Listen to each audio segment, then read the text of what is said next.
Competing as a team, it feels like you're playing footy or something. 100%, this is it, do or die. Look at this, come on, the Leighton Hewitt. Oh my wow!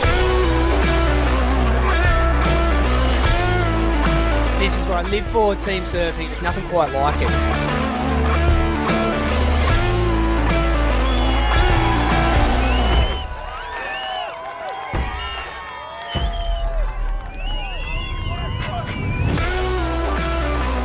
No club wants to be beaten. No club wants to be beaten by anyone. Being a part of it and feeling the tension and the pressure and the heightened emotions is so exciting.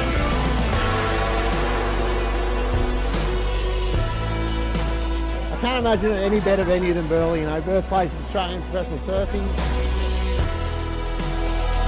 It's going to hit the inside, he goes up and nails it. I feel like it's a pretty cool trophy to hold up above, say that you're one of the best clubs in Australia.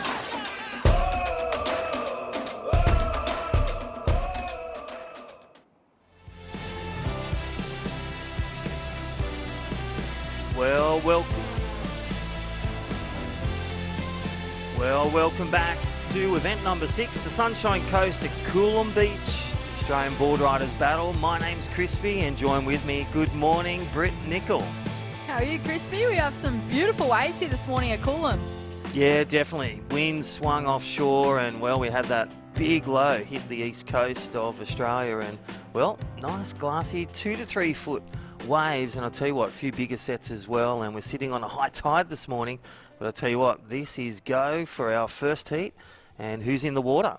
And there we go, go, go, go. Look at the surfers on the screen. They are making their way into the lineup. We have Snapper Rock Surf Riders in the red, Palm Beach Boardriders in the white, and Coolum Boardriders, the home team, in the yellow.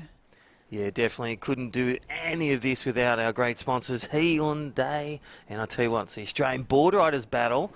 Event number 6, 13 clubs have already qualified, and we'll see 6 of these clubs today out of 10 qualify for the grand final in beautiful Queensland at Burleigh Heads. How good's that? It is a change-up in the location, and I'm excited to see it.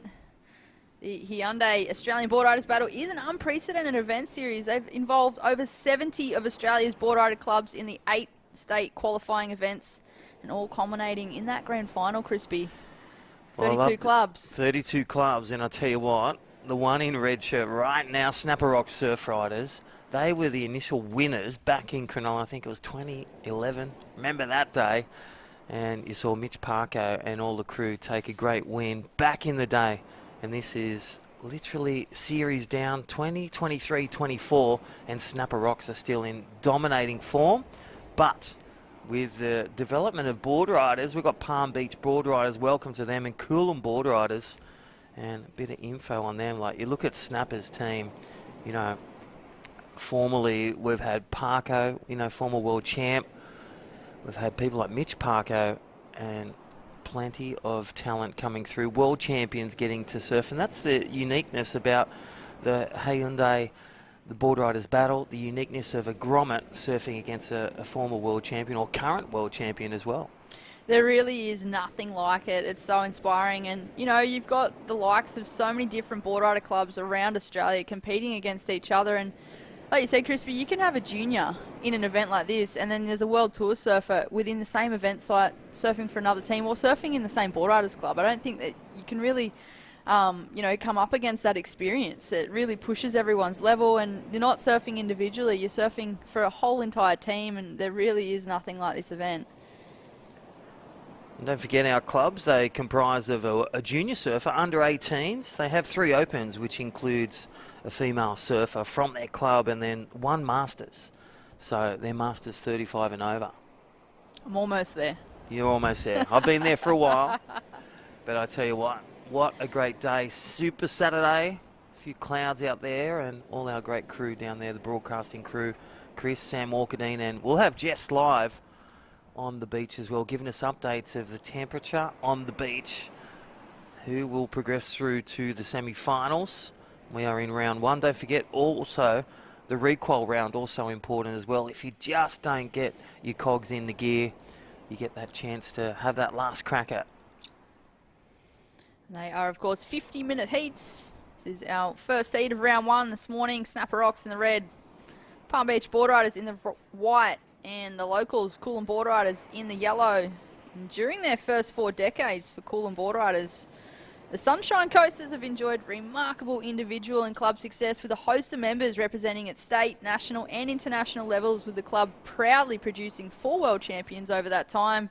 You had Jai Gofton in 1991, Paul Ward 1992, Julian Wilson 2006, and most recently Isabella Nichols 2015. Well, she's just re-qualified for that tour. Yeah, it's awesome to see her back on, and Sally Fitz, so really great with the females. Great progression from the Challenger Series back on to the world stage. And great to see it all started at the Boardriders Battle, and that's why we're here. Event number 6. Don't forget event 7, our last one for the regional, and that'll be broadcast live, and that will be event number 7 down North Narrabeen. And then we head off to number 8 at KIAMA, and then the grand final, event 9. That's in March. Already booked in my accommodation. That sounds great there at the beautiful Burleigh Heads, Queensland. All right, nice beach start. No waves are caught as yet. 5 minutes is chewed up. And that's what we talk about, you know, with the best wave of the junior, the opens, the over 35s. They get their first wave. They nominate, you can see just kicking out there. It looks like Snapper Rocks up for a quick one. Actually, Snapper Rocks, they've had 11 world champions. From Bugs to Oki. And the list goes on. And I'll tell you what, they've had some great wins as well. Jim Beam Surf Tag National Finals, as well as the Kira Team's Challenge. And individually, as we said, Steph Gilmore, 8 times world champion. And to the likes of winning the Lane Beachley medal. Oki back in 99. And that looks like Junior Ock right there. Jay Okolupo up and down. And I love the unlimited waves that's been changing and adapted with the format as well. You just can't find your feet, and you've got a quality surfer out there. Stay out there, but it does chew the time if you break it down. 6 waves are locked in. That's including the power surfer to come last. And let's look at the replay, Brett. We go on screen, drives hard off the bottom, carves off the lip, looking for that second section, puts it up and over there. Just a little bit of an end tap there for the surfer in red, but he'll look to put a number on the board. It looks like he might stay out there. But like you said, Crispy, unlimited waves. One will be locked in when that surfer comes in. These are 50-minute heats. Feels like plenty of time, but it's not when you've got to get through so many surfers.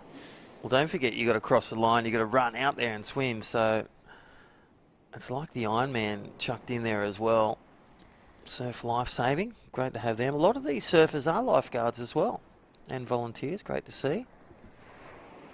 Keeping our beaches safe across all up and down. Don't forget one of our programs with Surfing Australia and all the states, Surfers Rescue 24/7, a great initiative. Get involved, free courses. All right, don't forget liveheats.com as well. Log on to there. Watch the live scores as they drop in. So no scores locked in yet. When they come in, they will lock in from the surfers in there. And Snapper Rocks, you could say, are out there with a lead. Palm Beach Boardriders in white, Coolum Boardriders, and I love the heritage of Coolum as well. You know, we've been talking about North Shore. This is quite a stacked one. 10 Boardriders and producing so many quality pathway surfers from the Junior Series, the Boardrider Junior Series pathway, qualifying series, Challenger, and then on the Dream Tour, the World Surf League Championship Tour. That is the goal, and to win the gold as well, to be a world champion. Yeah, there's a couple of different pathways you can get there to be that world champion, whether they're looking for that ever elusive world title with the World Tour of WSL, or you can go the other pathway and look for that Olympic pathway. But on screen there, that's the surfer in red on his backhand. Frothy section, carves into the pocket. The surfer from Snapper Rock Surf Riders. Drives hard off the bottom, cracks the lip. And he's going to make his way in, make the tag with the next surfer on screen. Looks like we might have the surfer in white from Palm Beach. Yeah, looks like they're sent out their junior surfer, and there he is live on screen. Looks like Jay Okalupo, it is. How's that sun glare in the morning? I have their spotters on the beach, but I'll tell you what. Looks like maybe that's Oh, Ty it Richo. is, it's Richo. So Ty Richo made his way to the box. He's got a doppelganger. That's the next surfer. And Richo, if he's watching and listening, hope he's feeling a lot better. And there is our Coolum Boardriders, Palm Beach Boardriders. Snapper Rocks getting their first one in. And great little surfing there. We might try and get a replay on that last one of red and white as we see our other surfers ignited out across our Oakley Dome, our prism on the beach, all set up. One of our great long-standing sponsors, Oakley. So we watch the Hyundai replay here. Carves into the pocket. It's a good-looking left-hander here at Coolum. Just linking this one all the way through. Frothy section, but he managed to stick with it. And out the back, we also had the surfer in white, belting that section. Working his way through the inside as well. Just waiting for the last section here to stand up. Puts it up there. Really pushing with that back foot. And it looks like we've got a couple of scores being locked in. So you watch another replay on screen here. Another surfer on his backhand is linking this one all the way through. So it's interesting bank here, Crispy. Surfers managing to get a couple of turns out the back and through the shorey. That's the surfer in yellow. He managed to lock in a 5 by the looks of the live heat scoring system with just under 40 minutes on the clock. We certainly have a heat on our hands. It is ever so close at the moment between these three clubs. Early days. 5-3-3 for Palm Beach Boardriders in the white. A 5 for Coolum in the yellow. At the moment it looks like it might be a 4.83 for Snapper Rock Surf Riders.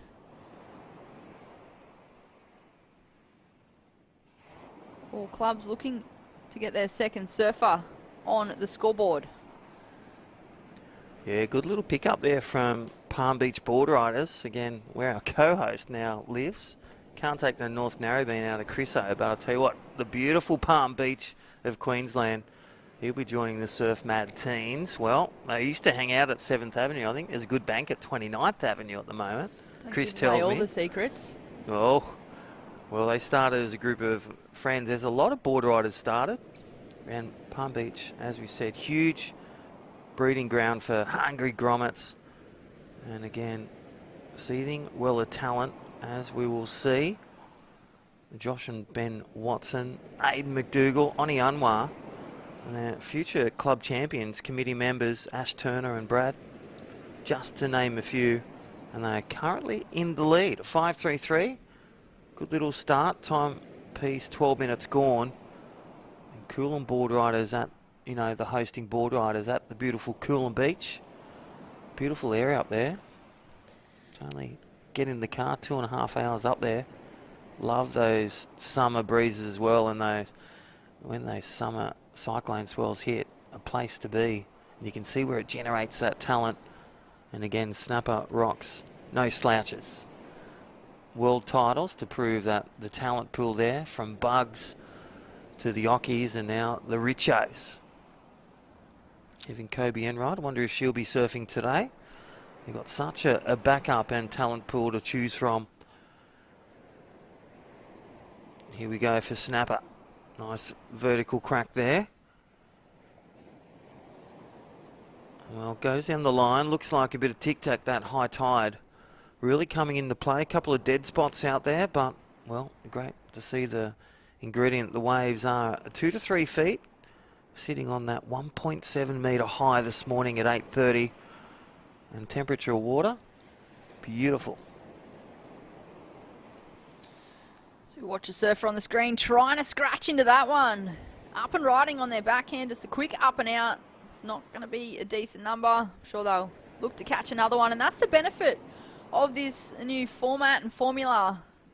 I feel like a lot of teams events back in the day and outside of this one, you had so much pressure just to catch one wave, and that was the only thing that was going to be locked in. But with the unlimited wave format, and only one being locked in out of that unlimited waves, it just takes that little bit of extra pressure off. They can take off on as many as they want. So like you mentioned before, Crispy, if you haven't quite found your feet in the wax on the first wave, you've got another opportunity, but time is a factor. Yeah, it's like you want to give that power surfer at the end, or those last surfers, plenty of time to, you know, pick out a bit of gold in the rough out there. And then again, getting across the line so you don't, you know, we've seen a few penalties. You don't finish all your team players, you lose 5 points. We've seen that come into the Torquay, one of our first events, where they were qualifying for the grand final and they didn't finish all their surfers and they lost 5 points. Really important to get through all your 5 surfers, then the power surfer, to not lose any points, really.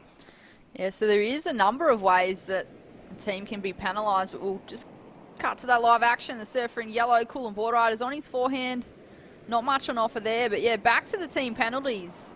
If a surfer competes out of turn by entering the water and catching a wave, that's a loss of 5 points. If a surfer breaks early outside of the changeover area, that's also a loss of 5 points. The team fails the catch wave limit within the heat time, and or the final surfers of the team has not crossed over the line in the changeover area before the allocated match time expires. You guessed it, it's another loss of 5 points. And as you talked about before, Crispy, power surfer, if they catch more than their one allotted wave, the team loses 5 points. So there's a lot of ways that you can lose points here, and it is going to come down to those points. You don't want to lose any of them. You want to be banking them in on that scoreboard as we watch the surfer in white up and riding. Yeah, nice snap, then carves back around for Palm Beach Boardriders. Again, getting those consistent waves, consistent turns. I'd be coming in on that one. It looks like he's going to slap that one down for Palm Beach.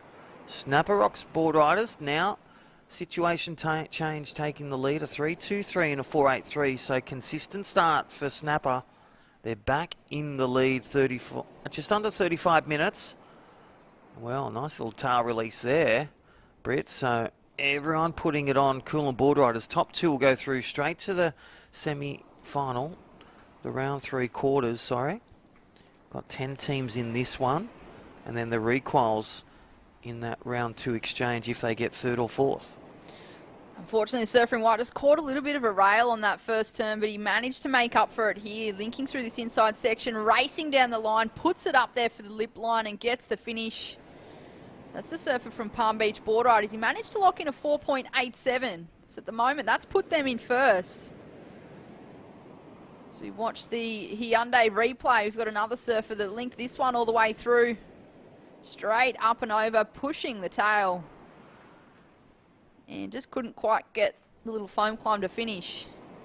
Yeah, lovely little kick. I really feel that the judges are going to go well with that, and they have a 4.87. Last of White. Coolum Boardriders a 3.5. Snapper Rock still 3.23.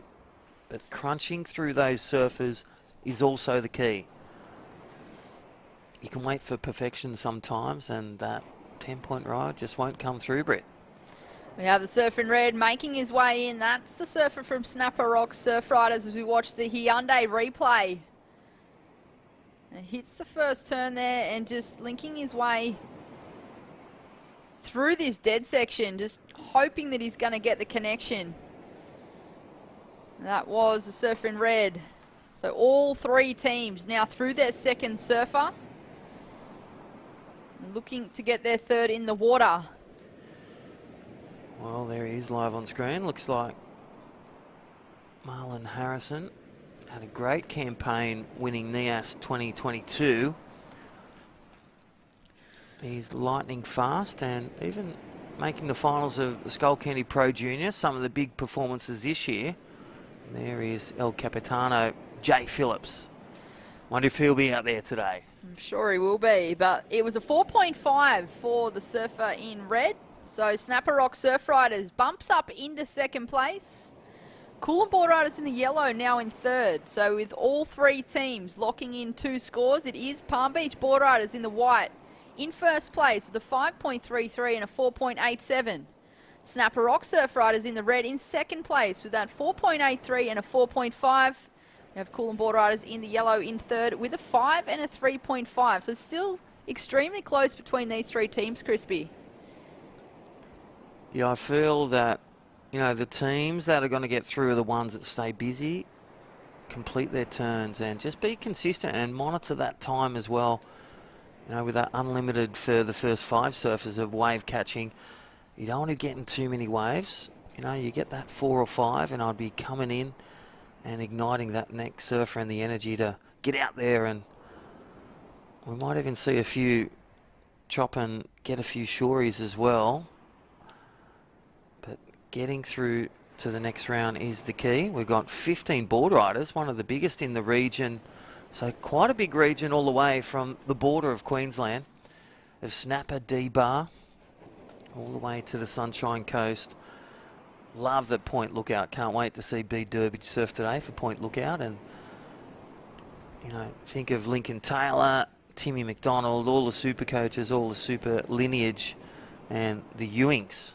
A big part of putting them on the map as well as B. Durbidge. Such a consistent powerhouse. And then the North Shore, where we're going to see the surfers like Alistair Reginato, Cooper Davies, just to name a few, and Sophia McCulloch. I wonder if she'll be surfing today. And then taking all the hotbeds of the Cooley kids. Yeah, it is a jam-packed state, Queensland.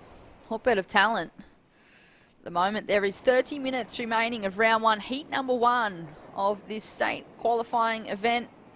The Hyundai Australian Boardriders Battle, who will move on through this state qualifier event into the grand final, where we'll see 32 clubs competing against each other at Burleigh Heads in Queensland. Change of location, beautiful part of the world. Yeah, definitely. You can see, you know, we've got these onshore summer breezes, just classic, but still some fun waves.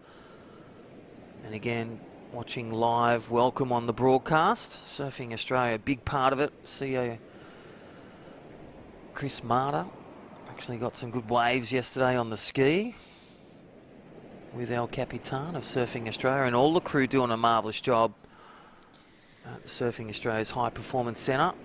Check it out. And don't forget live, www.australianboardridersbattle.com, and live heats for live scores.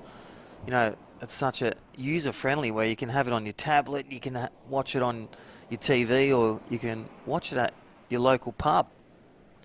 Welcome all those around the world and around Australia. We are live at Coolum. You watch live action in the water. That's the surfer in yellow from Coolum Boardriders, the local club. Cracks the section, looking for another. And puts it up over there, but just catching a rail on the way down. The surfer in yellow, will he make his way back into the lineup? So this is where it gets interesting with the time allocations, Crispy. I feel like it's really important to just have that little look back to the beach as well, and just see what your team members are doing on the beach, because they may or may not be waving you in. Yeah, Hyundai, there's a replay. Nice little card back for Coolum Boardriders, the junior surfer, and again tags the second turn.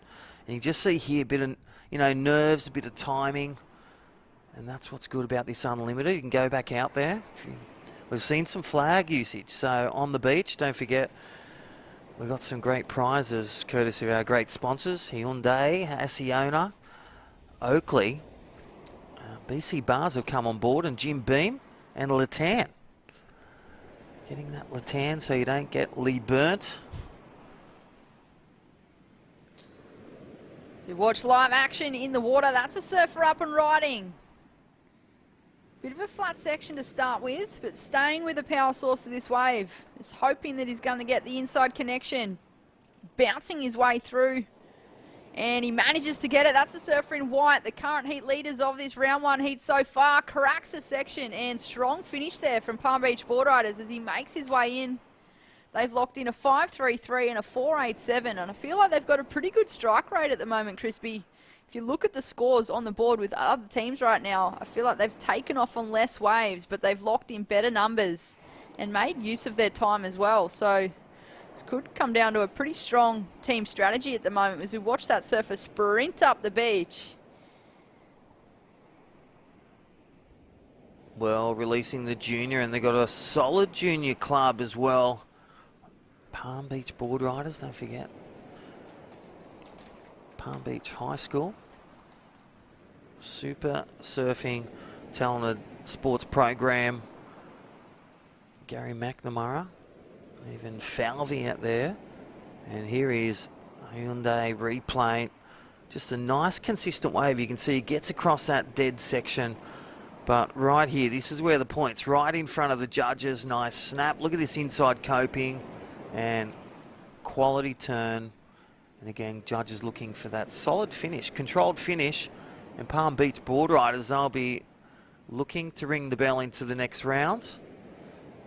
And what they will do is not face off in the requals. If they get first or second, they'll move on through to all-important round 3. And that chance to make the final. The top 6 teams today out of 15 will make the grand final at Burleigh in March 2024.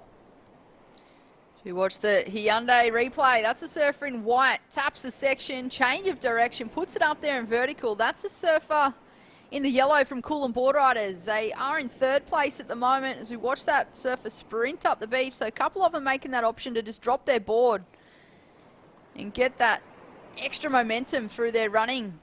As we watch their next surfer make their way into the lineup. So we've still got the surfer from red, Snapper Rocks Boardriders, Surf Riders, sorry, out there. So they're the only ones that have their 3rd surfer still in the water. Palm Beach and Coolum have made that exchange. 25 minutes on the clock. These are, of course, 50-minute heats. It seems like a lot of time to start with, but it starts to get away from you, Crispy. Yeah, definitely. With 6 waves, 50 minutes. Well, my maths teacher, 6, 8 to 40, about 8 minutes each. Throw in a bit of run time, 30 seconds to a minute. That brings up to your 50 minutes. We'll leave it with their team managers and coaches to work their strategies out. But what we see is great waves and, well, crunching through Palm Beach Boardriders.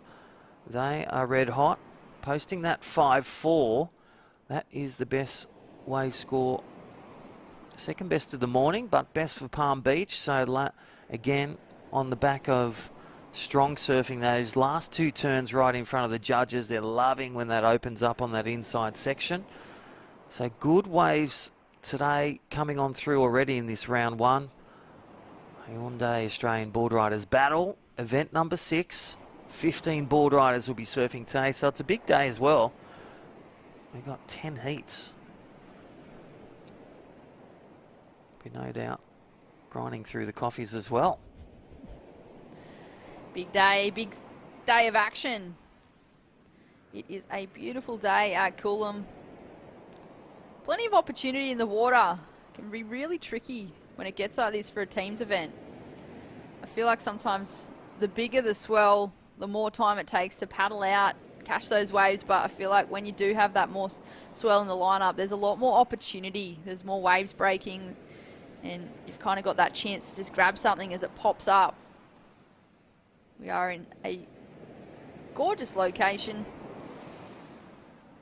Round 1, heat 1 of this state qualifying event. This is, of course, the Hyundai Australian Boardriders Battle. It is an unprecedented event series involving over 70 of Australia's boardrider clubs in 8 state qualifying events, culminating into the grand final for 32 clubs in 2024. As we watch live action in the water, this is Palm Beach Boardriders. Surfer in white, they are the current heat leaders, linking this one all the way through. Well, he's opted to change the direction here, Crispy. Smart play, cracks the section straight for the lip line. Wow. Junior surfing. Well, and a very good morning. Great time to say good morning. Jess Grimwood live on the beach at Coolum. Palm Beach Boardriders dominating form in round 1, heat 1. They absolutely are. Very good morning to all you beautiful people online and everybody from the broadcast team as well. That last wave from Palmy is really, really standing out here this morning already. We're well and truly into heat 1. We're on Cabby land here.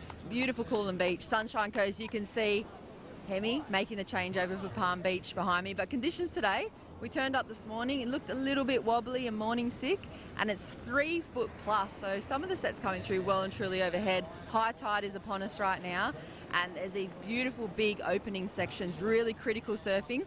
If that's what you're going to ask, the next question, I'm sure, Crispy and Britt, is what type of surfing we're going to be seeing today on Sunday? And it's going to be electric. And at the end of this afternoon, 6 of these clubs will qualify for that final, grand final position. So I think it's going to be a huge day, super stacked regional event. And yeah, stay tuned, because every single wave so far has been absolutely electric here Sunday morning. And Jess, live down there, talk us through just the energy on the beach. We've got 15 boardriders clubs and the heritage from former world champions. Who you see that's going hot right now? Oh, of course. I mean, when you talk about Queensland clubs, you are talking about a multitude of world champions, juniors, masters, world championship tour surfers. You saw Sophie McCulloch maybe mulling around up there this morning, but every single club has that kind of world champ surfer, and then they've got those local legends too. That's one of the best things about the Hyundai Australian Boardriders Battle, is seeing those local legends really come into their prime for these regional events. They've waited all year, they've trained all year for this, and this is now their chance to step up against some of those world-class surfers, Crispy.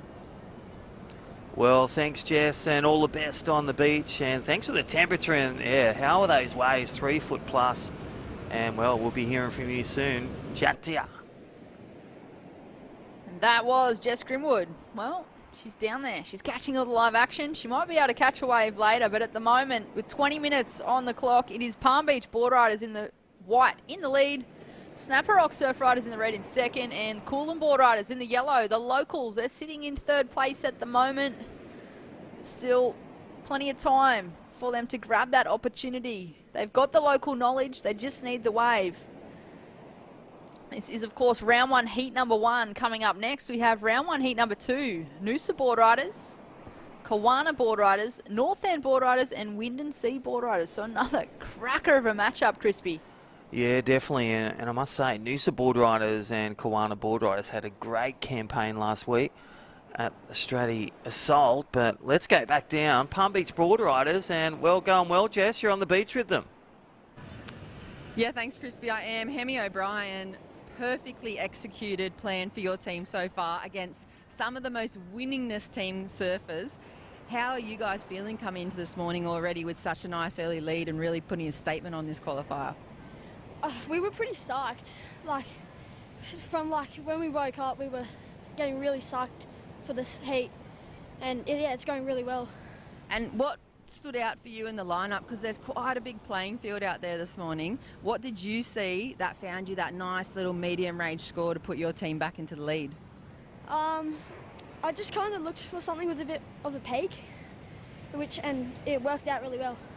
It worked out very well for you, and there's always that rivalry. You know, every state we go to for the qualifiers, there's those clubs that really want to beat each other. If you could say one club that you'd want to beat no matter what today for the qualifiers, who would it be?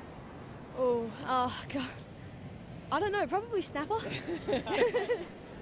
You got the heads up from the rest of the team as well. Well done, Supergrum. That was a very precisely surfed strategy for your team. Congrats and good luck going through. Thank you so much. Cheers, Guy. That's Hemi from Palmy.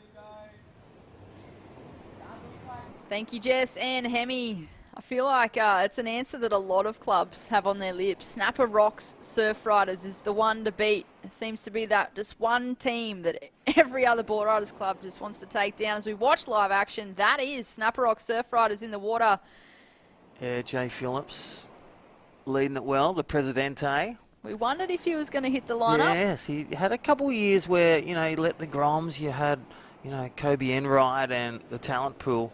But Jay Phillips up there, and a great little replay, Hyundai, and just getting it done. Consistent surf riders for Snapper Rocks. They are crunching through. That would be their fourth wave as he would come in. You're definitely coming on that. What do you reckon, Britt? Yeah, I think they're going to have to make use of that time as well as we watch their next surfer sprint down the beach. So they've got a strong lineup of competitors. Snapper Rock Surf Riders in red, sitting in second place at the moment, but that was Jay Phillips making his way in, and I just feel like you mentioned one word there, Crispy, consistency. Yeah. It's one thing to be consistent as an individual surfer, but to have a whole team of surfers who are consistent with locking in those numbers, that's what's going to get them through. A 5.27 last of red, so Snapper Rock Surf Riders goes into first place. That's Jay Phillips on screen. Yeah. Jay Phillips, your 5.27. Snapper has gone to the lead. Well, look at that. Look at nerves to start. There is the energy. Come on.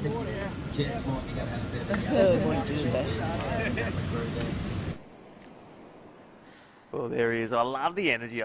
You know, they're priceless moments, and capturing that energy, that when the stoke of getting the wave and then the stoke of, again, getting back to the lead in this competition. We love surfing, and here we have Coolum Boardriders. You know, that last one they got through, they just dealt with a 1-1, maybe to save some time. They've sent their fifth surfer out there, really time pressure. But this is a bigger effort. You can see the energy lift of Coolum Boardriders, knowing they need at least a 7.56 to get into second, Brit. And that's the thing, just like that, the scoreboard has changed. They were looking good at the start. Now they're trying to scratch their way back. With 15.5 minutes remaining, these are, of course, 50-minute heats.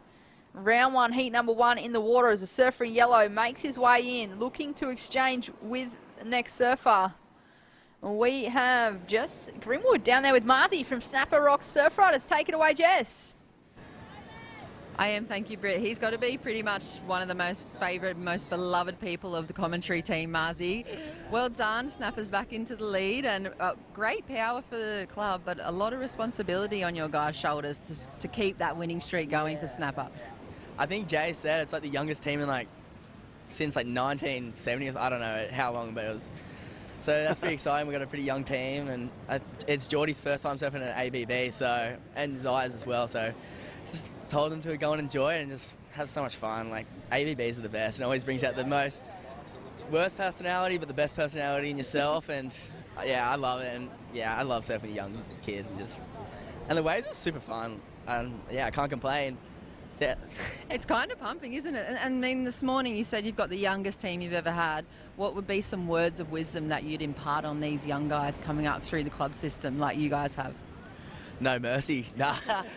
Just enjoy yourselves and just, you know, enjoy that run up the beach and just the nerves and just makes you a better surfer. And yeah, I'm stoked to be witnessing it and just being a part of it. Oh, I love it. So. What about rivalry? We already heard from Palmy. You're tipped as their #1 club to beat. Overall today, is there a club for you that stands out that you just love to take that rivalry and those bragging rights back after this qualifier? Definitely probably North Shore, Noosa. They're definitely the top teams that we want to be, and just, you know, we're known as one of the best clubs in the world, in Australia, so kind of just keep stating our name as #1, and yeah, just enjoy it, and yeah, bring it on. Beautiful, thanks Marzi. Thank you guys. We'll check back in with the Snapper team very shortly, I'm sure of it. Well, thanks Jess Grimwood and Marlon Harrison. Big shout out to Jan and the family. Piper Harrison, she's still doing a few events as well, and she's starting to be a paramedic. So from really, you know, I love this, the heritage they talked about, but then seeing these new juniors like Zaya Hessian, Piper Harrison, Marlon Harrison, Jay Phillips, the stalwart for the over 35s, president surfer, and Geordie Halford, her first time. That's where you get the big smile and big performances that we've seen. Even in last series, Byron Bay, Labar, and also COFFS HARBOUR really developing their juniors. And we saw some big performances, to name a few, down there at COFFS HARBOUR. And we are live here at Coolum. Brett? Speaking of the juniors and the young crop of talent coming through these clubs, the fact that Snapper Rock Surf Riders holds an impressive 7 world junior titles states that they have the most impressive junior development program in Australia. The program is stronger than ever, and the key focus of Snapper Rock Surf Riders, with approximately 100 kids in the club from juniors right down to the under-6 division, all divisions being equally as strong as each other. Well, who wouldn't want to ride Snapper, and especially in a Guernsey as well? Beautiful players, and the heritage, I love. The list goes on. As we said, Jay Okalupo, Mark Okalupo, Josh Kerr. But I'll tell you what, the other thing, they're leading the Dometic Outdoor Challenge. You know, we're going to hear a bit more about that throughout the day, but Dometic Outdoor Challenge is a great initiative. Thank you for Surfing Australia. And don't just believe my words, let's check it out on screen as we get a bit of gap between the sets. What do you get when you take the top 4 board riders clubs in the country, drop them in the outdoors and give them a series of competitive challenges dreamed up by Australia's very own bronze medal winning surfing Olympic champion? You get the Dometic Outdoor Challenge with Owen Wright. This is a challenge like no other. We're just going to adapt to the environment and all the elements that throws at us. Growing up surfing, you get pretty good at the outdoors, so I have faith in my team. The froth levels are so high, there's no feeling better. For us to come and compete as a bit of a team and do some challenges, it's going to be a fun couple of days. And with $16,000 in cash and product on the line, you know these board riders clubs are going all out for the win. Part of Surfing Australia TV in October, November and December on Channel 9 and available to stream on MySurf TV.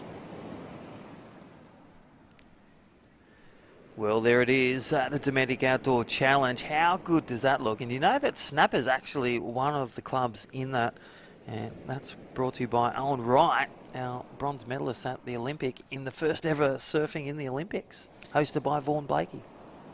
Yeah, and the partnership that Surfing Australia has with the outdoor lifestyle brand Dometic Outdoor, they're creating a brand new event and series, and well, the winning club of that challenge receives $16,000 worth of cash and Dometic Outdoor products. So there's no reason why you wouldn't want to win it. And well, what an experience. Get out there in the outdoors. Australia has so much to offer. You can catch the first episode, which is available right now on MySurf TV YouTube channel. Episode 2 out on November 18 and episode 3 December 16 on Channel 9 and MySurf TV YouTube. As we watch live action in the water, that's the Surfer in Red from Snapper Rock Surf Riders. It's a quick up and down. Yeah, Geordie Halford and, well, Junior getting up to the under-18s and now, you know, surfing for a club. And think about the list of Steph Gilmore, Kobe Enright, and now Geordie Halford out there. And here is Palm Beach Boardriders. So Snapper taking a very small lead by about a 1-point gap And Palm Beach Boardriders looking to lock in their 5th surfer. And Coolum Boardriders just on the ropes at the moment, but looking for a big performance. They're only roughly, they've got through their 5 surfers. They'll be relying on that power surfer to really bring it home. They're still in this game to make the next round and leapfrog the repechage round 2 exchange for 3rd and 4th. We watch the Hyundai replay here. Surfer in white, frothy section. Really hard to surf a wave like this, but she certainly made the most of it. This is a surfer from Palm Beach Boardriders. Cracks the last section and straight into the beach to exchange with the next surfer. So they've jumped into 1st place. A 4.67 just put Palm Beach Boardriders into 1st as their next surfer makes his way into the lineup. There's 8.5 minutes remaining.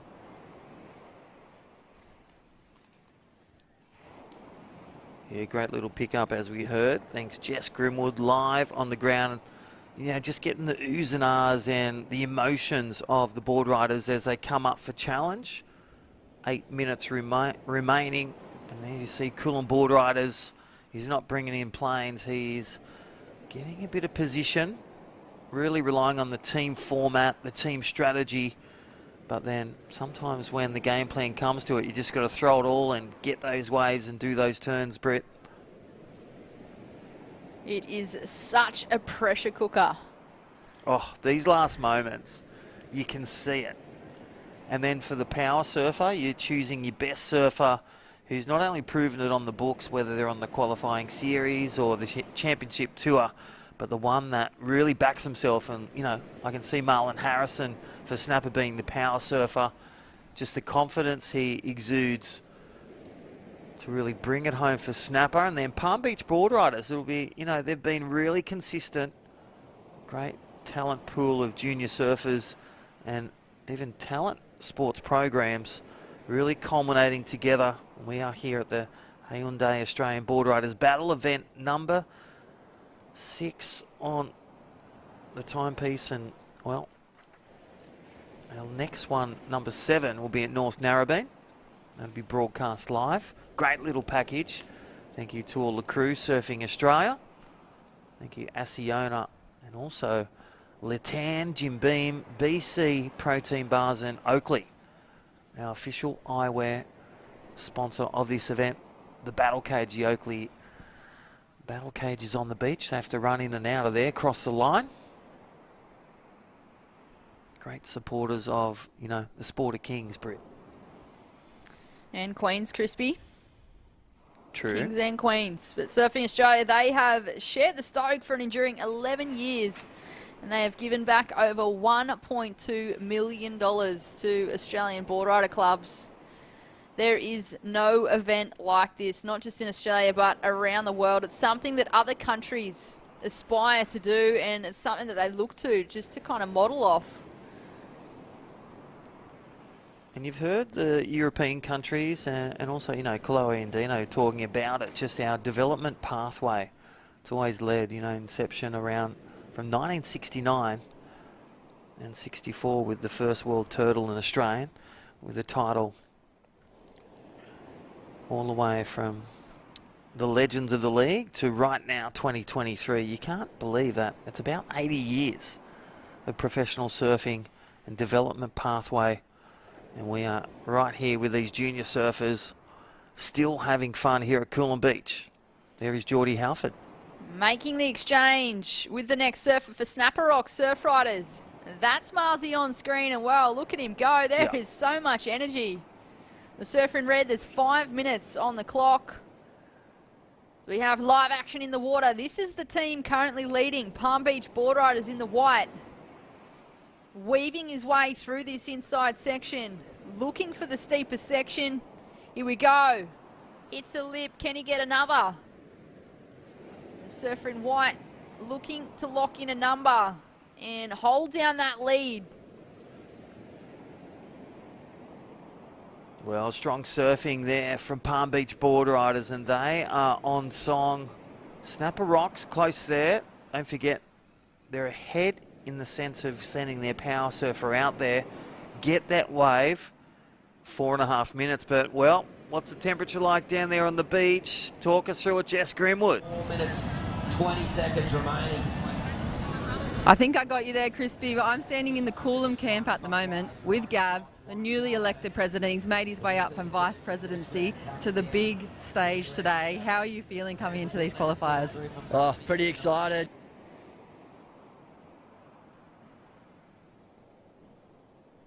Well, sorry about that technical difficulty. We'll get back with Coolum Boardriders and Jess Grimwood very shortly, but Palm Beach Boardriders, they are in the lead. Snapper Rocks only needing a 4.35. Don't forget the power wave goes in, gets doubled, and then Coolum Boardriders on the heels. There's about a 3-point separation there, Britt. And this is the pressure cooker right now. And the oven's on, the water's boiling. Palm Beach Boardriders are hanging with the lead. They are with just under 3.5 minutes on the clock on screen there. That's the Palm Beach Boardriders camp. They're waiting for those scores to be locked in. And, well, I feel like they'd be waiting to see whether or not the other two teams make it back to the beach in time. Yeah, I wonder if, you know, their power surfer for Palm Beach just, you know, whips out to that middle section where he got some gold before on those two turners, where that section opened up and he tagged and bagged his best score of 5.83. In the lead. Last few waves, look at that. Geordie Halford suffered with a 1.83, but still holding second. It's sent Marlon Harrison. Here we go. Coolum Boardriders. Live action. This looks like the power surfer is looking to bring home nice snap, nice roundhouse. Looking for that consistent finish. And, well, ties the bows and it drifts the fins. Goes for broke and, well, just falls off that last turn. He's got to come in. Cross the line. He does, and he just needed to get the finish. He was on his way to a good number with just over 2 minutes on the clock. We've still got Palm Beach Boardriders and Snapper Rock Surf Riders. Red had a little look, opted not to take off. And things are really starting to heat up here, Crispy. Well, this is where it is. The power surfer, his hands leave the rail as he gets up and falls off. That's a wave, has to come in. So Coolum Boardriders getting the best of the power surfer, and it's on the board, but right there, there's Palm Beach. We'll try and get that footage of the power surfer, but a 5.9 last of Palm Beach. They have secured through, no doubt, unless there's a blistering wave from Coolum Boardriders and Snapper Rocks. Well, Coolum Boardriders in the yellow. They're in a combination at the moment with 1 minute 30 on the clock. Will there be any team penalties here? Well, yeah, he's got to get a wave. So this is where they've gone from the lead, and this is where it can get snatched away. Jay Phillips will be calmly waving the hands. Here he goes, soaks it up. Former QS winner at NIAS. There's Marlon Harrison. One big tag. He's going to come in a minute. This will give us a good indication of the run. Look at him just seamlessly getting the leg rope off. He'll put it in. Look at him. Snapper Rock Surf Riders looking to cross the line. Coolum Beach. They'll get a wave. And look at him. He is going for the 100-metre dash. Marlon Harrison. What do you think of that, Brett? Good effort. Not disappointing. Under pressure. Got a solid turn in. Managed to get himself back into the box. There'll be no team penalties there for the surfer in red. It looks as though that rounds out round one, heat number one. All surfers back in the box. It looks like it was Palm Beach Boardriders in the white taking the win. Snapper Rocks in red in the second. Coolum Boardriders in the yellow in third. We'll cut to a short commercial break and join you back here for all the live action.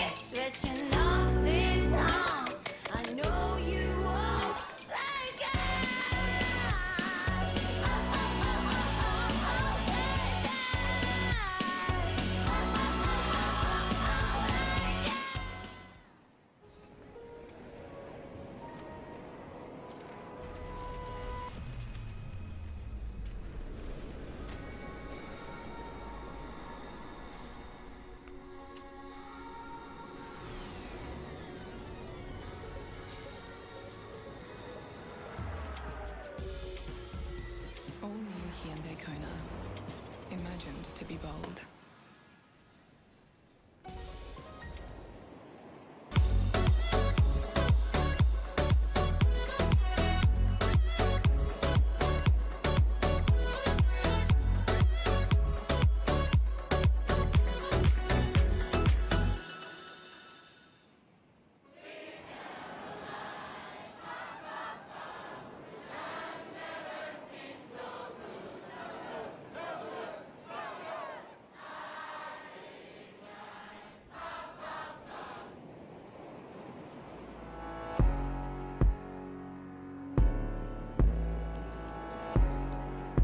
Welcome back. Hyundai Australian Boardriders Battle. We are here, Coolum Beach. We just saw Palm Beach Boardriders take out round 1, heat 1. Snapperocks Surf Riders get on through. Coolum Boardriders third. We are now in round 2. Noosa Boardriders, Kawana Boardriders, North End Boardriders, and Wind and Sea Boardriders.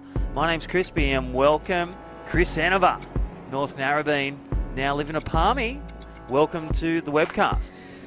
Yeah, Crispy, thanks, mate. Great to be here, and well, what a day it is. Beautiful Sunday, the sun's out, the waves are up, and well, Coolum Beach is delivering some great conditions. I mean, it's perfect conditions when you think of this team aspect and the Battle of the Boardriders, the Hyundai Battle of the Boardriders event. It's like nothing else. The fierce team competitive spirit, the family kind of camaraderie of the Boardriders clubs getting together, and we see heat number 2 hitting the lineup now. And who was in that heat again, mate? Yeah, so we've got Noosa Boardriders out there in red, and again, such a big powerhouse. Kawana Boardriders, they had a great campaign last week. Kawana Boardriders, a stellar team at the Australia Assault, and they are here to make the grand final. As we heard from Marlon Harrison, the words, they just want to win and they want to knock out the other guys. And North End Boardriders, there's some big campaigners, and Wind and Sea Boardriders, you know, one of the first established Boardriders, as we said, you know, 64, 69 when all the Boardriders have started. And we've had some new ones, as we've heard, from Torquay and around Australia. But right now we've got some powerhouses. 15 Boardriders will be competing today for 6 spots into the grand final at Burleigh, Queensland, to make that national grand final next year. And that's what's exciting. And your Boardriders, you know, you former president of North Narrabeen, you've taken a win, and what a class act you've had with all your superstars back there at North Narrabeen.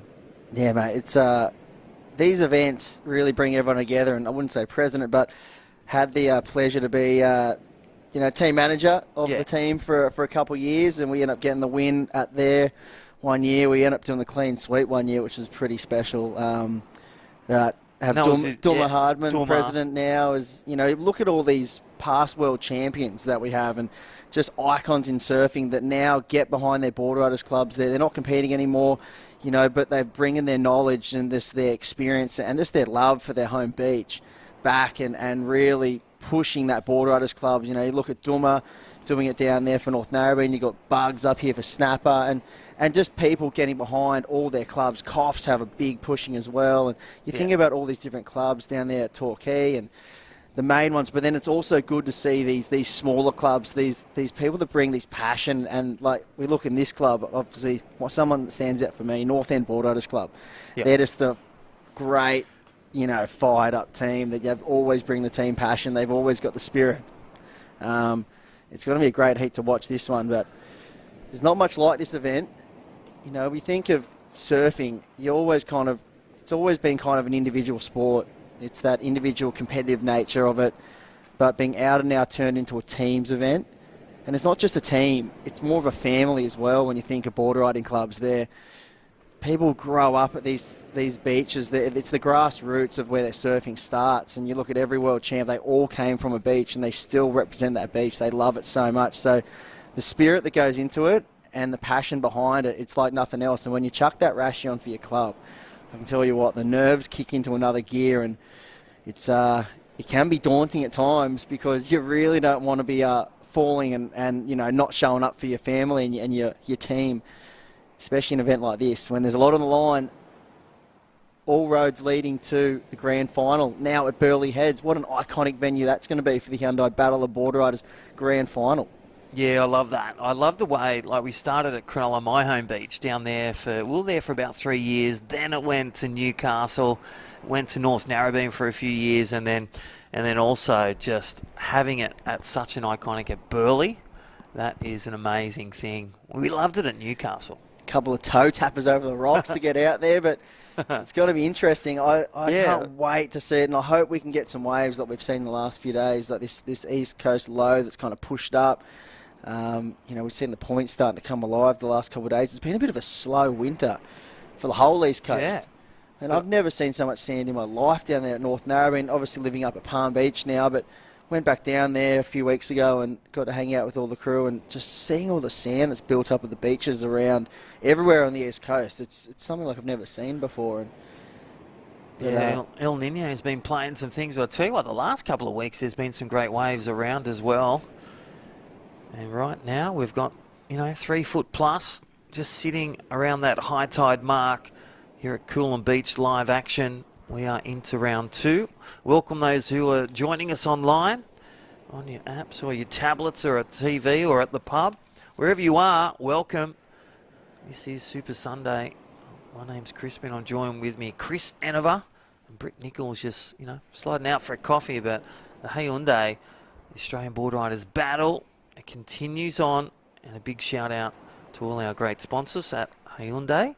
Supporting sponsors Latan, Asiona, Jim Beam, coming on board with BC Bars and Oakley, our official eyewear sponsor, and Surfing Australia. And here we go, North End Boardriders. That looks like Chris Zaffis.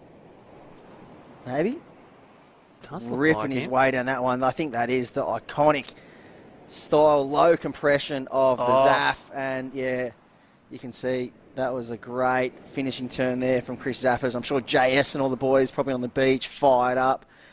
Actually, I think he's over in America, JS. He's probably tuning in, though, watching his team do battle up here, searching for a spot, and a nice hit out the back there. You can see how light he is on his feet, just floating over that section, driving back to the power source, and then he eyes off this end section, and this is where the damage was done right here. Just lays it back. Oh, nice judges are going to wallet. lap that. They're going to lap that up. North End Boardriders, well, Born and Gowrie. Big shout out to Billy, his dad, and the family Zaffis. Watching and listening online. North End Boardriders, your boys got the good cracker of a start. And as we see, Kiama Boardriders, again, they're a big powerhouse, getting some recent great performances at the Straddie Assault last weekend, making the final, as with Noosa. Yeah, and working his way through to the inside there. That was the surfer in white from Kiama Boardriders. Looking like he'll beach that one. And like you said, Crispy, unlimited waves for every surfer out there. So if you're just tuning in, you want to understand how this format works. We have 5 surfers from each club, 50-minute heats. And, well, surfers can get unlimited waves their first round. We have an over 35s. 3 opens, a woman and a junior competitor. Look and at the prize pool too. Yeah. 3,400. Take a win today. 1,500 for your club. That covers the fuel and accommodation and a bit of tucker as well. Yeah, well, this is just obviously a stepping stone to the grand final that we're talking about, where the big prize money comes into play. $20,000 for the winner. For the winner. That would have been good. What did it do for North Narrabeen when you won? Hedgie. It doesn't just go to Hedgie and you, the hedge fund. It's everyone's so stoked to have that money injected back into the club. It does take a lot of financial pressure off. Obviously allowing us to go to future events. Because these events aren't cheap to go to. You got to get the whole team up there. Just being able to commit to those events now for future times, and obviously then inject that money back into the club, run some junior programs. I know a lot of the clubs these days have a junior program in place from as low as the ages of 4 years old.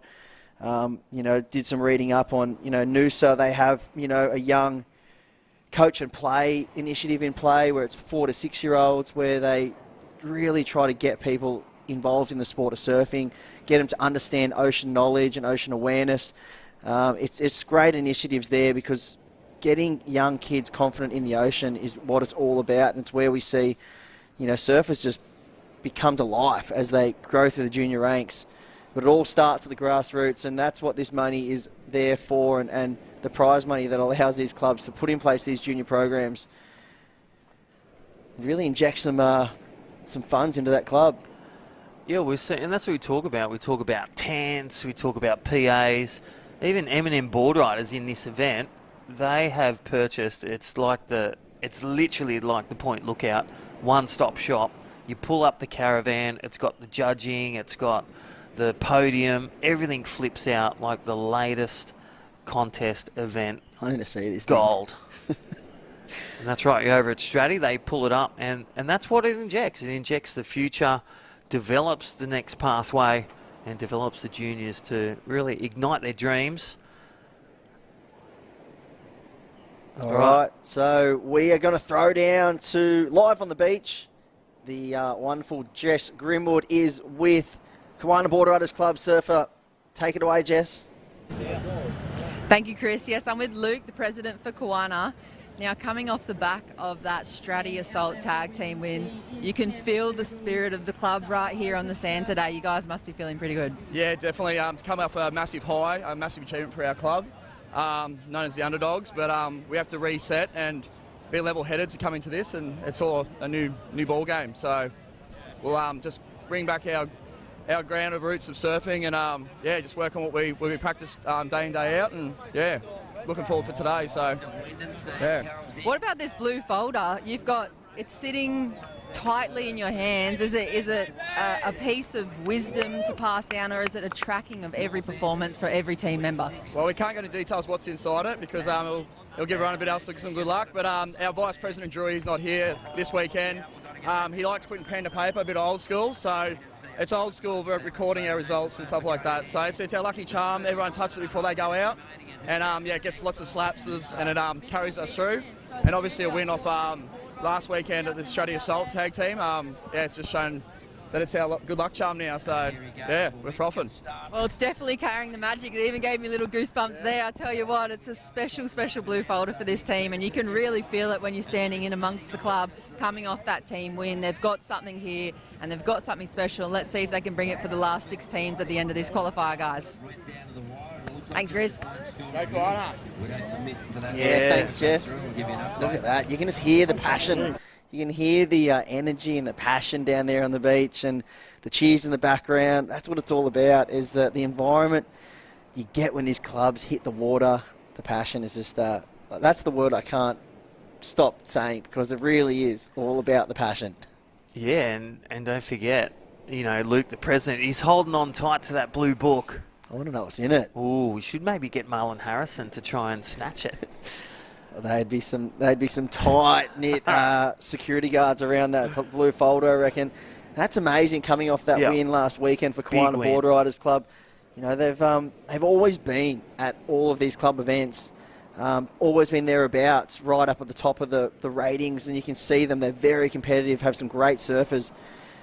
Just haven't had that breakthrough win, and to have that, you know, they must feel like sky's the limit now, and it's a great initiative. Look at this out the back there, big turn. And that is none other than the Kiama Boardriders. He'll be making his way through. We'll wait and see if he takes this one to the beach.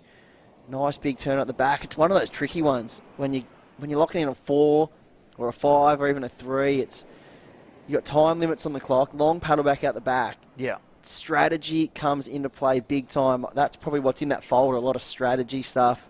Yeah, times. You can see probably a the bit of money surfer. from last week's win as well, a bit of cash. Yeah, the big novelty check. That could be fanning people when it gets too hot. But I'll tell you what, the Jim Beam Club Spirit Award, don't forget, that is for, you know, the club that brings it on the day. And the Lee Breakthrough Award from Latan. There's some specialty awards going out on the day today here. And the Oakley Prism performer, one of the big performers we may see. We see Marlon Harrison bring it home today. And also, as we said, that first one from Palm Beach Boardriders. They've been a big standout. Maybe that little Hemi O'Brien, the junior grommet. But a big shout out to our great specialty awards, Jim Beam Club Spirit, Lee Breakthrough, and Oakley Prism performer. Yeah, so currently in the lead now with that one single wave score, 7.10, Kiama Boardriders. We saw them just take off on a second ride there, but the surfers elected to paddle back out the back. You see that head snapping. It's just, might need some chiropractic adjustments on those surfers after today, because the amount of time you're looking into the beach to see the waves, to see what the signals are from the team captain, the team coaches, it can be so nerve-wracking. All right, well, let's go down the Jess on the beach. Talk us through these groms. They're surrounding you, Jess. Yeah, they are surrounding me. There's a lot of club spirit here as well. This is the Noosa Club, and who have we got out there for Noosa right now? Mitchell Peterson. And what do you reckon strategy-wise? What's it going to take for Noosa to get a win over these other Queensland clubs today? Consistency. Oh. And so what position do you play in strategy today? Like as the team Groms and the full frothers, what's your job today going through today to make sure the Noosa Club do the best that they can? Team spirit and supporting them. It's simple, guys, right here. The Noosa Groms, they surf on the same day, club day, as the rest of their team. And they've got the signs, they've got the flag bearers, they've got a big job ahead of them. But they're looking pretty good at the moment. How about give it up for Noosa? Ready? 1, 2, 3, go Noosa! Thanks, guys. Keep a good eye on these club spirit Noosa. Yeah, thanks for that, Jess. And we just saw a little wave up and riding there. That was none other than Noosa Boardriders Club surfer. Couple of quick tags, but didn't like the look of that one. Winning complete on that end turn, so he'll make his way back out the back. Well, we've got a couple of scores locked in. Last of KIAMA Boardriders, surfer number 2. That is a 4.47, so takes them up to 11.57 in the lead. Quick in and out there for North End Boardriders. They have a 6.67 locked in for their first surfer. Second surfer, a 1.33 currently. Yeah, I feel that was, you know, they made a couple of wave errors just to get that second surfer, third surfer out there, just crunching through the time. But North End Boardriders sitting in second. That's where you're going to make that decision. You've banked in a 6.67. And where Noosa Boardriders, they got their junior surfer out there, and Mitch Peterson, a talent pool. Junior Boardriders, Dad's the president, Mr. Peterson, but all the crew, look at them. They are looking good, Noosa Boardriders. That is Win and See. And Win and See, talk us through. They've had, you know, they're around 170 members, and again at the beautiful Caloundra Beach, their membership is such a big base of their junior and already their talent pool. Chriso. Yeah, it's crazy. Over 50% of the club members is juniors, with women's and girls representing more than 20% of the total membership. Women are taking over. There is such a big talent pool and just so much love for the sport of surfing now we see with the women, and it's just been great to see the evolution of women's surfing in Australia, surely at the forefront of the world, and we own literally so many of the world titles that have come out. Yes. For women's surfing have belonged to Australia. Other than Lane Beach, Stephanie Gilmore, Tyler Wright, and well, there's a good air reverse attempt for the surfer from Wind and Sea. Getting tricky with it, bringing that new school approach. Haven't probably seen a lot of that today because it's been, you know, would say a bit flat out there. You know, we've got that bank out the back that's breaking. Little bit flat on the face, but plenty of opportunity. But getting those fins above the lip and getting some progression, judges will love that. Well, didn't expect to see this. Noosa Boardriders sitting in 4th position currently after 2 waves, but this is a better looking ride. Working his way through to the inside now. Yeah, that is the young Grom. Yeah. Catches a rail. We'll try and get that replay on that one, but I'll tell you what, how's this? First place in the Boardriders, and this is the adaptability. There's 15 Boardriders in this event of this series, event number 6. First place from round 1, they actually go to the semi-finals. Second playoff and third for round number 3, and then the requal will be round 2 for 4th. So that is the change. So all important to take the win, and currently KIAMA there back to back. They are in the lead. Wind and Sea, that was a nice little air rev. So I'm really feeling Wind and Sea need to come in on that wave.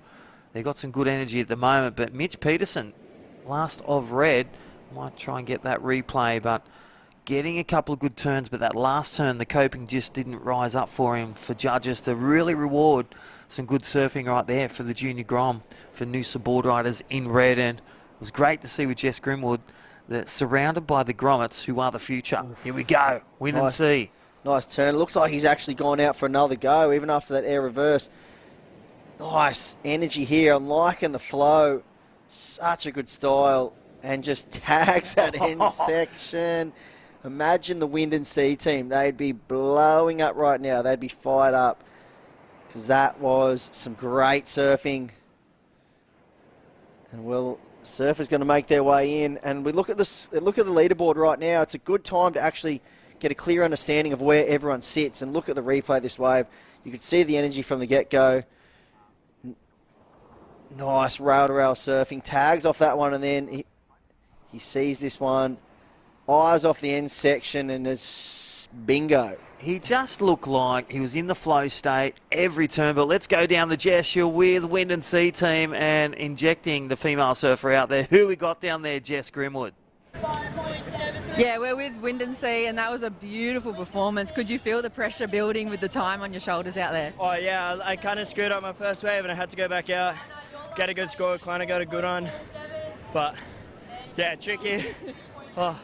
It's a fair bit of work, isn't it, when we're talking about tag team surfing? But it sounds like you just posted a 6.67 for the team, so looking good for Wind and Sea. That's good. We got a Savannah Riley. She's a good female surfer, so she's going to go out get a good score. We got a good team, so yeah, hopefully get the win. Beautiful. I mean, Club President Dean's over here. We were having a chat with him before, and you've just opened up your new clubhouse. You had your first social night. What's it feeling like for the Wind and Sea community? You know, it's great. It's a big, community clubhouse. We're starting to hire it out now to like veteran surfers and disabled surfing, and looking forward. We had a social night the other night, last Friday, a bit of ping pong and all that. So, yeah, it's just going to be a great venue for us to, start doing coaching, like videography events and stuff like that. Watch surf events on the big TV, and yeah, so we're stoked to sort of build on that, Well, you might be able to watch the replay of this very interview and that very 6.67 this morning. Great start to your campaign here. Good luck going through, and we hope to see you in those final 6, guys. Thanks, Wind and Sea. Thank you, guys. Well, thanks, Jess Grimwood there with Dean, the club president, and Wind and Sea sounding pretty good.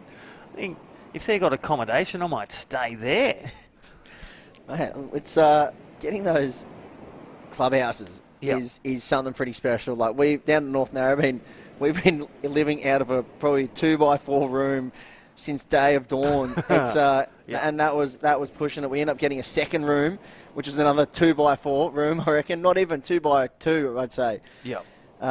But it's, and now we've got plans in place to potentially get a room built out where we can put TV in there and, have so room, important. Video analysis. Tables, just... Community events, as you said. Disability surfers, coming into the World Championships for the Paralympics as well next year. We're going to see that at Byron Bay. But so much on offer, and great to see the grassroots really stepping up in the community, that social awareness. But right now, North End Boardriders leading this heat. And as we said, Wind and Sea, that 6.67, back to that wave of blue. That is what the judges are looking for. Really good surfing, good wave, and he just seemed, you could see that he was going to finish every turn. He just was on timing, on point, and great surfing as we see Hyundai. Beautiful replay. Board's looking nice, getting through those flat sections really well. Tags it off that section there, and this is where he got to work. That nice carve, but just set him up for this end section. That was something special. That end turn there was almost an Ace Buckenish style. Yeah. Just that karate Danielson, just the hands moving in flow, body, biomechanics. Getting super low at the finish and really putting that stamp of authority on the end. I thought it was you actually out there. You're a goofy footer. And up the goof. Ken surf the left. Loves it. Well, right now, so Wind and Sea scraping to get into the lead. They've crunched through the second surfers for KIAMA Boardriders as well. They're holding one of the waves of the heat, the 7-1. And consistent riding as well. Noosa Boardriders, that last one, and Mitch Peterson, a 3.87. 26 minutes remaining. We're going to go back to Jess Grimwood, North End Boardriders with you.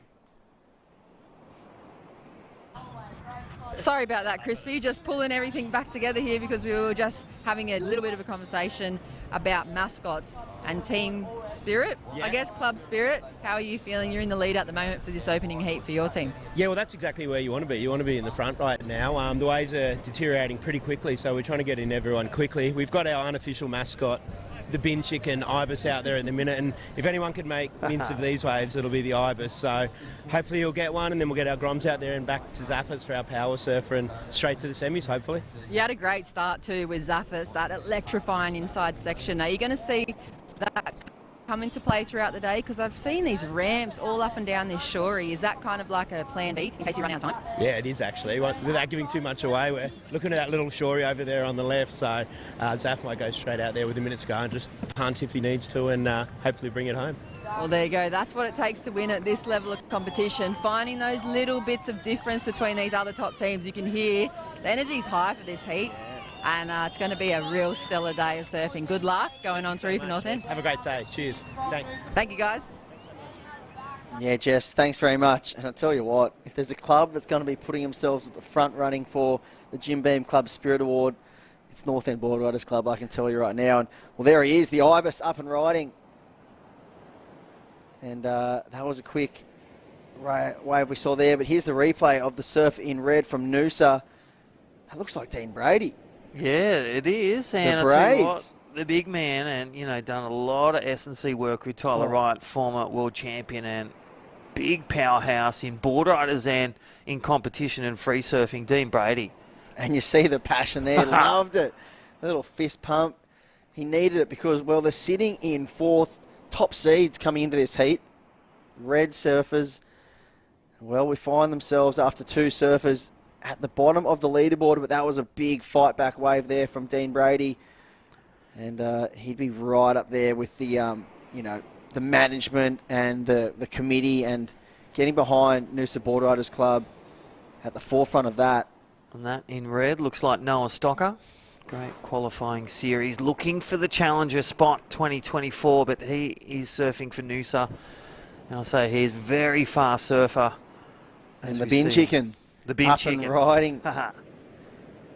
And here is Chris Bennett's making his way to the inside. The ibis tag in that end section. He can do it all. Foil, shortboard, longboard. Just got married too. Congratulations to his beautiful wife, Brooke. And they saw the party went on, him and Zaff and all the boys. So hopefully another different type of party, a winning party this afternoon if they can get the job done here. And currently in the lead. And that was a good fight back wave there. 4.77 for the ibis. 4.77 locked in. And, well, a great wave for Dean Brady. 6.00 there for Noosa Boardriders. So it's, well, pulled them out of fourth spot up into second now. So a great fight back wave. And unfortunately we saw just a 1 point ride locked in for Wind and Sea. And KIAMA a 1.03. So a couple of small scores locking in, and you can see how quickly it can change. Totally. Like, look at, you know, Noosa was sitting on the ropes, had a good start, and then just in the middle, just wave selection let them down and incomplete turns. But Noosa bringing it back with, well, the wealth and experience of Dean Brady, over 35 surfer in this event. The depth and breadth of your Boardriders Club. North End Boardriders in the lead, a 17.17 after three surfers. So 5 surfers, and then the power surfer. As you see, some of these young female surfers as well for Wind and Sea Boardriders right now. That is your 4th surfer, and great to see Wind and Sea giving, you know, Dean, the club president, a great insight to the community events and just the depth of knowledge and progression of juniors for Wind and Sea. That is Savannah out there right now. Yeah, making their way out. That looks like the 5th surfer for Wind and Sea. Nice turn out the back for KIAMA, unfortunately going down. Well, when we think of scores, we think of strategies in this event, Crispy. I think 5 points per surfer, I think is a great number. 30 points, I think that the magic number is 30. If you're getting 30 points in your heat, very unlikely that someone's going to beat you. And yeah, actually, when you think of it in that form, it's not that complex. 5 points a surfer, you know, give or take a couple here or there. We look at North End Boardriders Club, currently sitting above that threshold. They're on 17 points after 3 surfers with a 6.67, a 5.73 and a 4.77. So, you know, you can afford to go just under. You have those other power surfers in your team go just above. But if you're finishing up around that 30-point mark, I'm going to say that's the benchmark for the day. That's going to be the magic number that I'm going to be looking for every club. And that's it's very simple when you say it just like that, but it's when you're surfing for your club, when you got your rashi on and the pressure's on, it can seem like a 20. Like, it can seem so hard to get a 5 out in conditions, especially when it's tricky, shifty lineup. But we'll wait and see how this day unfolds. Wind and Sea right now, they got 4 surfers in. Actually, no, Wind and Sea with 3 surfers locked in, sorry. They have that magic number. They're currently on track for the 30 points, 15.51. And Noosa have dropped down. Here is surfer for Kiama. Yeah, Charlie Stokes. And again, a lot of these surfers, not swapping board riders, but moving place. Like you're at Palm Beach, no doubt, be maybe in one of these teams next year. You'll make your way, eh, Chris? Not a chance. That is Charlie Stokes, and well, formidable force. They took a win last week, but strong qualifying series, pro junior surfer, the Stokes family. I'll tell you what, power surfing, on rail turning, not a bad wave on the backhand. You can see Charlie just getting the job done for the team. They've got the best wave. They've thrown a couple of 1s down and a 4, but that will bring them back into contention. Remember, first place in this unique with 15 teams today. First place will go straight to semi-final, cha-ching, and then second, third go to round 3. But you get 4th, you go to requals straight up, and it could be, you know, it could be the winner, trying to get that first place and waiting for really the challenge to make the final. Coolum Boardriders already there with a great win at that first one with Palm Beach. Snapper getting second, and Coolum Boardriders, they will face off. Yeah, so a big upset there. You see Snapper going down in that one. They'll be back to the drawing board and kind of probably iron out the creases, figure out where they went wrong. I feel Palmy brought the energy straight up. They got the waves. They just looked strong, brought the energy. And, you know, a lot of juniors in that. And, well, we're back. Charlie Stokes. Look at that. 8.17. Biggest score of the day. Boom. And that's what we've seen. I mean, I remember when you think about the clubs and the way they structure their, you know, their teams and the strategy they put in, the female surfers have had such a big part to play in these teams. And I remember years, and we'll highest scoring wave of the day going to Charlie Stokes, and we're going to throw down to none other than Jess Grimwood on the beach. Take it away, Jess. Thanks, guys. The onshore has just come up, but no problem for Charlie Stokes. You threw buckets of spray to the heavens there. They were saying they were getting showers at Noosa. 8.17 must feel good. Yeah, I knew I need to get a good score for the team and stuffed up my 2 first waves, so I was just hoping I could get away with 2 or more turns, and yeah, stoked I could get one.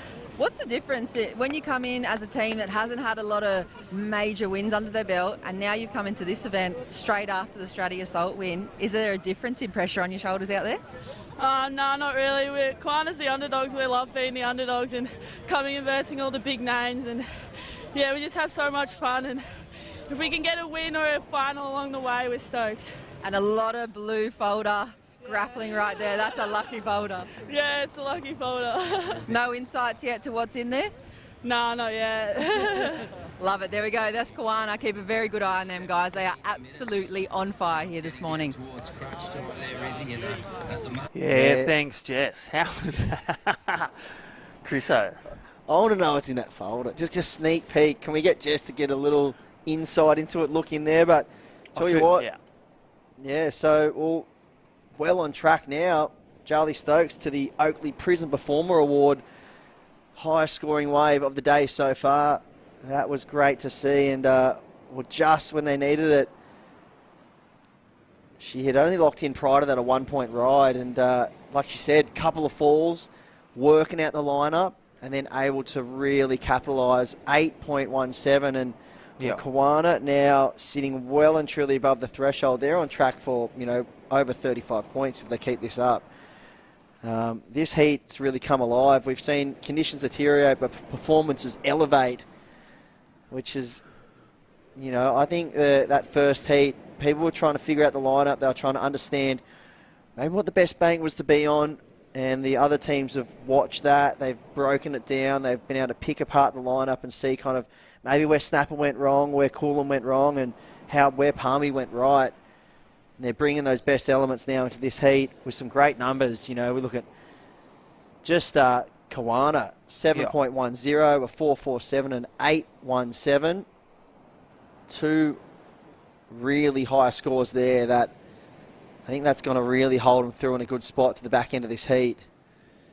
Still feel like it's anyone's, like Noosa Boardriders. That's a nice big open gouge live vision right now, and that is Noah Stocker, and he's such a fast surfer, as I was saying.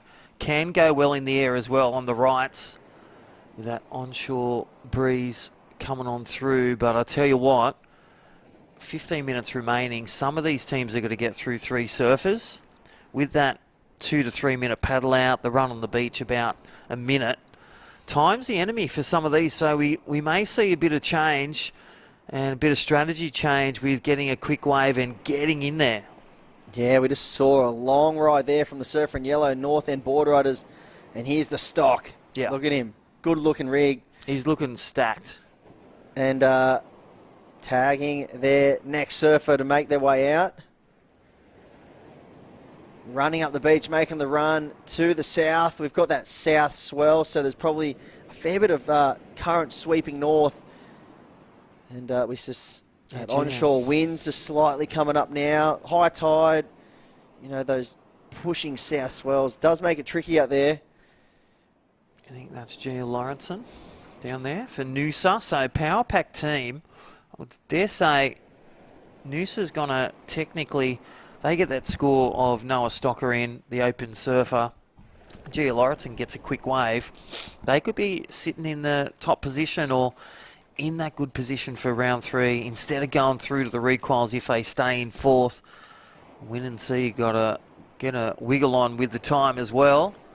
North End Boardriders getting their 4 scores in so far, and Kawana Boardriders off the back of that biggest wave and that opener with a 7.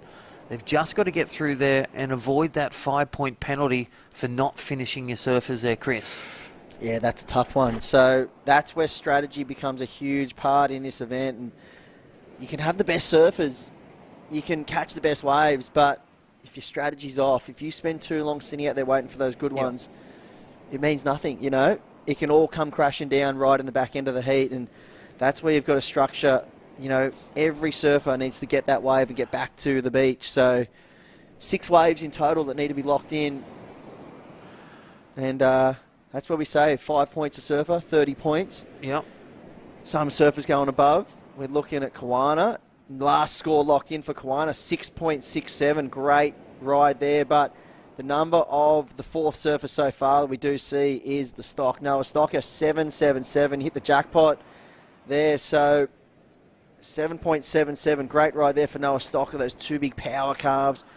Well, we might be able to get a replay of that up because that was some brilliant surfing there from one of the, you know, here it is, top performing surfers on the QS that we see from Australia. Nice turn there and a second layback, so just power. Yeah, love the rail work. I love the clinical finish.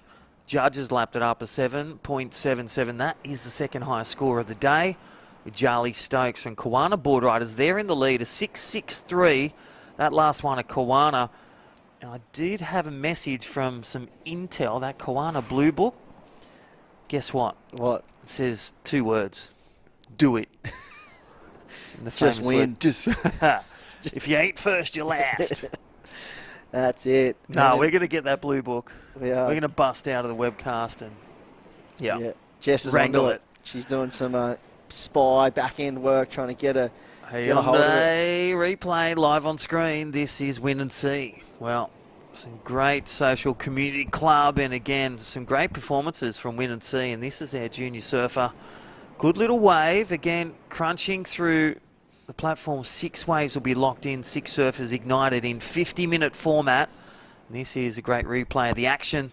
If you just joined us, welcome. All those online, live on live heats. Again, via Surfing Australia's website and www.australianboardridersbattle.com. Tell your friends, tell your families, log in today we're going to be going all day. I reckon it'll be dark by the time we finish. Can't wait. Daylight savings, don't forget. That's it. That's it. No, we'll get it. We'll get through today. Yes. But it's going to be a big day of team surfing here at the Hyundai ABB Australian Battle of the Boardriders. And all roads leading to the grand final at Burleigh Heads, the new venue now for the Hyundai Australian Battle of the Boardriders final. That's going to be iconic. Imagine just freight training pits at Burleigh for... Imagine getting one of those East Coast low swells where it just turns on and, well, the surfers would just be dreaming. Well, I think it's a great platform too when you think about it with the Olympics in 2032 up at Queensland. It will potentially showcase Burleigh as one of the options, no doubt, for our sport of surfing. All right, KIAMA Boardriders in the lead. 32.67 on the back of great surfing. And look at those numbers. Out of 10, 7, some 8s, throws in some 6s. And that goes beyond what we're saying about with consistency of 5s. KIAMA have just lifted and shown that why they won the Straddie Assault last weekend, taking down some, you know, Noosa Boardriders, Point Lookout Boardriders at their home turf. And this is game on. Back-to-back winners looking for it, KIAMA Boardriders. Yeah, we just got some insight there from Jess Grimwood on the beach saying that the access to that folder means you've got to go through some special ops level protected. Yeah, they got cameras, they got security guards. It's 15 humans, they reckon, deep to get through that folder, so it's well protected, and why wouldn't they? It's doing something special for them because they're currently in the lead, and when you come into this heat, when you look at it on paper, Noosa, you'd surely think that they'd just be, you know, walking through this heat in a breeze because top seed in red, but they're currently finding themselves at the bottom of the ladder at the moment. You know, a big thing to do with that is really the strategy. There are only 4 surfers locked in, and well, there's the first ride of the 5th surfer. Yeah, I think that's Gia Lauritsen for Noosa Boardriders. Just up and down, so, you know, locks in a 1. Would you come in? 1-5, you know? Get that next person out there. Yeah, maybe not. I think where they're sitting on the leaderboard, it really comes down to big numbers are required for them. Well, it's a .67, so hasn't done any change. Still in 4th is Noosa Boardriders. Yeah, we look at first place, KIAMA, 32.67 after 5 surfers, so they've well and truly eclipsed that 30-point total we talk about. And Wind and Sea, 25.05 in 2nd after 5 surfers. They're on track for the 30 points that we talk about, that special number. And North End, 24.11, so really a battle for 2nd here. It's going to be a real tight battle for 2nd as we make our way towards the back end of this heat. 7 minutes 55. Here she is, Gia up and riding. Look at that section, tags it. So that was a high power move out the back, and we cooked it. Commentary's curse. Yep, she heard us, and, well, the first turn was glorious. Would have felt great under the skin and on the toes, and, well, just hit that fat section. Let's look at the Hyundai replay. Gia Lauritsen, courtesy of Noosa. Big vertical turn, some great spray, displaying power and critical manoeuvres, and the judges lap that up. I'm saying she gets... You know, something for that turn, they're still going to throw down something like a 4 or the 5 range. That will put them back in the contention to get through to that round 3. Take a win in your first round, you go to the semis. 2nd and 3rd go round 3, and then you get 4th. You know, you still get the sing, you go to the requals. All right, thank you to Hyundai. And again, Hyundai, the proud powers, future of grassroots surfing, and Hyundai, our official Australian Boardriders Battle supporter. Together, we're continuing to create progression, opportunity in this great sport, and I have a Tucson. Love it. Love it? Yeah. I've been eyeing one off. Just the space, the roof racks, fits the boards in, or it can be a nice, you know, you go into a wedding, dress it up, give it a crisp and clean wash, good to go. The new EVs look phenomenal as well. Oh. Gia Lauritsen running through Noosa Boardriders. There it is, a 5.33. One big turn. That is your temperature gauge of, you know, you think of Dean Brady, think of Gia Lauritsen. They got them out. And there he is, the smooth as silk. Is that Tom Cruise? Tom Cruise surfing for Noosa Boardriders. All right, working their way down there. That looks like surfer for the heat leaders, currently KIAMA Boardriders Club. Making their way through to the inside. That's their power surfer, so that'll be all she wrote for. Just want to confirm that was KIAMA and not North End. I'm pretty certain it looked like KIAMA Boardriders. That glare out in the ocean, playing a bit of havoc. But it was either KIAMA or North End. That was their power surfer, either or. You can see out there, Wind and Sea Boardriders. They've sent out their power surfer. North End Boardriders stand by for last wave of white or yellow. I must say, I thought I saw, and she did get the biggest wave score, Charlie Stokes paddle out as a power surfer. That's what we're coming back to when we're talking about strategies. And in the past, you know, we look at clubs like North Shelley when they won it back a few years ago. Up and riding surfer from Wind and Sea, working his way through to the inside. I think that's El Capitan bringing it in. Is he the power surfer and only needs something like around a 2 range to move on through to round 3? Or he faces off in the requal, so get it done, because time's the enemy. 4.5 minutes. It's like the yellow flag is up on the beach. Jess Grimwood's down there. And I'll tell you what, KIAMA Boardriders leading the charge, looking to just get one more wave and then cross the line and finish a great run. And they'll dream on all the way to semi-finals, unless the bin chicken steals that blue folder, Chris. Yeah, well, wait and see. I think North End Boardriders, probably Chris Zaffis, they were saying, is out there as their power surfer. And we can see 3 minutes 55 on the clock, so right down to the back end of this heat, things are getting tight. And that looks like the surfer for KIAMA out there, so maybe that was the Zaff that we did see on a wave before. It's a power surfer making his way in. We'll have to wait and see the judges lock in. He's lightning fast. I love the Zaff. No stranger to a big air game or just opening up with a big air qualifying series surfer. Also looking to make the Challenger Series and representing one of his new clubs, the North End Boardriders. You know, training at Surfing Australia with all the crew, HP department. Good old Glenn Workman and all the crew. Skaz, the Director of High Performance in Surfing Australia, and Chris Marta, CEO. Inception of, you know, supporting the Boardriders clubs, as we say. Hyundai, the Australian Boardriders Battle, 23-24. This is event number 6. Winding down heat number 2, round 1, under 3 minutes. KIAMA leading a charge. Noosa second, North End Boardriders, but that last one, a Wind and Sea. Can he throw a spanner in the works? Here we go. Wow, nice tag there for the surfer from KIAMA Boardriders Club. So in the lead, power surfer there. Good first strong manoeuvre out the back. Working his way through the inside. Looks like he's going to get a fun little double up here.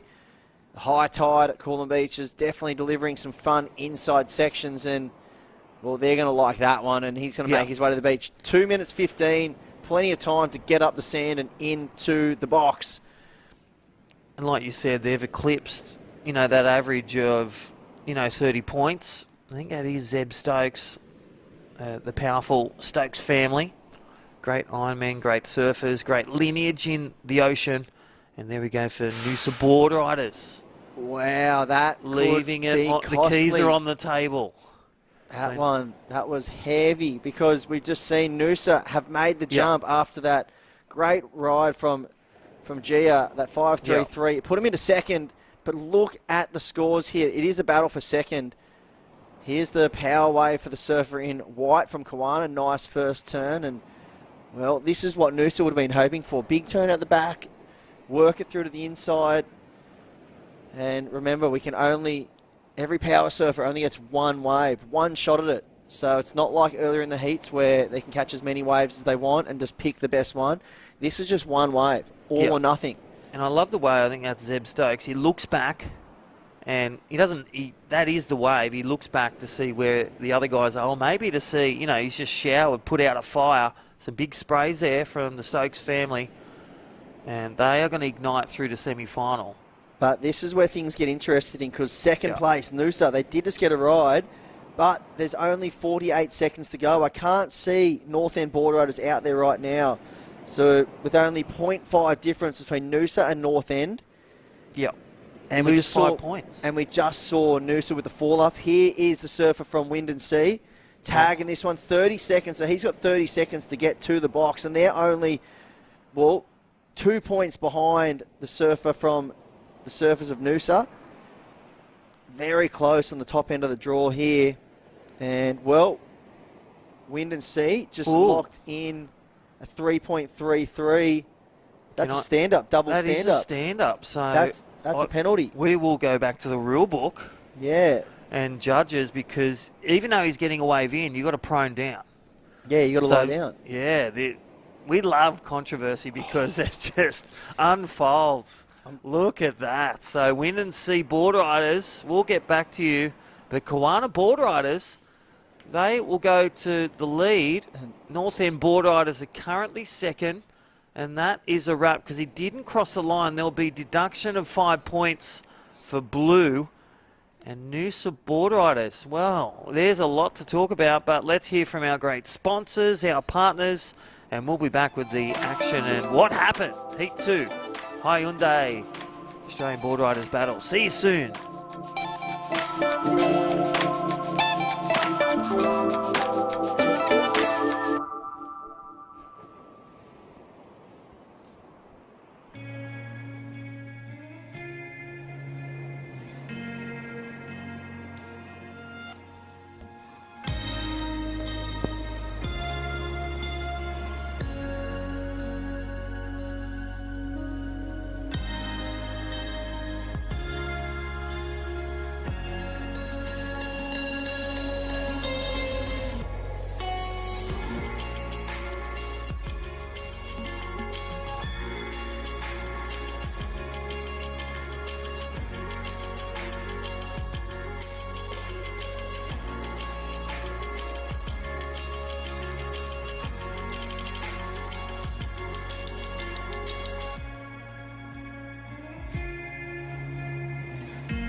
All right, welcome back. Welcome back to a beautiful Sunday down here at Coolum Beach. This is the Hyundai Australian Battle of the Boardriders, Queensland regional event. And well, we have 15 clubs doing battle for spots in the final, which will be held at Burleigh Heads. Well, all the best Queensland Boardriders clubs doing battle today, and heat number 2 just wrapped up, and it looks like the scores have been locked in. So some very interesting things happened in the back end of that heat, but it was KIAMA Boardriders Club. Huge total, 38.10, taking out that heat. And, well, they are fired up after their recent win at Stratia Assault. Second place, North End Boardriders Club, getting the job done on the last ride. They were currently in third. Prior to that wave, and well, we saw Chris Zaffis lock in a 4-point ride and get back to the box, 31.11. They were in second, so they'll be moving on through. Noosa Boardriders Club, well, the top seeds in that heat, very uncharacteristic there. 28.87 in third, and in fourth place, Wind and Sea, 18.54. We saw a penalty on the last ride due to the surfer standing up twice, and well, they're going to have to go back to the drawing board. Myself, Chris Enever, in the booth here on this beautiful Sunday with none other than Britt Nicol. And well, we're into heat number 3. Britt, who have we got in the water now? We are into round 1, heat 3. We have North Shore Boardriders in the red, Point Lookout Boardriders in the white, D-Bar Boardriders in the yellow, and Yarumba Boardriders in the blue. So this is going to be another exciting matchup here. The state qualifying event here at Coolum Beach on the Sunshine Coast in Queensland. This is, of course, the Hyundai Australian Boardriders Battle. It is an unprecedented event series involving over 70 of Australia's boardriders clubs in 8 state qualifying events and culminating in a grand final for 32 clubs in 2024. Who will move on through? Yeah, that's going to be exciting to watch. 2024, March 9th. Put it in your calendars because the grand final for the Hyundai Australian Battle of the Boardriders will be held at Burleigh Heads. $20,000 going to the winning club. What an injection that will be into any club in Australia. And well, thank you, Hyundai, for getting behind the grassroots of surfing and, well, pushing forward the boardriders battles. This is where it all begins. When you're a surfer, when you first hit the water, when you get your first surfboard, you think back to those days, and there's groms that are just starting to do that now and even looking to do that. It all starts at that home beach where you grow up, where you get into the boardriders club. The first time you put a rashie on is in your boardriders club. It's the first time you're introduced to competitive surfing, and it's that family aspect that you get to grow up with and know and love. And essentially, the boardriders club is your second family, and that's why these events bring out so much passion for these surfers that are now, whether they're juniors, they're groms, they're on the elite levels, they're world champions. They always love putting that rashie on for their club and just getting that passion out and just that froth. It really is just such a unique community. You watch surfers that have surfed at that elite level on the world tour and won world championships, and they always come back to the Boardriders Club, and it just goes to show like how special boardriders clubs play in that role for not only elite surfers but local regional surfers throughout Australia. You've got that community, like you said, those family vibes, and it's a social aspect too. And this event, there's nothing like it. It brings together the best of the best throughout Australia. As we look to cut to Jess Grimwood.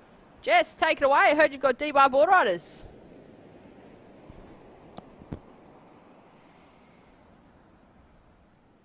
And it looks like we might have some technical difficulties there with Jess Grimwood.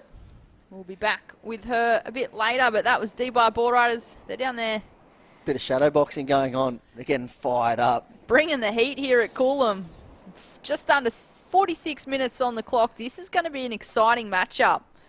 And earlier, I feel like maybe I saw Josh Stretton down there in the yellow.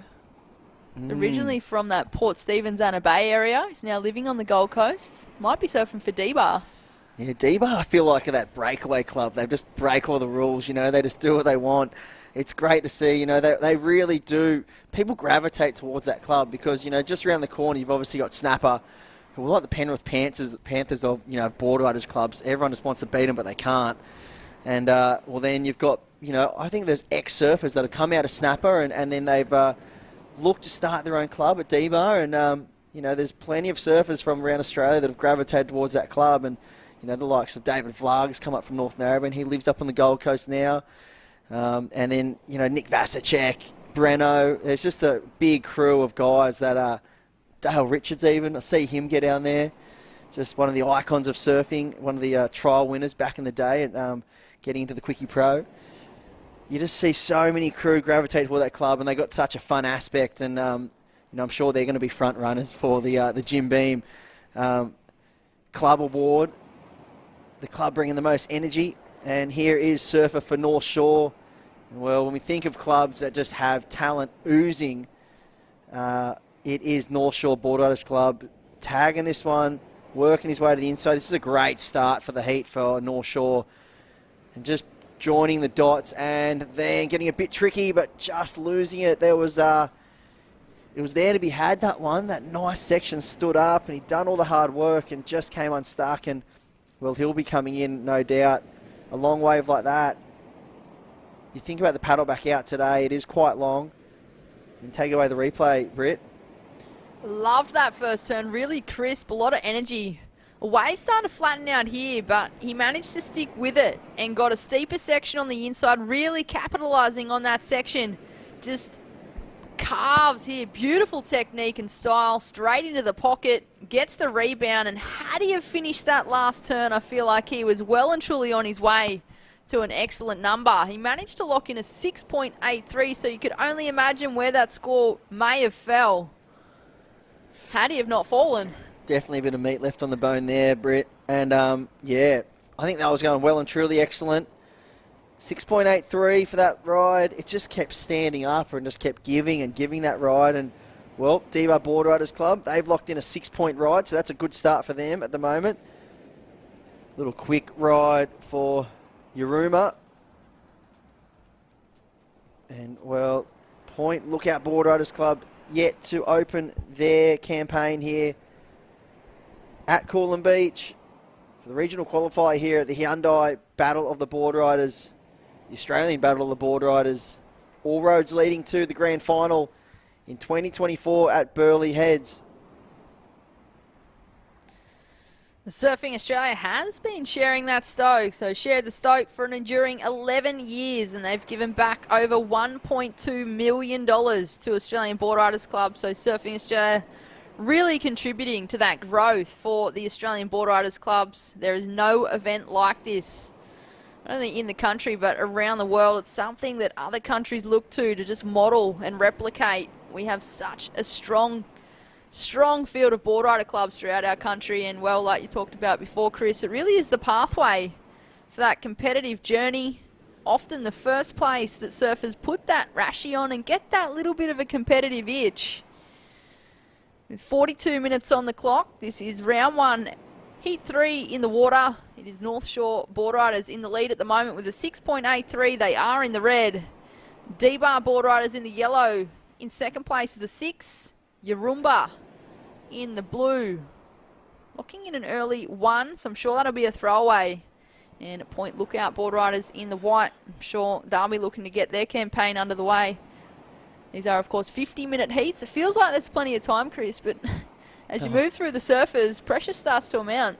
Quickest 50 minutes of your life, seriously. And there we see Yarumba up and riding.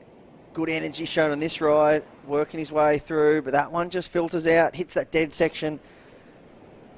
And, well, the Hyundai Australian Boardriders Battle, unprecedented event with over 70 of Australia's boardriding clubs in 8 state qualifying events, leading to the grand final where 32 clubs will compete for that national final, the big trophy, taking home $20,000. And, well, it's more about the just that precedented win, just being known as the best boardriding club in Australia. You get that win, you're the best boardriders club in Australia for that year. And, well, we saw North Shore do that back in 2020. They were the ABB Grand Final winner. And that's a title that can never be taken away from them. It's not only that $20,000, well, as you mentioned, you're alluding to it, the bragging rights. Everyone wants the bragging rights. That's it. You know, when you rock up and you're the best club in Australia, when you've walked down the beach and you're at that grand final for the next year, all eyes are on you. The target's on your back as well, but, you know, the feeling you have is something like nothing else. And, well, the Hyundai Australian Boardriders Battle final, the breakdown of how it is the clubs that are brought together. We have the 8 regional events, 16 clubs from New South Wales, 4 will come out of the north in New South Wales, 6 clubs in the central New South Wales region, 6 clubs in the New South Wales South region. Then we have 6 Queensland boardriding clubs, 3 Victorian boardriding clubs, 2 from WA. South Australia have 2 boardriders clubs representing, and 2 from the Tasmanian region. And then there's also the wildcard application process you can go through to get that wildcard. And, well, I know North Narrabeen's done that once, and I'm pretty sure we got the win after getting the wildcard. So it can be so important to get that wildcard because, I mean, these regional events are so cutthroat. It's so hard sometimes, and well, sometimes you have your best surfers away. We see surfers sometimes away at big events competing, on the qualifying series or the Challenger series. Even the CTs can be on, and you know, some of the top level surfers from these clubs miss that opportunity. So that's where that wild card can come into play if they do come unstuck. Well, here's a replay for the surfer in red, top seed in this heat. North Shore Boardriders Club just coming unstuck on that last ride. And, well, there's a good closeout re-entry to finish that one off. And Yarumba will be bringing that one to the beach. And that looks like the surfer in white. Point Lookout getting their campaign started here, Britt. They are. It is getting tricky. I feel like a couple of these competitors might be getting a little bit desperate on what they're taking off on. I feel like the time might be starting to add that pressure. So we watch Yellow from D-Bar Boardriders. One big turn, but just caught a rail there, Chris. Yeah, that was a really nice ride. There we see the replay of that. Just had that big first turn, did all the hard work, and then it's almost like he tried to get up there for the 2-for-1, just a bit quick, and got caught in the process. We'll probably see Point Lookout bringing it to the beach because 37 minutes on the clock. They're well and truly behind the 8-ball here. We have 50 minutes. You think about that's 6 waves that need to be locked in. So 6 surfers need to get into the water. 5 surfers, 1 power surfer. Well, you break that down at around about 8 minutes a surfer in that 50-minute heat. So, well, already down to 37 minutes on the clock. So that's 13 minutes gone. Point Lookout have chewed up 1.5 surfer time already, and they haven't even got a score locked on the board as yet. But I think that looks like maybe Curtis Ewing on that last ride, that very smooth, stilky style, opening the campaign for Point Lookout. We'll wait and see what comes in there. But D-Bar do have a 6-point ride locked in. North Shore, 6.8 locked in. They have their second surfer in the lineup. And, well, here is the surfer for D-Bar. Working his way through this one. Better looking right-hander here, offering up some multiple manoeuvres. Tags that one nicely, and will he get the bonus section, Britt? Looks like he might. And looks back to the beach. So surfers looking back at the other team members. Will they call me in? Are they just waving me to go back out? So the surfers in the water, they do have the advantage of being able to catch unlimited waves to lock in their best one. But that's where it gets tricky. Do you remain patient and take a good one? Keep busy. Stay patient. Stay patient, keep busy, that old chestnut. A lot more getting busy in this club teams format, I reckon. Not a lot of staying patient. But Point Lookout, there it is. They locked in a 4.67. Huge call here as well from D-Bar. We saw them with that long right-hander. Well, elected to paddle back out. They do have a 6-point ride locked in. A 4.6, not a bad number, but still going to roll the dice again and get back out there. And here is the surfer from North Shore, surfer in red. From a distance, it looks like Sophie McCulloch. Yeah, it does. That high energy, you can just see, fresh off a huge result there in the Challenger Series in the back end of the year. And look at that, just connecting the dots. Just professionalism.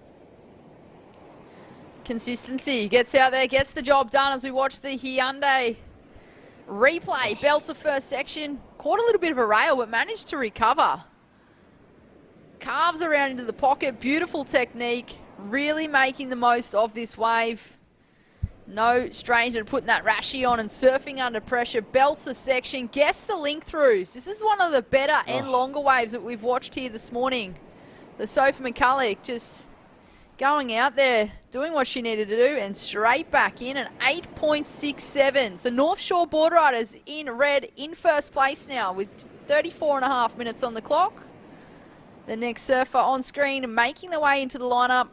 It is D-Bar Boardriders in the yellow in second place with a 6 and a 4.6. Point Lookout Boardriders in the white in third place, 4.67. And Yarumba Boardriders in the blue, 3.73, but keeping in mind that both white and blue have only locked in one wave, whereas red and yellow have both locked in two. Yeah, so time could become the enemy at the back end of this heat, especially for Point Lookout and Yarumba. Well, I'm interested to see as well who North Shore nominates as their power surfer because, well, 8.67, best ride of the day, Sophie McCulloch. We've seen some clubs in the past do this where they utilise their very talented female surfer as the power surfer as well because, well, scoring is all judged based on the division you're entered in as. So, Sophie McCulloch being scored as the woman for this event. And then the juniors are scored as juniors and the opens are scored as opens. So this is a great ride for Sophie, and you know it can be a great tactic to play. When you have a surfer that is World Tour standard, it's going to go out and compete and drop us the numbers like an 8.67 on the first ride. You'd almost be crazy not to put him in as the power surfer because the advantage it has, you know, that's where it comes down to tactics. And it's a funny game. The strategy can play huge benefits. And it's a hard one to know where to take the strategy sometimes because the surfers and the teams have got to lock in those lists before this heat started. So they wouldn't have known that Sophie was going to go straight out there and lock in an 8.67, but knowing her history, knowing what she's like, knowing how consistent she is, there's a chance that they may have put her down as the power surfer. This is, of course, round one, heat number 3. Amazing morning here at Coolum Beach in Queensland. Yeah, and this is the Hyundai Australian Battle of the Boardriders. Well, right now, North Shore in the lead. And what a club they are. Founded back in the late 60s by a group of Redcliffe surfers. And here they are, 2020 Australian Boardriders Battle champions.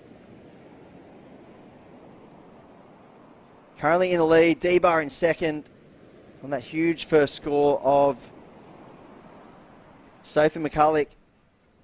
Point Lookout Boardriders Club currently sitting in third, Yarumba in fourth, and 31 minutes, 25 seconds on the clock. So this is going to be a pressure cooker this back into this heat, Britt.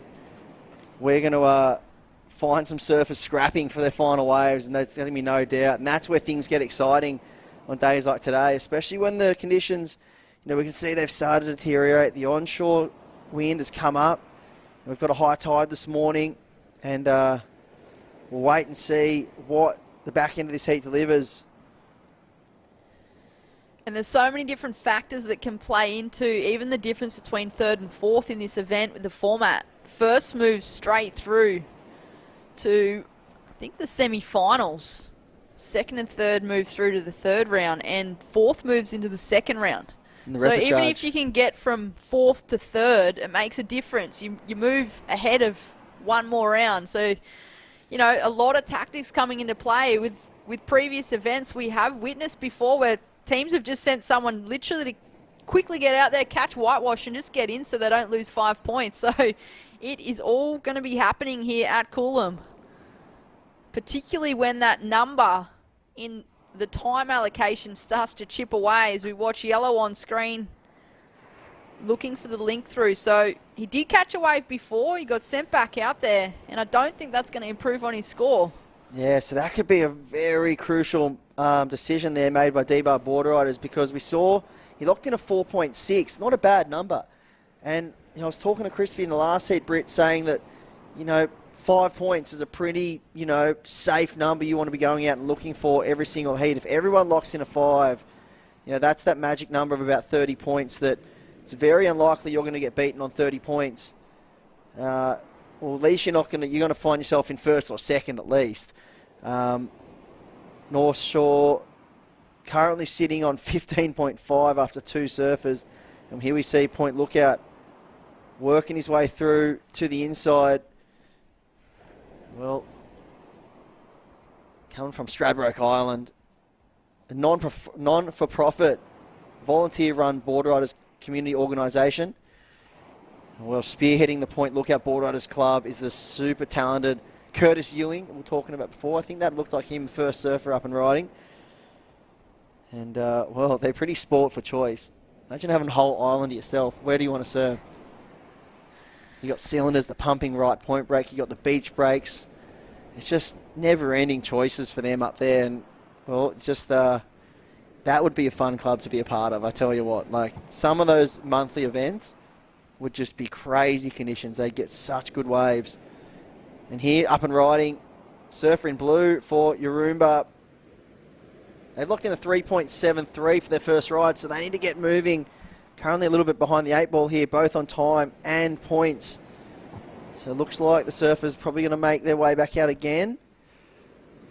Interesting choice here with the time that we have, 28 minutes, Britt. This is where I think the team captains and the coaches really need to come into play and go, okay, we need to break this down, the back end of this heat. How many surfers have we got left, and what are we going to break these time increments down into? How are we going to get these surfers back in the box within the time frame we have without getting that deduction, that 5 points?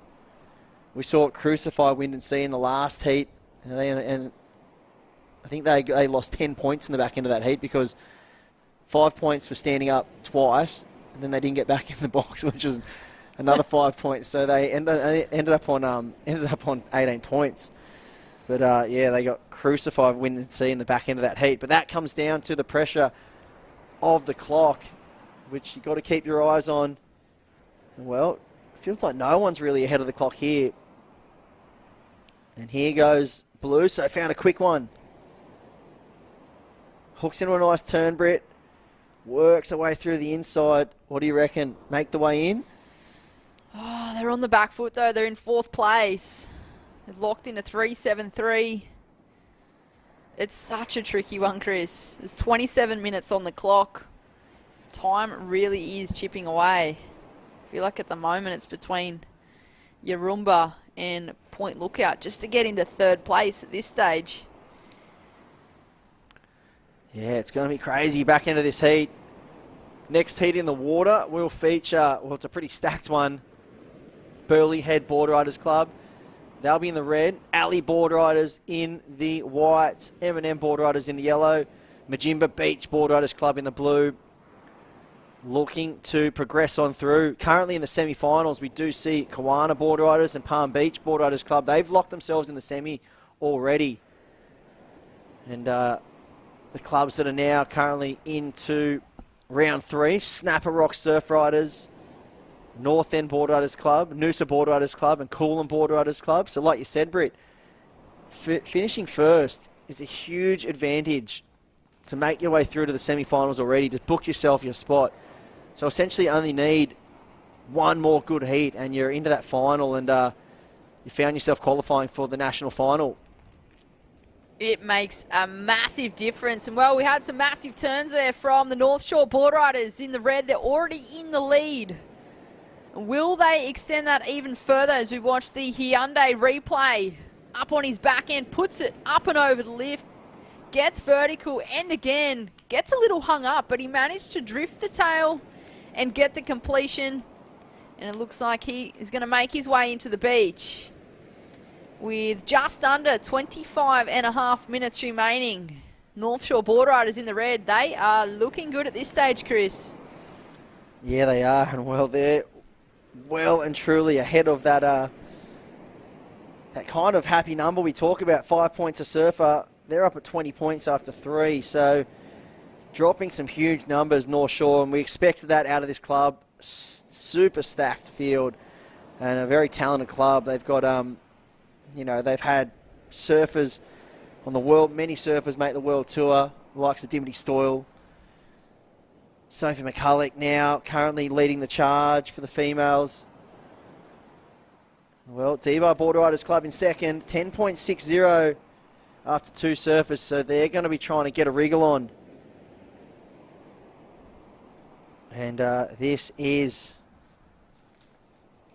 the Hyundai Australian Boardriders Battle down here at Coolum Beach on Sunday. We've got 3 to 4 foot conditions, probably say around the 3 foot range. We've had this this swell hit the east coast the last couple of days. It's been good. It's been a bit of a slow patch on the east coast for the winter. Probably one of the worst winters I can remember on track. But up and riding, that looks like the big frame of the Mr. B. Durbridge. Just a quick up and out there for Point Lookout Boardriders in the white. And yeah, looks like that was B. Durbidge. Here we go on screen. Well, quick turnaround. Belts the section. Well, former World Tour surfer is no stranger to that competitive rashy and that competitive fire. Linking this one all the way through. He's done well to get the connection here, Chris. Yeah, he has. And even though he's a big unit, he's no stranger to ripping apart a small wave. Many years on the World Championship Tour. And now, here he is down here at the Hyundai Australian Boardriders Battle. And well, imagine being out in your heat, you know, being a junior, and you'd look over and B. Durbidge is just breathing down your neck, and you're going, what is doing? But that's what this event does. This is it brings together the best surfers around Australia, you know, putting the rashy on for their club and, you know, competing against at the same time some junior surfers that, you know, might not have this huge experience, but looking over and seeing Bede in the lineup must be pretty special. And, you know, former World Tour competitor, now directing his talents towards the coaching of the up-and-coming Australian surfers. And, well, we saw him over there with Ethan Ewing at the WSL Finals. Put on a great display, and well, I'm sure Ethan will be tuning in, watching his club do battle. Here we go, up and riding. Surfer in yellow from D-Bar Boardriders. Gets a couple of turns behind the section. Here we go. He's got some open face to work with. Links back into the pocket. Steeper section ahead. Cracks the lip. Can he finish? Just comes unstuck. A little too much weight on the heels, but tell you what, it looked like that was a good wave there from the surfer in yellow. Yeah. That looks like Joel Nantes, maybe. Do you know Joel Nantes can remember everything? He remembers my birthday, and I told it to him 15 years ago. And my phone number. Here he is, tagging his way to the inside. Just comes unstuck there. Well, wonder if he'll make his way in. I reckon he will, because time is of the enemy in this heat. 20 minutes to go. Remember, we got to get 6 surfers locked in and back in the box within that 50-minute period. If you don't get your surfer back in the box, 5 points will be deducted from that club. The last surfer's wave will count if they get it within the time limit. However, the 5 points will be deducted. So that's where strategy becomes a huge, crucial key in the back end of these heats. You know, North Shore right now probably do have a bit of wiggle room to play with. They could afford to really get a couple of surfers in quick. Wouldn't be a bad strategy, really. Just try to get those last couple of surfers. Make sure you get the power surfer in the water with the paddle out today. You're probably saying it's about a minute and a half paddle out to get out the back. So there's, you know, 30 seconds to get in. There's 2 minutes already. So you want to leave the surf probably a good 7 minutes at least. Here we go, surfer in blue up and riding for Yarumba Boardriders. She's weaving her way through the inside section, changes direction, puts it up over the foam, and she's going to make her way in. We also look like we've got the surfer in red making his way in possibly from North Shore Boardriders. That looks like Blake Wilson. Just tagging that end one. Remember I had a heat with Blake back in Raglan. And the wind was that strong, it blew the tents off the beach. I had to put the event on hold because it went that strong offshore. They couldn't see the surfers. And anyway, now he's still keeping the rashy on, getting the competitive juices flowing for North Shore. And working through to the inside here. That is surfer in blue for Yarumba. Finishing up there, so they'll bring that one to the beach. Fortunately, finding themselves in a bit of a tricky situation here. Only some small scores locked in. They got a 3.37 and a 2.37. And they just locked in another score there. This is heat number 3, round 1. In the Hyundai Australian Boardriders Battle, Queensland Regional Qualifier. All roads leading to the grand final at Burleigh Heads. We'll see that March 9th, 2024.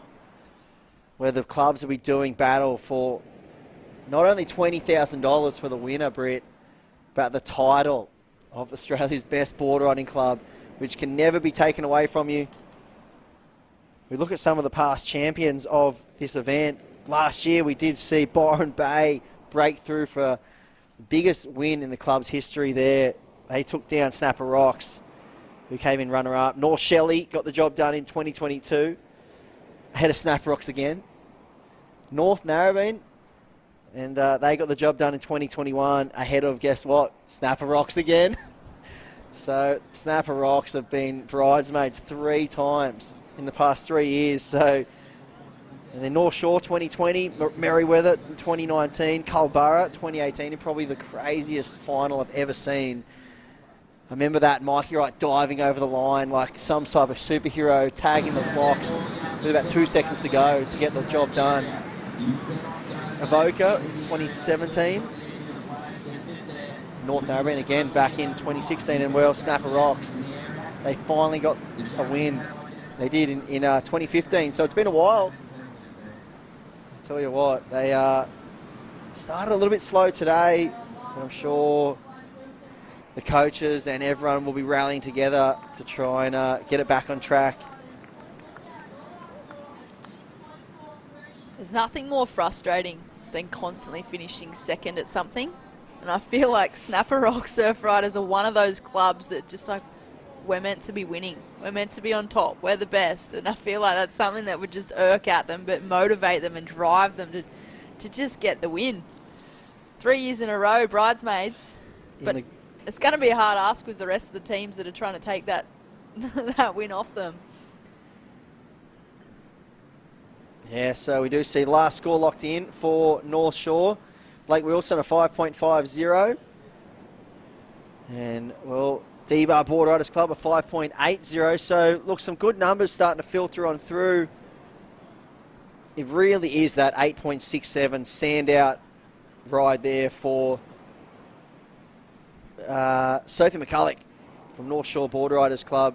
Has them well out in front, 26.47.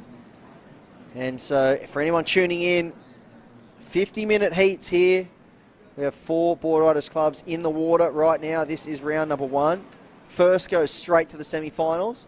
Second and third go to round 3, and fourth place will find themselves in round number 2, which is the repechage round, where they get another shot, which is great to see. You know, you've travelled all the way to Coolum. You get to surf it guaranteed twice. You know, you might have a little hiccup in the first round. You know, just kind of get the feet in the wax. And then, you know, round 2, it's go time. Kill or be killed. The target is on your back. And I'll tell you what, this is event number 6 of the state qualifying events series here for the Hyundai Australian Boardriders Battle. They are all looking for that spot in the grand final. It'll be a total of 32 clubs up against each other in early 2024, in March. But you've got to get there. A win at this event will get a club $1,500, but if they win at the grand final, they take home the 20 grand. And what a huge difference that makes to any club.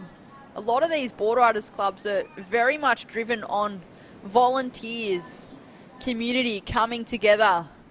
So a massive boost in funding like that can really boost a club's development over a number of years.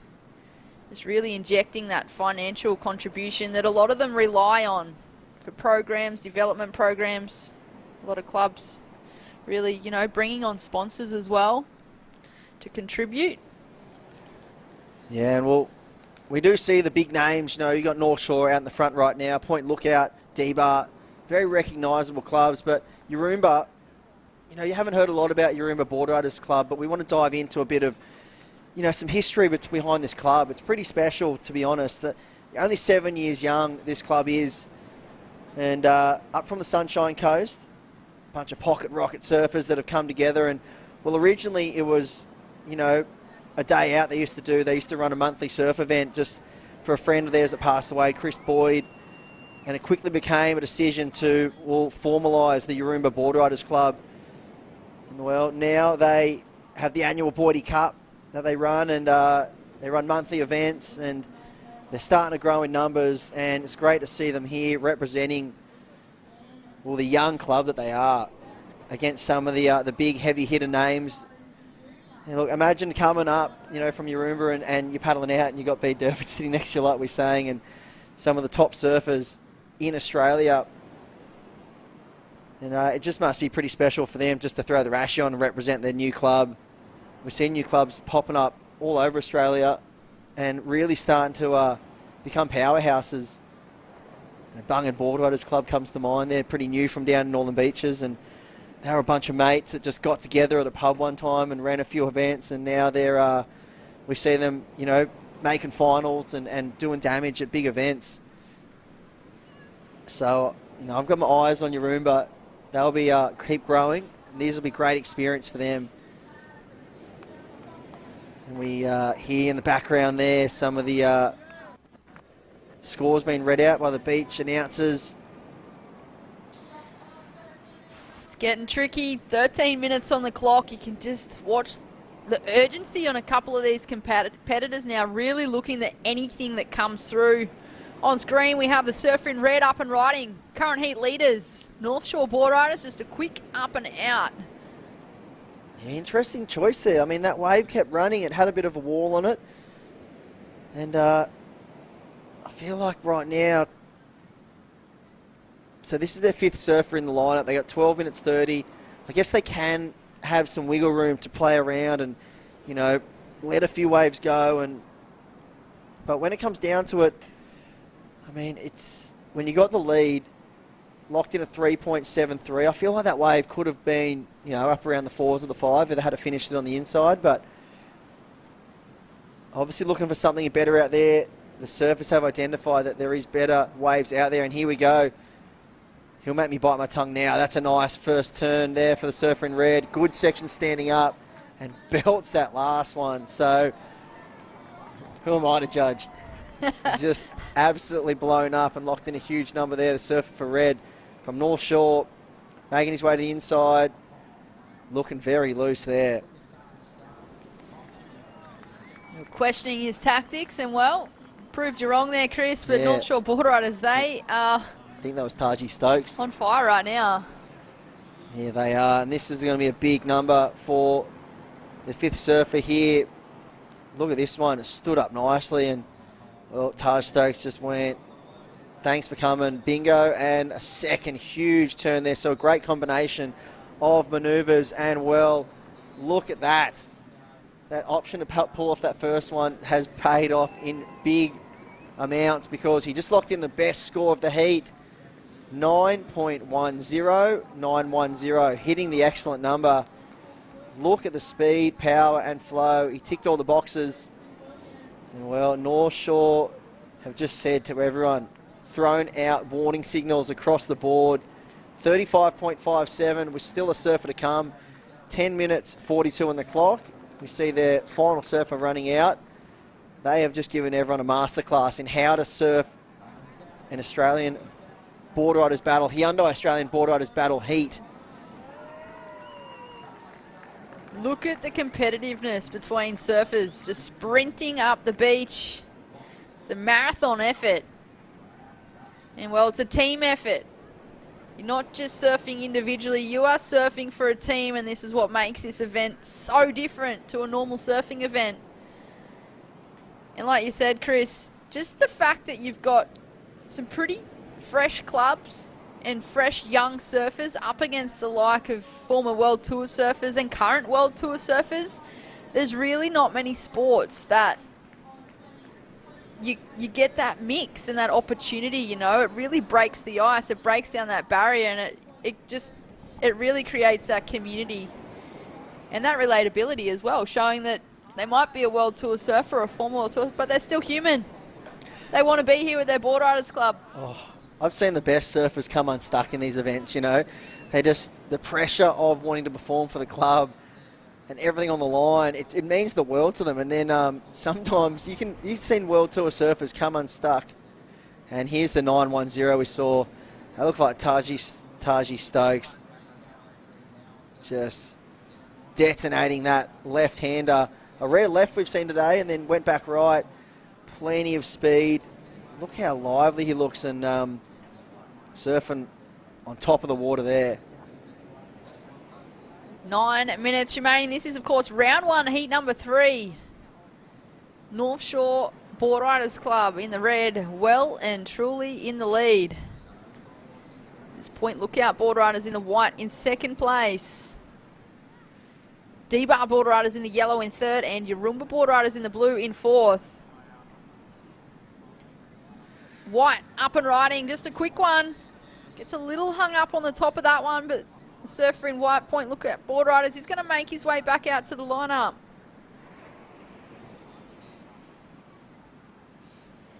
All right, so see a quick in and out here for the surfer in white. And, well, we're going to throw down to Jess Grimwood right now. She is with D-Bar Boardriders Club. Jess, take it away. I am. I'm with the D-Bar D-Bots. It's Jack, and they've been so busy all morning. Super caddies. You've been shadow boxing, getting yourselves pumped up. Who's the secret weapon for D-Bar today? No, he's gone first. No, you are. I reckon we should do some fat Got a bit of technical Rios difficulties and here. land them and not fall off. Absolutely, that's a very good plan. And how would you feel if you were to win? I would be really happy and I would celebrate. And you got Freya Prum out there now for the D-Bar D-Bots? Yeah. She's going to bring it home for the team? We need to get a 9 and a 10, and if we win the whole thing, they get scooters and we get soft drinks. Well, there you go. That's straight from the D-Bar D-Bots. Jack and Jack, probably the hardest working young fellas on the team at the moment. D-Bar are feeling good. They got a good team vibe here. Club spirit, phrase in the water for them. Back to you guys. Thank you, Jess. And, well, the two Jacks from D-Bar Boardriders, they are here. They've shown up. There you go, the Grommies. They said they need a 9 and a 10. The surfers get scooters, they get soft drinks. What an incentive. Yeah, well, that's a great call. Currently sitting in third, though, D-Bar Boardriders with some work to do. Down to 6 minutes 45 on the clock. And, well, tags that one there. That cool, quick in and out. This is an important ride. This is the surfer from North Shore Boardriders Club. Big two-turn combination there. Well, making his way to the inside. Great looking ride there. That was a solid two-turner here. As we watch a replay, drives hard off the bottom, really throwing a fan of spray, but it's this turn here that does it for me. Straight up and over, throwing everything at it. The surfer in red for North Shore Boardriders. They are looking to shut the gate with 6 minutes on the clock. Yeah, we'll wait for that last score to come in. 8.40 for the power surfer there. So a great score locked in. And, well, 43.97. That is a doozy of a score there for North Shore Boardriders Club. And, well, Yarumba, two nice turns there, showing plenty of flair, but just coming unstuck. That was a good-looking ride there, Britt. It was a solid two-turner. And, well, North Shore Boardriders in the red, they have well and truly comboed the rest of the field at this stage. The surfer in blue on screen, that's the surfer from Yarumba Boardriders. It looks like they might be making their way in. Whoop, turned around. Maybe he's making his way back out. This is where it gets tricky, Chris. With just under 5 minutes on the clock, we've got a couple of teams that still have a number of surfers to get through. It's a matter of, do you stay out there and get a number, or do you just catch anything and not lose the 5 points? Well, that's the thing. Like, it's very tricky. I mean, you really don't want to be losing 5 points in, because you've got to score at least a 5 on your wave to remain equal. Just to be neutral from where you started. So, I feel like even getting a shorey and getting 1, it ends up being worth 6. Because you're not losing that 5 points. So, any number is a good number when it comes to this point system, especially in the back end of the heat when it's so close. Look at second and third currently. We've got second and third sitting on 19 and 21 points, so very close here. But it's all about the surfers in first in this heat. North Shore have just put on a clinic. But on screen, that is Freya Prum, originally from Merimbula. Now lives up the Gold Coast way, surfing for D-Bar Boardriders. She is the pharmacist, linking this one all the way through, locking in a number. So there's some good performances there from Freya Prum. She's managed to get her team into second place. So surfers in the yellow, D-Bar Boardriders now into second. Point Lookout Boardriders in the white being bumped to third. And Yarumba Boardriders in the blue now in fourth place still with just under 3.5 minutes on the clock. This is going to be a nail-biter finish between second, third and fourth, particularly second and third. Yeah, and I think that was Alistair Reginato for North Shore in that last ride, locking in that 8.4. Then a powerhouse surfer. And, well, there we go. So Jess is on the beach there with Alistair Reginato, locking in 8.4 for his last ride and getting the job done in the round number 1 for North Shore Boardriders Club. Take it away, Jess. Thank you, Chris. And 40-plus points, pretty much a grand final winning total for you, Ali. Must feel good straight off the plane, straight into club surfing. Yeah, that's a massive total. That might be our biggest total ever. So, pretty good performance from the whole team. I was just kind of trying to consolidate after Soph and Taj and Landon got a couple of really good scores. I thought a couple of 5s would probably get through, but it's actually really fun when you get a section out there, so I was happy to bang one and get another good score. But yeah, it's fun waves and nothing better than surfing for your club. You guys have held the crown before, so let's keep a good eye on them throughout the event. They've just absolutely blitzed this round heat, and we'll let him go and celebrate with the rest of the team and get back to you guys. Stay tuned for North Shore. Thanks, Ali. Thanks. Cheers. Yeah, thanks for that, Jess. And, well, we see Curtis Ewan making his way in there.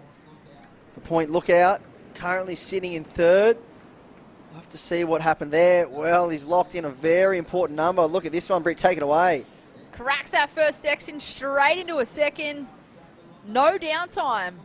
He found the flow. And, well, I feel like he's going to get a decent number. A 7.27 last of white. Point Lookout Boardriders. It puts them back into second place with just under a minute and a half on the clock. Curtis Ewing, the spearhead of Point Lookout Boardriders Club. He's no stranger to competitive surfing, having claimed last year's Parramatta Bendel Memorial Surfing Contest while also being crowned the winner of the 2021 Gold Coast Open. They're bringing it home for his team, but in the water, that's a surfer in yellow from D-Bar. 1 minute on the clock. Can he get back into the box? Yeah, that last name rings a bell too. The Ewing family, very talented. We did see the Ethan just absolutely going mad at the WSL finals this year, and well, he'd be tuning in, cheering on the club. Point Lookout Boardriders Club currently in second. We see D-Bar making their way over the line. They're currently sitting in third. So, you know, we said North Shore Boardriders Club did lock up that number 1 spot. They can't be beaten. With only 17 seconds on the clock, Yarumba, unfortunately, looks like they will finish in fourth and go into the repechage round. So Point Lookout and D-Bar will find themselves in round number 3. North Shore Boardriders Club, one of the biggest totals we have seen at the Hyundai Australian Battle. The Boardriders will be back very shortly with heat number 4. Don't go anywhere. Stay tuned.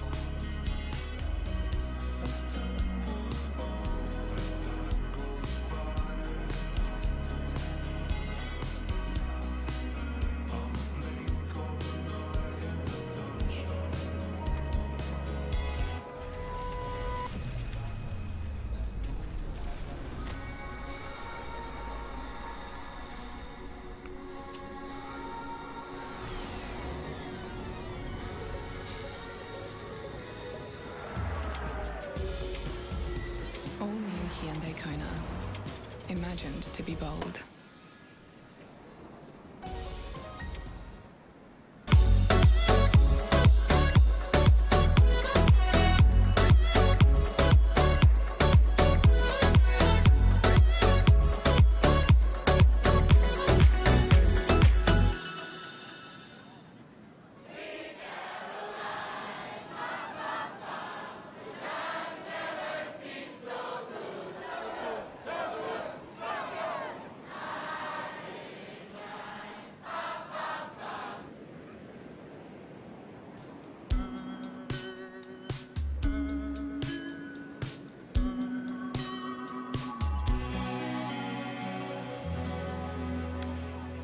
Welcome back to Coolum Beach.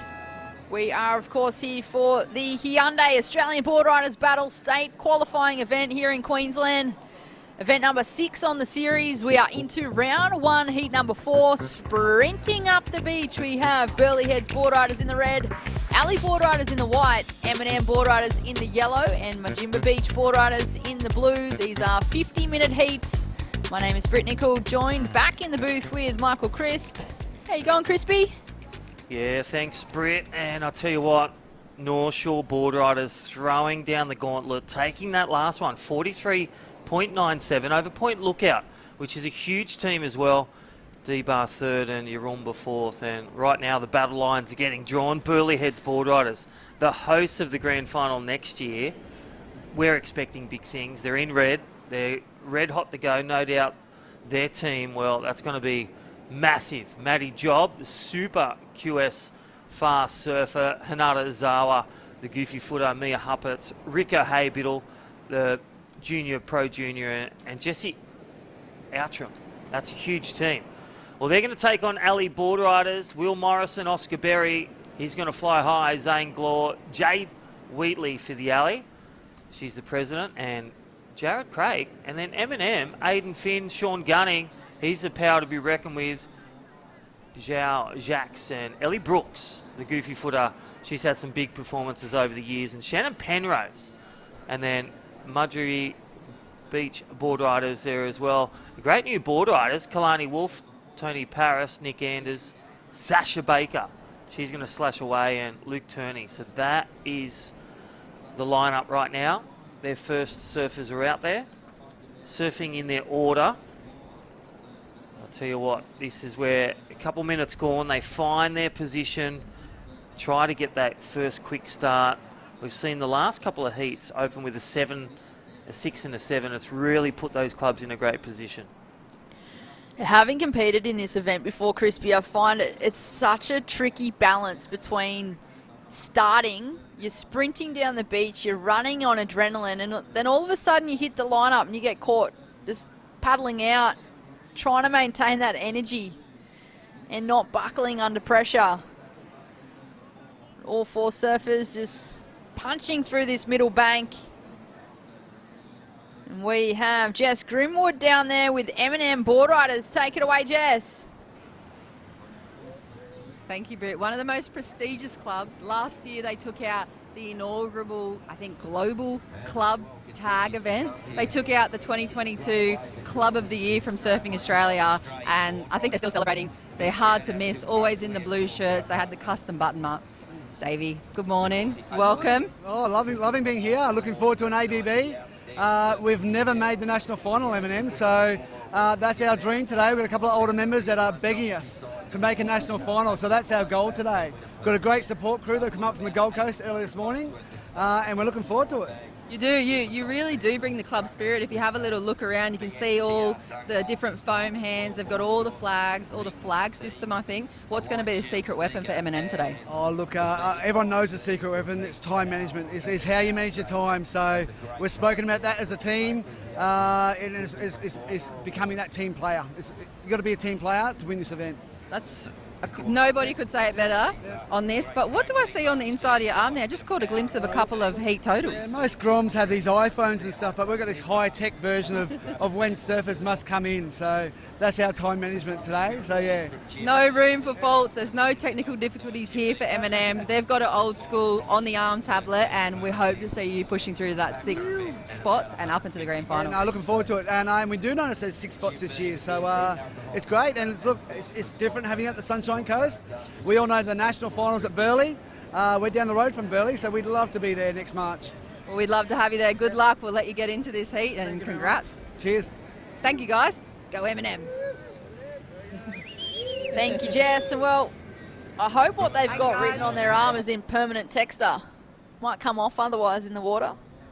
That's right, the water-based. Hopefully that's not a technical difficulty.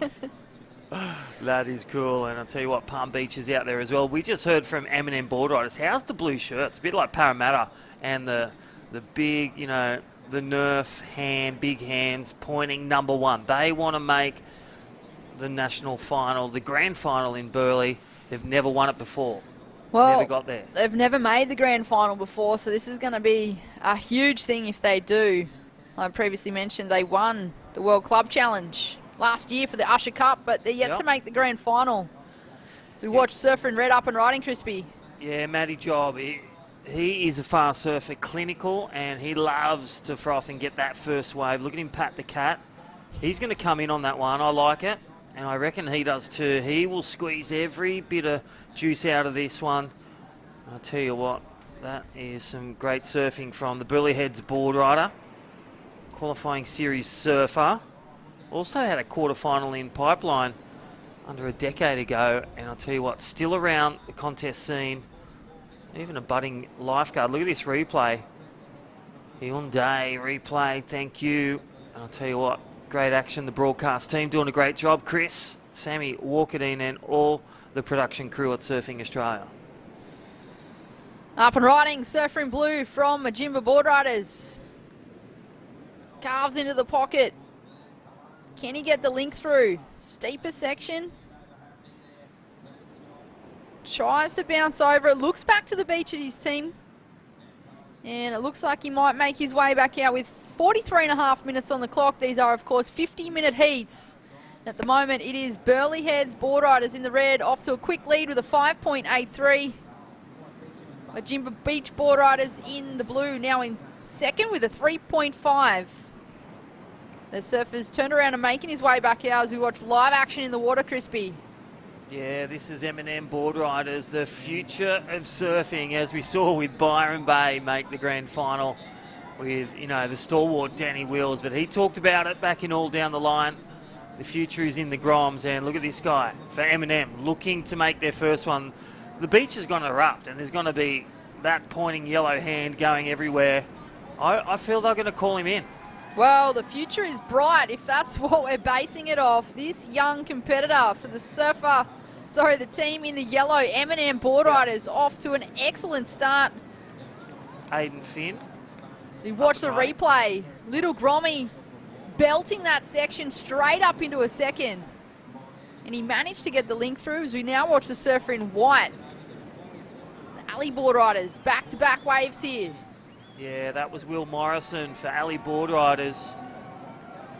And I'll tell you what, look at these guys run. I think that is Sean Gunning. All right, we're going to go straight down to the temperature on the beach. Jess Grimwood, you've got Majimba Beach Boardriders. They're in second.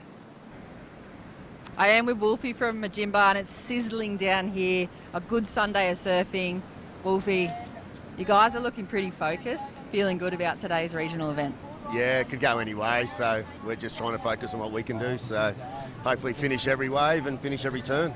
And you called the team up Thursday afternoon, 4 p.m. training for the team. Did everyone turn up, and what was going down in the prep? All the young guys turned up. The old guys, the conditions were crap, so they didn't bother. But everyone was focused, everyone good spirits, so yeah. Beautiful. And thinking about across the clubs, I mean, there's so many great rivalries up in this area, in this part of Queensland. Who would be that club that sits on top of your wanting to beat most list? Anyone from Sunshine Coast, but Coolum's always one that we always have a good rivalry with. So yeah, I don't mind taking them out. Great. Well, good luck. We hope you do get to take them out, and hope to see you moving on through to those top 6 names. Thanks, Jess. Awesome. Cheers. Thank you, guys. Thanks, Jess. On the beach with Majimba, and I'll tell you what, they started their board riders in '86 with the local George Ward, and I'll tell you what, they were also made famous, and they were treated with Gary the Kong Elkerton when he did the hot surf movie Kong's Island, and that was pretty amazing. And then you heard from his old mate Chuff. That was Chuff right then. Everyone has a Chuff in their club, don't they? And I'll tell you what, 1992, the local Mark Favell and his wife grabbed the opportunity, so great to have them. And rest in peace, Mark. Well, he's one of the stalwarts, plenty of yarns, and great founder of the club. So still going strong with the Groms as well. And well done to Lance McCallum. And Chuff doing a great job for Majimba. But on the scoreboard, M&M Boardriders in the yellow, they are off to an early lead because the young Grommy, a 7.07, so a good number to start with. So we watch the Hyundai replay. Here it is. A 7.07 straight into the second turn. He had the flow, no downtime, and he managed to stick with it. So he had a great read on this wave. He had a feeling that it was going to double up into this inside section, and he got the connection. Yeah, I love the way they've sent their junior surfer out first. There's a lot of energy on the beach at Coolum. It is red hot. It's sizzling as Jess Grimwood, our presenter on the beach. This is our Hyundai. This is our regional qualifier, step number 6, event number 6 on the calendar of 8 to make the grand final. 32 teams. We have 19 there so far, 6 from this regional qualifier today. M&M Boardriders, they have one direction, and that is to win and to make the final and make that grand final at Burleigh in March 8th and 9th. Ali Boardriders, they're there. Presidente Jade Wheatley. And look at their crew. You know some of these names. Oscar Berry to follow up after Will Morrison. And again, look at Shane Gunning for M&M. Powerhouse goofy footer. Dual passport, South Africa, Australian. And then Ellie Brooks. She will grace the beaches up there. And she's come back from a knee injury. And she is dangerous, I must say, stronger than ever in her surfing. Conditions like this are well and truly up Jade Wheatley's alley. Great competitive surfer. He's also a surf coach, and well, you mentioned it, a president. Yeah, president. Got the reins. That's a big call being president. It's a lot of work. It's a thankless job, but it's great to see all the presidents. We've heard from Chufo just then, so many of the greats. Peterson up at Noosa. And then all the crews so far throughout this. We heard Jake Phillips from Snapper. Great to see him and, you know, bringing it back home. And then we saw Dean Brady bring it through. But making the semi-final so far today, this one-day event qualifier, KIAMA Boardriders. I love the way they've kept the motor humming, and they are the ones to watch, as with Palm Beach. No, Palm Beach, Glenn Elliott, the GE, the conduit, was saying 1968 they were birthed, and showing the prowess for Palm Beach. Well, we are back to one that's live right now. Ali Boardriders, down with you, Jess Grimwood. Who you got there? Thank you, guys. Yes, I've got Amelia and Jade Wheatley. She's one of the QS vets, one of the OGs from back in the day on tour, and she's now the club president for the alley. Ladies, good morning. Morning. How are you feeling today? I mean, you seem pretty calm and collected. This is not too far out of your wheelhouse on a day-to-day basis, is it, Jade?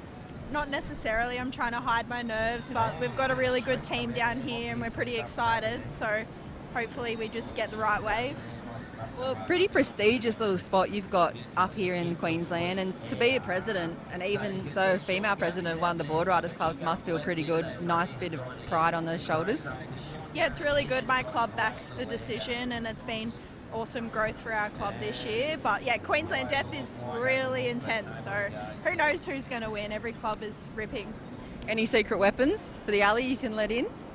My dad. Is he in the Masters? Yeah, he's in the Masters. Just hoping we all do really good. Well, best of luck. We'll let you go and get prepped. You're surfing number 4, Jade. Good luck. We hope to see that alley style come to play today. Yeah, thank you. Thank you. Cheers, guys. That's the alley. Keep watch. Yeah, thanks, Jess Grimwood with club president, the female, and great to see Jade Wheatley. Yeah, great coach for Surfing Queensland, HPC, does a lot for the local area and donating a time as club president.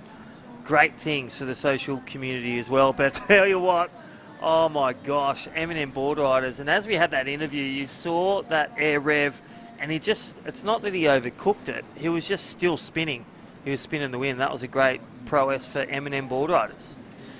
Yeah, I feel like they were watching North Shore Boardriders previously, and they are looking to do the same. So M&M Boardriders in the yellow, in the lead at the moment, waiting for that score to drop with just under 35.5 minutes remaining.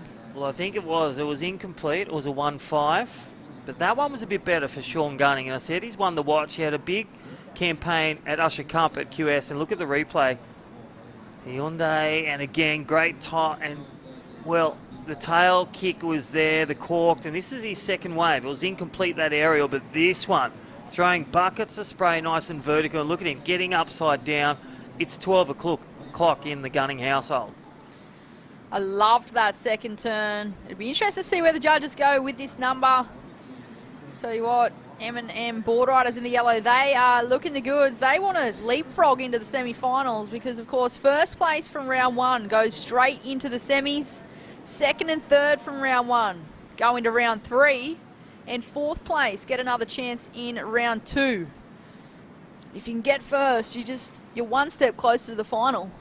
Yeah, you get first. Like, think of the top 6 teams. You've then got 4.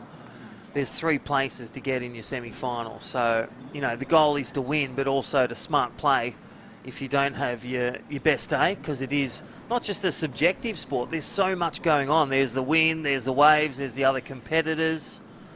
You know, a CT surfer versus a junior surfer. But if you bring your performance, anything can happen in this sport of surfing. M&M Boardriders. And one other addition, like we talked about the 6 clubs going through, as we hear from our great sponsors, Hyundai. And I'll tell you what, you look at, they can hear the scores, they lock in their best score, and they can still be out there, but if they listen to their team, you know, the club president or the team manager can bring them in if they play it well as a team. It is. It's normally such an individual sport, but this is all about the team. You want to bring it home for your team. You want to have those bragging rights. You want to bring home the money. But who will take the win here? The 6th event, the state qualifying events of the Hyundai Australian Boardriders Battle. An unprecedented event series involving over 70 of Australia's best boardrider clubs in the 8-state qualifying series, all looking for that spot in the grand final. 32 clubs will be up against each other, all looking to bring home $20,000 for the win. But we watch live action in the water. This is Burleigh Heads Boardriders, just a quick up and out.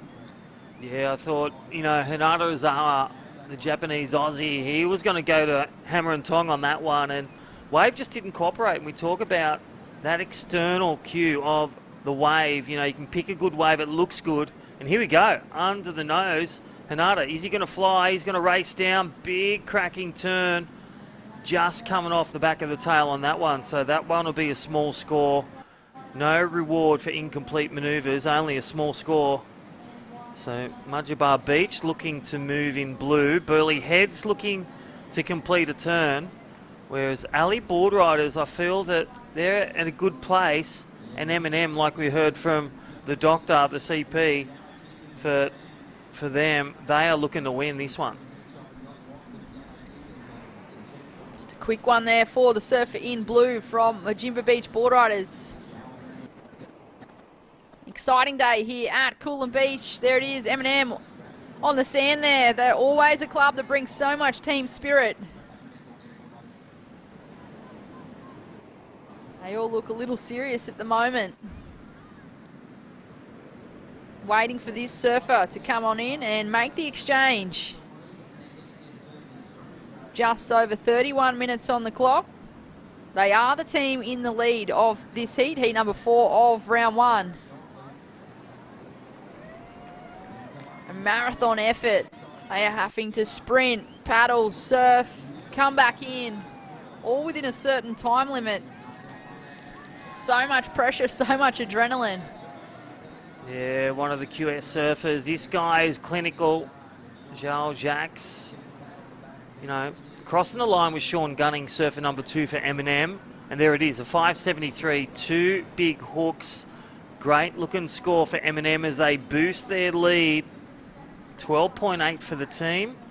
Burleigh Heads, that small one of Hinata, a 1-2-3, sees them just creep away from the crowd, but Ali Boardriders now in third, and Mudgebar Beach Boardriders, they currently need a 6-4-3, so a 5 or a 6, as we see live on screen, Majimba, where the home at Kong Island. Nice little island there, nice little place, beautiful place to live. There's some jewels of the Nile up here at the Sunshine Coast.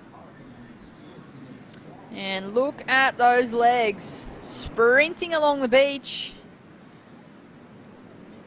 Tell you what, it's a mighty effort. You often get to the shoreline and you are absolutely gassed. 30 minutes on the clock. Live action in the water. That was a surfer in white. Just a quick one there for the alley board riders. Not going to be the number that they're chasing by the looks of it.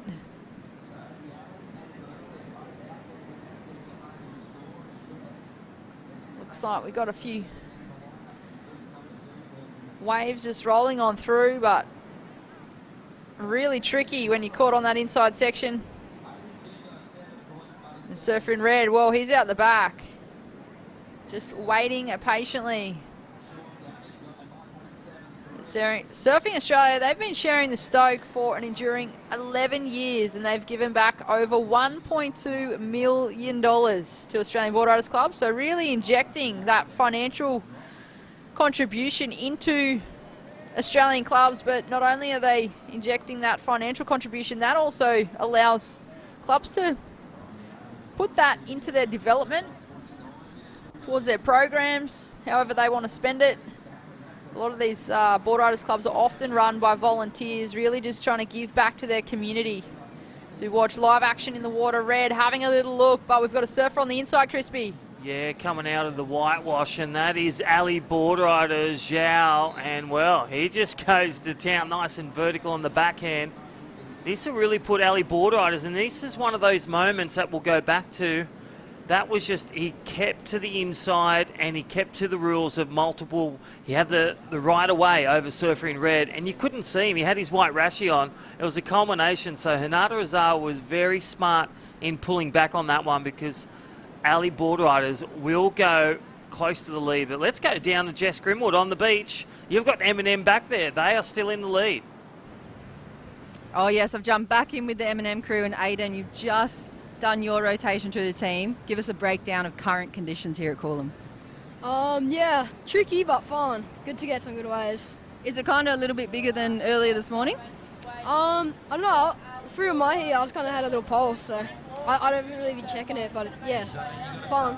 What about, this is a bit of a left field question, but if you could choose one Aussie surfer, pro or not pro, from any time in history to add on to your club in a special spot, who comes to mind straight away? One Aussie surfer, male or female, of all time.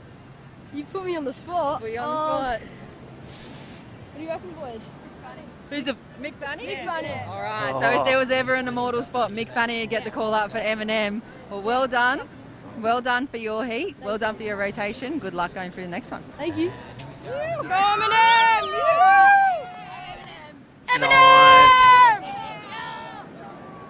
Ask them about their trailer. They've got a new club trailer next time, Jess. Thank you, Jess Grimwald with M&M, and here we go.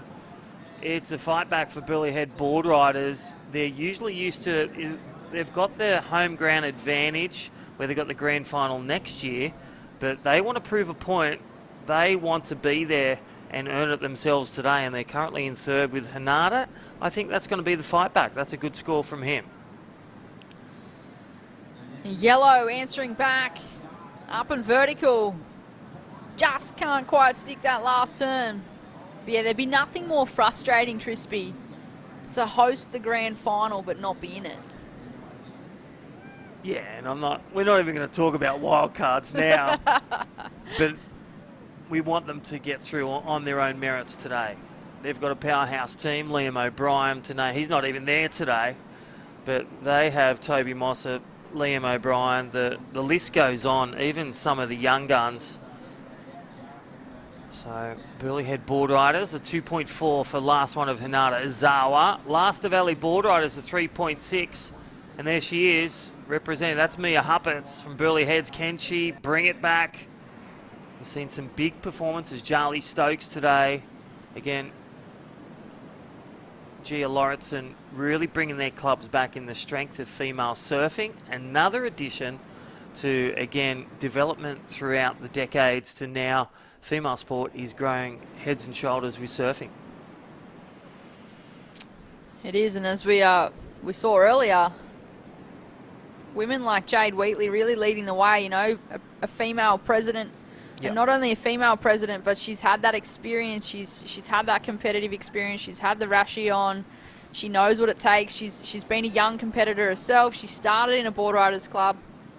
She does a lot of coaching, you know, like she's got a lot behind her that she can bring to her club and really bring to that development over a number of years. And it looks like we may have a guest down there, Hinata Azawa with Jess. Jess, take it away. Straight off the back of that win yesterday, a little bit of cash in the purse for the Oz Open Series. Yeah. It was a fun day yesterday at Alex. Yeah, got a few fun waves and yeah, got the win. Stoked. How does it feel trying to back it up next day? Brand new comp, way different format, plus the pressure of Burleigh Club on your shoulders. Yeah, I was like coming into it all frothing, like super confident, you know, just a couple of tickets on myself and then start the biggest barrier ever. Yep. Well, you got plenty of time to make up for it. I mean, you guys are such a solid team. I'm sure the rest of the team are going to band together. Any wise words for the young Groms going out after you? Don't do what I did. Oh, well, there he is. He's the champ from yesterday, but he's feeling a little bit deflated now. Plenty of time for the Burleigh team to make it up. Thanks, guys. Yeah, thanks, Jess. And with Hinata Azawa, what a little legend. Humble guy. Still got a not a bad, it's better than a 1. You got a 2-4 there. Britt Nickel, and right now, Munjabar Beach looking to get back on track to make, well, a round 3 or just to avoid that repechage. Because don't forget, the repechage goes straight after this. You get 4th in this one, you're back-to-back surfing for 2 hours, which is a lot of waves. That is a lot of energy and focus as well as we watch live action in the water. This is M&M Boardriders up and riding on his backhand. Throwing a heap of spray. We've got a frothy section ahead, but he's going to try and stick with it. Can he get the inside link through? Been a real benefit of this bank with surfers being able to capitalise on the outside section and getting little sections like this. Bonus here for the surfer in yellow, and he's going to bring it on in. I feel M&M, they've somehow attained that blue folder. They have just gone out there really big, lot of energy, great waves, great turns, but I love their completion rate as well, and the type of turns they're doing. They're nice and sharp, they're nice and critical, and they're right in the right spot, getting that good score as well. Yeah, not only being nice and quick and utilising their time effectively, they are locking in the numbers. As we watch a replay here from the surfer in blue, that's the Majimba Beach Boardriders representation there as he brings this one all the way through. We've also got the replay for the surfer in yellow, M&M Boardriders. This is the wave here. I spoke about how frothy he got through the middle section, but he got the bonus connection. And surfers are doing well to read that with this bank. A real benefit for these competitors. We are, of course, at Coolum Beach on the Sunshine Coast. Huge turn there from the competitor in the yellow. Well, you can see the breeding ground, you know, for the likes of Julian Wilson, you've got Sophia McCulloch, you've got the Alastair Reginatos, but I'll tell you what, the powerhouses today representing, and they are shining. M&M Boardriders are 5:07, so Zhao's come in and he is sending out Ellie Brooks, and well, this will be a good time. Their time is 21 minutes. They are bang on, literally getting around 7-8 minutes per surfer. That's pretty good to get that one wave to strike the blow and advance into the semi-finals or creep up into round 3. They want a spot in that Hyundai Australian Boardriders Battle Grand Final. M&M Boardriders, we saw them on screen earlier speaking with Jess. They've never made the Grand Final before. I'll tell you what, if they can win this heat, they'll jump straight on into the semis. The 5.07 last of yellow. M&M Boardriders still in first place as we watch live action in the water here. This is a surfer in white from the Alley Boardriders. Drives hard off the bottom, hits the lip. And again, carves around the section. Another just little carve there. He's sticking with the power source, just hoping that he's going to get this steeper section. Bouncing his way through, just can't quite get there. Looks back to the team on the beach. So a really important factor for competitors. Yeah. So make sure you look back to the sand. Yeah, definitely. You can see, we'll see with the, you know, potential replay, but that snap, that carve on a bigger wave, that was a great little strike there from Alley Boardriders. He will come in, and looks like a 4.2. Hyundai replay, and look at the Grom. For the open surfer, nice snap, nice carve, stays in the pocket, good looking wave. And again, that last turn, you can see the energy come out of the way, but all the damage was done in that first and second section. So Ali Boardriders, looks like Zane Glor dropping the hammer. Doing his thing for Ali Boardriders. Jade Wheatley, Presidente, will head out there. I wonder if, you know, like Dean Brady and the Jay Phillips will do it well. And talking about that, Hyundai She's Electric, don't forget it's back for season 2. Simply record your best waves. For girls, for females, it's your chance to win prizes.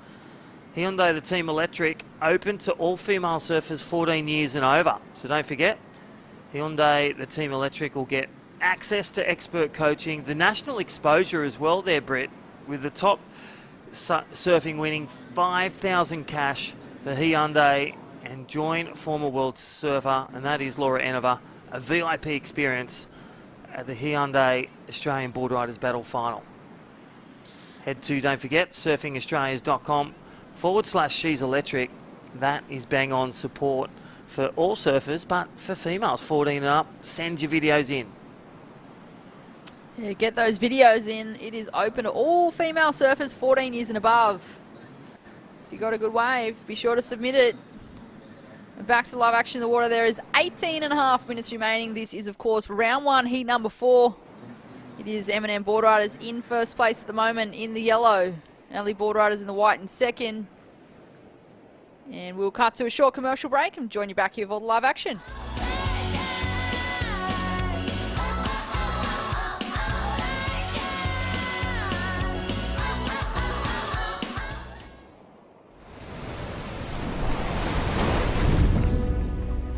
Some call me the next big thing. Then the same people said I'd never make it back. I've never paid too much attention to the noise. Control what you can control, block out the rest. The only expectations that matter are the ones that you set for yourself.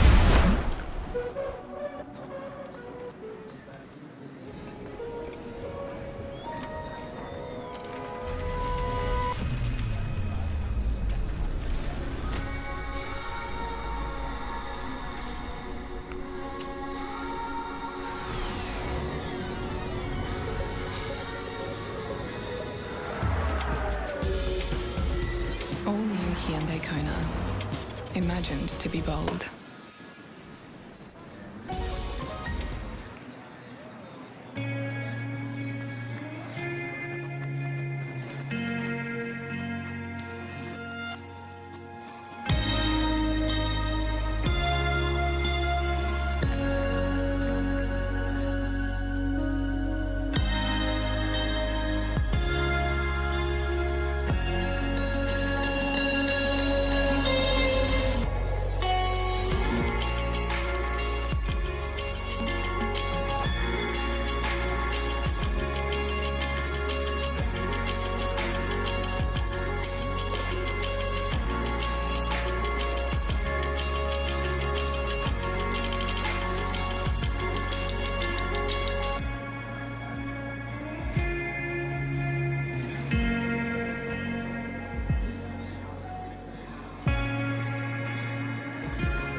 Hyundai Kona, imagined to be bold.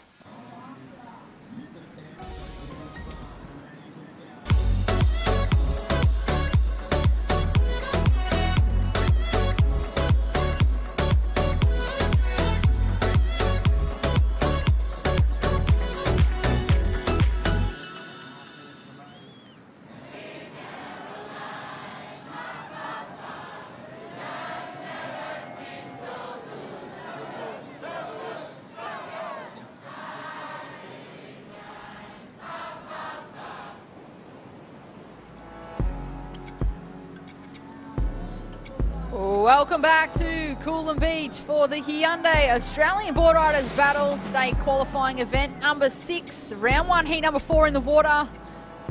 Thank you for staying tuned over that break. We have M&M Boardriders in the yellow in first place, Alley Boardriders in the white in second, Majimba Beach Boardriders in the blue in third, and Burleigh Heads Boardriders in the red in fourth. We have a Hyundai replay here, Surfer in yellow up and riding, Crispy. Yeah, Ellie Brooks, as we picked it, 8-point ride, that getting the job done, coming straight in. She's only out there for a couple of minutes, but finding the goal, delivering the turns, completing, it's going to put M&M straight into the semi-finals, one step closer to the dream.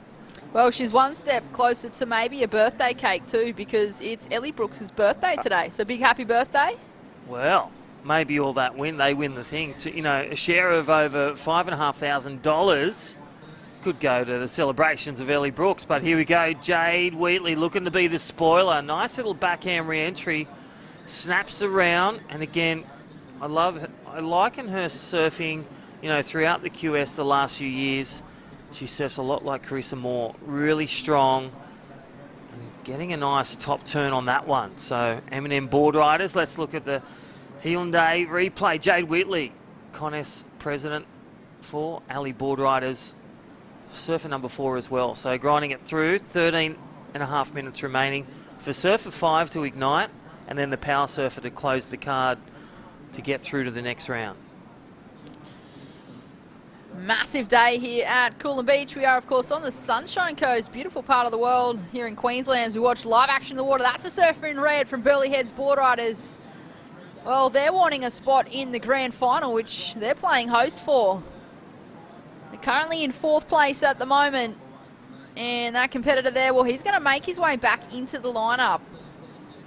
Yeah, looked a lot like Rico Haybiddle, so no slouch. Queensland state champ, Aussie champ, had a great finals campaign at the Skull Candy 2023, and well, the junior tearing the bag, and well, just drifting the things, pushing a bit. They're having a bit of bubble trouble, Burleigh Heads.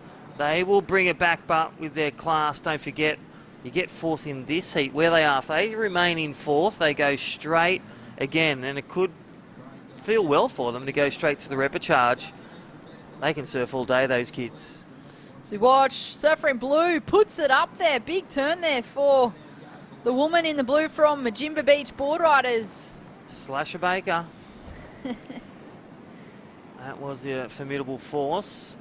Sasha Baker, again, coming through the ranks of Boardriders. The Queensland Academy as well, the QS. And then now finding herself representing Majimba Beach Boardriders. That was Sasha Baker, bringing one nice and vertical. I think she's going to go out for more there again there, Britt. It does look like she's looked back a couple of times and, yeah, well, they she got might the be coming in now. The ibis is waving its feathers. And that is often a tactic for anyone tuning in to the broadcast here. Competitors looking back at the beach at their team members, wondering, do I go back out and catch another wave, or do I come in? Was it enough? Do we save time and get the next surfer out in the lineup? It really is a team effort. I love the way that M&M Boardriders not only said it, they rode it on their arms, but they actioned what their plan was. They really actioned it. And here we go, the fight back. Rico Haybiddle for Burleigh Head Boardriders, the junior. Former Queensland Aussie champ, snaps around. This looks more like the Rico Haybiddle that we know of. We've got Tapper on the beach and all the crew. Again, thank you Surfing Australia. And this is event number 6. Nice little layback. Well, nice little tabletop float. That is job done for the junior Rico Haybiddle. That will get them closer. Majimba Beach Boardriders locking in a 477. Run us through the replay. Flying down the line. Bit of a wobble in that wave, but he had a great read. Making the most of that section. Carves into the pocket. Keeping the momentum. Waiting for the inside section, and he manages to capitalise here. Puts it up there, lays into it, and this little tabletop to get over. Great completion there from the young surfer in the red. Well, look at the spread. Gets a 4.8. Sasha Baker for Majimba gets a 4.77. So they're 0.01. They're in last, Burleigh Heads, but by 0.01. Oh my gosh, Britt, this is close. Big board riders. Look at even second place's total is 17.33.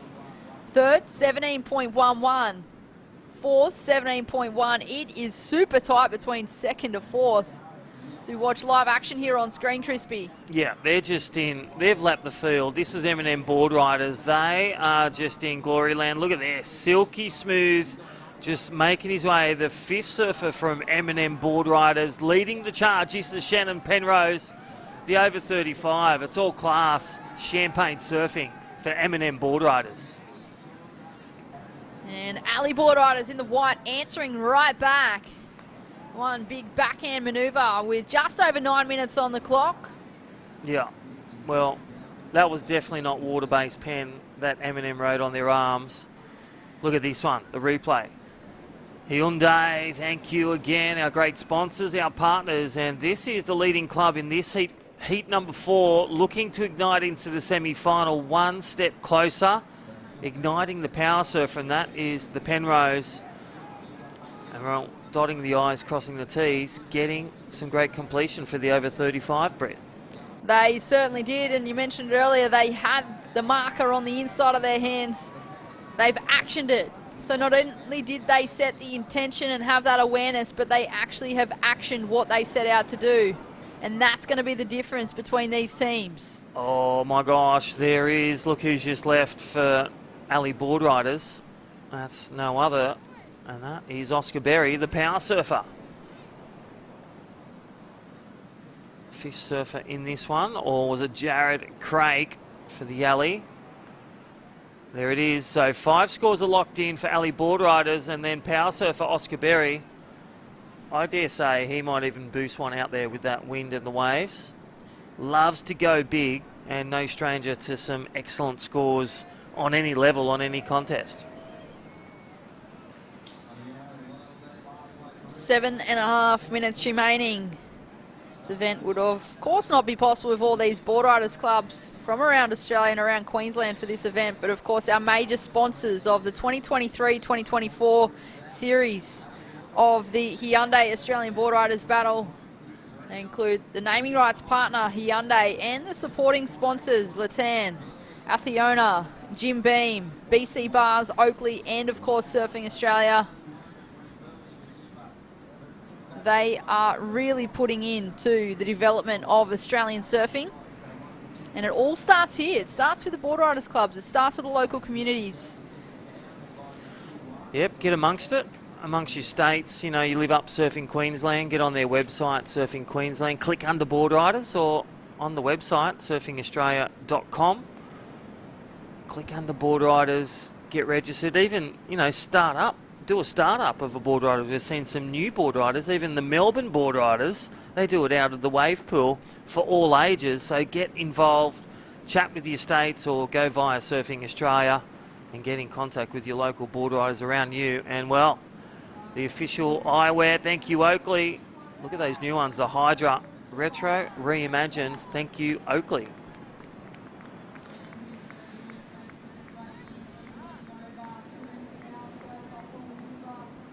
6 minutes. 6 minutes on the clock. This is, of course, the final heat of round 1. 4th place in this heat is going to have to surf a back-to-back heat. The repechage round number 2. Wow. Look what's just locked in live on screen. That is your man from Mudgeebar, Luke Attorney, the 5th surfer. He's just done a crack a barrel. Majimba, he's got a big score, and look at that. He's gone in the second, a 5.43 for Majimba. Beach Board Riders, look at this replay. Here we go. He's got a good bottom to top turn combo straight into a second, up over the lip. Great compression as he came out of that one in front of the fellow competitor in the yellow. And well, they've done the sneaky. They've gone from 3rd and 4th for 3rd place into 2nd. And Ali Board Riders now in the white. They've been bumped into 3rd. With just over 5 minutes on the clock. Extremely close between 2nd and 4th right now. Yeah, I feel, you know, everyone's going for that first position, but then they're really eyeing out the second. You don't want to be on the cusp of third or fourth, because you potentially could be facing off in the next round in the repechage. But right here, Burleigh Heads looking for that moment, looking to get out of jail card to get into round number 3. Otherwise, they face that repechage straight after the end of this heat in 4.5 minutes there, Britt. And well, who's already in that repechage round? That'll be next. Round 2, Heat 1. Wind and Sea Boardriders up against Yarumba Boardriders. And well, just mentioned Crispy, whoever finishes 4th in this heat as we watch the Hyundai replay.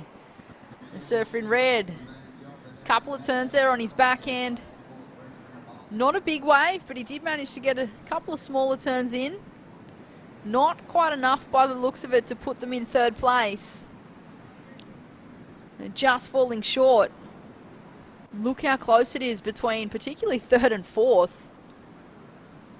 Yeah, there's a small spread. That's literally one turn, you know, and as we said, that power surfer gets a middle score or a wave and then crosses the line. That's, you know, potential 5 points plus if they don't finish their surfers in order or finish all their power waves and complete all their surfers. Here we go, Matty Job looking to bring it home for Burleigh Heads Boardriders. So 3.5 minutes. I dare say it's been a 2-3 minute paddle out. I reckon Matty will be looking for something in the middle. He can do a shorey when needed. He can, and this is where it gets so interesting, Crispy. There's just over 3 minutes on the clock, and time becomes the biggest factor. No team wants to be penalised. And this is where the job of the club president, the club coach, for the team to realise what happens at the end when the yellow flag's going, the commentator's yelling out, and here we go, Oscar Berry. There's only one chance. It's that Eminem moment. Again, Majimba in 2nd. They're holding out 2nd. Ali Boardriders in 3rd. Burleigh Heads Boardriders needing a 3-5-3. But Eminem, they have been a class act. They'll get their wave. They'll look to get their power wave and cross the line. 2.5 minutes. Here we go, live action in the water. This is a surfer in white on a good-looking right. Cracks the section. Can he get another? Up and over. Oscar Berry on a flare. Can he get the inside connection? And he does, Crispy. What's he got for us? Well, he's just surfing to the line. So smart play from Oscar Berry from the Yamba region. Now jumping over to the Queensland State, well, for training and surfing in the future. And you can see paying dividends. Ali Boardriders will go to 2nd. They won't lose their points. He'll cross the line. Pressure on Majimba. Pressure on Burleigh Heads. The next exchange will decide who goes to repechage. We could see Burleigh go to 2nd or 3rd if they get a wave and cross the line, Brett. All up to Matty Jobs. Just under 1.5 minutes on the clock. Last of one, a 6.5. So Ali Boardriders into 2nd place. But who is going to finish 3rd and 4th? So we watch red in the water. Eminem up and riding. Eminem, current heat leaders actually. Yeah, Sean Gunning, he's been a powerhouse, and again, he's brought the bazooka there, Britt. He is just flaring and on the tear. Look at him just grinding his whole way to the beach. Well, he's got 50 seconds. He's got the shocker. He needs to paddle in, and here we go for Matty Job. This is he going to spin the wind? Here we go. He's got to do the turn, then cross the line. He's caught up with the wave. Wow. Majimba Boardriders. They've gone in the 2nd and now pushed to 3rd. May lose some points here. Look at this run. No time to pull the leggy off. Sean Gunning, Eminem Boardriders fly through to the semi-final. Matty Job for Burleigh Heads brings it home, Britt. Bringing it home with 9 seconds on the clock. And Blue managed to get in too. going to be interesting between third and fourth. Well, how was that for a final? We know M&M Boardriders, they are going to the semi-final. They'll take an unofficial win. But Ali Boardriders went second. Burleigh Heads, it looks like they got a 5-6, so they go to third. Majimba, they'll take out the fourth, so they'll be up next. So we'll hear from our great partners and sponsors, and we'll be back with the requal round 2 up shortly. Well done, M&M Boardriders. See you soon.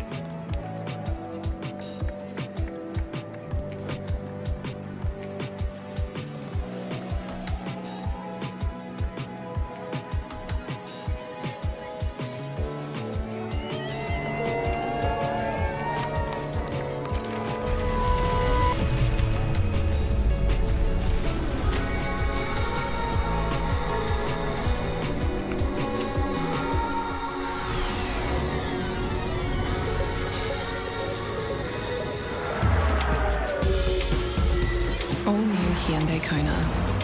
Imagined to be bold.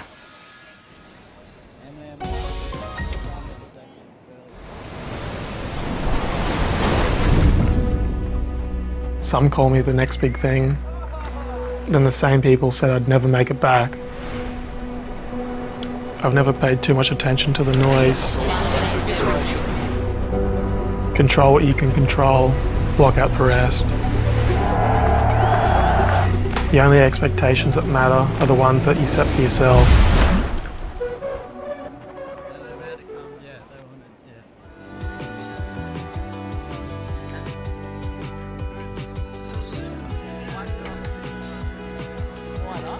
Alrighty, welcome back.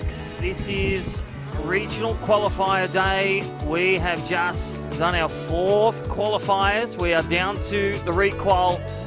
And well, M&M Boardriders getting it done, moving on through the semi-finals. My name's Crispy, and welcome back, Chris Enever. Thanks, Crispy. Great to be here, looking at all the clubs getting fired up. We saw a crazy finish to that last heat. That was, you know, touch and go stuff there for Burleigh.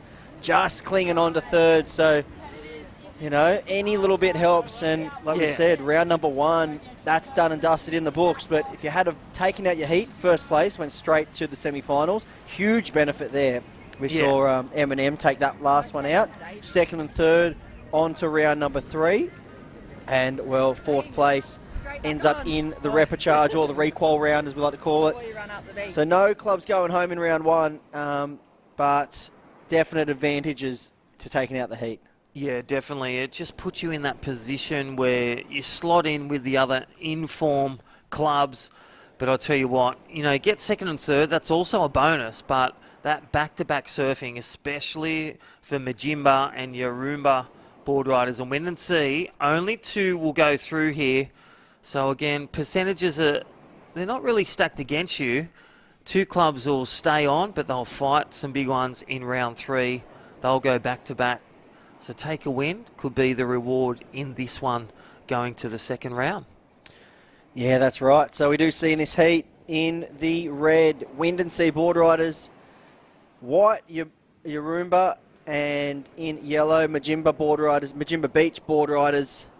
So they'll be doing battle. Well, Jess, we're going to go down to you. You got M&M, and oh my gosh, it was written in art line and written in blood. They did it exactly what they said. Done exactly what you set out to do here. Analog for the win, old school for the win, and is bringing up this new school of the M&M crew as well. They're looking absolutely pumped and frothed. Yeah, look, we're very happy with that. That's probably the best M&M heat we've ever done. So great surfing by all members. Everyone scored over a 5. Time management, we got down to the last 10 seconds there, so there was a few nervous moments at the end there, but look, we are stoked. Into the semi-finals of the ABB Queensland division, could not be happier. What about the club huddle at the end? It was like tense. It felt like I was at an NRL grand final. What was being said in the middle there, Davey? Oh, look, we've had the huddle going since about 5:30 this morning, and the team bus all the way up here. So, look, we just sort of like reflected that, you know, this is a team event. It's not an individual event. It's coming down that team, and the team members are really playing that team approach. So stoked. They're looking at what's required, and they're doing that. So yeah, brilliant. Congrats, going all the way through the semis. Well done, Eminem. 1, 2, 3 for Eminem. Yeah, Eminem on top.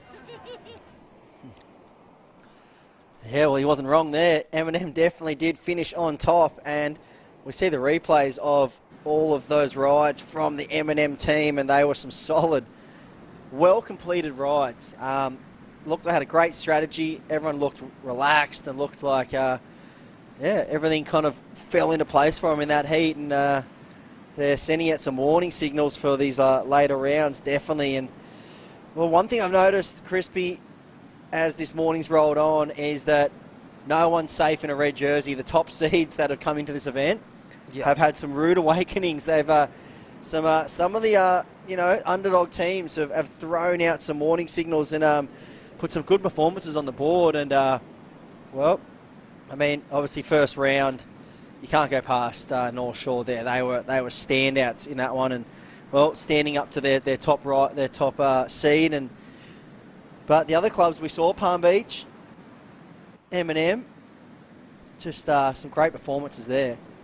Yeah, definitely couldn't agree with you more there, Chris. And again, Hyundai, the great replays we could see of those performances, round one exchanges, and you know, they just brought the energy, they brought the power, and based on their whole club, their juniors, you saw Ellie Brooks get an excellent score, and then you saw North Shore Boardriders right where they know they should be, and even Kawana continuing that momentum.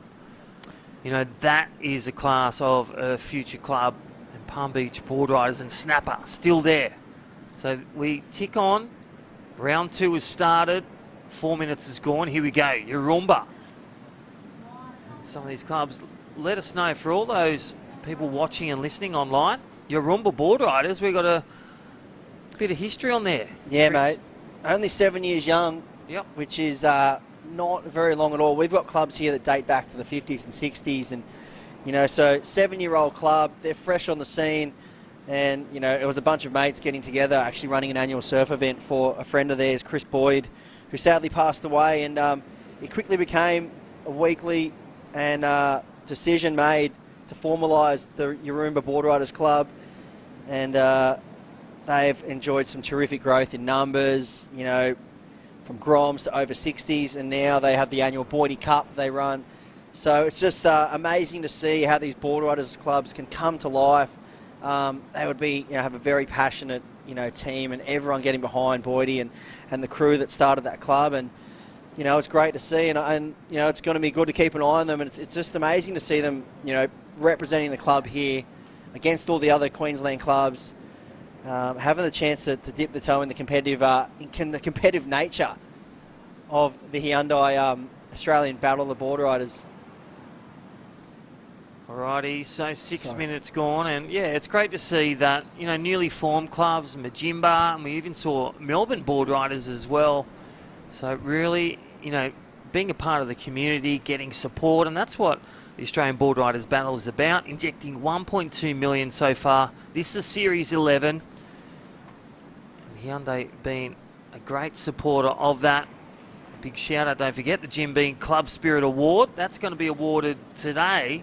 The Lee Breakthrough Award as well. Thank you, Latan and Oakley. They've been the Prism Performer Award, and that will be introduced and awarded at each of the regional qualifiers, and also at the grand final at Burleigh. And again, Latan, I needed you yesterday since 1977, Le Specialist in Lee Sun Protection there, Chriso. Yeah, well, here we are. This is round number 2 in the Hyundai Australian Boardriders Battle. That is a good looking turn there for the surfer in white from Yarumba. He'll be making his way in to tag the second surfer. 43 minutes 45 on the clock, so doing well for time here, the surfer in white. Yeah. Squares off the bottom, nice fin release there, one of the bigger turns we've seen out the back. So yeah, I feel they're going to go around the 5s in that one, and yeah, Yarumba's Tommy Ferguson, he's surfer 1. He's going to come in.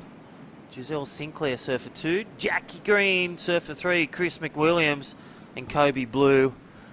Well, no pressure on them apart from just surf and kick through the rounds Up next, the round 3, at the conclusion of, we've got 43 minutes remaining, Snapper Rocks, North End Boardriders, D-Bar Boardriders and Burleigh Heads Boardriders.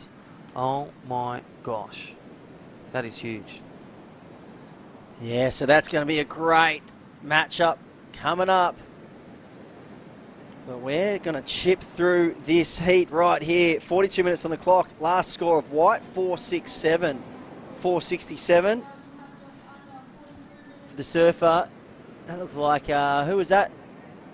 Tommy Ferguson. There he is, making his way into the Oakley box. I'm just doing my numbers, Chris, and is it the top 2 teams from this round, repechage, they go into round 3, correct me if I'm wrong, that'll be 5 teams? It looks like it. Yeah, I'm feeling it. Round 3, there'll be 5 teams surfing, because there's already 4 there in round 3, heats 1 and 2. That will be even making it even more prestigious to get the top 6 teams to make it through to the grand final out of these 15 potential. Yeah, that's going to be a dogfight. 5 teams out in the water. Well, it's pretty good, 5 people in the water. Yeah. But the best thing is every team does get a second shot at it today. You know, sometimes it can be pretty tricky getting the feet in the wax early. You know, it can come unstuck, and now the clubs have had their time to figure out the lineup, really get a warm-up surf in, and everyone getting a second shot at it, which is great. So it looks like 41 minutes on the clock. It is just Yarumba with a 467. Majimba Boardriders Club 1.0. And this is the Hyundai Australian Boardriders Battle, brought to you by Surfing Australia, and some great sponsors getting behind this event. That's the owner. And we're going to run down to Jess Grimwood. She has Yarumba Boardriders Club. He's going to look to the president, Damon Williams, for Yarumba. Great to see your team here. There's a nice, relaxed vibe around your camp as well. How are you guys feeling today? Yeah, we're feeling pretty good. Yeah, like you said, the team's pretty relaxed. Like, we're pretty cruisy sort of bunch of characters. But yeah, it's been a good day for it so far. And yeah, we just got our surfers out at the moment. Got Giselle, our girl surfer. She's yeah, she's been tearing it up quite of the late. So yeah, it's good watch. And not too bad a job for your first surfer on the roster either, Tom Ferguson. He posted a few numbers. It's nice to sit around that 4, 5, 6 point range. Yeah, it's definitely a good kick-off just to yeah, get the team flowing. So having him come in a bit earlier gives the team a bit more confidence and less nerves, I'll say. Yeah. Right, well, we'll let you focus. I know very calm, but they're very set on getting through this round and right back into round 3 and ready for the rest of the competition. Good luck. Awesome. Thanks, guys. Thank you. Cheers, guys. That's Yarumba. Yeah, thanks, Jess Grimwood on the beach. Yarumba Boardriders, 7 years old and doing well with the calibre team. And again, as Giselle Sinclair surfing out there. That first wave, they said the one big turn. Tommy Ferguson really ironing out that one. Nice vertical turn of 4.67. So Yarumba in the lead in white. Wind and Sea Boardriders second, a 3.83. Majimba Beach Boardriders, a slow start with a 1-0. You are watching and listening to round number 2. Hyundai, again, the proud sponsors of this event. Series 11, Australian Boardriders Battle. The grassroots of surfing. Together, continuing to create progression and opportunity in the great sport of surfing. Big shout out, Athiona as well. Future generations in mind. The roads, the bridges, the tunnels, the rails, the wind farm, our great partners. Asiona, water treatment plants, and again, the things that keep us moving, keep us safe. They stay connected to one another. And again, check them out. Asiona, a global leader in sustainable infrastructure and renewable energy solutions there, Chris. And again, always the official eyewear sponsor, Oakley. They've been amazing, especially here at the Hyundai Australian Boardriders Battle. A changeover and at the Oakley Battle Cage, it's always a force to be reckoned with. You can cross that line or you lose 5 points. Yeah, we've seen Win and See. They actually fell victim to that in the first round. We did see him actually get a double penalty in the first round. Yeah, remember that. We Surfer called stood it up twice, Yep. and then he didn't get the 5 points as well. So they got hammered on the point system in the back end. But that doesn't matter in this round. This is a fresh scoreboard. Everyone gets to reset and recharge the batteries, and they're back out there again. Currently, Yarumba in first. 4.67, just a single wave score for them. A 3.83, a 3.83 for Wind and Sea Boardriders Club, and Majimba Beach Boardriders just a 1.0. And here we go, up and riding. Nice hooking turn there for the surfer from Majimba. And he's working his way down, and it's a nice hooking turn there to finish. So, yeah, Tommy Paris for Tony out there for Majimba. Again, a great board riders. Again, we talked about Kongs Island. Great place on the Queensland coast. We love every beach mentioned today. And that's the other great experience, taking, you know, the support from Surfing Australia, going around the coastline. And it's like destinations of jewels in the Nile. Here we go, Wind and Sea Boardriders. Up and out. That is a great way with this format for the Boardriders Battle there, Chris. The unlimited waves. Used to be the old rules where you got 2 or 3, but it was getting a bit hard. But you have that opportunity to, if you fall off your waves or you get a few nerves or you're just not getting the right waves, you can get unlimited waves for the first 5 surfers. Here we go, live action. yeah, Yarumba Boardriders Club surfer number 2 out there right now. Getting a few nice whips in. Well, the club president said it. She's been on the tear. And here we go. So, Yarumba Boardriders looking to get that one step closer. Yeah, that looks like Giselle Sinclair. That was nice hook in the pocket there. And gets over this little double up section and just tags that one shut. So, great wave there. You can see looking at the beach. And I reckon the coach has given the signal. Yep, that will do. That's going to be a good little number for the surfer in white.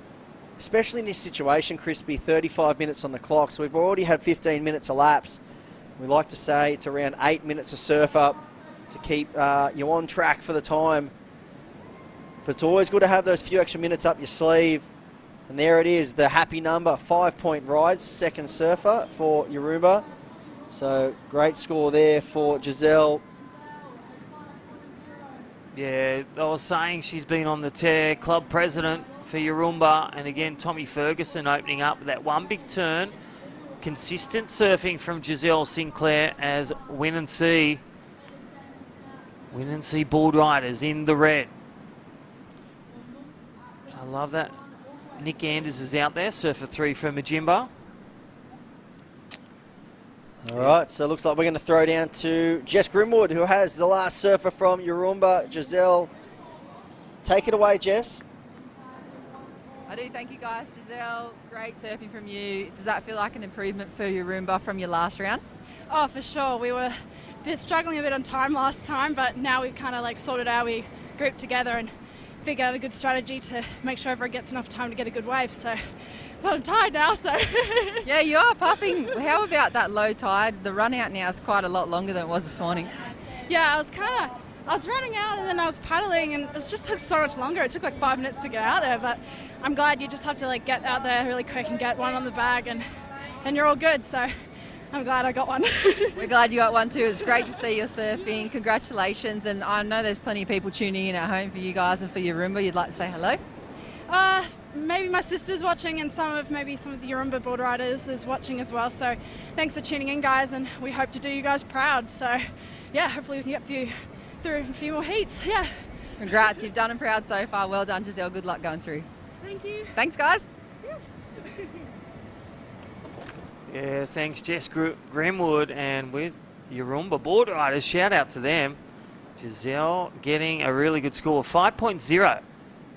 And as we said, for Yarumba Boardriders, getting that first one, those consistent scoring, that's going to pay them dividends to make that round 3 exchange. And as we said, it's been confirmed, 5 teams in the next round. That is going to be a clincher. And guess what? Only 2 go through. Wow, so we don't usually see a lot of that, so that's going to be cutthroat. We're going to lose 3 teams in both of those round 3 matchups. Currently in the round 3 heat number 1, Snapper Rocks, North End Boardriders Club, D-Bar Boardriders, Burleigh Heads Boardriders Club, and they'll be matched up with one of these one of the 2 teams that get through this heat. Yeah. Heat number 2, Alley Boardriders, Point Lookout Boardriders, Noosa Boardriders, and Coolum Boardriders. So the hosts. Stacked heats. Yes, very, very stacked heats in round 3. And to think that 3 of the teams are going to bow out in both of those heats, it's pretty cutthroat. And we just saw for Wind and Sea, Cam McDonald making the change in the Oakley battle cage to Savannah Riley paddling out for Wind and Sea. 3.83 last of Reds, and here we see a replay of that ride. Nice little tag in the pocket. Nice cruisy style, just getting the job done. So they got a pocket 383s, a pair of them, locked in. Yeah, I feel good scores to get it done, to really secure that second spot, potentially look to the lead. I'll be looking at something around a 4 or a 5 range. 31 minutes on the timepiece. This is round 2, heat 1. Hyundai Australian Boardriders Battle, regional qualifier, series number 11. And this is regional qualifier number 6. Don't forget, number 7's at your backyard, or where you were born, North Narrabeen. But let's go down for the temperature on the beach. Wind and Sea, Jess Grimwood. What's going on? Thank you, Crispy. Yes, temperature on the beach, it's still heating up. It is a beautiful day of surfing down here on Sunday. I'm with Charlotte and Angel from Wind and Sea Club, a Caloundra. Now, first of all, Wind and Sea tradition, 3 club surfs and 3 club meetings. Is that right? That's how you become a member? Yes. Yeah. And did you both go through that traditional path? Yeah, we did it together. And just another bit of a left field question for you guys. I was thinking about all the different formats we've gone through at the Hyundai ABB throughout the years. If you could add in a special famous surfer wildcard from any Australian surfer ever, who would you add in? Definitely Stephanie Gilmore. She's like amazing at surfing. She's always so positive. Great choice for you. And who would you pick, Charlotte? I'd pick Bethany Hamilton, the Hawaiian, because she's just so inspiring and her story inspires me every time I see her. So yeah. So progressing the rules even more, international wildcard, if you will. But what do you like most about this day down here for the Boardriders Battle? What's the most fun about this? Just supporting your friends and being down here with your club and learning everything from every different club. It's just great and fun. Well said, ladies. Good luck going through. You've got to surf through this heat to get back into round 3. So best of luck. We hope to see the Wind and Sea team make it on through. Thank you so much. Thank you. Thanks, guys. Yeah, thank you, Jess Grimwood. Majimba Beach Boardriders, surf in 3, get 3 done, judge 3. Well, looks like they're getting their 3s out there, and that 493, that last one, getting him holding second. Wind and Sea Boardriders looking for something bigger. And Yarumba Boardriders, I love the way they've just come out and they're just teeing off with that vertical 5, the 467, then the 5. And then a 367. They are en route to the next round, I would say, at this stage there, Chris. 28 minutes to go. Yeah, it looks like we have seen a bit of a decline in the conditions out there. It's become a little bit tricky. That tide filtering out. Don't have that kind of defined bank that we had earlier on the high tide. It seems to be a lot more shifty. A few different peaks you can sit on, though. It's definitely breaking a lot more all over the bank. And the waves are probably a little bit quicker now. But here's a nice progressive manoeuvre from the Yarumba Boardriders Club. And we'll wait and see who that was. He's going to make his way through to the inside. That looks like Jackie Green. So a nice throw of the tail, spin around in reverse. Yeah, surfer 3. How was that? Like, especially, you know, as a team event, you don't want to go too for broke. You just want to be consistent. But he really put it on the line, and that risk equals a reward, no doubt. Yeah, we'll wait and see where that one comes in at. Last surfer for Majimba, locking in a 4.93. So, one of the better scores of the heat. That's got them sitting in second, Crispy. I think that was Tony Paris that locked in that 4.93. Yeah, I feel they've, you know, time slipped away, as we heard, I think from Giselle. She said it was about a 5-minute paddle out. So they've really got to iron that into, as that tide starts to go out a bit further, a bit more low tide, a bit more of a run with that low tide hitting down there just after lunch. And look at the smiles, Roomba. They are having fun in the sun here at Sunshine Beach. And I'll tell you what, Coolum hosting board riders. And what some great waves, a great sunny day. Got the deck grip, the front deck. It looks like Chris Williams making his way out for Yurumba. And yeah, we see that run is getting a little bit longer as the tide filters out. The beach gets wider. The legs burn a little bit more. And you know, hopefully by the back end of the day, we'll see a few of those sprints come into play. Fitness going to be a key, especially if you're one of those clubs that finds yourself in the repechage now, then they have to go into round 3, semi-final. You can end up surfing, 5 times to win the event. The other thing you think about with that nor'easter, as you know, the old Blue Army starts to roll in. The old blue bottles come in, get that long arm steamer of that long arm, short arm. 6 times you could surf if you want. That's big. If you went into the repechage and you made it all the way to the final, 6 heats.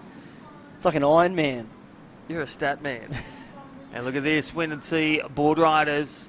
And it's great to see the juniors just getting showcased. Wind and Sea erupting. Cam McDougall that last time, but Savannah Riley, she is up and riding. You've got Sam Griffiths, he's going to be up next, and Matt Hadland. And look at that, disciplined surfing. Again, another junior stepping up a grade, representing Wind and Sea board riders. I think that one's going to get her across the line. We've got Majimba Beach board riders. They're running out for their 3rd surfer. But Wind and Sea getting it done. Look at this replay. Yeah, nice speed off the takeoff. Hooks it back into the pocket. Gets down the little double up here. It just stays with the power source. Utilising the rail nicely.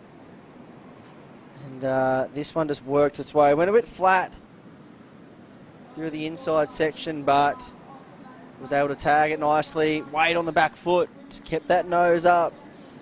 Well, and a good completion there from Savannah Riley. She will tag in Sam Griffiths.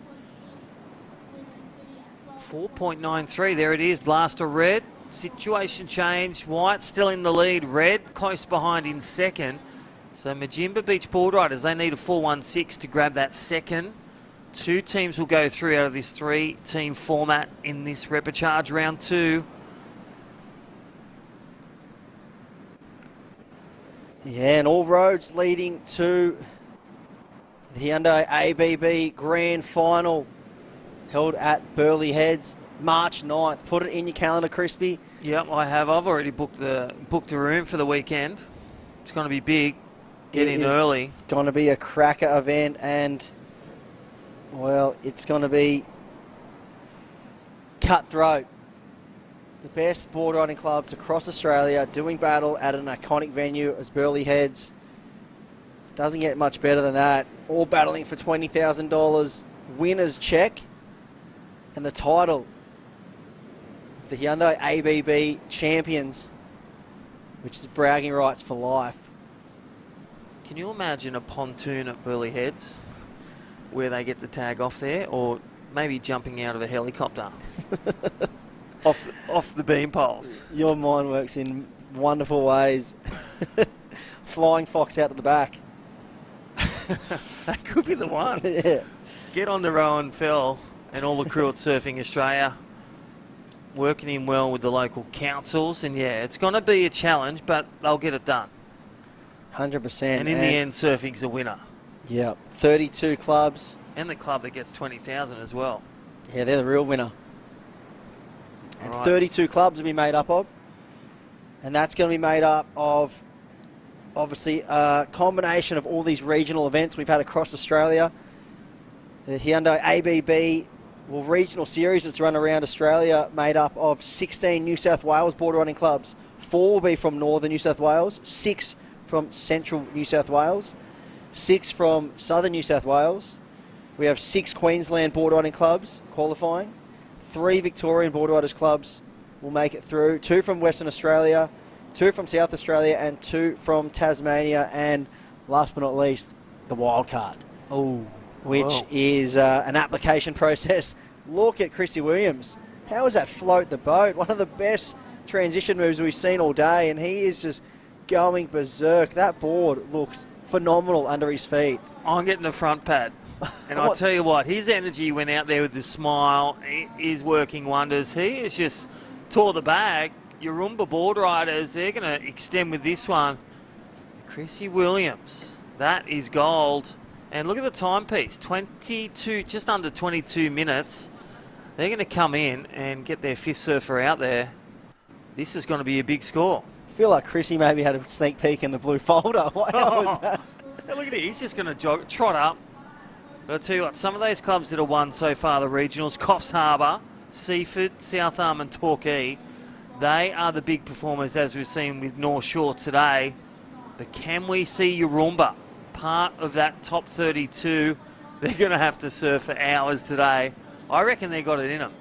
Here with this replay. Yeah, look at this. I love this first turn. Floats over that section and gave him all the speed to set up this one down the line. He picked the eyes out of this wave, tagged it. I love the way he kept his speed down the line and then finally just ripped into that big rail carve through buckets. You could hear the Yurumba team in the background just fired up.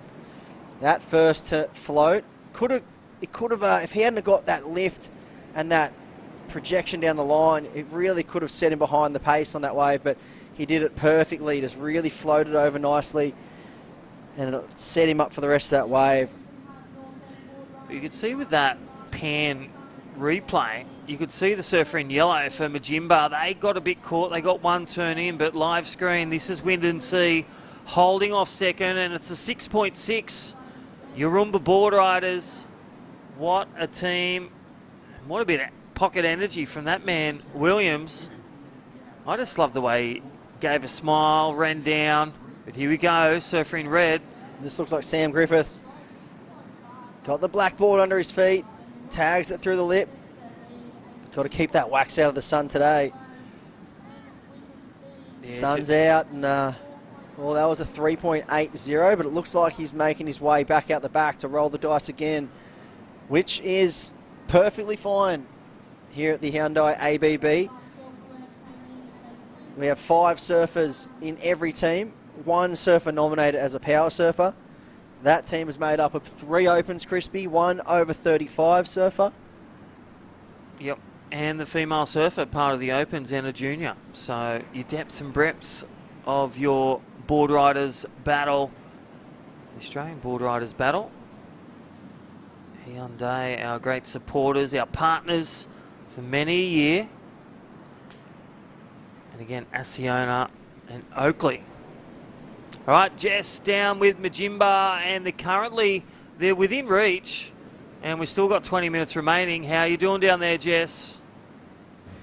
Oh, I love the creativity coming out of that webcast booth at the moment, guys. But yes, with Luca from Majimba, they've just sent out Sasha. What are you seeing right now? Because I see a lot of change in the conditions, Luca. Yeah, the tide's dropping, so like things aren't linking through to the inside. I'm kind of looking for like 2 big whacks. And then just finishing, like that completion's really important. Yeah. You pretty much just have to make first or second. You got to be first or second to make through. Third doesn't get another chance. You got to make it count right now. What are you looking for personally from yourself? Oh, just completion. That's the main thing for me, because like I'm in Wind and Sea, and then Majimba asked me to surf for them, so I'm just trying to like not disappoint them, you know. Like completion, 2 big turns, decent score, maybe like a 6, 7. Beautiful. Love it. Good luck. We'll let you get back into the zone and watch Sasha's next wave, but we hope to see Majimba moving on through. Yep. Cheers. Thank you. Thank you, guys. Yeah, thanks, Jess. How was that one? That wouldn't happen in North Narrabeen. Chris, tell me your thoughts. No comment there. But it's good to see the support, obviously getting behind them, helping them out. And, well, there's some work to do, though, for Majimba. And here goes Mr. Griffiths up and riding. Just a quick in and out there for Wind and Sea. 17 minutes 45 on the clock. And, well, still 3 waves to be locked in for Wind and Sea. So time is going to be of the enemy. They're well behind, well, the designated 8 minutes per surfer, we like to say. And they still need to, Sam Griffiths still needs to get to the beach. And then there's still 2 more surfers to go after that. So if he can get in before the 16-minute mark, minute 20, they're looking to stay on track.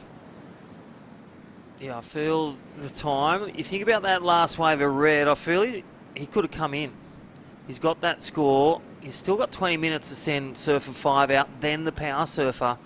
And that's what we've heard on the beach at the moment. The mid-tide going low. There's a bit more distance between for the run and also where the waves are breaking.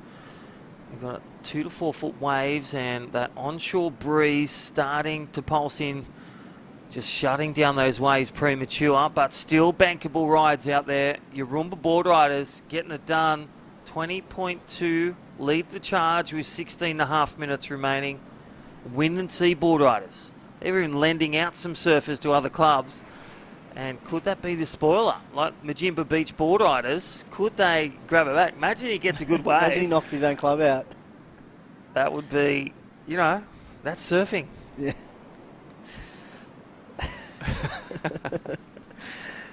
Well, 16 minutes, 12 seconds on the clock.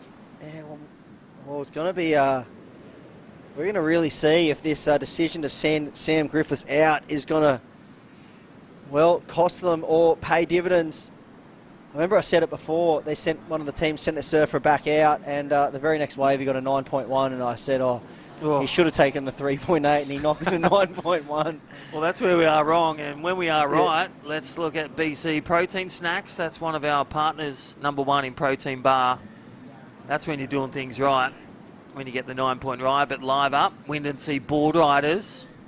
They've responded to the call from the team. We just had Yurumba pull back on that one, put the handbrake on when you see that closeout. Yeah, see, he's making his way in now, and I don't feel like that's going to improve on the 3.8 as well. So, look, some valuable time there has been drawn off the clock for Wind and Sea. What about this inside runner? This could be counted. It's an unlimited. Yeah. So it's a Shorey. Nice little jam there, but... He's off. Grommets love a Shorey. They do. He's going to come in and tag Matty Rowland for Wind and Sea. Tell you what, where is Nick Anders for Majimba Boardriders? It's gone a bit quiet out there, it feels like. You can see him on the left of your screen there, just down the beach a bit. Trying to pick off that end section, or that looks like the surfer in white, sorry. No, that is the surfer in yellow for Majimba. Yep. Yeah, don't forget, in 15 minutes' time, we'll see our next round, 3. That is the seconds and thirds of their first round exchange. Snapper Rocks. In this next round, North End Boardriders, D-Bar Boardriders, they'll be waxing up, and Burleigh Heads, the host of the grand final next year, 2024, 9th and 10th of March. Burleigh Heads Boardriders looking to earn their grade there. Yeah, I There's feel no like gifts by definitely. the sea. I feel this is a huge wave here for Majimba. This is Sasha Baker in the lineup. Yeah. Oh, that is a big name in women's surfing in Australia. So we'll wait and see if Sasha can lock in something substantial, because we know the talent she has. Yeah, definitely a goofy footer, come through, you know, Junior Series, Surfing Queensland, supported by Surfing Australia as well through the Talent ID program, and such a up-and-coming great qualifying series surfer. Some great podium finishes. So Sasha Baker out there.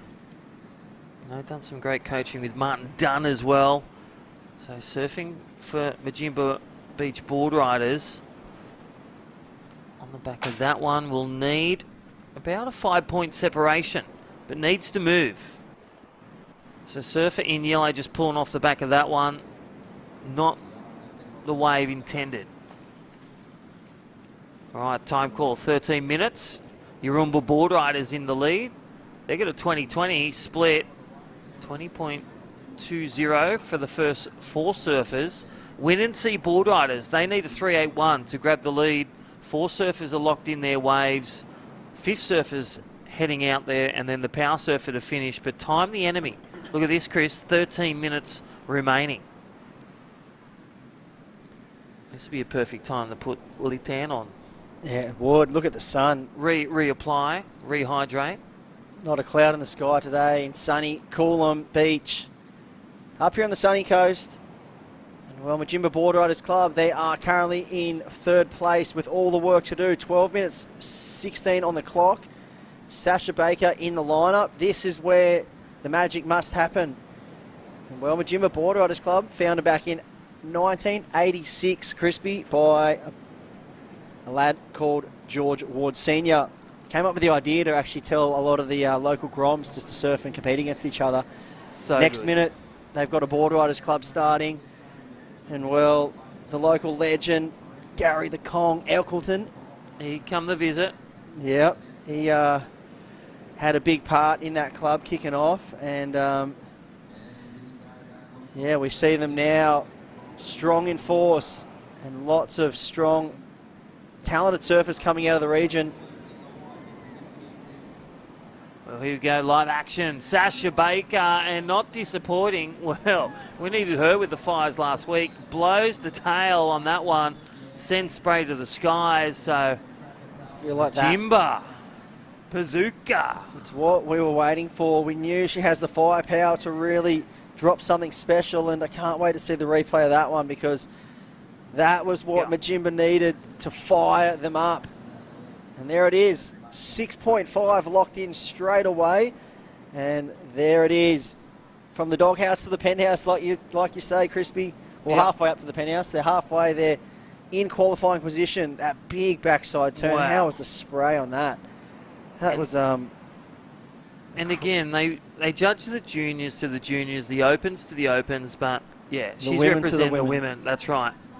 So this is going to be, well, it's going to be good. Wow. Good turn, good wave. What does it equal, Chris O? 6.5. There it is. So it's a big one turn, just a single move, 6.5.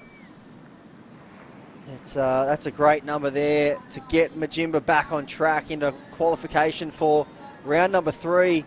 One team bowing out here in the round 2. You do not want that one to be you. Well, this is where the managers, the dads, you know, Big George comes into play. What would George do? This is where strategy. 10 minutes remaining. You've still got 2 surfers to get 2 waves. You know, it could be sending out, getting the small shorey halfway out, saving a bit of time to get way out the back for your power surfer. You know, they're going to, you know, skin the cat so many different ways, as we say. But really, it's down to this, because don't forget, they lose 5 points if they go back to what they lose if they don't finish all their surfers, where you could get a couple of waves on the inside, couple of 2s, and then don't lose those points, and you could see yourself in the next round, Chris. Yeah, it's crazy, because every second on this clock counts, and you really have to break it down, include the paddle out, how long does it take to get from where the waves finish to the Oakley battle cage. It all needs to be taken into calculations for the team manager or the coach. Yeah, 130 paddles at the moment, because said. Yeah, because for every 1 point that you get after getting back to the cage, it's essentially almost getting a 6, because you're not losing that 5 points. That's right. And if another club is on track to lose that 5 points, it's you know, it's make or break. Yeah, it's really going to that mid-zone. You're not going way out the back for one of your surfers. You've got 2 surfers. You've got Yurumba in, you know, in the golden seat. They're in first class while the others are waiting at the bus stop, really. Majimba and Wind and Sea. And I feel every surfer that surfs as the power surfer is judged on the scale of the opens. So, and I feel like usually well, every team does put their best surfer as their power surfer. So that's going to be your best chance of getting your highest number. So if you have to sacrifice, you know, the second last surfer with a smaller inside one to get your best surfer in the lineup, I don't feel like that's a bad play, especially when you're getting down to these crunch times. And you can see those two surfers making their way out now. Surfer from white and yellow, that is Majimba and Yarumba. So first and second, electing to paddle out, get out the back. Yarumba are on their final surfer. Yep, Kobe Blue, he's paddling. They've had a great campaign. I love the way they just have the energy, and you could see it in their body language from their run out to paddle to completion of turns and wave selection. They have put on a class act in this round 2, rewriting from round 1 disappointment. And they will find out as well who will go back to back. Will it be the person who goes second?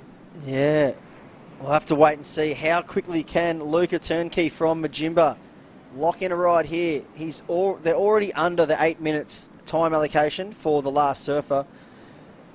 This it's a 50-minute heat, this one, made up of 5 surfers, 1 power surfer. So that's essentially 6 waves you need to lock in. You break that down into thereabouts 8-minute increments per surfer. Throw a run out. And and you have to obviously take into consideration the paddle out and the run up the beach too to get back into the Oakley Battle cage. Yeah, I reckon it's more like 7 minutes when you throw in a run and a paddle with 6 surfers. Here we go, win and see, and this is where it comes in on it. He's been sent in. He's responded to the club president, the team managers. They'll all have their arms up, and when they go up, when the flag goes up, you got to come in. You don't go against that. Yep. We had the saying, when the flag drops, get to the beach. The North Narrabeen Boardriders flag would drop. Allura Boardriders, get to the beach straight away. Others had sirens. M&M have the yellow pointers. Oh, how good's that? And guess what COFFS Harbour have? What? The banana. The banana. I was just about to say when the banana splits. When the banana splits. That's it. Get to the COFFS beach. Harbour. Lee Winkler thinking the home of the big banana. See that on the drive near Diggers Beach. Yeah, this is going to be very interesting here. We see the surfer for Wind and Sea making his way in right now. And it's going to be really interesting. So, Matty Hadland. All right, here we go. Live action. This is Majimba Beach Boardriders. Wow, that was a huge moment there. Oh, still going. Does the lay down prone and continues to kick. Same wave, so Majimba Beach Boardriders. Was that the surfer that got lent over? The Kelly Slater out pipeline, where he lay down in the barrel.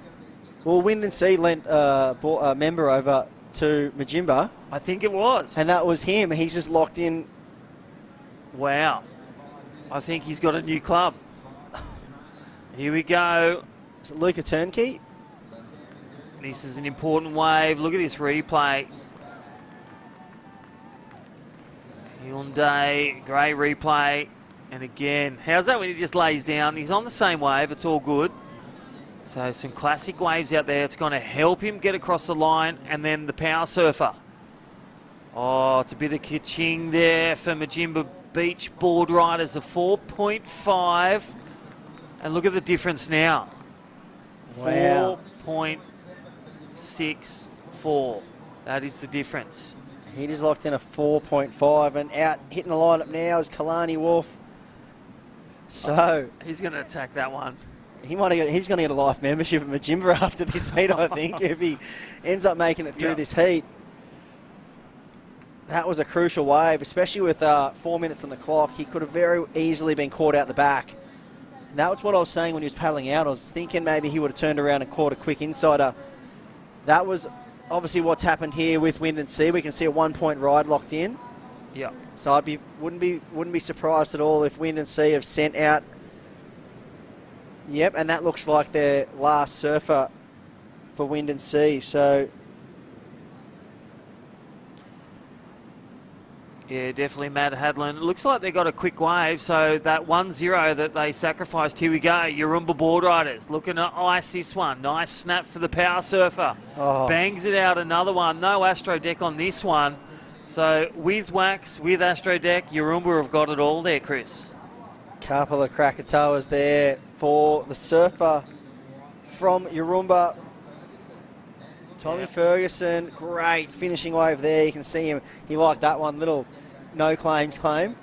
You reckon? He started with that vertical hit and he ends it. What a great... He's got 3 minutes to chill. He could trot across that line.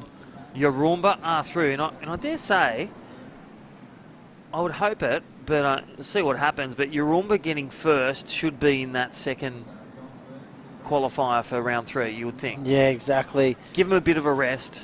Or they could come in now and they're still through. They got time to shine. Grab some water for rehydration. Grab a BC bar for a bit of protein. Yeah, they're going to take the lead. That's locked in with Terry Tapatese on the beach. A 6.0 on live heats. Check it out. Yarumba are through as the unofficial winners of this round 2 exchange. Well, Majimba versus Wind and Sea. Ying versus Yang.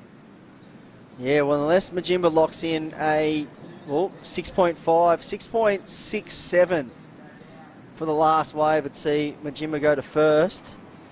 But we see this is where it gets tricky, this paddle out. It's just relentless. Now the tide's filtered out. There's not really many entry points to get out the back. We saw those deeper currents, those deeper rips running out earlier. But it's really just thumping on that bank, and it's causing chaos for Sam McDougall. And well, a minute 30 on the clock. He's going to have to pretty much get out there and pull the trigger straight away if he wants any chance. And this is where it gets interesting, Crispy. The 5 points. Yeah. If the surf, here he comes. Yeah. So surfer from Yellows understands that getting in is more important than getting a wave. Get a 1 point wave. You don't lose your 5. Therefore, That's it's a 6. Here we go. Here's the 1-0. Does the slash. It is classed as like it's a smaller wave on the inside or the middle of the bank, so it won't be rewarded as a big wave off the takeoff, but it's points and it's playing the criteria. A minute to dart up. Majimba. OMG. Look, he's waving his hands. He should have he's going to purchase a watch for next year. Yeah. I think Oakley do watches.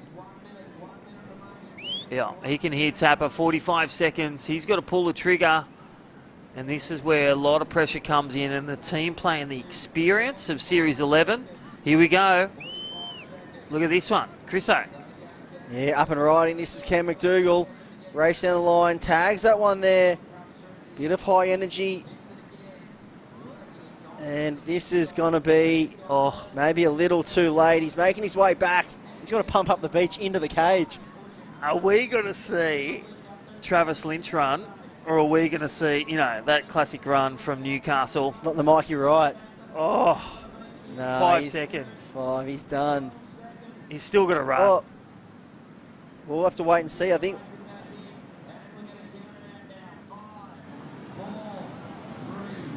And that will be all she wrote. We can hear that is heartbreaking for the surfer from Wind and Sea. Just that paddle back out took a little bit too long, and well, Cam McDougall tried his heart out but couldn't get back to the Oakley battle cage in time. So that'll be all she wrote for Wind and Sea Boardriders. Unfortunately, Yarumba Boardriders taking it out. They'll move through along with Majimba Beach Boardriders, and we'll be right back with more action here from the Hyundai ABB Regional Qualifier here at Coolum Beach. Stay tuned.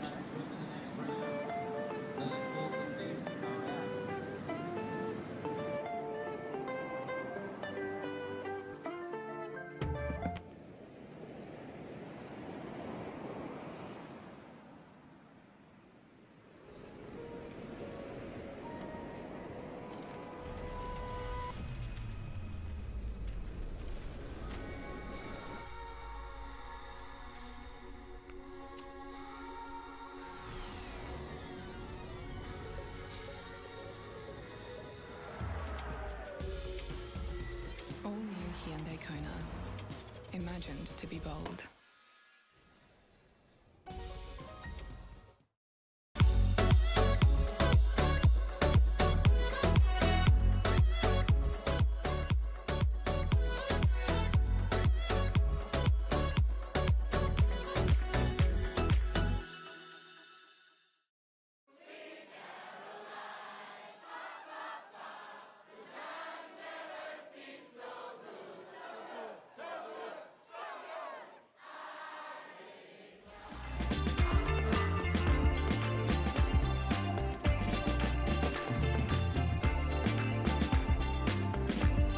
Welcome back to all the live action at Coolum Beach for the Hyundai Australian Boardriders Battle.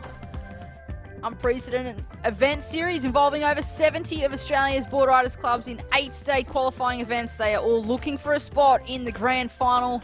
32 clubs up against each other in the 2024 grand final. But on screen there, we have round 3, heat number 1, getting ready.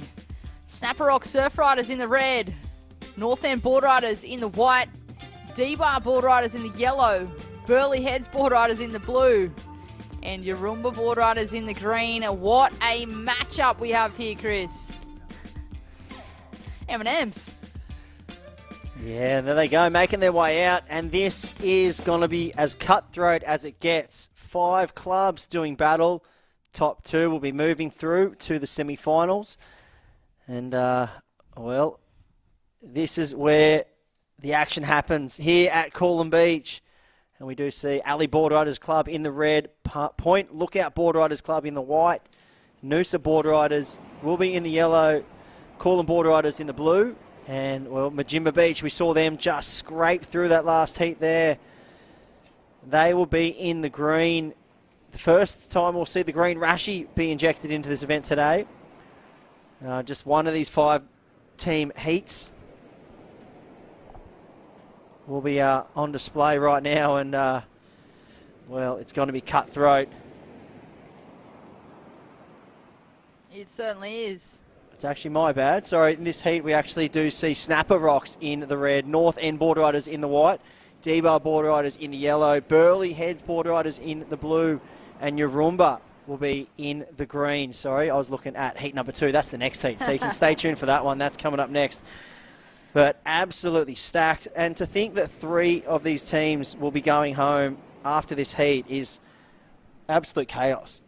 Because look at this, the stacked lineup we have of clubs in this heat, and the way the draws panned out, it's yeah, this is going to be a crazy matchup.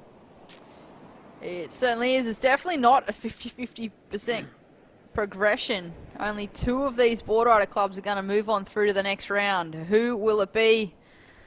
These are, of course, 50-minute heats, so plenty of time to start with. But by the dying stages of this heat, it's going to get very interesting. All these clubs want a spot in that prestigious Hyundai Australian Boardriders Grand Final. Who will get there? Yeah, that's the question. Well, Snapper Rocks, we saw them get a little touch-up this morning in the first heat. They are now finding themselves in round 3. So we'll see if Jay Phillips and the coaching staff are able to make some fine-tunings, maybe iron out the creases, figure out where they went wrong here, and if they can return and try to put together a heat that we're used to seeing from Snapper Rocks. But they do have North End Boardriders Club, D-Bar Boardriders, who are just around the corner from them. Probably say arch rivals now. Burleigh Heads Boardriders just down the road, and Yarumba Boardriders Club, who are, well, probably one of the crowd favourites, I'd have to say, up there. Just 7 years old, Yarumba. And finding themselves in round number 3 in the Hyundai ABB Regional Qualifier up here at Coolum Beach. This is absolutely stacked. White had a little look, opted not to take off, as did yellow. Coming up next, round 3, heat number 2. We'll see Ali Boardriders, Point Lookout Boardriders, Noosa Boardriders, Coolum Boardriders, and Majimba Beach Boardriders. Another exciting matchup. They're looking for spots in the semi-finals. We already have 4 teams into the semis. They've managed to leapfrog round 2 and 3. Definitely a benefit winning that first round heat, Chris. Yeah, definitely. I was saying to Crispy before, if you're Yarumba or Majimba Board Beach, you could actually surf 6 times to win the event today if you went on to the final. So, I mean, fitness is going to be a key factor. So everyone's got to be, I guess, getting all the water into them, loading up on the BC bars, probably saving the gym beams for later if they win, loading up on the Latan as well. It looks hot as it's very hot outside. The sun is out and the waves are very fun in that 3 to 4 foot range. We had that swell whip up over the past couple of days, and some of the points have come alive in Queensland. And, well, a few Snapper Rocks Boardriders Club members won't be at Snapper today. Letting a few of those rides go through. But big thanks to all the partners. Athiona, Oakley. We do have the Oakley Battle Cage where all the action happens on the beach. Like we said, Latan, Jim Beam and BC Bars. Well, we look at the clubs that have qualified so far, Brett, for the Australian Boardriders Battle final, the Hyundai Australian Boardriders Battle final, which we will see at Burleigh Heads. As we just quickly see this wave of Chris Zaffis. Nice layback turn there. Vintage Zaff, that one. One of the top, well, QS competitors coming out of Australia. He's made a good run at things. We saw him on the Challenger Series last year. And, well, Zaff has been, the forefront of competitive surfing in Australia for quite some time now. Well, that's a good ride to kick off things for North End Boardriders. 6.33. Britt, 6.33. Not a bad start with just over 44 minutes on the clock. Chris Zaffis looking to make his way in. 6.33. I feel like you're going to need some high numbers in this heat up against Snapper Rocks, D-Bar, Burleigh Heads and Yarumba. Thinking back to previous rounds, North End Boardriders, they put together some pretty healthy numbers. Yeah, they threw out some warning signals to the rest of the competitors out there that they knew what they were doing. They were here to play. I think some teams have really taken some, I guess, some insights and some knowledge from that performance that North End put on. Sorry, that was North Shore, sorry. Because that was a, one of the best performances I've seen in the Hyundai ABB heat in quite some time.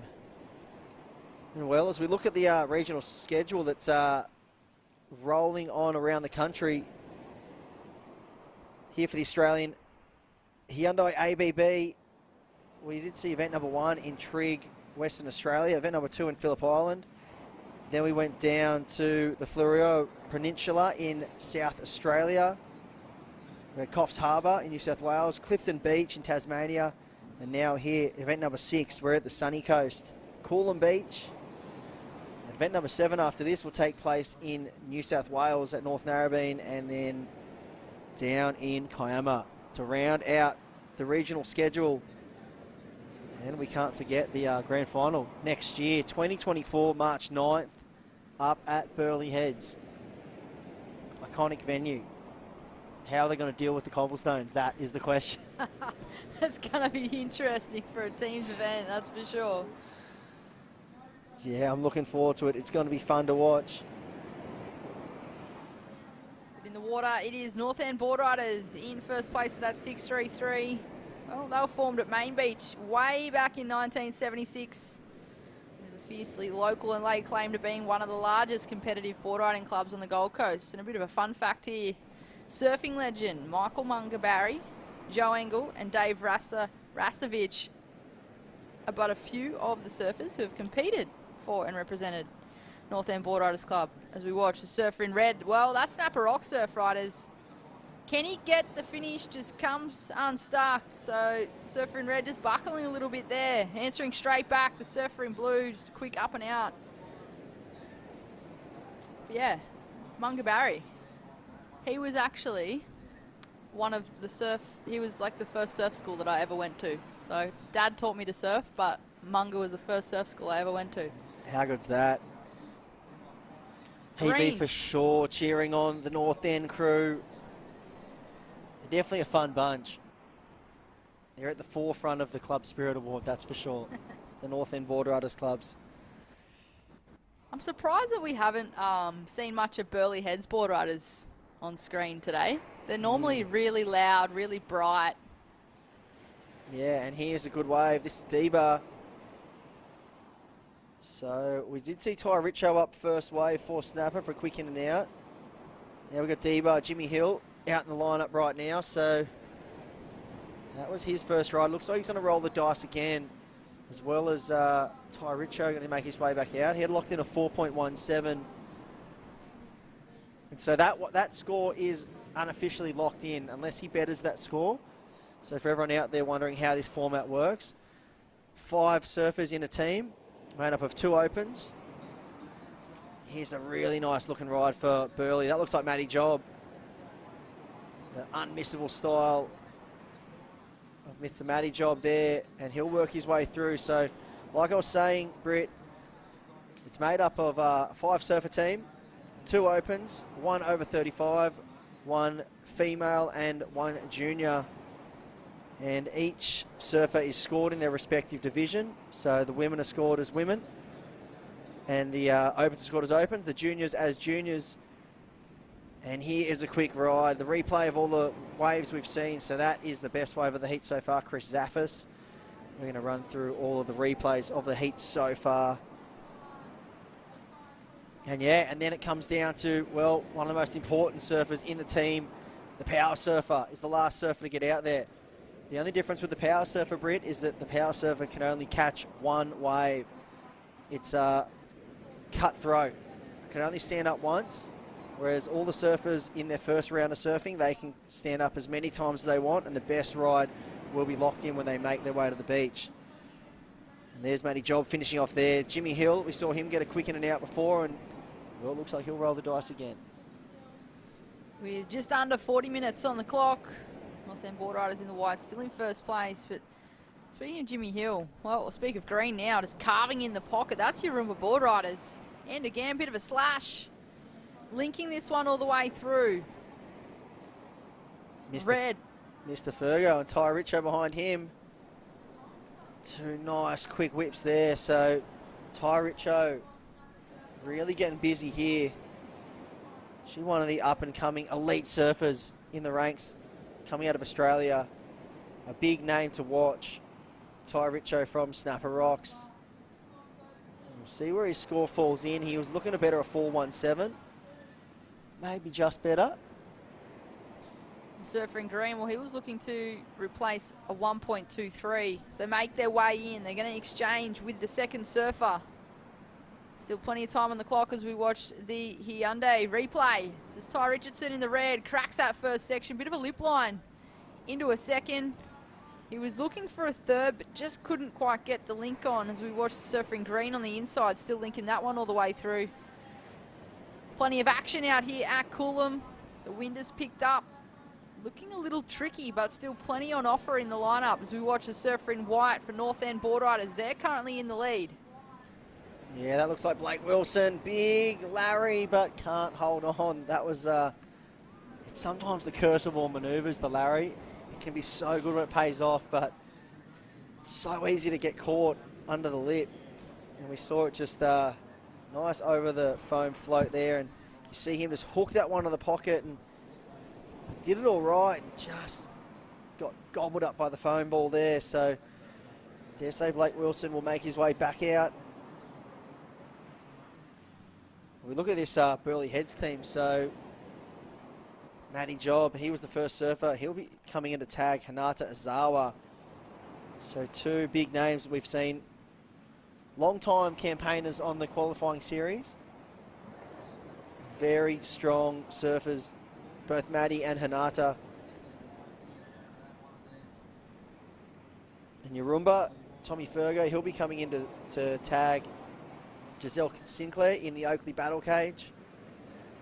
And we're on to 36 minutes, 30 seconds on the clock. We watch Yellow from D-Bar Boardriders. Belts that last section, gets the finish, and that's the wave that he was looking for as he makes his way in. Yeah, Jimmy Hill just tagging that end section. That was more like it from D-Bar. That's what we were looking for.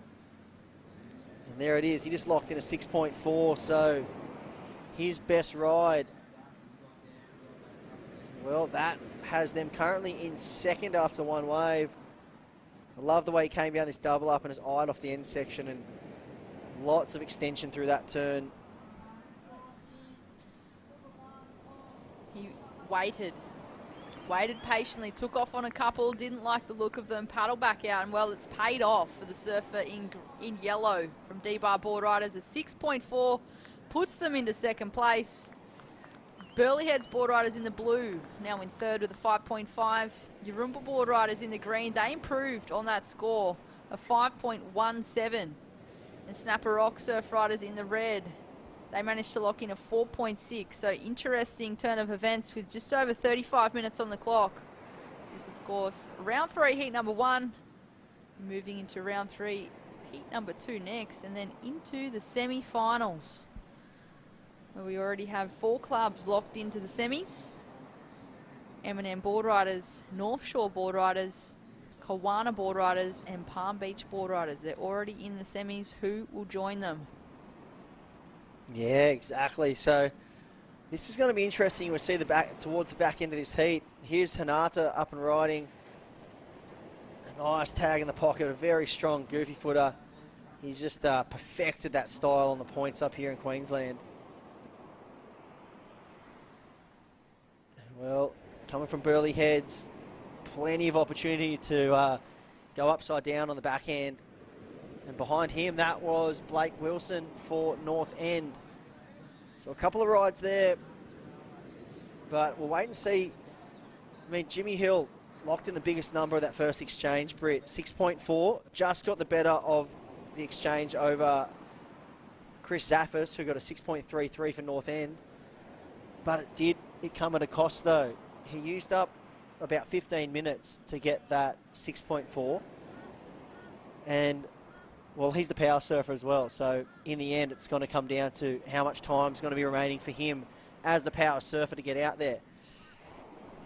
We'll have to wait and see. Can they kind of make up that time? Can they find places where they can get a quick ride, a quick wave? Who's going to sacrifice some time? That 8 minutes is up in the air. It's done. And it's an interesting one too, because with 5 teams in this heat, only 2 move through. It may come down to that being a factor. Because at the moment, both blue and white are doing well when it comes to locking in a couple of surfers' numbers. 33 minutes remaining. It is Burleigh Heads Boardriders in first, North End Boardriders in second.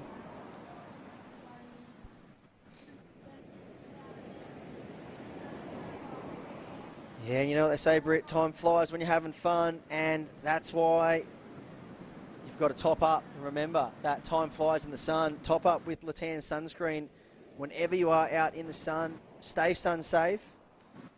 And thanks to Latan for supplying protection to our athletes today at the warm, sunny Coolum Beach here on the Sunshine Coast. The Hyundai Australian Boardriders Battle. The Queensland Qualifier event, looking to secure a spot for the grand final, which will be at Burleigh Heads, March 9th, 2024, to be crowned Australia's best board riding club. Well, some of the clubs that have already qualified for that are, here's the list of them, Britt. Well, COFFS Harbour took out their regional one, along with Seaford. South Arm Boardriders, Torquay Boardriders Club, and Yallingup Boardriders Club. They were all the winners of their respective regions. Then Byron Bay, Northwest Boardriders, Peninsula, Roders, Trigg Point, Labar, Phillip Island, and Kingscliff all have qualified for the final. And well, now we are on to event number 6 in the regional qualifiers here at the Sunny Coast. And that looks like Marlon Harrison. Wow, nice spin to win, getting progressive. He was looking confidently back at the beach as well. I think he was eager to see what his team wanted him to do. It looks like he might have locked in a 4.67. So red, a 4.67 as we watch green on screen. That's Yarumba Boardriders.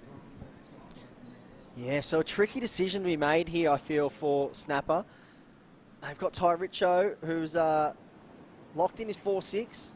And now a 4.67 for Marlon, but they know that Marlon Harrison, he is one of the best up-and-coming juniors in the country, if not the world.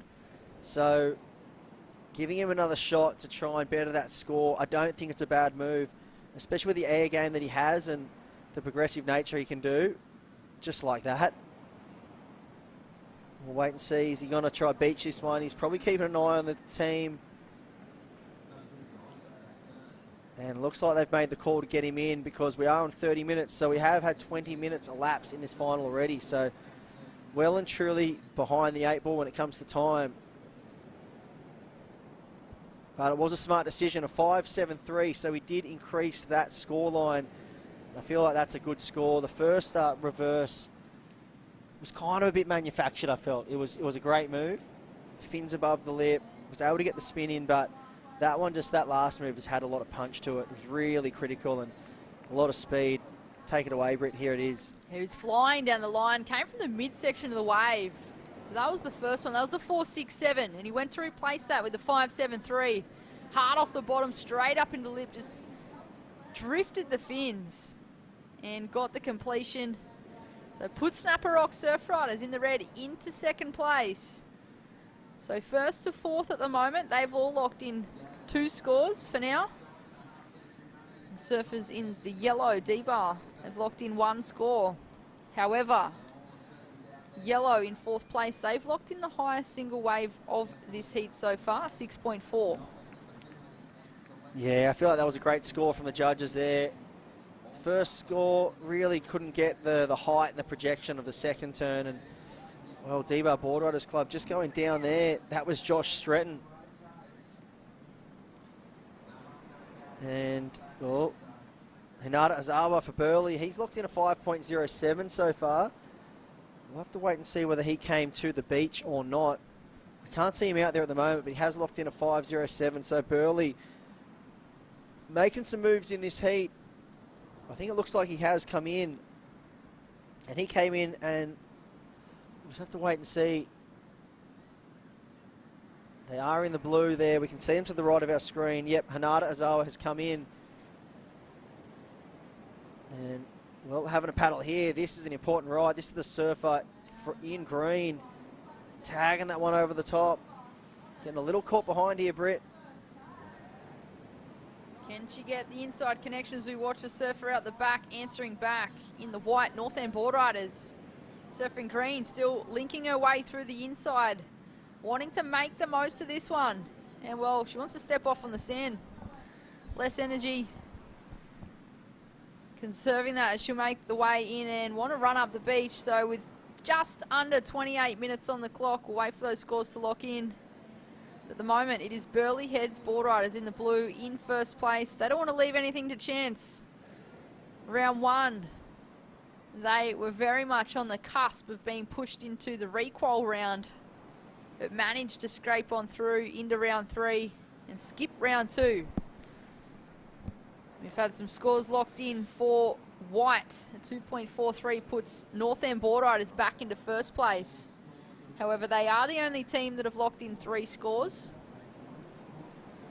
So once all other teams lock in a 3rd score, they will also improve on their scoreline. And it is extremely close. Yeah, so some news in just from Jess on the beach. Just doing the rounds. Jimmy Hill on that 6.4 that he locked in. Did actually crease his board just above the fins. So we'll have to wait and see who's going to let him aboard. I'm sure he's got a backup in the car. And we're down to 26 minutes, 24 on the clock. Sorry, 26 minutes, 40 seconds on the clock. Well, this is going to be very interesting in the back end here because we're almost at the halfway mark. And, well, I don't see 3 scores on the screen from every club.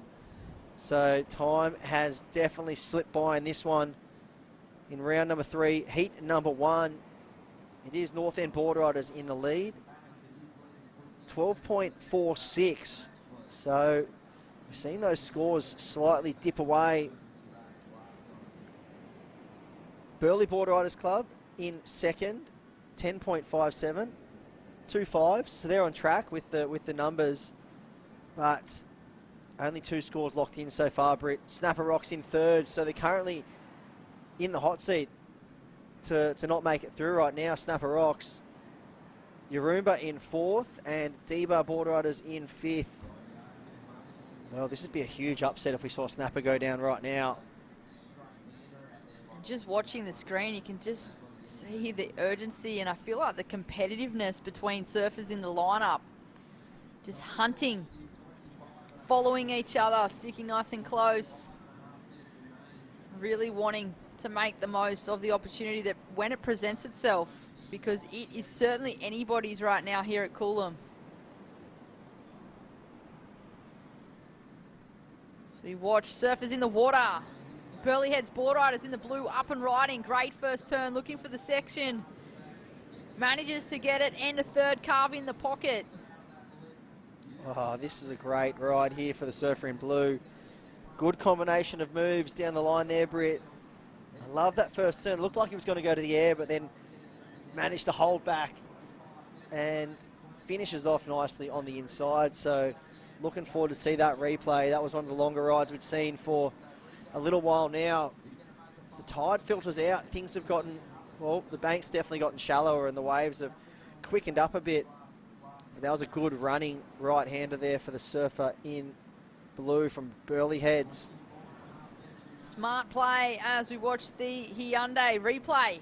Great slash in the pocket. You could just see, had the intention there to drift the tail and straight into a carve, so no downtime whatsoever. He had great flow and really good variety as well, mixing it up for the judges. He locked in a 7.1, so not only a well-picked wave, but well-surfed wave. Burleigh Heads Boardriders in the blue. The 7.1. So that was Rico Haybiddle. He'll be coming in to tag Mia Huppets.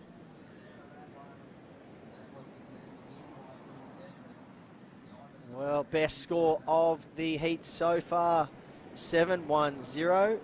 Rico Haybiddle, great surfing there. And well, that does put Burleigh in the lead. So look at these conditions. It's getting tricky out there. The tide really starting to affect things. But these are the heats. These are the ones that mean the most, those tricky conditions. You know, hopefully we see that tide start to make a shift back in later this afternoon. Those conditions should improve again. But that low tide really is affecting things. And here's some waves from Burleigh so far that we've seen. That's Maddie Job. First ride for Burleigh this morning. Of this heat, sorry. And then Hanata behind him. Couple of nice backside hooks. And then, well, Britt, there's one more to come. And this is the important one. Take it away. Slashes in the pocket, flying down the line. This is where he drifts the tail. Straight into a carve. A great wave here into a layback. And then he managed to get the inside connection and link it all the way through. Stuck with it. Really kept that board moving. And got the connection to finish. So that was the 7.1 from the Burleigh Heads Boardrider in the blue. Looks like we have green Yarumba Boardriders making their way into with just over 22 minutes on the clock. This is going to get interesting. Last of green, a 4.47. They're now in second place. Locked in 3 waves. We watch white on screen.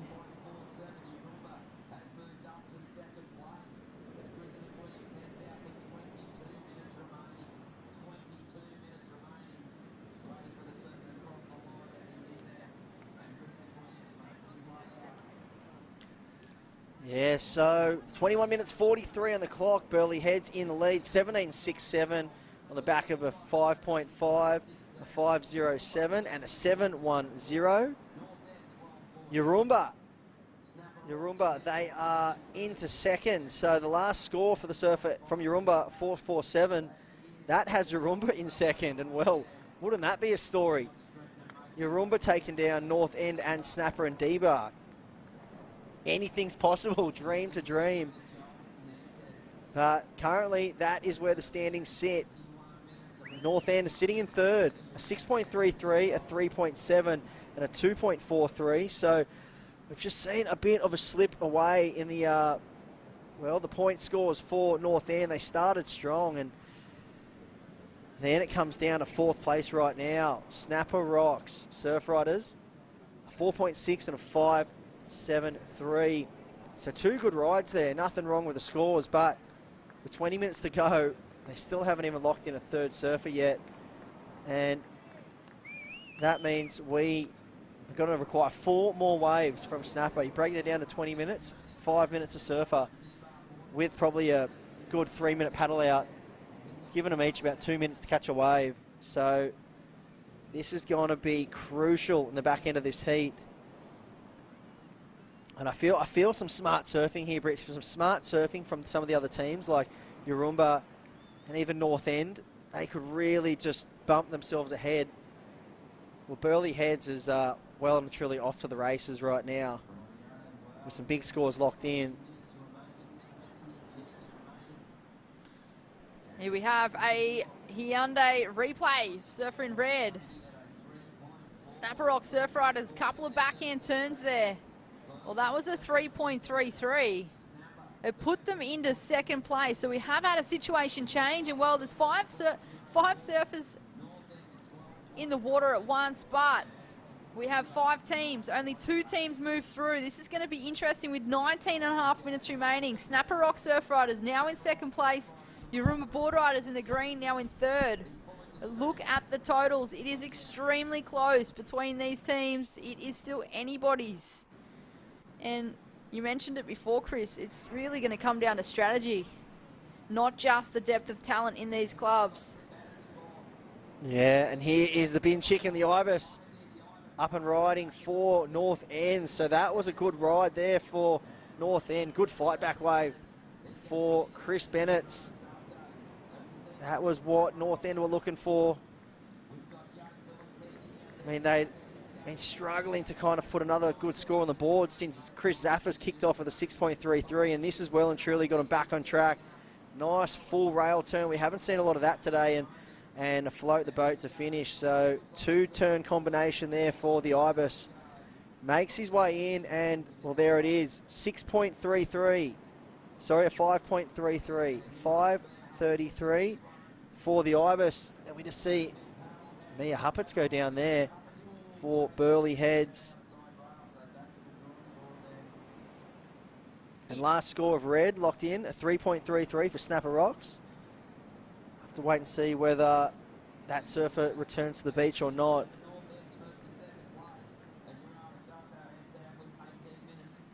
It is all happening here at Coolum Beach. We are, of course, on the Sunshine Coast in Queensland for the 6th state qualifying event of the Hyundai Australian Boardriders Battle.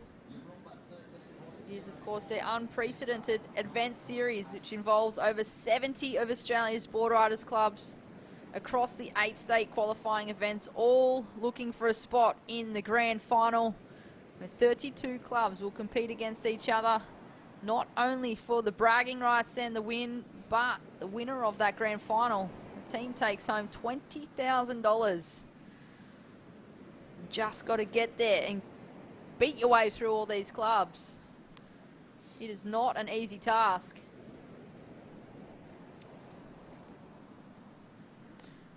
Yeah, and we're going to have a look at the Dometic Outdoor Series right now for your chance to compete with Owen Wright. We're going to flick over to a quick break of that. What do you get when you take the top 4 board riders clubs in the country, drop them in the outdoors and give them a series of competitive challenges dreamed up by Australia's very own bronze medal winning surfing Olympic champion? You get the Dometic Outdoor Challenge with Owen Wright. This is a challenge like no other. We're just going to adapt to the environment and all the elements that throws at us. Growing up surfing, you get pretty good at the outdoors, so I have faith in my team. The froth levels are so high, there's no feeling better. For us to come and compete as a bit of a team and do some challenges, it's going to be a fun couple of days. And with $16,000 in cash and product on the line, you know these board riders clubs are going all out for the win. Part of Surfing Australia TV in October, November and December on Channel 9 and available to stream on MySurf TV.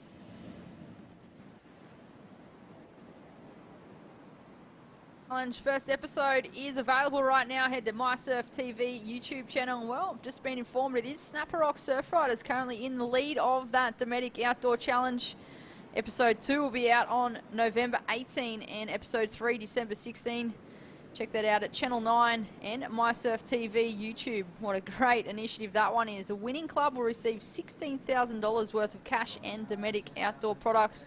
What a great experience being in the outdoors around different parts of Australia with Owen Wright, and also a show hosted by Vaughan Blakey. What a character he is. Yeah, that would be hilarious to watch. Currently in the lead, Snapper Rocks there, but currently in the lineup, it is Burleigh Heads in the lead, 19.17 points. It's been a tricky, grindy heat to say the least, this one, but some good scores posted out by the surfers in blue. Second, we do have North End Boardriders, 15.36. They've locked in 3 scores. We just saw the Ibis Chris Bennett's lock in a 5.33. Well, they get their 4th surfer out in the lineup now. Snapper Rocks onto their 4th surfer. And they're going to be really scrapping for time here because they got plenty of scores to lock in. And wow, Mia Huppets just actually detonated that end section then and just kept the momentum from Burleigh tracking on forward. The Burleigh train as well and truly left the station. Well, Mia Huppets then, I can't wait to see a replay of that wave because that was one of the fastest turns we've seen from any of the women today. Really lined up that end section and just hit it hard with lots of speed. And that looks like the surfer from D-Bar. Looks like Joel Nantes getting moving on that one. And he's going to make his way into the beach because they're well and truly behind the time here. That's going to be only their 3rd surfer locked in. Just well and truly got away from D-Bar this heat. Only 13 minutes 47 on the clock, and well, here it is. This is the wave we're talking about. Take it away, Britt. Huge big turn there from the young surfer in the blue. It was an 8-point ride to Burleigh Heads Boardriders, well and truly in 1st place. The surfer in green answered back, as did the surfer in yellow. But it was certainly the surfer in blue who got the better of that exchange. Young Mia Huppets just went to town on that. Just one big solid manoeuvre and she was rewarded as we watch Snapper Rock Surf Riders in the red. They're looking to claw their way back with just over 13 minutes on the clock. Time starting to get away, Chris. Yeah, that looks like El Presidente. Jay Phillips working his way to the inside. The world's biggest grommet. Just made his way to the inside there, so for a much important, very needed wave for Snapper Rocks. Currently sitting in 4th spot. Well, that last score of Mia Huppets, I reckon that was the best turn done in this heat, male or female. That was an unbelievable turn, so much commitment, so much power. She just lined up that end section and hammered it, so a very deserving score there, 8 points. It hits the excellent range for Mia Huppets, and well, Burleigh Heads are well and truly in front right now. Last of red, a 5.3, so Snapper Rock Surf Riders bumps themselves up into 2nd place as we watch the Hyundai replays. This is Jay Phillips. Taps the 1st section, straight up over the foam for the 2nd, and manages to get a 3rd. Yeah, he's just gone vintage, Jay. Found a nice runner and just tagged off a few nice turns there. Trying to find a way for his club. Really trying to drag them over the line in this dogfight of a round 3 matchup we have right now. So we see the tide has drained out here at Coolum Beach and the conditions have gotten a little tricky. It's getting quite fast on that out the back bank. And here goes the surfer from North End having a look at that one.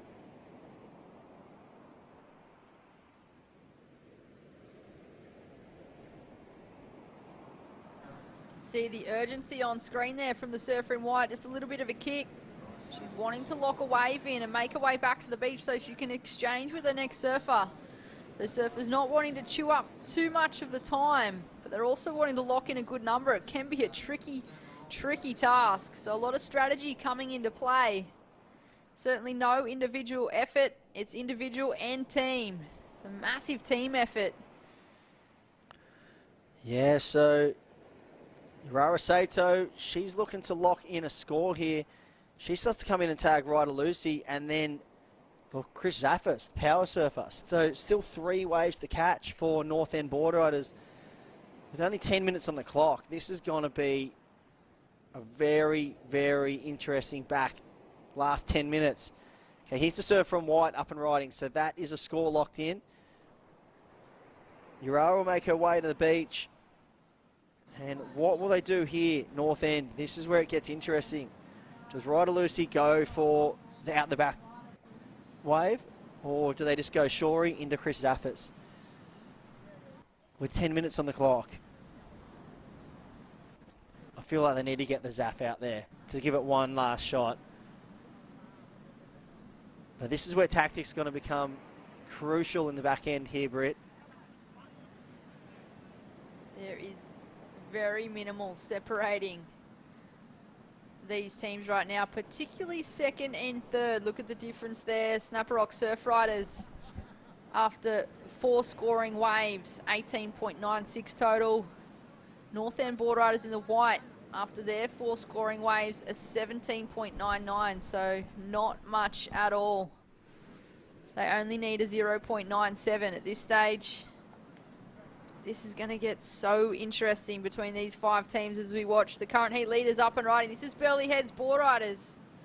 Great backhand turn there, floats over the lip. Nice lip line as he looks to make his way in with 9 minutes on the clock. So well surfed, well played, and well timed. Yeah, Jesse Outram. Give yourself a pat on the back there. That was a great exchange. 4.73, just what they needed to keep the momentum rolling. And that's going to give them a chance to get their last surfer into the lineup. Matty Job, he'll be out there as the power surfer with right on 8 minutes 30. So we're actually ahead of time. Can you believe it? Burleigh Heads have just surfed an incredible heat here. You can see them already hit that 30-point mark. Well, that's the golden number we try to say, that usually if you can get above the 30 points, you are going to be safe moving through. You just never know what you're up against. With just over 8 minutes on the clock. Well, Burleigh Heads Boardriders, in round 1, they got in the box with 9 seconds to spare. So I feel like it's something that they've taken on board for this heat and did not want to put themselves in that same situation. Matty Job, he's going to have 8 minutes to play with.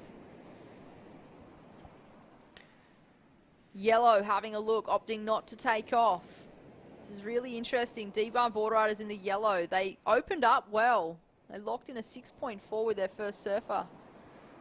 It's just been a tricky fight back since then. These are, of course, 50-minute heats.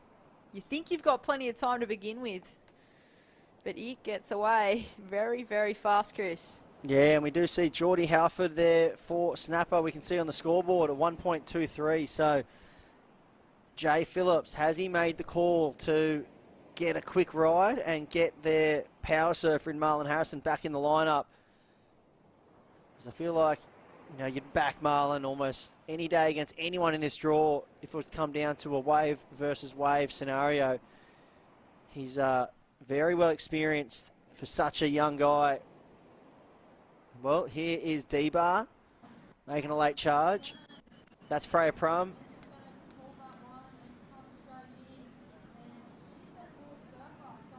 It's going to be interesting here. Where is North End?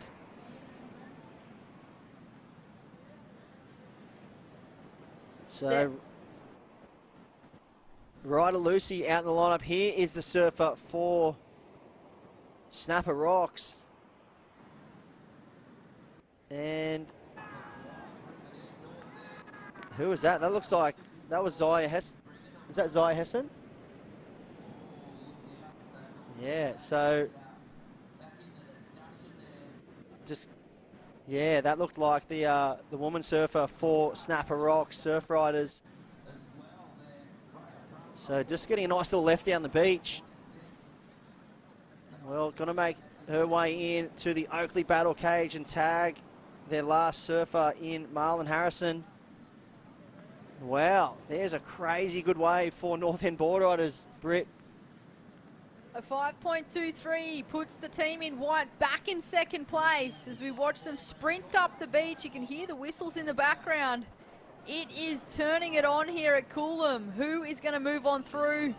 2 teams out of these 5 will move on through to the semi-finals as we watch yellow and green and white look at the sprint.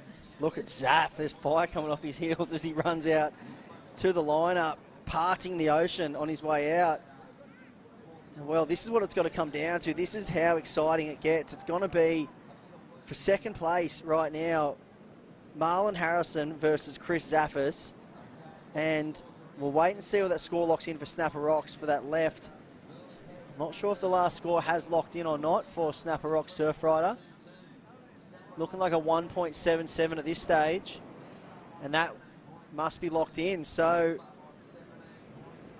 it looks like North End will have a 2.5 advantage over Snapper Rocks into the last surfer. 4 minutes 48 on the clock. The bonus, there's no bonus points, but if you do not get into the battle cage, the Oakley battle cage in time, you will lose 5 points. So, Britt, this is going to be crazy, this finish. As we see Snapper Rocks against the ropes right now. Can they pull something special out? This is where it gets really tricky as well with the power surfers in the water. So much pressure. We have just got over 4 minutes.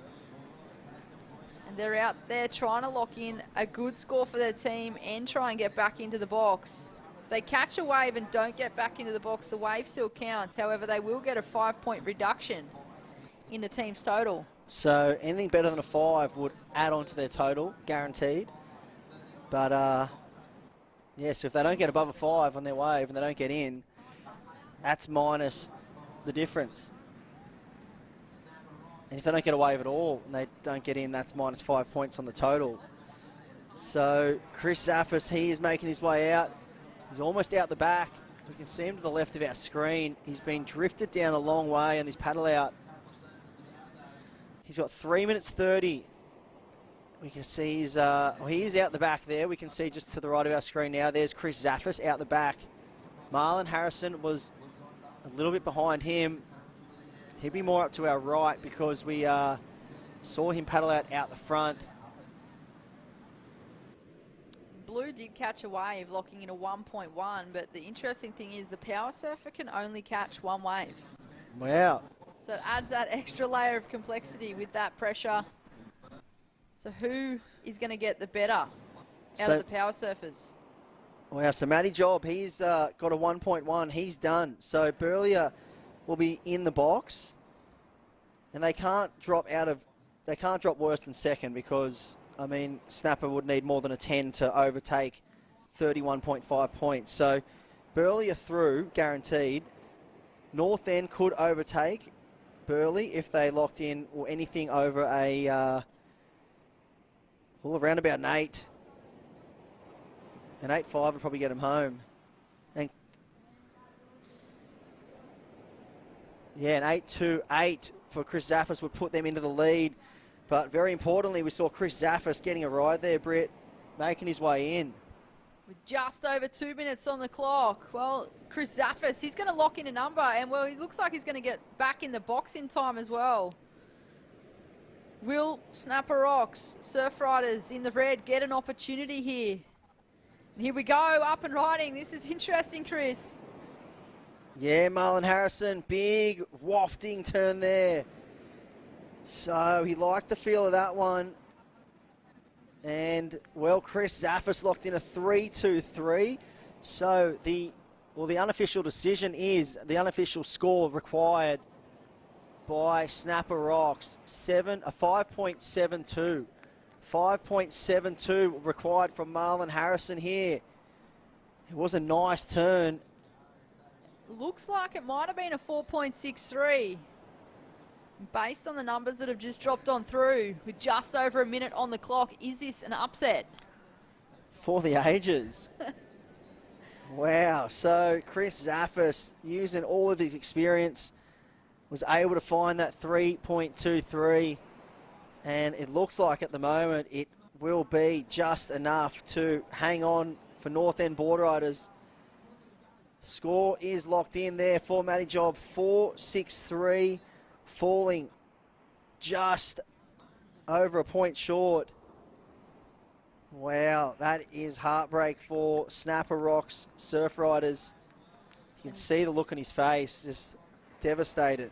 That is Marlon Harrison He's put in a great effort. We could hear him earlier on the beach when he was talking to Jess. They were fired up, ready to go, but you could just see the devastation on his face.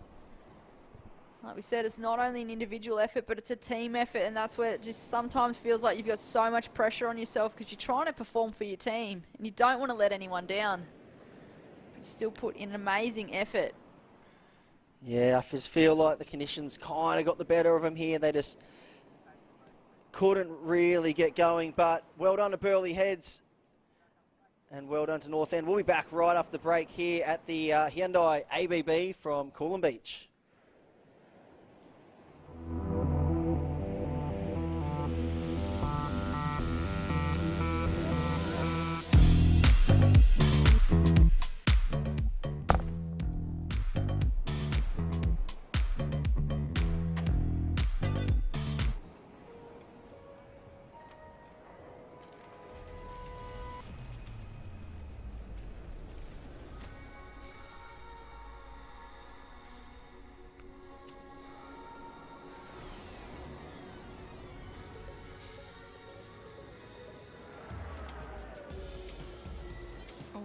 Hyundai Kona, imagined to be bold.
Some call me the next big thing. Then the same people said I'd never make it back. I've never paid too much attention to the noise. Control what you can control, block out the rest. The only expectations that matter are the ones that you set for yourself.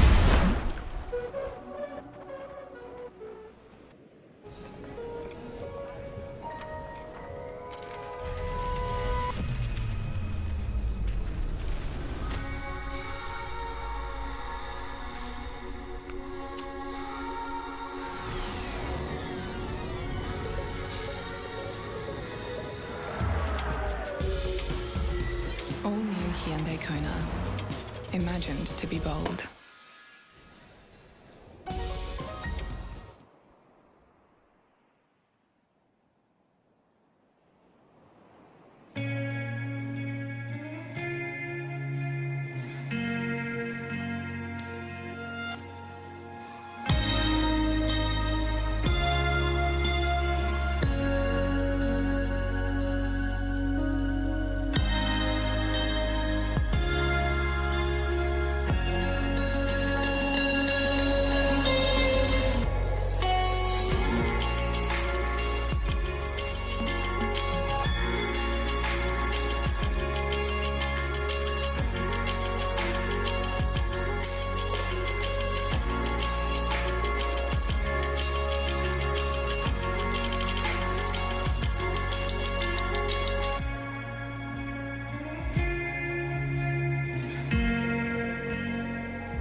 Hyundai Kona. Imagined to be bold.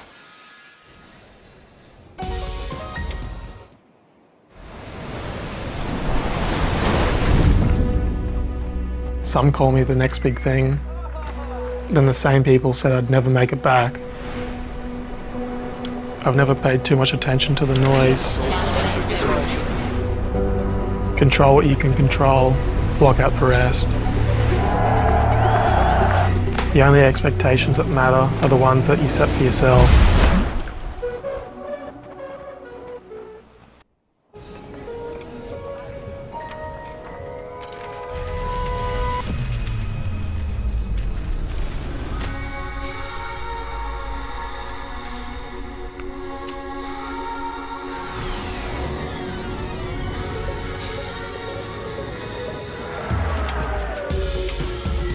All new Hyundai Kona.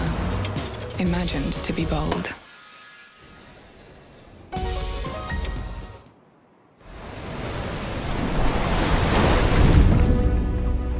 Some call me the next big thing. Then the same people said I'd never make it back.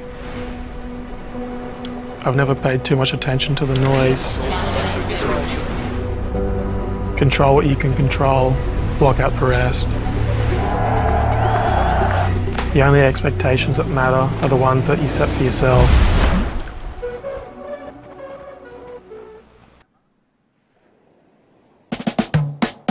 Thank you for joining us. My name is Britt Nicol, joining the booth with Michael Crisp. We're about to move into round 3, heat number 2 of the Hyundai Australian Boardriders Battle, 6th event of the 8-event series, and what an exciting matchup we just had for round 3, heat number 1. Our 5 teams surfing, only 2 will move through to the semis. Crispy, what a cutthroat day of action.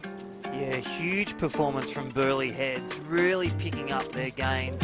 Hinata Zawa, Matty Job and the crew, the team from juniors to experienced qualifying series surfers, really making amends from their first round. You know, disappointing start.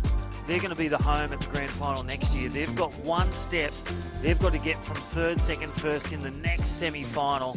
But right now, we're going to be starting soon, you know, the next allotment of 5 teams and only 2 go through. Now that is competition. It's not usual when you're in board riders to go through from a 3-person heat or a teams event where there's 4. We've got 5 teams and there's only 2 spots. So you have to bring your best performance right now just to get to the next stage. Well, speaking of best performances, it come down to a pretty good performance for that last heat, heat number 1 of round 3. It was Burleigh Heads Boardriders taking the win over North End Boardriders finishing in 2nd. So they moved on through to the semi-finals, but Snapper Rock Surf Riders, D-Bar Boardriders and Yarumba Boardriders all unfortunately bowed out of the event, and Yep. I'd have to say that's an upset, Crispy. Well, Snapper, they've won the title a few times, so they are defending champions on Series 1 and Series 3. And I tell you what, D-Bar Boardriders are forced to be reckoned with, so they'll be getting their CFOs onto that wildcard application, getting on the Bugs. Come on, Bugs, do what you can. And we are underway for Heat 2, Round 3 on screen there. They are running down the beach, sprinting their way to the lineup. It's like a bag of Skittles on screen. We have the Alley Boardriders in red, Point Lookout Boardriders in the white, Noosa Boardriders in the yellow, Coolum Boardriders in the blue, and Majimba Beach Boardriders in the green. Yeah, great spread of talent. You got Alley Boardriders, you know, at the Gold Coast, some beautiful beaches and breeding grounds, especially with their junior talent, and also, you know, the depth of, from their Alley Boardriders, the president who's been around the qualifying series for a long time, and that generation of juniors that are coming through. Point Lookout, well, the Ewings, you've got the Lincoln Taylors, you've got the Timmy Macks, you've got the Bede Durbages. They are a force to be reckoned with. And even the female surfer, Stacey, she rips, and they know how to hold themselves and compose themselves. And then think about Noosa. They've just had a grand final at the Stratty last weekend, always a great component. You know, this is the breeding ground for the likes of Sophie McCulloch. You've got your Challenger Series surfers, and then also Julian Wilson, to name just a few qualified surfers through their board riders. And Coolum Boardriders the same. And Majimba, they're just going for a win. They certainly are. Well, they managed to get through round 2 into round 3. Yeah.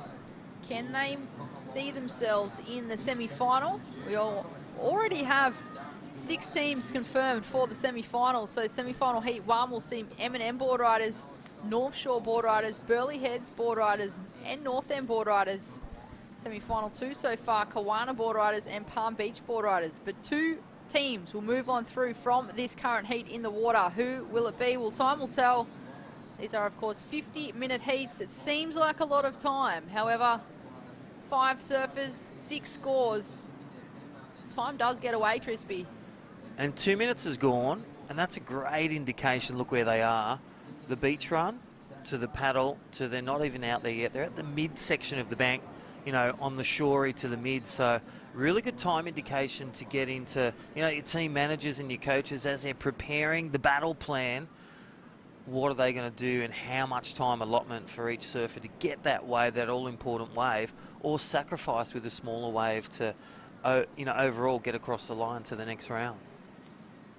It doesn't just come back to talent of a club. It comes down to strategy.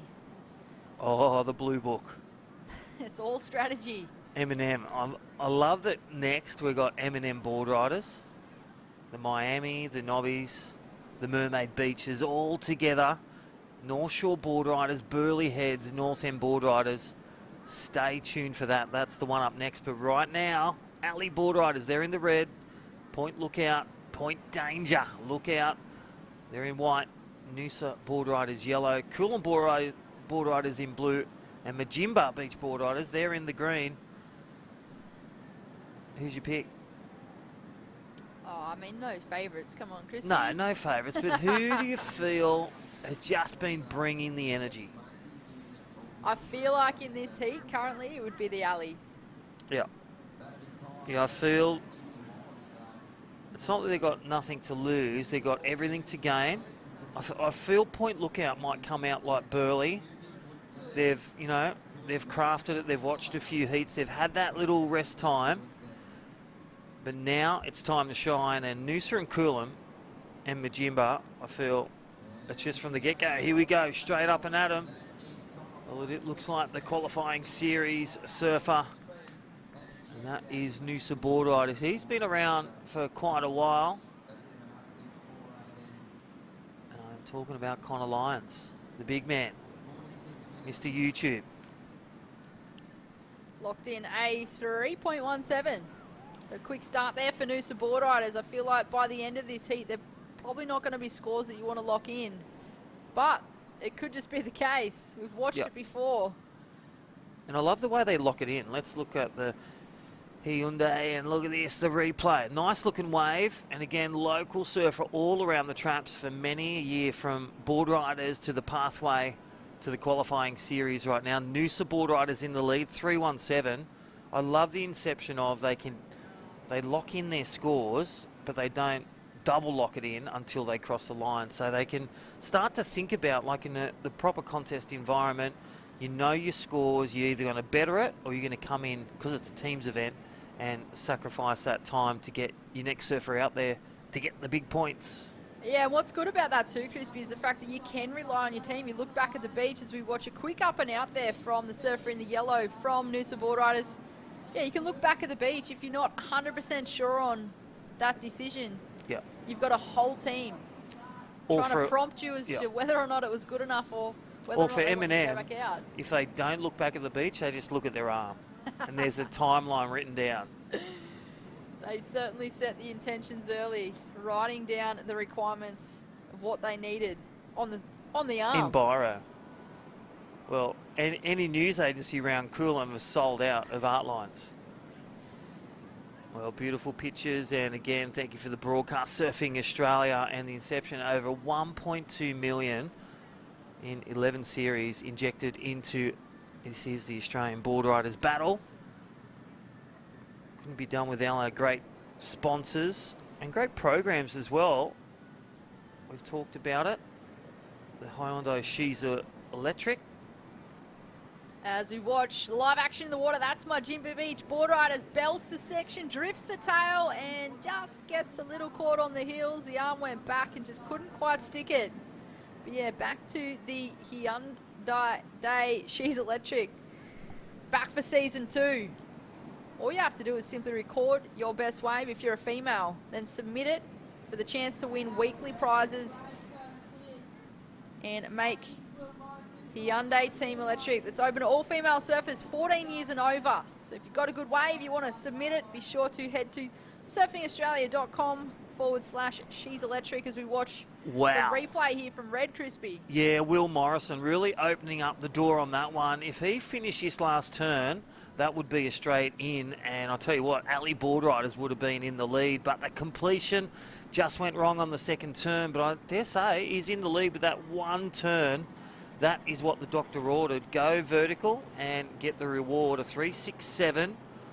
So again, 7.5 minutes gone, and I dare say 2 to 3 minutes, 2.5, 3 minutes. That is the run and paddle out to the takeoff zone, and we're nearing a low tide too this afternoon. Currently sitting on it in about 40 minutes time. So you're probably looking at separation. The beach about 100 metres, the paddle looking at about 150 to about 220 metres. And again, our safety crew on the jet skis doing a great job keeping our athletes safe in the water. Big shout out to the surf lifesavers and the lifeguards at this event. Australian Boardriders Battle. Hyundai. How good. The Team Electric competition for the females. Yes. They actually get access to expert coaching and national exposure, with the top surfer winning $5,000 in cash, and they'll join former World Tour surfer Laura Enevar for a VIP experience at the Hyundai Australian Boardriders Grand Final. What an experience, what an opportunity for females. Yeah, it's a great injection of support, great injection of just a female competition from 14 up. So send your clips in. Don't forget, log it in. surfingaustralia.com/She's Electric. $5,000 cash for the top surfer winning. And guess who's in the lead at the moment? Rosie Smart. Of course she is, from COFFS Harbour. One of the leading board riders in this event, qualified for the grand final in Burleigh 2024. There's been a couple of women today locking in some pretty high numbers. I wonder if they'll look to submit their footage as we watch the replay here. Surfer in yellow for Noosa Boardriders nearly came unstuck on the first turn, but managed to recover and get a second. So great surfing there from the surfer in yellow. Connor Lyons, years of experience going to those turns, and again, really fighting it, and that's got to be the difference. If you go back to that at the end of the heat, if Noosa get through the fight and really to finish that turn, that was the difference in that score. 473. So yellow in the lead, Noosa Boardriders, Ali Boardriders second. They're out there still. So, pull the trigger on that one, Connor. Come in and send your second person out. What do you reckon, Brett? Well, maybe his team directed him back into the lineup. We're not sure, but with 40 minutes on the clock, 10 minutes has passed on by. He's used his 7-8 according to the art line. Tempted to come in, considering the first heat of this round, Burleigh heads and North End finishing first and second.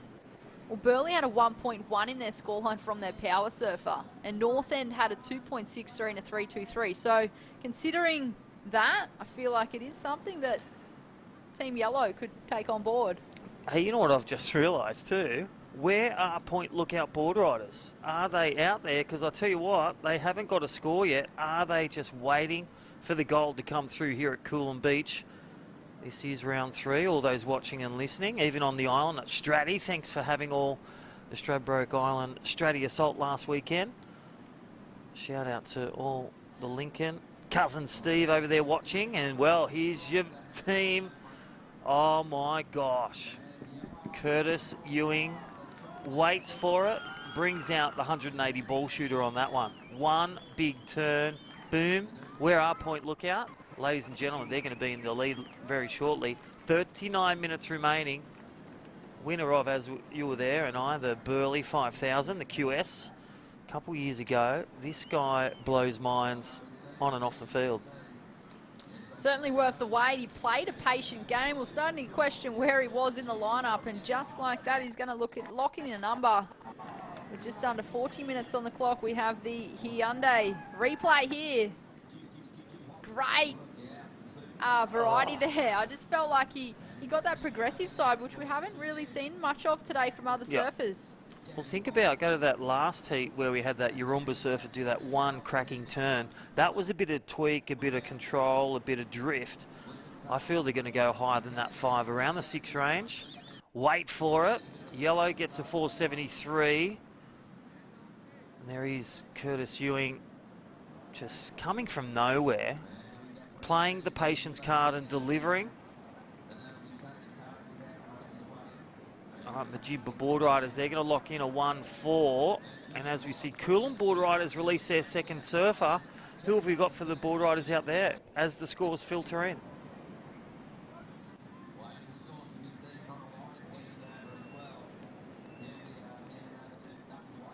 The judges really deliberating on White's wave. You think it might even go in the 7s? I'm Where calling. will it sit? I'm gonna sit around the 5-5-6 range, Spirit. One big cracking turn on, a cracking coping. Krakatoa, as Tapper would say. So we watch the exchange there for Ali Boardriders in the red. 37 minutes on the clock. Things are starting to fire up here at Coolum Beach. A beautiful day, beautiful part of the world. We are, of course, on the Sunshine Coast. Where else would you rather be right now, Crispy? Well, I'll tell you what, if you are looking for something to watch tonight, the Dometic Outdoor Challenge. We'll get back to that shortly, but let's go down with Jess Grimwood with Connor Lyons, Noosa Boardriders, delivering a 473. How's it going, Connor? My goodness, the intensity that he just revved this round up to was another level. There was nothing happening in those first few minutes, and back to back, yourself and Coolum team just dropped some hammers. Must have felt good, Connor. Yeah, it felt good to finally get a score on the board. It was a bit hard to see. I was looking back in because I didn't finish the second, like the end turn, so I was looking for the board on the beach. It was a bit hard to see, but then I saw it as I was paddling back out, so I was like, oh yeah, they must have liked it, so I just paddled back in after that. Did you hear the cheering coming from the beach as well? Yeah, I could hear a little bit of cheering, so I was like, oh yeah.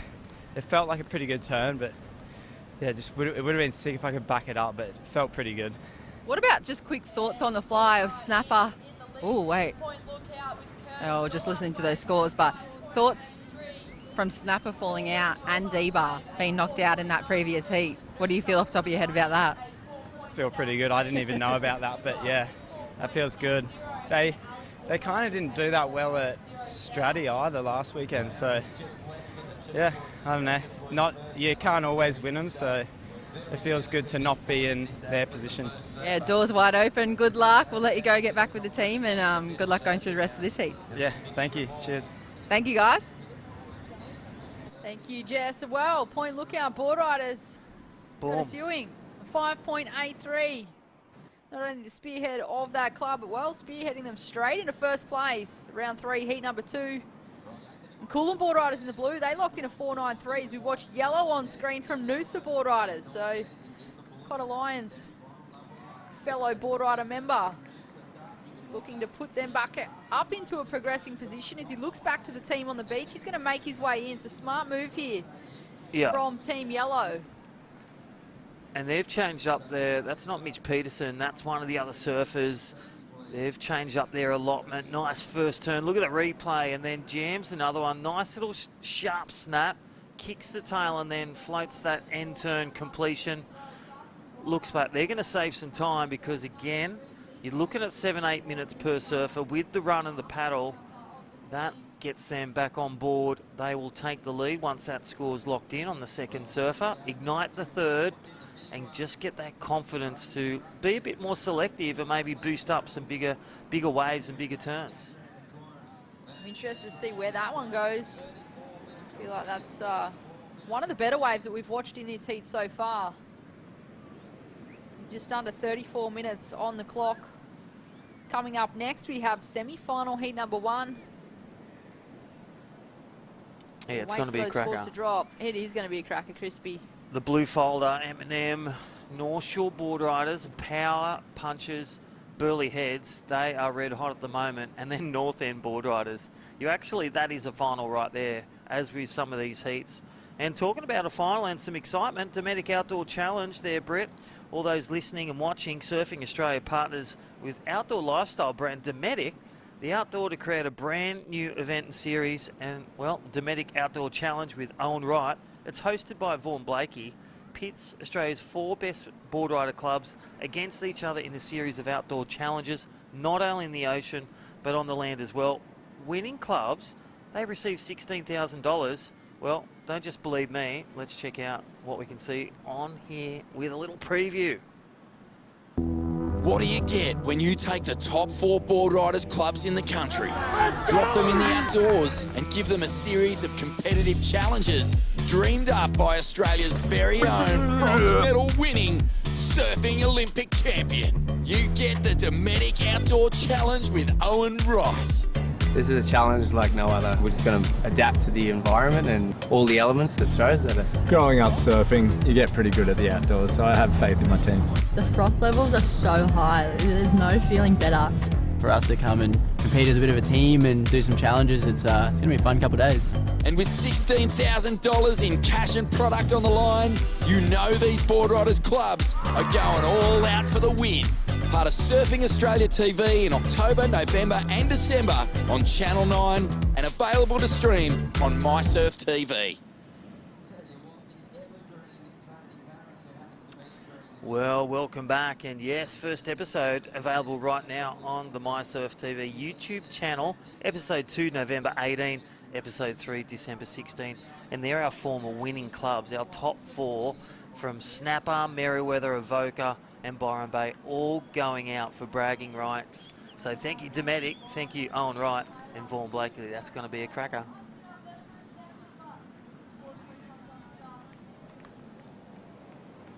All right, time call, 31 minutes remaining. Point Lookout still in the lead. Beautiful island on the Gold Coast. Up past the Spit, you've got South Stratty, North Stratty. Beautiful cylinders. Beautiful waves there, so don't forget to catch that for a weekend trip. And Coolum Boardriders, they're holding off second. They're hosting their beach right now. You think they would have home court advantage. Noosa Boardriders, they're a stone throw away, so they're currently in third. And Majimba Beach Boardriders, remembering Kongs Island, a 4.6, they're close behind. And Alley Boardriders, all within range to make these top 2 positions there, Brett. 30 minutes and 30 seconds. What are you thinking? I'm actually waiting for the score of yellow from Noosa Boardriders. I want to see where that landed. We'll wait and see. We're just over 30 minutes on the clock. Flying down the line is the surfer in red. What's he got? He takes to the air and just can't stick it, Crispy. Yeah. Oh, that was a really good effort. That was none other than the Oscar Berry flying there in red for Alley Boardriders. Again, you can just see the intention when they take off. That key ingredient, speed, looking for the launch, and just that wind, you would say, that onshore wind, just blowing the board a bit, so just not a stable landing. All righty, we're going to go back on the beach. Jess Grimwood, you're with Coolum. How are they doing? I am. I'm with the family man, Jimmy. He's done some Ks on those legs already today. You have really pulled it through for the team. Surfing first a lot of the time and then coming through with the power surfing too. Oh yeah, the pig trotters were getting a solid run today. I think I've been spending, I was talking with my partner, I've been spending too much time on the skier. I probably need to get more of a treadmill for this stuff, but it's still good. It's still good fun. You go 100% in the legs and you kind of get out there and it almost settles your mind. You know, fatigue in the legs starts burning, so you kind of just takes away that pressure, but then also keeps that energy nice and high. So I know it's all good fun. What about home court advantage? You're here with Coolum. There's a lot of the locals around. You got a lot of support, and the blue and the yellow flags are flying high. Yeah, I think it's definitely like awesome to have something like this at home. I was talking to Jay Phillips, I think it's straight, and he was saying, you know, home advantage, you're frothing. I was like, I won't lie, I asked a lot of Coolum guys, would rather surf a contest at deeper, like the offshore and stuff like that. So I don't know, and when it's tricky like this, it's not really an advantage, it's just that comfortability. And it's kind of not, we're not really looking at the result like we need anything. It's just to put on a good show and do it for the club and supporters. Beautiful. And next gen Super Grom right there. in your partner's arms. Yeah. That's giving you inspo today too? Yeah, we keep him on the beach all the time, just get him reviewing heats straight away, watching it, being a part of it all the time. We're not taking him home. He's soaking it all up. So we're going to get our juniors through. And I'll give a good shout out to the team that we've got too. We've got a really young team. I think I might be the only one that's over 20 that's actually surfing in their age group. Everyone else is kind of like stepping up. And yeah, big shout out to this group. Everyone's putting in for how hard it is. And I'm just really stoked to be back home surfing for the club as well. I've been away for a while. So it's just really awesome to get these young juniors through. And then the next few years will be dangerous. Beautiful. Love to hear that about the young club. Love to see your leadership as well. Well done. Good luck going through this, Coolum. Sweet. Thank you so much. Thank you, guys. Well, thanks, Jess and Jimmy. What a great guy, giving the next generation surfing above their age groups too. So, Jimmy, all the best for Coolum, getting the local cred. Yeah, Coolum and Noosa at the home ground advantage, saying, well, you just got to bring your performance, Brett. Yeah, while it might not be an advantage, I guess, with the way the waves are, like was just mentioned, it's that comfortability, and there actually is an advantage in that. And you know, I know what it's like when there's events at home and you've got that comfortable surrounding. You know where to paddle out. You know what you're looking at. You look back at the shoreline, and it's just that comfort. However, sometimes you can feel that little bit of extra pressure because you are at home. You're expected to perform. You've got all these people in front of you. So it's a bit of a double-edged one sometimes. Well, we'll see the cream come to the crop. And I'll tell you what, Point Lookout, they have just thrown down a hammer, a 5.9. Noosa's also thrown down a 5.4. So Yellow is second, Noosa. Majimba third. And Coolum Boardriders needing a 4.13, and Ali Boardriders, they're coming fifth. Remember, it's the top 2 out of 5, a 4.56. So those digits, you would say the 4s and 5s, you get the 6s, aim for 5s and 6s, you'll be getting through this heat. Certainly a play on the numbers to get on through to the next round. Like I mentioned before, Burleigh and North End both had some pretty small scores in that scoreline, but they had the consistency. They had consistency with good numbers, and there might have been one or two really lackluster waves, but it was enough to carry them through because they were consistent with the other ones that have been locked in. So you can afford to have a couple of what would normally maybe be throwaways. Yeah. Watch Blue make his way in. That's one of the surfers for Coolum Boardriders. Like I was just mentioned, it's just great that they're not necessarily here because they need to get something or they need to win. It's more about putting on a show and really just supporting and nurturing that junior development. Well, there's that team sacrifice. We just saw the last of Blue. Made a couple of turns, fell off the last one. Usually he'd go back out if he was just out there on his independence, but he is representing Coolum Boardriders. He knows he's got to come in, ignite the next surfer waiting there. There he is for Coolum, and then you'll hear the locals erupt when he runs out there. We've got a couple of scores locked in. Point Lookout Boardriders in the white. Last wave of 5.9. Still in the lead as we watch on screen here. There you go. Hits the sprint button and away he gets down the beach. It is certainly a sprint and a big effort as we watch here. Surfer in red, just a quick up and out. Ali Boardriders, not the wave he's going to be looking for. Yeah, so a bit of pressure, and again, that onshore just paying some dividends with a bit of completion.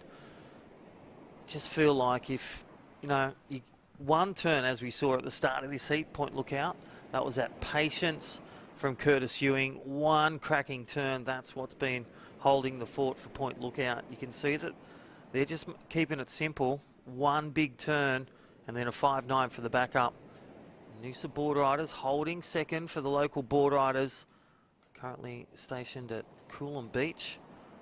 Today's Super Sunday, Australian Boardriders Battle. And again, thank you to Hyundai, our great supporters, Asiona, Oakley, BC Bars, our partners as well. Jim Beam, don't forget Latan, and again Surfing Australia. Well, we're going to go down. We've finally found them. They're staying under the radar. Point Lookout just cruising on in the lead. Jess, welcome back. Thank you, Crispy. And I tell you what, look who I have found hanging out in the Point Lookout camp. None other than Maddie Herworth. Wow. Yes, Wow, 2230 in the Point Lookout camp. Bit of a blow-in. He's got some tips. He's been standing really close to Stacey. I want to know what's going down and what's the goss and what's the tips going out there. Well, I'm actually not in Point Lookout. I'm a bit of a blow-in. I'm in Cabarita, but he's his partner. I'm here supporting her and the Point Lookout crew and shaping the boards now. So she's a bit of a female team rider as well. So there's a bit of pressure on her shoulders, but she's been doing it for 20 years for this club. She was in 20 years ago for them and she's still ripping. So I'm pretty proud of her. Yeah, I remember watching Stacey growing up all through my childhood of surfing too. So to take that strategy assault 20 years later between that first team that she was in and the team now, she's kind of just getting better and better with age, isn't she? Like a fine wine. And her boards. She's always improved. Yeah, she's ripping. Absolutely ripping, yeah. She is ripping. We'll let her go. We'll let Matt go. They've got to focus now because they're going to have a job ahead of them. You can see the level has just gone up a notch and another notch and another notch, guys. Strap on in. Oh, thank you, Jess. Tell him, don't forget to tell Matt he's got more postcodes than the Australia Post. Oh, that guy. How good was that? Stacey, again, developing the over 35s. I reckon she might even enter one in for the Dometic. Well, she's electric. Yes, you can.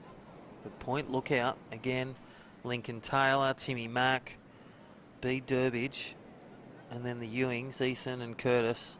Such a powerhouse through the Stratties, the Kiras, and now the Australian Boardriders Battle. Series 11. And on screen, that's the surfer in yellow from Noosa Boardriders. They just locked in a 5.27. So Noosa Boardriders in the yellow now in first place. Point Lookout Boardriders in the white now in second. However, they've only locked in 2 waves. So here we go on screen. B. Durbidge. Belts the section, but catches a little rail. Green up and riding from Majimba Boardriders. Cracks the section, links it into another. And a third, so no downtime there. Just fortunately burying the nose on the last turn, but great surfing there. Well, there we have Point Lookout. Noosa Boardriders, situation changed that last wave, as we said. You picked it right. 5.27. Noosa Boardriders go to the lead. Point Lookout with their former CT veteran, B. Durbidge, former head coach of Surfing Australia. And he is the one, he'll know the deadline and the plan. 21 minutes remaining. I loved that interview with Maddie just then, reassuring us all that he hadn't joined Point Lookout. There's a few daily doubles today. You know, I've got my 2 board riders. I've moved I've had a couple over time. I've moved from Cronulla. No more Allura. Up at La Barre, stay there. But Matty Herworth really spreading his wings. Great to see him still being a part. Great shaper and great supporter of his partner right now, Stacey. And that's what we love to see too. Look at this, Majimba. They are in third. They are excited. They're posting a 4.6, 4.33 and a 4.0. Staying within range for something good to happen or magic to happen there, Brittany. Certainly not over until that last hooter sounds, with just under 20 minutes remaining. Well, if B. Durbidge is sitting on a 1.87, that's how tough the conditions are. Onshore, low tide. He'll be looking for some magic just to give one section a big what if for Point Lookout Boardriders. Wow. And well, going for broke. That was White B. Durbidge, and we're going to go down to Jess. Jess, you've got Majimba. They are in third position, looking for a semi-final berth potentially. Yeah, they got to finish in second to make that semi-final, but Kalani here with me from Majimba, very calm and collected. You surf for the club your whole life, and team spirit's going well today too, Kalani. Yeah, it's good that it's close to home, get a few of the crew here, and it's just fun to get outside for a bit. And you were saying a bit of an advantage is having to surf these conditions day in, day out anyway, and that's kind of led you to this path. We're almost seeing you in the semis and maybe even finals of Savo. Yeah, I think it's just lucky that it's the typical Sunshine Coast at the moment. So we're used to sloppy crap surf, so it makes it fun. What about shout out for the rest of the Majimba crew? Didn't make it all the way 5 kilometres, I think, away from home down here. I'm sure they're tuning in at home. Yeah, I know there's a few watching. Leon at the hospital, he's be frothing at the moment, so all yous, we're doing it for you. Fun. Beautiful, good luck, we'll let you go. There's plenty of action going down out front, guys. Wait till you see these replays of those last few turns. You. Well, thanks, Jess. Down there, he's getting ready for Movember, but Majimba doing really well. They're currently in third, but oh my gosh, B. Durbidge, unleashed. Here we go, we have the Hyundai replay, comes hard off the bottom, cracks a lip, straight up and over for the second turn. Couple of big turns for a big human. Yep, weighs in at 88 kilos, probably BMI 12. That is B. Durbidge, former CT surfer. And well, plenty of CT wins under his belt, and such a tenacious character. Spearfisher, super coach, super dad, and I'll tell you what, he just got a super score with 2 big hits. He knew what had to be done. He locked in a 1.87 previous to that, wasn't happy with it, but a 5.8 for last of white. It was worth the wait from B. Durbidge. Point Lookout Boardriders in first place after 3 scores locked in, a 5.83, a 5.9 and a 5.8. Pretty good average there at the moment, Crispy. Yeah, I feel that that's going to be the winners out of this. Those that are really going to get that average of 5 or a 6, or one of them gets an 8, you can get away with a 4. But really keeping that consistent, good surfing on a good wave with good completion. That is the criteria. Critical surfing on a critical section. Noosa Boardriders sitting within second. Majimba Boardriders. They're only 2.5 points behind the range, but then you've got Ali Boardriders. They just need to kick through their third surfer and fourth surfer. And Coolum Boardriders, you know, those closeouts, they're just not going to pay the dividends. I'm surprised to see the team in red, Ali Boardriders, this far into the heat with only 2 waves. Well, speaking of, Jess Grimwood's down there with Oscar Berry. Take it away, Jess. We are down here with Oscar Berry. He's just posted a 6-point ride. We were just having a quick dissecting of the situation, Oscar. Yeah, we're in a bit of trouble. There's not a lot of time left, but I've managed to get a score.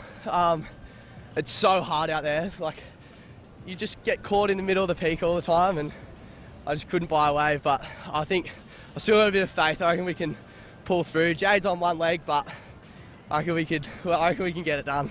Yeah, she's on. Well, she's got 2 legs on still, but one of them's a little bit injured. But she's a club woman through and through. The president, she's going to put it on the line for the club. Crazier things have happened in the Australian Boardriders battles. Like, you've seen it over the last 11 series. It's been wild. Yeah. What do you think is going to take it to the semi-finals for your club? A couple quick ones, I reckon. I think we've got 16 minutes or something, and 4 surfers get through. So I think we can get it done, but it'll be tough. Hopefully we can. Righto, guys, you do the math. Quick maths. 16 minutes, 4 surfers. This is the alley. Let's wait and see what they can do. You. 4 minutes to surfer, Crispy. That's it. Can be done, but it's got to be a lot of luck, creating luck, and, well, paddle, paddle, paddle. Do that turn. So Ali Boardriders on the ropes with time, but not with talent. Coolum Boardriders just not, looking for this wave selection. It's really down to 1 turn. Here we go. 1 big turn, you get that second foam climb. And there it is for Coolum Boardriders. You'll be coming in. And you go on the back of points change, point lookout. That one to be Durbidge. That's your classic. 1 big turn. If it leads to a second, bring it in. Save some time. It's going to get so interesting considering just the paddle out time in itself has been around 1.5 minutes, 2 minutes as we've been watching. Yep. So if you look at, say, the fact that Ali Boardriders have got to get through 4 surfers in 16 minutes, take 2 minutes out of that, leaves you pretty much 2 minutes to surfer. Well, there's our new strategy for Game Plan 2024, the 3-minute heats. But right now, Coolum Boardriders, they're going to defy the odds. They are looking for the miracle run here, Coolum Boardriders at Coolum Beach on the ropes, but won't give it up. 14 minutes remaining. A beautiful day here at Coolum. This is, of course, event number 6 of 8 stake qualifying events for the Hyundai Australian Boardriders Battle, which is an unprecedented event series involving over 70 of Australia's board riding clubs. And the 8 state qualifying events, all looking for that spot in the grand final, where 32 clubs will take on a challenge and look to bring home not only the bragging rights, but $20,000 is what the club will win for taking the win in that grand final. As we watch on screen there, surfer in yellow. Gia Lauritsen. Noosa Boardriders, they are doing well. Yeah, they've just come out of the gates quick. You think of Connor Lyons' quick energy, quick wave, and he did it twice, and it's really passing it on to the next surfer, and they have all hit repeat. So a great little wave there, Noosa Boardriders. 3.1, Point Lookout now, pushed to second. They're looking for their fourth surfer to lock one in after B. Durbridge posted a 5.8. Here we go, Ali Boardriders. Two-turn combo, just not able to stick the finish. They're going to be looking to come in because they need to capitalise on anything they can get at this point in time. With just over 12 minutes on the clock, still got a number of surfers to get through. They are looking for a spot in the semi-final as we watch the replay, Crispy. Yeah, nice first turn. There's Zane Galore and going bananas. Nice first turn. Just comes off the second, but he'll take the first turn because that'll be points. It's better than a fall off at the start. So here he goes. Don't stand up. You'll get a penalty, buddy. So Ali Boardriders. Again, we saw that. And that was one to write in the books. That power surfer who went for the second wave. Just trying to come in. Stood up. He would technically be able to stand up, though, if he's not the power surfer, because you've got unlimited waves, right? That is right. So we're both right. How do you have been the power surfer? Who would you would think maybe Oscar Berry? Yeah, Oscar Berry will be the power surfer, no doubt, unless Jade wants to do it on one leg. Well, she is really limping. She must have injured. I know she's had injuries in the past and surgery, but she definitely wasn't limping like that earlier in the day. She was. Yeah. Maybe she's hurt herself in that last round, but she's pushing it through. There's your club president. And I'll tell you what, that is a nomination for Loud and Proud, doing it for the team, even though the meniscus is feeling a bit sore. So we watch the replay on screen. Surfer in white from Point Lookout Boardriders. That's Stacey Holt linking this one through, gets the closeout Rio. Well, she's on a Maddie Herworth surfboard. Of course she is, and I'll tell you what, she's from Stratty and Point Lookout Boardriders. I hope we can hear from Stacey and maybe a bit more from Maddie Herworth as well. What a character. Good entertainment. More postcodes than the book. Noosa Boardriders in the lead. Point Lookout. Here we go, 10.5 minutes. Oh, look at the Grom. He's got an MH under There his is the future. Look at it. He is frothing, and this is what it's all about, man. He was in the background. How was the product placement? Yes. Noosa Boardriders in the lead. Point Lookout second. Majimba Beach third. Ali Boardriders fourth. There it is. We've been in fourth by Jess Grimwood. Jane Wheatley for the alley. She did hurt her knee in the first round, but Rule 8 of the team rules, no runners, so she has to do it. That's right. The team. That's a tricky one, isn't it? It is. That could be a protest. You know, they did it with Donnie Bradman when he hurt his leg back in 1972. Rules are there to be broken. But I tell you what, she's out there and doing it for the team, for Ali Boardriders. Ken, the club president. Tell you what, that was Coolum Boardriders, so we're grinding through now. 9 minutes remaining. Look at this, Point Lookout. Last wave of Stacey on the Maddie Herworth, a 4.6. Point Lookout take the lead, Noosa Boardriders second. Majimba need a 4.34. Britt, you can feel the intensity.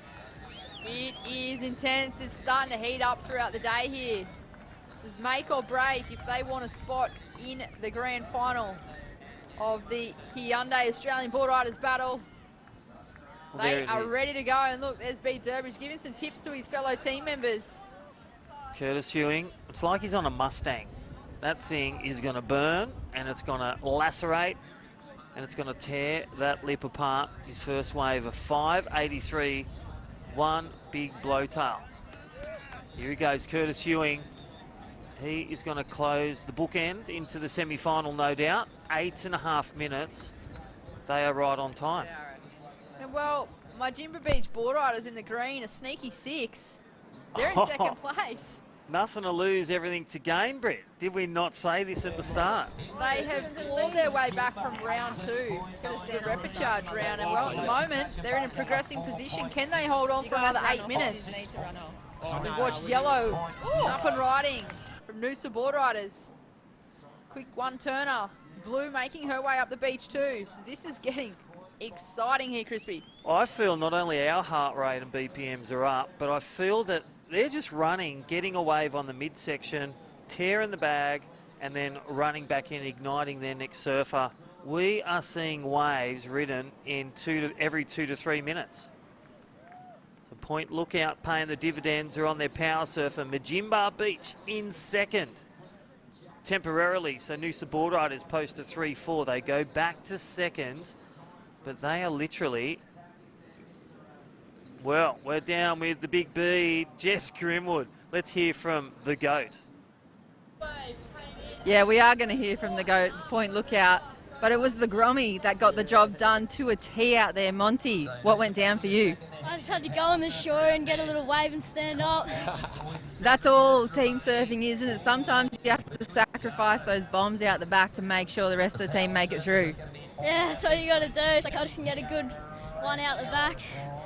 And B, what were the words you shared with him when he jumped back into the cage? I just said, yeah, well done, Monty. You did your job and gave Kurt a lot of time. And we're in the lead, so you just want to keep that time on our side so Kurt can, I don't know, get a 5 or a 6. And then, yeah, I don't know, they'll probably get it done with everyone's kind of running late on time. It's pretty hectic, that paddle out and the current, and it's a hard slog today.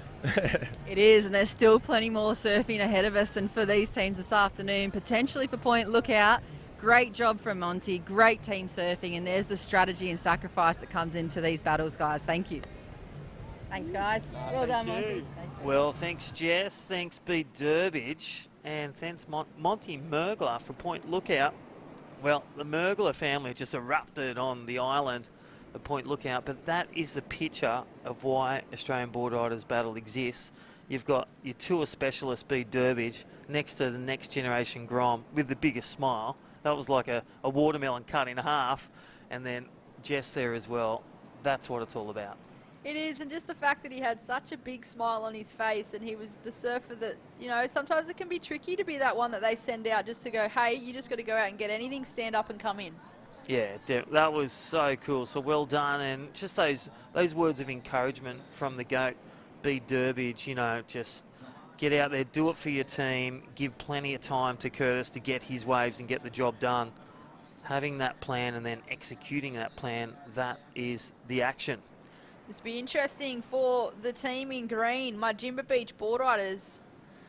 Got a 2-turn combo there from that last surfer as he makes his way in, and there it is, a 3.73. So the green team, my Jimba Beach Board Riders, goes to lead, but here we go. Curtis Ewing cracks the first section hard off the bottom, hits the lip, and there you go, Crispy. Did I not say Mustang, or did I say the new Tesla model? That was electric. That one from Curtis Ewing, that just went sparks to the skies, and well, Mr. Electricity, Curtis Ewing, Point Lookout. Look out for them. Let's look at the replay. The Hyundai replay cracks the first section. This one here, Crispy. Oh, the second one, like just going for broke. As Bede and the other surfers were saying, and the locals, it comes up so quick, it's low tide. But Curtis just put every spot of that bottom turn and top turn to bed with that one. Speed, power, flow, tick, critical manoeuvre in a critical section. Gold. Yeah, forget about the Mustang, forget about the Tesla. He was a brand new Hyundai. He just brought that home. Well, he did, and there it is. She's electric. Majimba Beach, they're currently there, but stand by for last or white. Noosa Boardriders in third now. They need to move. They're very close to Point Lookout, but we may see a change in the scores because Power Surfers, for the surfers in white, they're done. Where do you think with that score for Curtis Ewing for Point Lookout? I would call it the best wave of this heat. Yeah. And I'm put it calling into around the the 8. excellent. I feel they're going to go excellent. How far in the excellent? I feel 8-5. I'm going to go 8-3. Whoa. Here we go, you viewers at home, where you going? Because it's just about to drop in with our, well, Australian Boardriders Battle qualified judges. Again, shout out to Glenn Elliott and all the crew doing a great job with Surfing Australia.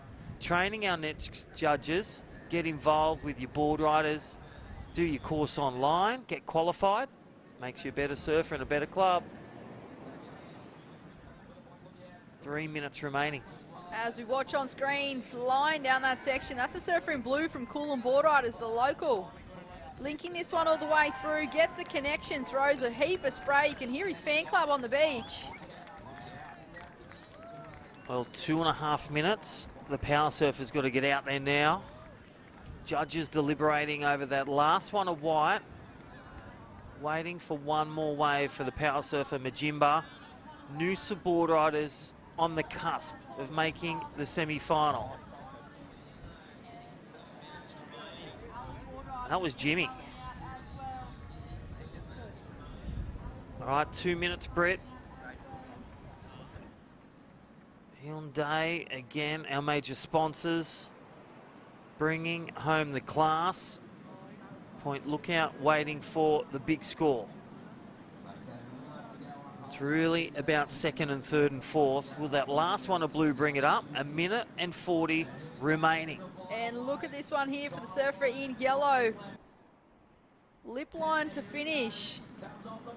Stays nice and compressed, gets the completion.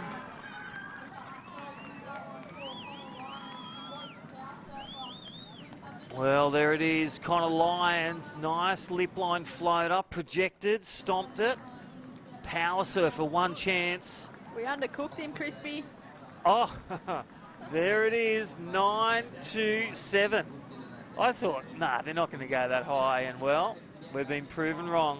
Well, I guess you reflect back on what the conditions are doing as well, and Yeah. what the waves are doing, and well, what's been surfed in this heat. That's definitely the best one so far. Point Lookout Boardriders in the white. That last wave at 9-2-7, but on screen there, Connor Well- Lyons in the yellow for Noosa Boardriders as he sprints up the beach with under a minute. Look at the fan club. Well, it is, and this is what's going to be interesting. He's the power surfer, Majimba Beach's power surfer.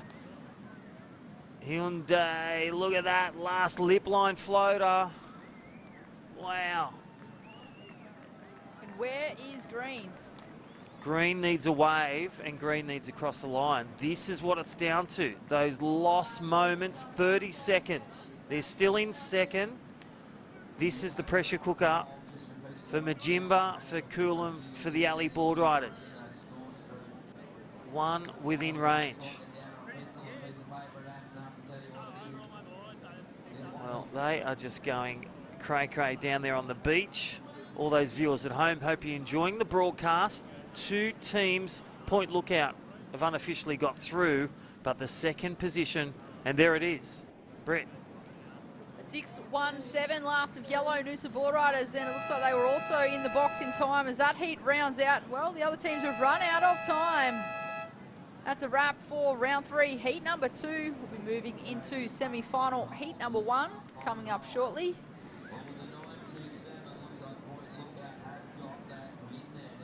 Are they waiting for scores, Crispy? Well, I can see the blue book, but we will stay with this.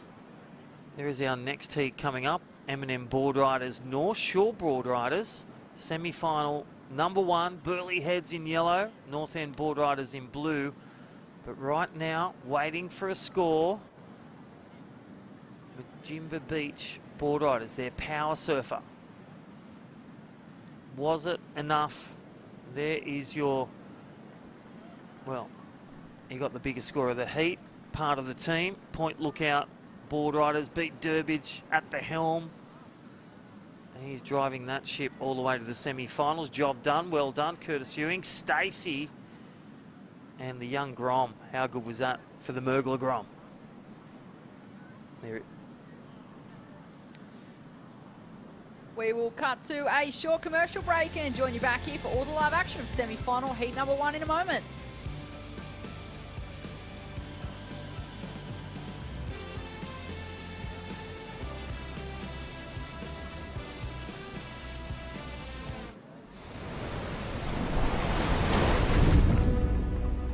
Some call me the next big thing.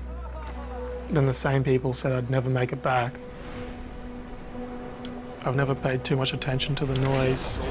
Yeah, maybe you did. Control what you can. Maybe you did. Block out the rest. The only expectations that matter are the ones that you set for yourself.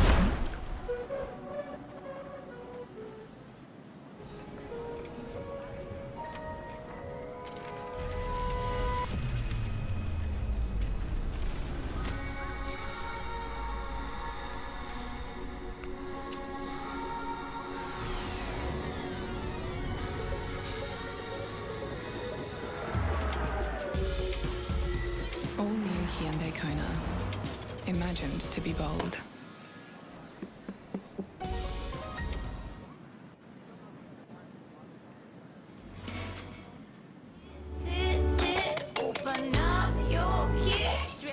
Alrighty, welcome back. We are back to semi-final berth number 1. My name's Crispy, and back in the box, it's none other, Chris Enover, all the way from North Narrabeen. And you're now living at Palm Beach. Welcome. The chicken. Yeah, mate. Living up north now, up at beautiful Palm Beach. And, yeah, enjoying the action here at Coolum. What about it? It's been, well, an action-packed day so far, and we're now into semi-final number 1. M&M Boardriders in the red, North Shore Boardriders in the white, Burleigh Heads in the yellow, and North End rounding it out in the blue. Crispy, what are your thoughts on the action so far today? Yeah, it's been, well, explosive. And even based on that last heat, unofficially, Point Lookout took a win, backed on, you know, the start and finish of Curtis Ewing and the solid performances in between with Bede Durbidge and even the Grom Mergler going out there and sacrificing a nice little shory. And then Noosa coming back with one turn for a power wave to make the semi-final. That's what the Australian Boardriders Battle is all about. The skill of surfing, the pressure, and also a pro surfer surfing with the next generation junior with a big smile on his face. Can it get any better?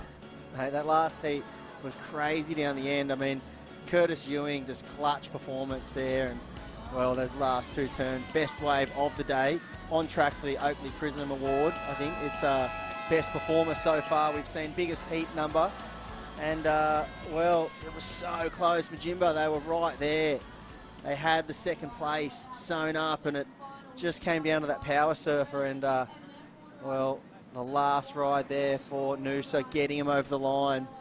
How important was that? And, well, now we're into the semi-finals. This is where the action begins to really look at qualifying for that national final, because all roads do lead to the national final for the Hyundai ABB Grand Final. That'll be held at none other than Burleigh Heads on the 9th of March 2024. Well, that's where the clubs go together to do battle. Yeah, the top 32 clubs, and we are down to 8 remain, 6 spots. So it's a bittersweet. You make the semi-final, you're still not there because you don't want to come fourth. I know, so... But you've got every chance, first, second, third. The stats are with you.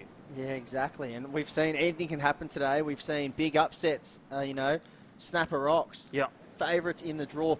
3 times runner-up the last 3 years in the grand final. Yes. And they've gone out in the regional round 3. It can happen, and it shows you the class and the development that's happening with the pathway, with the juniors, with programs like She's Electric, and then also with Surfing Australia with the High Performance Centre.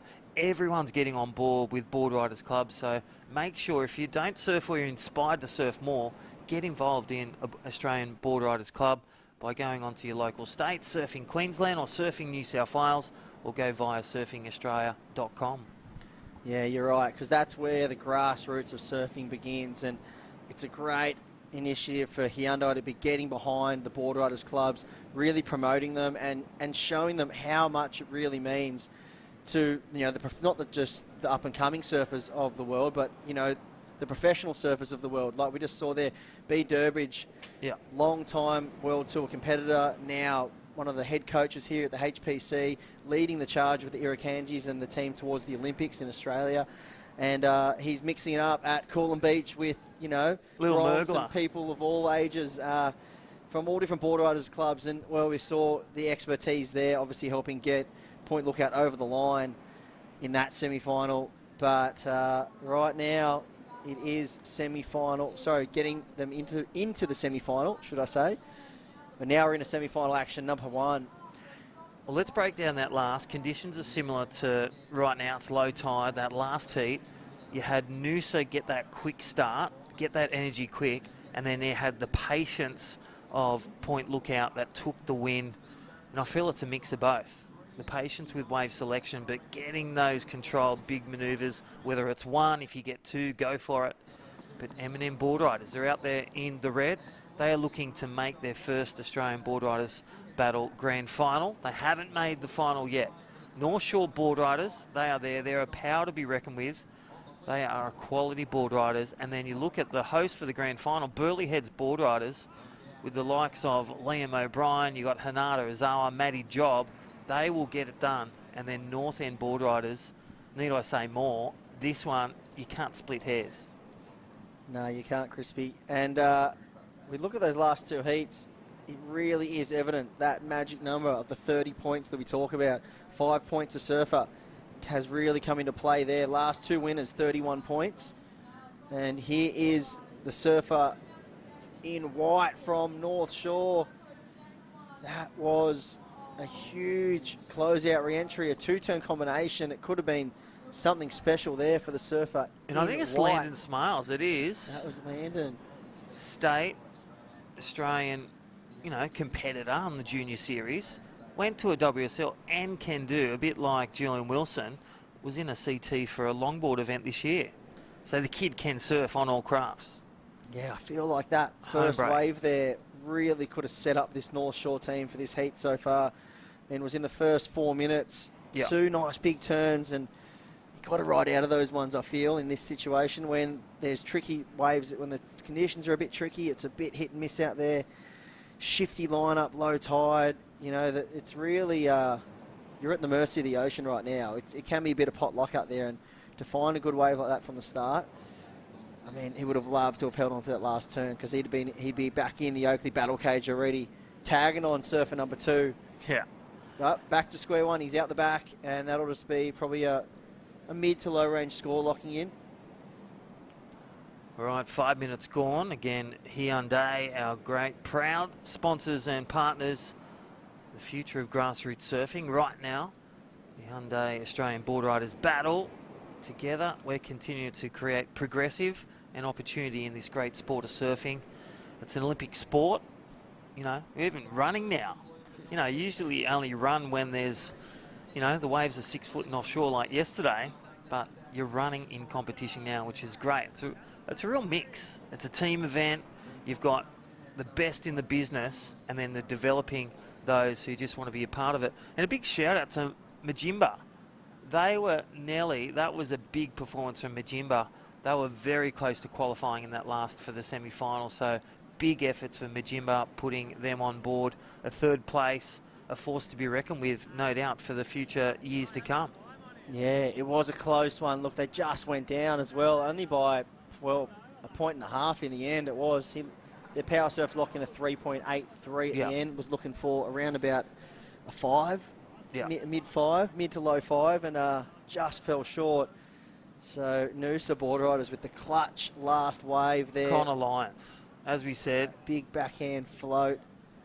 Just hung on to toes in the wax, went gripping on like a chicken in a pen.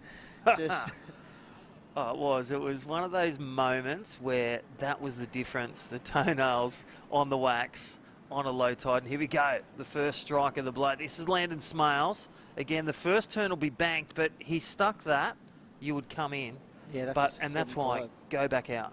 that's a 7.5 all day, I reckon, if he rides out of that one. It was a nice first turn over the section and just set him up perfectly for the end. And I felt like he maybe just held back slightly, just tried to complete it instead of really attacking the end section. And on those low tide days, when it gets sucky, you really need to project into the flats. And, well, he just got hung up slightly. Looked like he tried to nurse it maybe just slightly. And the low tide reverb. Low tide reverb got him and just bucked him off. Winner. That's what this format can do to you, know. Some of the best in the business can get caught up, can succumb to the pressure, should we say. And, you know, it's the pressure can do wonderful and woeful things to some people, you know. Right, as we see in the past right now, 317 for that wave one turn of Landon Smales for North Shore Boardriders. North End Boardriders, they've got a 6.33. Here we go. Another strike for the young Grom, the under-18s. And again, North Shore Boardriders, bang, twang, Landon Smales doing his thing. He heard me. He needed to get those toes in the wax, and the toes. He's coming in. He's coming in, and what a great fight back wave after, you know, probably turning, you know, one of the better waves we've seen in this heat. Let's look at the replay. Look at this, 8 minutes remaining. This is Landon Smales, his second wave. They can get unlimited waves, but you don't want to chew too much time. Bang, and then twangs the tail. That second turn was the highlight moment. Finishes it, looks back at the team, says, what do I do? Okay, I'm doing that. I'm coming in.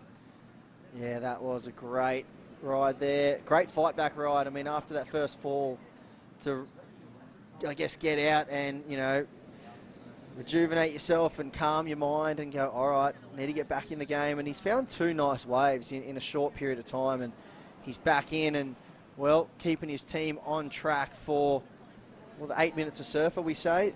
50-minute heats, 6 waves need to be locked in. There's 5 surfers in a team. If you're just tuning into this semi-final action here, heat number 1, North End Boardriders currently in the lead, and we'll wait and see where this wave of Landon locks in. And who else better to be tagging than one of the queens of Australian surfing, Sophie McCulloch, World Tour competitor, just come off a second place over there in the last event of the year in the Challenger Series. And, well, she's back to her best. Yeah, I feel what a great way, giving her comfortable time, 40.5 minutes remaining. Sophie McCulloch, former CT and, you know, Challenger Pro S, developed through the Boardriders again, North Shore. That's what it's all about, developing with different levels surfing. Again, expert coaching, development, and then bang, reaching and exceeding their dreams. And well, M&M Boardriders, their goal is to make the final, make the grand final. They're currently third, and we'll see. North End Boardriders opening with a 6.33. One big snap and then falls off that one. That won't be the score. I reckon they'll come in. 10 minutes is gone. I don't know. He's going back out. Well, Chris Zaffis would have been the opener surely for North End, right? Or have they mixed it up? He'd be in. That didn't look like Chris Zaffis there. I think he just flew with the biggest turn. The cameras couldn't even catch him, nor the police speeding radar.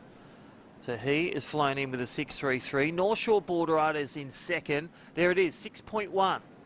So the Grom, great score, 6.1. That is Landon Smales representing North Shore. North End Boardriders just posting a 3.23 one turn. And then M&M Boardriders, the junior Grom, a 2.5, sending out their junior surfer first. So interesting tactics from the tacticians with the blue book. M&M Boardriders, they are in third. Burleigh Head Boardriders, again we say this word. Matty Job, where are you? Scooby-Doo. I know, I haven't seen him yet. Maybe he's chosen a different little peak to sit on, but... There's Sonata. There's Sonata. He's just waiting patiently in the Oakley battle cage. That's where the tag happens, and that's where you need to get back to so you don't lose that 5 points in the back end of the heat.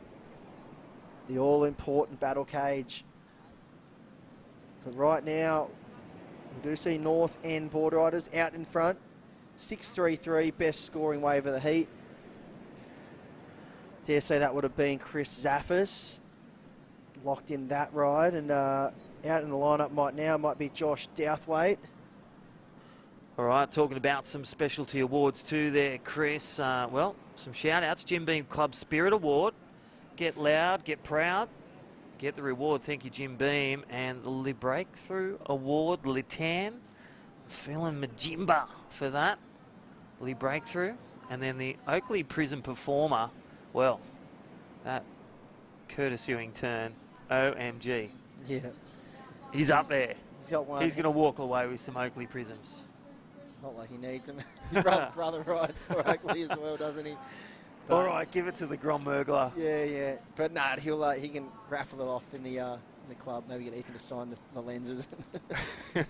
All right, North End Boardriders in the lead as we choose shop with the chicken.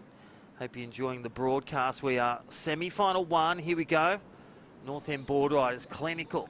Nice first turn. Bangs the second. How, you know. Speaking of birds, the ibis. Chris Bennett. Yeah, that was the ibis. The bin chicken just getting a couple of good turns in there. And Sophie McCulloch out of the gates.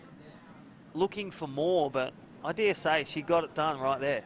She's making her way back out the back, it looks like. So, and that's a good choice, I think, for North Shore. I think she is one of their, you know, marquee surfers when it comes to retaining points for the team.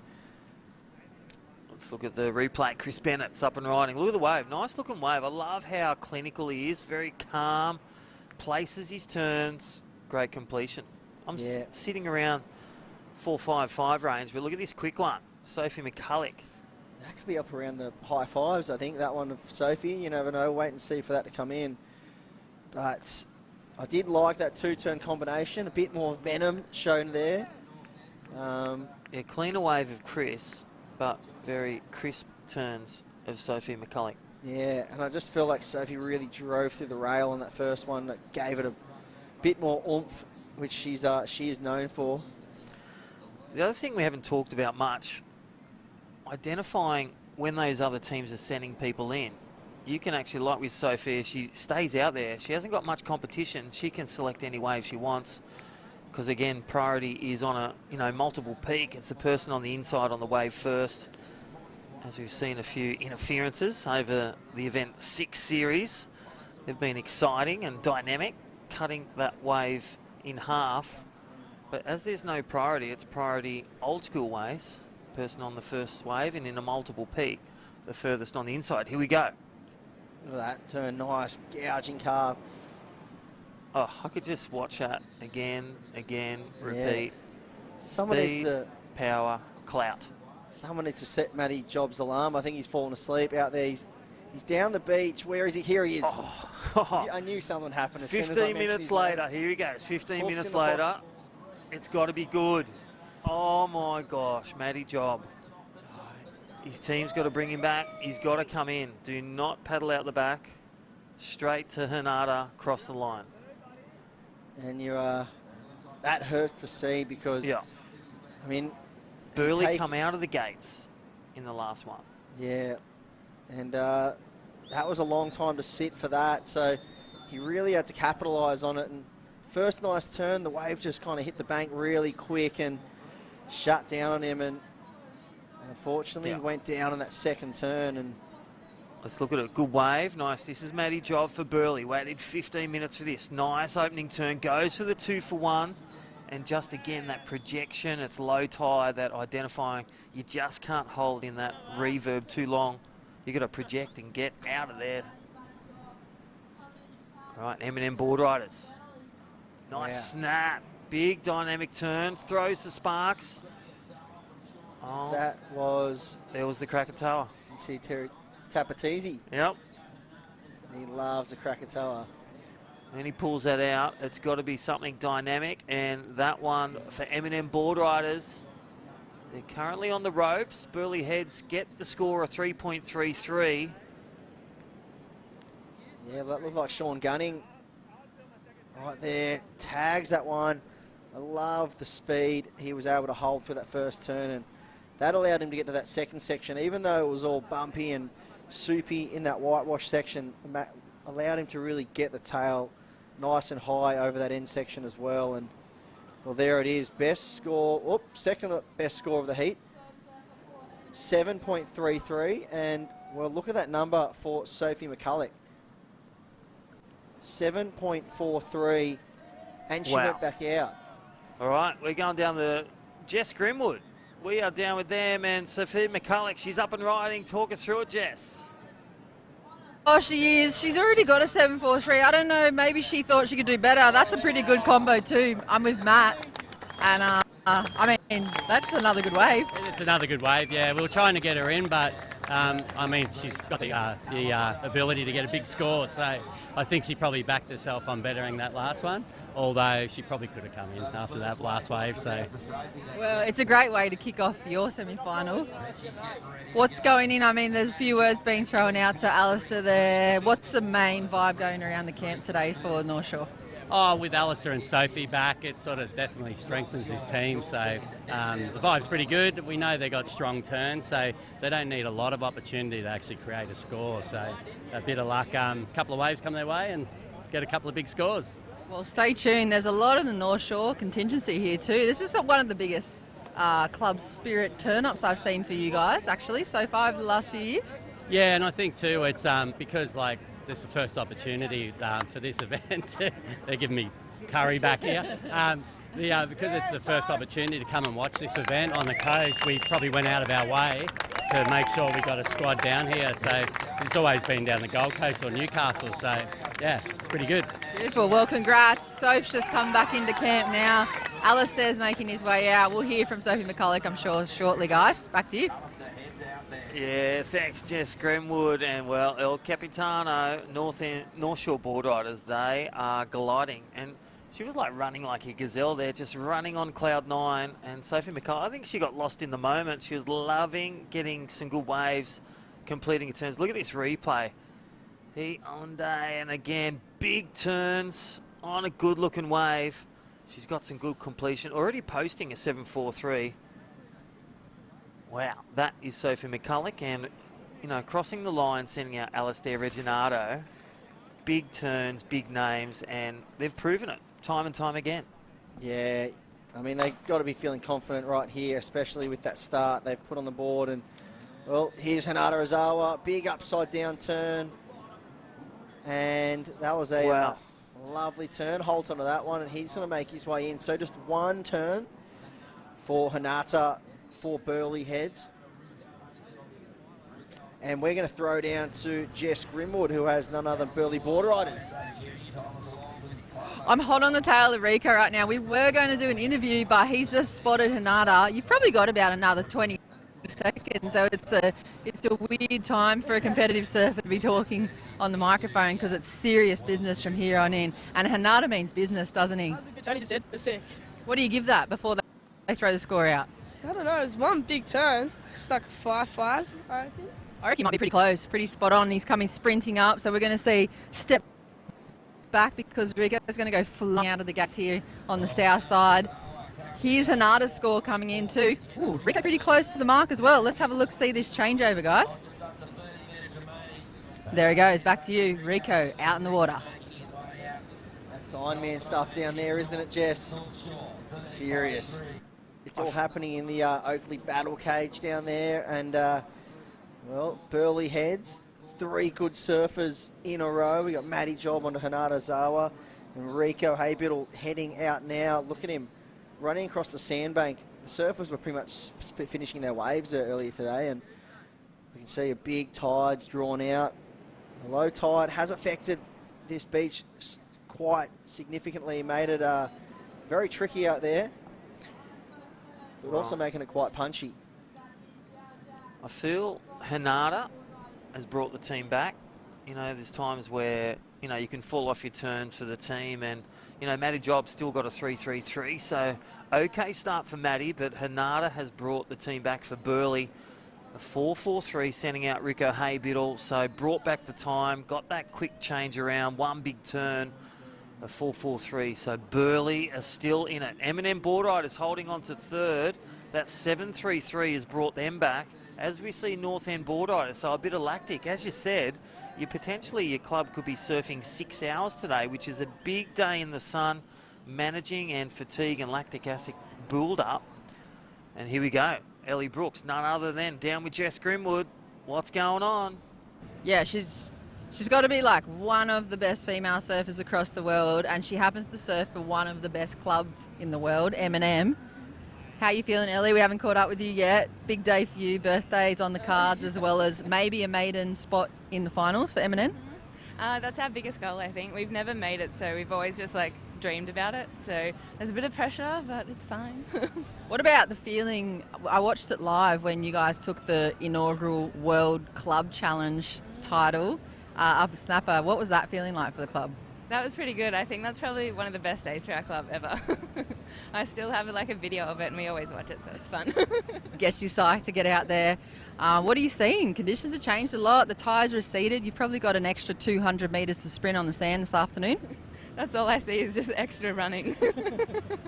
Well, we can't wait to see you surf, Ellie. We'll let you go, get your head into the zone. But thanks, and we'll talk to you after you post a couple of 8s and 9s. Thank you. Thank you, guys. Ellie Brooks for M&N.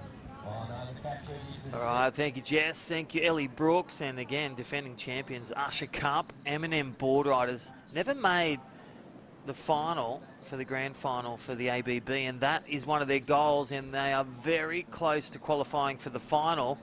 And don't forget, the top 3 in the semi-finals make the cut of the top 16s out of 8. They're currently there. Ellie Brooks coming up next, but that one of Alistair Reginato, seamless surfing. Just so clinical, so powerful. Kicks out, he's got a bit of time up the sleeve, being a third surfer. Here we go for M&M Boardriders. Yeah, this is a good-looking ride for the surfer in red. Really gets vertical there. Just, what time is it? Lunchtime. Mate, that was beyond vert, that one. Nice, and 12 o'clock-ish for the surfer in red. Looks back. What do you reckon? 26 minutes remaining. You've got to ignite 2 more surfers. Do you come in, sacrifice one, and put Ellie Brooks in a beautiful, comfortable position to get that good wave? Because I'll tell you what, that's a 4.5, 4 range, good turn. Yeah, that was a great turn, just a single manoeuvre. Really threw the kitchen sink of that one. Wonder if he could have got 2 turns in if he had have maybe just undercooked that one a little bit more and just kind of tagged that section nicely into a second lip line. But look, he threw everything at the first section, and well, now he's coming in to tag Ellie Brooks, and they're sitting in second. So we'll wait for that last score to come in. Looking to improve on a 3.53. Will he do that? Almost nosedives in the shorey. Now, I feel he'll edge up and might go around the 4 range. I really love the double pump bottom turn, and then again, really bearing and staying present on that kick turn. Here we go. North End Boardriders looking to fight back. They've got a 6 and a 4, and well, carving reverse. Bit of Slater-esque, bit of Kaloe and Dino all mixed in one. We'll call that the one the club sandwich. Yeah. North End Boardriders. That looked like Josh Douthwaite with the club sandwich. Grab rail reverse, and there goes Ellie Brooks, the birthday girl, running out for M&M Boardriders. They have hit the lead, 4.2. Crispy, you're pretty much on the mark. You said a mid-4, and there it falls about. So 4.2, I like that number. And well, if you're looking at those scores, if you're aiming for that 5 points per surfer, M&M just below, 14.03. North Shore Boardriders definitely have the advantage here with those 2 big numbers, and well, Alistair Reginato in the lineup for them. Yeah, I feel Alistair's, he could actually come in. He's already got a wave, got a couple of good turns on it. Just to save time, I reckon he's going to give it a few more minutes. And that's what's so good with technology. They've got the webcast on their apps, their Androids. They're listening to the beach commentary of Tapper and the crew, and they've got their watches. And don't forget M&M, they've got it written on their arm in Artline permanent texter. What's it say? The time. Get out at this time. The Blue Book. No way. All right, semi-final 1. Don't forget, look at this semi-final 2. Kawana, Palm Beach, Point Lookout, Noosa Boardriders. That is up next. Again, there is Burleigh Heads Boardriders, our female surfer. Nia Hupperts. Nia Hupperts. Making her way in. That's Rico Haybills made the tag there. He looked in a 4.73. So Okay. we'll see if we can get a replay of that. So a bit of research, R&D for Rico Haybiddle. I'm going to press There we stop. go. From him running, getting the wave, Jess Grimwood, 6 minutes. Rico took 6 minutes. Run, get the wave, cross the line, boom. That's how you get Burley back. Wow, that is that's some time-efficient stuff there. The now Grommet. Now he's got the fourth. They've got fourth surfer in the water, so they need to lock in 3 more scores. 22 minutes, 50 seconds on the clock. They're right on time. 3 sevens, 7 minutes each. Yeah, so they've lost a minute each per surfer, but definite within the striking distance. Well, there's a score for North Shore. That is Alistair Reginato's 277. Here he goes. His ears are burning. Live You can hear. action. He's heard us. Time to move. Alistair Reginato, backhand attack. Nice vertical hit. And then, you know, does he... I don't think I've ever seen him fall off in the last 10 years. So that's it. Tarzan Superglue. He is glued to his board. North Shore in the lead. Again, the power punches. And it was great to see the president really so calmly say, it's just great having Sophia McCulloch and Alistair Reginato back. They're just so powerful. They can turn something into something great. Chicken. Love it. And, well, he's making his way in. I reckon that's going to fall, well up past the sixes. Probably even could pepper the sevens, Crispy, and that'll mean that he's... they're going to be probably up around the 20-point mark after 3 surfers, which is huge. Kicking off where they left off right in round 1. They locked in 40 points in round 1, and they're on track to do it again. 2 nice turns. Throw your score down for Alistair Reginato, the heat leaders, before it comes in. And there is, look, North Shore, class act over 35s. Yeah, Blake Wilson making his way out. He will be running to the south, try to make his way out. All right, and, well, we're going to throw down to some of the front runners for, well, the club award of the day. Yep. M&M Boardriders, Jess Grimm will take it away. Yeah, they are pretty much at the front of the club award and the spirit for the day. Hey, young Grums, would you ever, for anything, change clubs? No. M&M for life? Yeah. What do you think about today? If you can make it to the final, are we cheering up the rest of the team? Yeah, definitely. What about you, Ziggy? Yeah. And how many years until you guys get the call up into the juniors division? From next year for him. Next year? Do you want to give out a cheer for Eminem and all the crew watching on at home live? Ready? 1, 2, 3. They are strong and proud here, guys. Strong and proud. Club spirit. Ellie Brooks is up and riding. This may be their first year in the final. Back to you.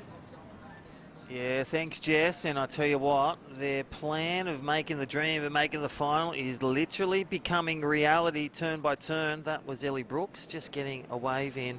And then, while we're in that interview, a 6.67 drop for Alistair Reginato, North Shore. 2 banger turns, getting the banger good score. North Shore in the lead. Yeah, well, there it was. Called mid-6, peppering the 7, fell in that range. So, yeah, great surfing there from Alistair Reginato. And that has put North Shore Boardriders up on that 20-point mark, just like we were talking about. On track for another 40-point total like they did in round number 1. They just blew everyone out of the water, and they're on track again and look well out in front here. It really is a battle for second at the moment. And, well, M&M just saw Ellie Brooks get a quick in and out there. 4th surfer. Here we go. Here's the 4th surfer for North End. Nice one turn. I wonder if you come in on that one, do you? It's a... I feel you do. 19 minutes remaining. You're the 4th surfer, and I'll tell you what, that's not a bad turn as well. So... I know, and then... Against that turn of Sophie McCulloch, it's one good turn. I feel it's going to be around the 4.45. Let's check the replay for all those on at home and see. This is your surfer, North End Boardriders, and there it is, a 3.43. Urara Sato, her and her sister have been blowing up on the junior series, dipping their toes in the pro juniors, And again, at North End Boardriders, shaping that surfer, that female surfer, and definitely a point for She's Electric. Get those entries in for Sato. Ripping, 3-4-3. Yeah, 3-4-3, but she's elected to paddle back out, so this is where it can get tricky because 18 minutes on the clock. I feel a 3-4-3, it's not a bad number in these conditions.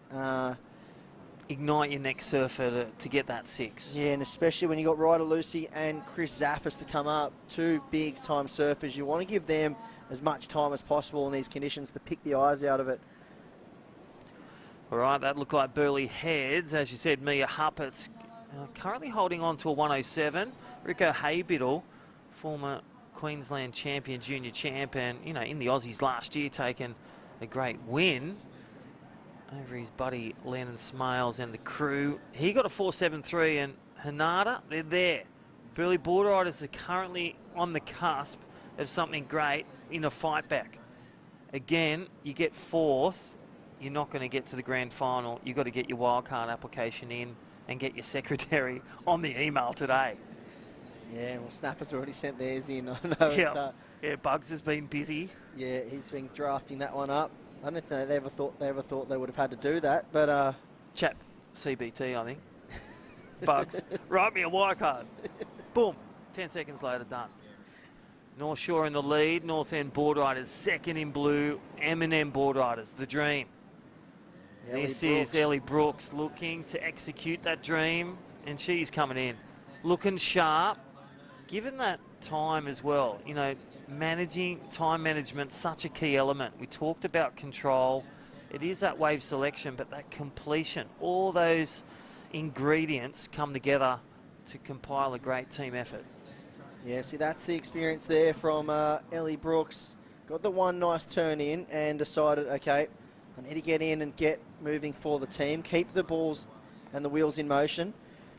And I wonder where that fell in at. We'll have to wait for that score at the moment. I see a 2.4 in there, but yeah, what if that was for that number? 16 minutes remaining. Don't forget, She's Electric, Hyundai. That is our great major, long-standing ABB major sponsor. Continuing to power grassroots surfing, as you see live on screen, around the country. Champion equality in the sport. Under 14s, get your entries in for the females. Rosie Smart at the leaderboard at the moment. And then don't forget the Dometic. We've got a great challenge there. Owen Wright and the 4 best Boardriders clubs. They're doing a great outdoor challenge. The Dometic Outdoor Challenge, Chris O, $16,000 of cash and prizes. Dometic Outdoor Products, Snapper Boardriders, Merriweather Surf Club, Avoca Boardriders, and Byron Bay. I think you guys are number 5 on NARRABEEN. Sorry about that. But 4 of the best. First episode's out there right now, My Surf TV. Episode 2, November 18, and Episode 3, December 16. Check it out, My Surf TV on YouTube right now, the first episode. It's all happening. Palmy. And we just saw Blake Wilson getting a ride there, so he is in and out in a heartbeat. That was a great turnaround there for Blake Wilson. I swear he paddled out with about 18 minutes on the clock, and he's already in, so... Well, Rico took 6 minutes. I think Blake Wilson did it for, you know, those with, you know, a bit older in the tooth. Did it about 5.5. Still running strong. North Shore Boardriders, M&M Boardriders as Taj Stokes heads out there. M&M Boardriders, Ellie Brooks' last wave, a 3.33.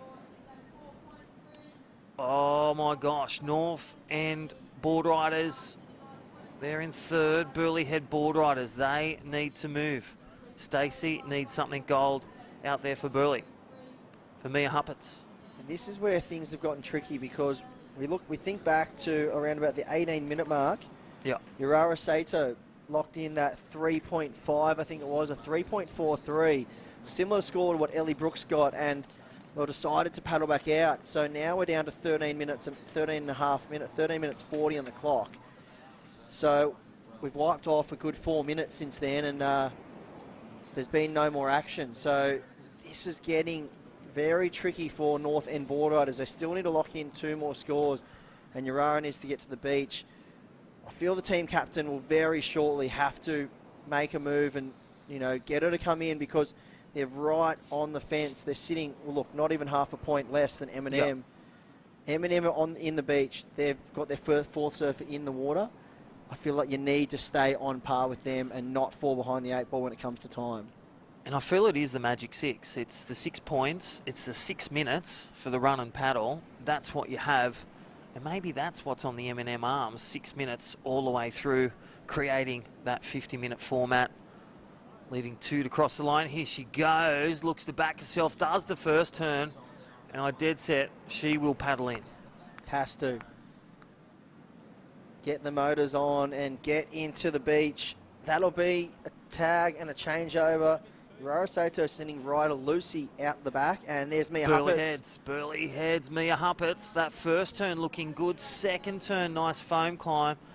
Just that displacement. That is pressure. And really forcing the issue right there. Yeah, she does those in her sleep, Mia Huppets, and just getting a little bit quick on that last turn, just getting onto the heel side rail a bit too much and going down. First nice turn, the first turn was lovely, and then just couldn't get back up into the lip. Just try to get up a bit too quick, I think. And again, we're in the semis. First and second go through the final. The other thing is to protect that third seat for the top 6 to make the grand final. Like, you're not going for third, but it's a bittersweet. 100%. And if we look at that score there, she's got a 1-4-3 locked in. I reckon that's going to probably be up around the 5s. That first turn was very nice, very explosive. Probably a high 4s, maybe the 5 range. That's going to get them right back in it. We had another 4 points onto their total there. That puts them up at, well, above M&M. Alrighty, so this is going to be really, really tight for second place between 3 teams. Well, there it is. The Burley heads, Mia Huppets, a 387. North End Boardriders, they're still sticking with that best wave. That first one of Sato, a 343. So I think we're right in saying that was enough to get in. So time chewed away, but time will tell and be the enemy. 11 minutes, North Shore Boardriders, they're in Graceland. A 6, a 7 and a 6 and a 4-3. M&M Boardriders looking to make the final. They're on par. 11 minutes remaining with their 5th surfer out there. And then you've got North End Boardriders running and swimming. Couple minutes to get out there with a run. 150-metre run at least. And then the paddle you're looking at with the stroke rate, I'd say 120 to 130 strokes with the standard arms, like yours, Chris. Medium arms? Yeah, not medium, mate. They're on the small side. If you don't lose it, if you don't use it, you lose it. Yeah, 10 and a half minutes. So this is very tight. I mean, this is what we come to see. Every team, 4th surfer in the water, or 5th surfer in the water, should we say. That looks like Landon Smale. Taji Stokes. Charlie's brother. Shannon Penrose out there for M&M. And then we got Jesse Outram out there for Burley Heads. And North End rider Lucy in the water. So all the 5th surfers in the water. 9 minutes 45 on the clock. Time critical. Here we go. M&M Boardriders. They are looking at the arms. Boom. My arm tells me to go in. Arms of the team. Clinical. Or is he going out? He's going back out. So Wooshka. This is a good looking ride. Taji Stokes laying into that one. Drifting the tail. Second turn. Rock and roll. Foam climb. Tick, tick. And North Shore have just extended their lead. No claim. Look at that. That was line down, just cruising. Here we go. Hyundai replay. Look at that. Right in the golden pocket. That is Wonder Boy. Coin. Boom. Rock and roll floater. Yeah, I love that first turn. That nice just release of the tail, the drift. He really threw everything at that one, and wait and see where this one comes in. It's probably going to be, I'm thinking, high 5s, mid 5s, maybe up, even pushing the 6, maybe. I reckon the mid 6.1. I'm going to go rando. We'll see where the judges fall in with this number, but it was a good wave there. One good turn, second one more of a foam climb. So yeah, I love that flow where you could just see there was a little bit more, and he went for it. He just flowed over that whitewash, the reverb, Taji Stokes doing it for North Shore Boardriders. Alistair Reginato, Sophia McCulloch in the lead. And they just opened again with class and they kept the motor humming. Hyundai, look at the replay, bang, again, another one. Sophia, you could have it on replay, and Taji Stokes' turn. Bang and twang. M&M Boardriders holding off second. Look how close this is. And there it is, 5.57, right in the ballpark. Yeah, they love the commitment of that first turn, just really throwing everything at it. Didn't hold back. Well, here goes Surfer in red. This is Shannon. Shannon Penrose for M&M. Two-turn combo. He had a 2.5 before that, and I think that's going to better it. Probably just mid-threes. Yeah, mid-threes. I was thinking a 3.33 repeater. But every little point counts here for M&M because Burleigh and North End were nipping on their heels. There was less than a point between those three clubs before Shannon got his first ride. All right, here we go. So North Shore Boardriders, they are really flying into the final. M&M Boardriders holding on to second, playing their part as a team, and really they know the clear plan. North End Boardriders, they're 3.7 behind. They're a surfer behind. M&M Boardriders have got their 5 surfers done, and North End. North End Boardriders just taking a close out there, and it won't be the score. Burleigh Head Boardriders need the miracle wave. Look how quickly time has just sapped away. I mean, the 5th surfers were out there with plenty of time, and now here we go. It's already eating into the last surfer's time. Here we go, Burleigh Boardriders. Nice tag there. That was nice and, you know, not safe, but nice and finished for Burleigh Head Boardriders. Getting the second turn in. It was like a nervous turn, but it wasn't nervous. It was done. It was like a carving Rio. Here we go. Looks like a wider board too. And I'll tell you what, the wind's up and, well, yeah, he beat me. Drives nicely through that turn. Kept nice and compressed. I thought he might have lost the fins. He went up a bit early, but then managed to hold on to that turn and drive through it. And here is Surfer North End. This is an important ride. He wants it. Oh, this is a... Oh, my gosh. Snap, snap, and then wraps that one. North End Boardriders. Rider Lucy, thanks for coming. That one is a huge dagger in the heart of Burleigh Heads. Because Burleigh Heads, they got it done. And what's the separation? Like, you're looking, if this is your junior surfer, it's going to be around the 5.6 mark because they're a bit sharper, a bit more spray, a bit more kick.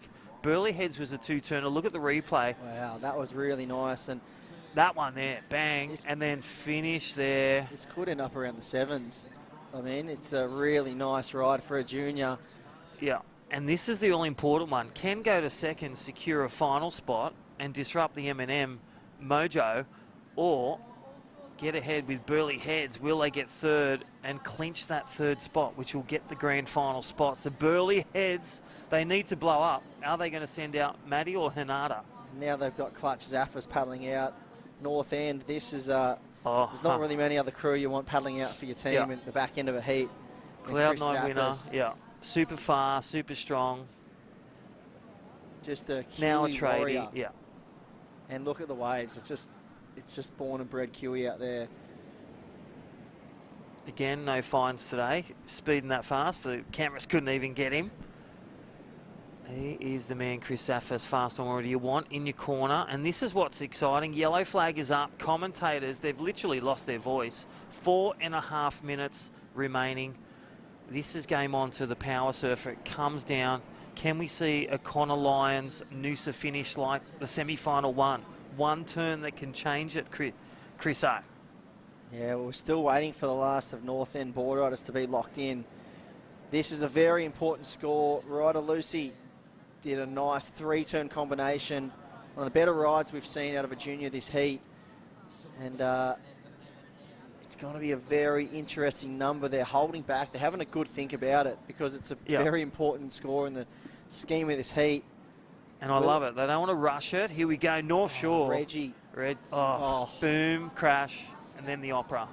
What a song that he's singing for North Shore Boardriders. Alistair Reginato and the team. Bang. Right where they need to be. Welcome to the final. Well, You were right, Crispy. It was in that 5 to 6 point range. Last, the North End, Ryder Lucy.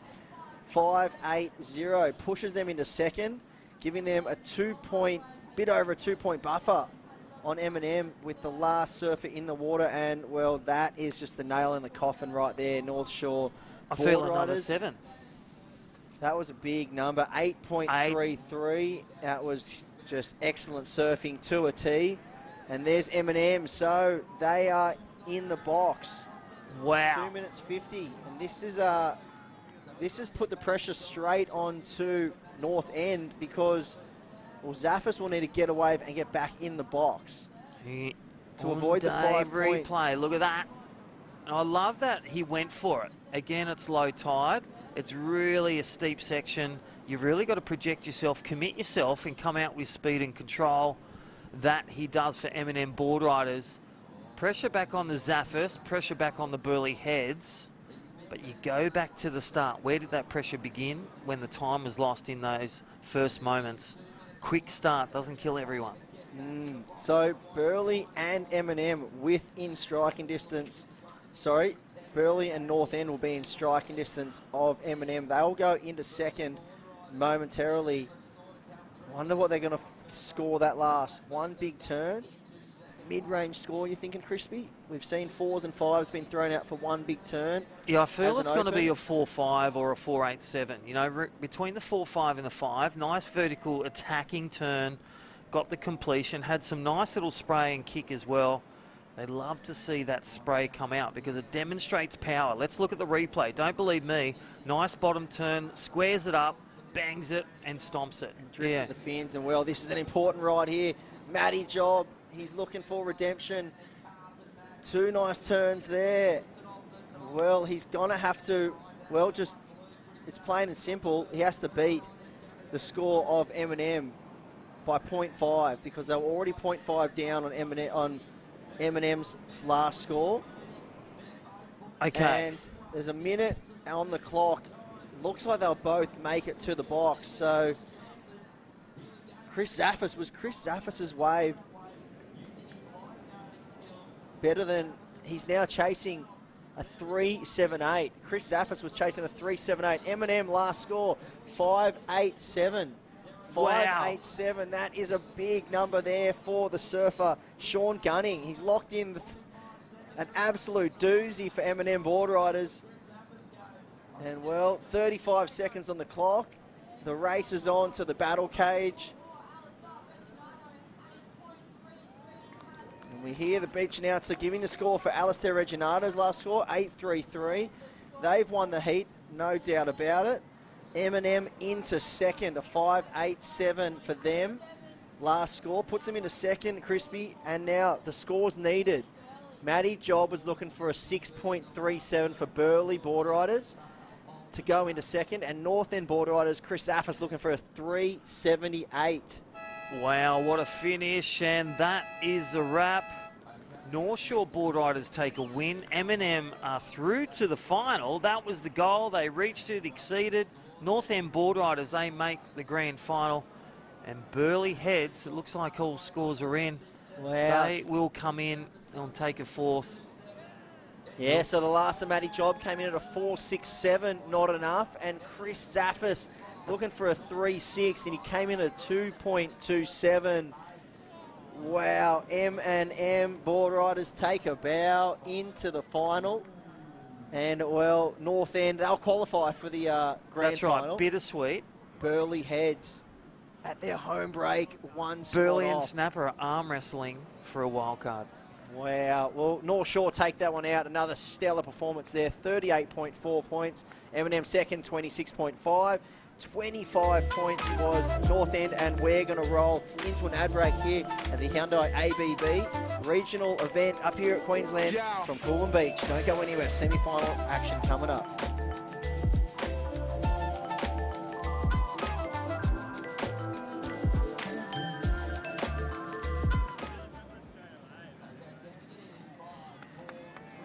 Every great female surfer started somewhere. It's getting exposure that's the hard part. Hyundai She's Electric is back for Season 2. Simply record your best wave and submit it for the chance to win weekly prizes and make Team Electric. Team Electric will get access to expert coaching and national exposure, with the top surfer winning $5,000 cash and a VIP experience with me at the Hyundai Australian Boardriders Battle Grand Final. Will you be discovered next?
We are back, and it is semi-final action here from the beautiful Sunshine Coast. It is the regional event here for the Hyundai Australian Boardriders Battle. All roads leading to the grand final at Burleigh Heads, and we just saw semi-final 1 done and dusted, and it was an actual doozy with some scores going down right in the last dying stages. Came down to the last exchange, and it was, well, North Shore Boardriders put on an absolute clinic, but M&M, they just took second place down. First time ever qualifying for the national finals in the ABB, and they will be seen at Burleigh Heads for the Hyundai ABB Grand Final. North End Boardriders just falling short there. Chris Saffis just couldn't get the job done in that last ride, and well, Burleigh Heads, they are unfortunately going to miss out on the grand final. Coming in fourth, we have 6 teams from the Queensland region qualifying for the final. So that means 3 out of each semi-final.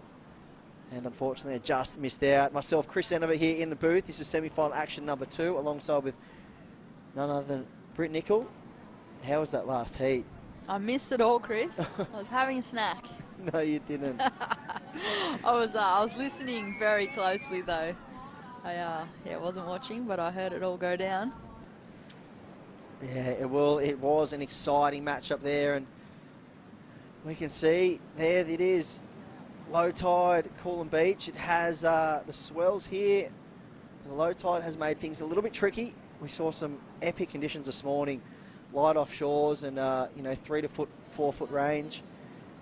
But even though the conditions might have deteriorated, I feel like the performances have elevated throughout the day. Everyone's adjusted. Everyone's made the slight tweaks they need to and found those really punchy sections. It's certainly one of those events where the intensity just increases throughout the entire day, and well, we're well and truly in it. Semi-final heat number 2 in the water. These are, of course, 50-minute heats, as they have been all day today. We have Kiama Boardriders in the red, Palm Beach Boardriders in the white, Point Lookout Boardriders in the yellow, and Noosa Boardriders in the blue. This is going to be another exciting matchup, and like you mentioned, only 3 in each semi will move on into the grand final of the Hyundai Australian Boardriders Battle. This is, of course, an unprecedented event series involving over 70 of Australia's Boardriders clubs, over 8 state qualifying events, all looking for a spot in that grand final. There'll be 32 clubs, all vying for the bragging rights, but also wanting to take home that $20,000 prize win as we watch the replay here. Yeah, that was the surfer from Noosa Boardriders Club, and well, what a way to start the semi-final there. Just 2 really nice turns, and just he'll be making his way in. And we'll have a look at the heat draw. That was Connor Lyons for the Noosa Boardriders Club. And a great way to kick things off. That could, really find himself well above the good range. 2 nice turns and a bit of a scrapping going on out there between Kiama Boardriders and Palm Beach Boardriders Club. And out in the lineup right now, we do have 4-point lookout Curtis Ewing. For Kiama, Zeb Stokes. Palm Beach, Diego Guerrero. And for Noosa, that was Connor Lyons, and he's coming in to tag Darcy Dwyer.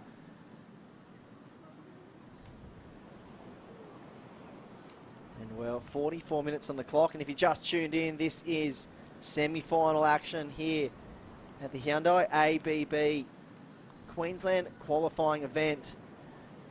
Well, 6 teams are qualifying, like Britt said, for that grand final, which will be featured at Burleigh Heads on the 9th of May 2024. And this is semi-final number 2. Kiama Boardriders in the red, Palm Beach Boardriders in the white, Point Lookout Boardriders in the yellow, Noosa Boardriders in the blue. And there's the first score, Britt, for Connor Lyons. A 6-1-7 first to blue, so Noosa Boardriders off to an early lead for semi-heat number 2. Kiama Boardriders in the red, just a quick one there. Yeah, as you mentioned, the grand final will be at Burleigh Heads, Queensland. And well, it's the first time it'll be at Burleigh. Beautiful part of the Queensland coastline, and that'll be held on the 9th and 10th of March. So be sure to tune in and catch that. Or, if you're around the area, be sure to check out Burleigh Heads. If you're floating around Queensland. That's right. I'm sure plenty will be. And it is a good time of the year, March, cyclone season. Hopefully we can see the points really light up for this event. And, well, some of the best surfers in Australia, and if the world, you'd have to say. That's what the amazing part of this event is. It's all about the grassroots of surfing and all the way through to the professional levels of surfing, because it all starts at the Boardriders Club level. Every single one of the surfers that you've seen from Australia that comes through the ranks and qualifies for the World Tour, world champions, they've all started at the Boardriders level. And there's so many world champions that have represented their club, taken their club to victory. And well, there's a quick in and out for Surfer in White. But big props to Surfing Australia, Hyundai, and well, all the presenting partners, Asiona, Oakley, also have Latan, Jim Beam, and BC Bars. For getting behind this, well, unmatched event, the ABB, nothing beats it, I'd say, when it comes to team surfing across the world. It has to be the best event there is out there, and the passion it brings from all the clubs and the talent as well. Second to none. There is certainly nothing like it. As we watch live action in the water, that's the surfer in red, puts it up there, looking for the next section. Great flow, can he get the finish? That is the competitor from Kiama Boardriders. They're sitting in second place at the moment. A couple of early scores locked in. Plenty of time on the clock, 41.5 minutes. To watch the Hyundai replay. Talk us through this one, Chris. Yeah, that is Zeb Stokes. First turn. That second one, he got there a little bit late. He just couldn't get the board back under his feet in time and almost rode out of it, but just couldn't hang on. And here is the surfer from Noosa. That's Darcy Dwyer. 2 big turns, and you can see the passion from Darcy there. That one was really well put together ride. 2 big turns, great combination. We see Point Lookout making his way in. That's Curtis Ewing. I reckon currently holding on to the Oakley Prism Performer Award, because he dropped a 9.27 in the last heat and got the job done on the last ride for Point Lookout. And well, there's the surfer in white. 2 quick backhand turns there from Diego as he makes his way in, making the exchange for the next surfer for Palm Beach Boardriders. We watch the replay. This surfer here has been really impressive throughout this event today here, Chris. Yeah, Darcy Dwyer, that was a really well put together ride. Here's a nice ride for Curtis Ewing. And Diego, just 2-turn combo, so everyone's getting fired up here. Darcy locked in that first number, and then everyone went, well, I've got to keep up. And they've locked in some good numbers too. So last, the Noosa, 7.17. That's paired with the first score they got of a 617, has them out in the lead, 13.34. Palm Beach Boardriders Club, they're on, they just locked in a 1.2 for the last wave, and the second ride was a 5.67, so that's the best ride of the heat so far for Palm Beach, and they'll hold on to that one.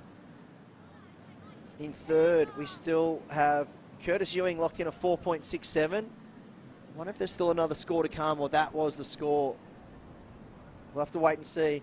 And a 3.67 currently for Qualifier Boardriders Club first surfer. Noosa, off and running. They certainly are. 717 and a 617. Really good way to start this semi-final. They want a spot in the final of not only this state qualifying event, but the Hyundai Australian Boardriders Battle Grand Final. We've been talking about it. It will be held at Burleigh Heads, Queensland. First time that it will be held there since this event has been running. And what a location. World-class wave. On screen there, one of our supporting sponsors, BC Protein Snacks. Be sure to check them out. #1 protein bar in the health food aisle. Absolutely delicious. Good way to get your protein. Oh, I reckon the athletes will be scoffing these things down after the amount of running and paddling they've been going through today and surfing. It's been an Ironman type performance. You look at some of the clubs that are working their way to the finals. Minimum 3 times surfed. Some clubs 4. And this is a good looking ride down the line. I thought we might have seen some lift off there, but Zeb Stokes, he's paddling back out again, so it's a tricky one here. Zeb Stokes, we're already down to 37 minutes on the clock, so we've already wiped off 13 minutes, close to, and he's paddling back out the back. Wonder how long you give yourself as a surfer. What goes through that mind, you know, how long do you actually give yourself before you go, okay, I'm kind of cooking the team here, you know? Yeah, what point do you turn around and come in? Yeah, like if you've locked in a 3.67 on your first, how many rolls of the dice do you give yourself before you just call it quits? Here we go, he's pulling the trigger. This is the Qualifier Boardriders surfer up and riding. First turn, looking for the second, hard off the bottom, hits the lip. Well, he's looking to replace that 3.67. If he's wanting to improve the scoreline for his team, he looks like he's happy with that one as he makes his way in. Yeah, well, that was a good ride there. Good nerve calmer, should we say, for the Qualifier Boardriders Club. They'd taken some time there, but that'll be a decent number. It'll keep them in the game, thereabouts. 4.67, so they've matched Curtis Ewing's first ride. Palm Beach Boardriders Club, they got a 5.67 locked in, so they're currently sitting in second. Well, the two numbers of Noosa, 6.17, 7.17, has them out in the lead. And, well, speaking of Noosa, there's the big frame of Dean Brady just kicking out the back there. And out in the lineup, we do have Murray Scott for Palm Beach, Lincoln Taylor for Point Lookout. Well, Dean Brady for Noosa Boardriders Club. This is like a 2016 Junior Series heat out there right now. Wound back the clock. And then,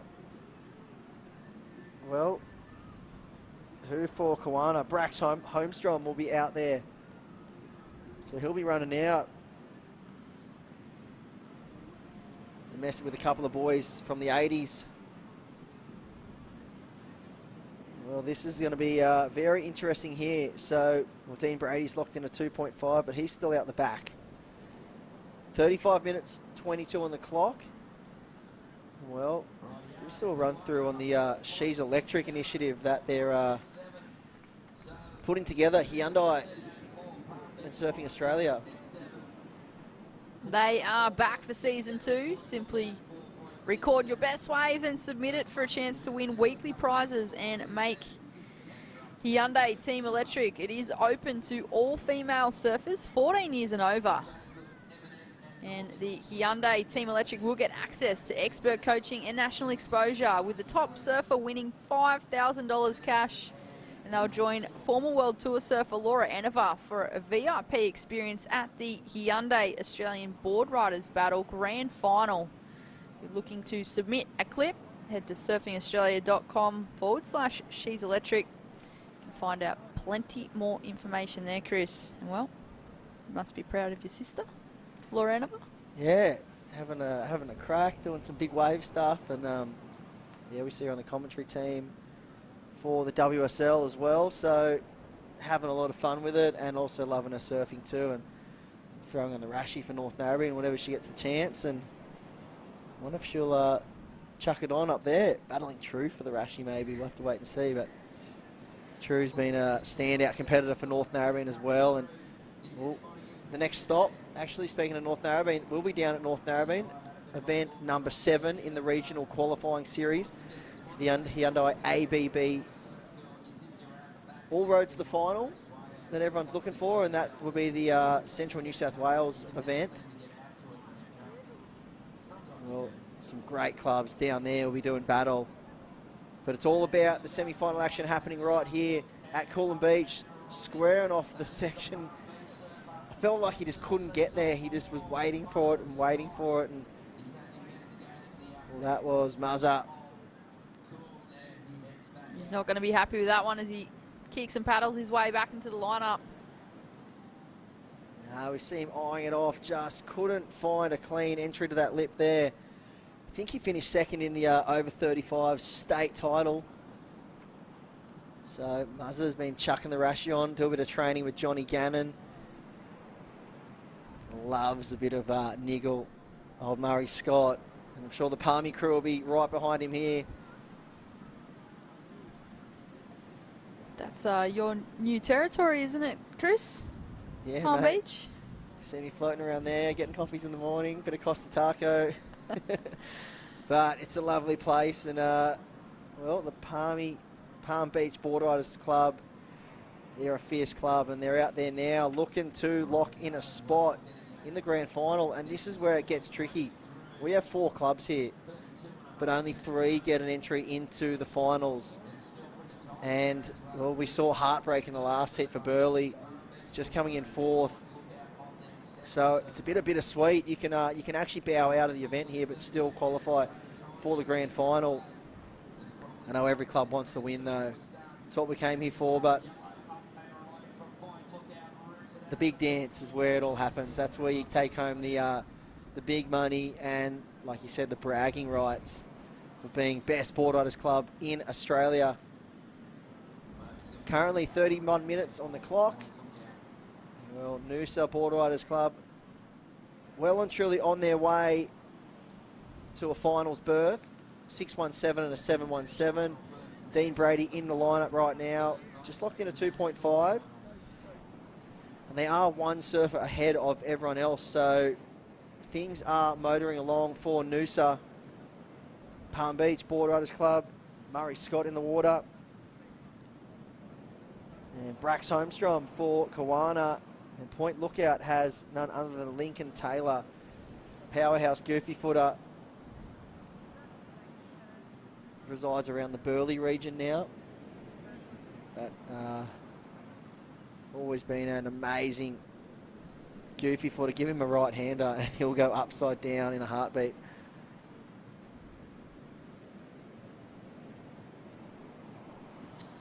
We're just under 31 minutes on the clock. It is Noosa Boardriders in the blue, still in the lead. We've got a surfer looking well. He's from that team. Up and riding. Straight up over the lip. And again, can he get the finish? Strong composure there as he makes his way in, and that's going to be another decent number locking in for Noosa Boardriders in the blue. Answering back, Chris. Yeah, Murray Scott racing down the line. Will he go to the air? Nah, just to float the boat there for Murray. So went the safety route, and he finished that one off. You can see a little bit of nerves maybe creeping in there just after that first fall off, and then finished that one there. So Murray Scott will make his way in, and here's Lincoln Taylor. unmissable backhand of Lincoln. That was some nice surfing there, Britt. Some crisp two-turn combination. So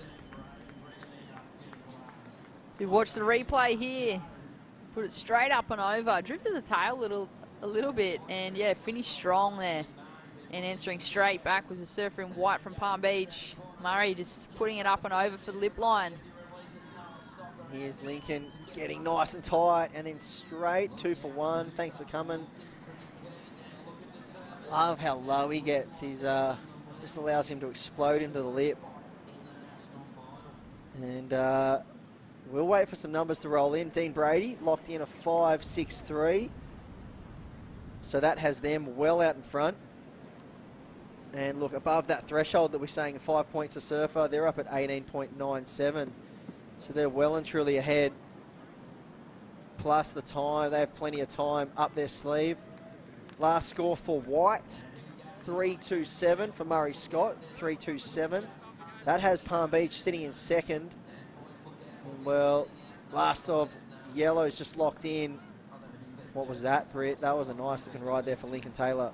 A 5.73, so last of Yellow puts Point Lookout Boardriders into second place. We just saw the exchange. B. Durbidge now on his way back out as we watch the Hyundai replay. This is the exchange between those competitors. Murray, big lip line there to finish. Here's the wave here from Lincoln, the 5.73, linking those two turns together. Managed to hold on. Got the number for his team, and well, into second place at this stage. Yeah, it must feel good just locking in that good number and then coming in and tagging none other than B. Durbidge. Thanks for coming. Like, tricky conditions out here this afternoon, but all competitors making the most of what's in front of them. It's been changing throughout the day. The wind's picked up a little bit, the tides changed, but I feel like it's a positive in the fact that you've got an entire team behind you, and really just lean in on the insight of those Boardrider Club members and coaches who may be on the beach. For example, B. Durbidge, who's out there right now. I'm sure he'd be providing his team with a fair bit of insight as to how to handle these conditions and how to handle the strategy with the team. yeah, but the hardest thing is once you're out there, there's nowhere to hide. You're on show to everyone and everyone's watching, and that's when people can come unraveled, because the pressure cooker of the ABB is like nothing else. It's it is something of a different nature, especially when we talk about competitive surfing. It's always usually an individual sport. You know, you're going out there competing for yourself. There's not really any other people that you're trying to do it for. But then team aspects put into play, and you're really competing for a team, and more than a team, it's like a family, your Boardriders Club. And yeah, that pressure that can mount on your shoulders can be something pretty special. We see, having a look here, that low tide really wreaking some havoc out there. And the surfers in blue, we can see to the left, and a bit of a spread out lineup. So really, most surfers playing for pot luck here, because there's no designated bank really that's consistently breaking on every set. It is a bit of a pot luck across the whole bank, which does make it good. I guess everyone gets an opportunity to try and find a ride, but like we said, it does put a bit of luck factor into it. You're certainly not just competing against other surfers in the water, but Mother Nature is a whole nother game. And like you said, the pressure cooker, it's a teams event. You don't want to let anybody down, and often it feels like if you don't get the good one, or if you waste too much time, you really do beat yourself up for a little bit about it. Yeah, we look at the time now, 25 minutes on the clock, so we're halfway through this heat. And will KIAMA Boardriders Club only have one score locked in? Brax Holmstrom in the lineup. It must feel like the weight of the world is falling on his shoulders right now, because, I mean, how much longer can you wait? And you haven't got a score locked in. You haven't been able to find a wave, and just that anxiety starts creeping up on you, and the heart rate elevates. You've got the team whistling to get you in, because remember here, fourth place the dreaded fourth doesn't get a ticket into the big dance, the final that we'll be seeing for the Hyundai ABB Grand Final at Burleigh Heads, where we crown the best boardriders club in Australia, and they take home $20,000 prize money. Huge injection into a club. Right now, Noosa looking pretty out in front. And how hard the conditions are, they haven't locked in below a 5.63. That's some good surfing and some good heat management there from the Noosa Boardriders Club. Plus, they're well and truly on track with time. Things have just kind of fallen into place perfectly for them so far as this semi-final unfolds. You can see the anxiety kicking in. The surfer in red. Is he on this one? Here we go. Kiama Boardriders having a look and not taking off. I reckon every closeout that goes by is taking a year off his life almost. He must just feel like... I wouldn't be able to explain how frustrating it must feel just to be able to not being able to find a wave. And then another competitor just takes off on the inside, gets a number. This is B. Durbridge. Belting this one all the way in, gets vertical. The surfer in yellow, just like that. Looking back to the beach.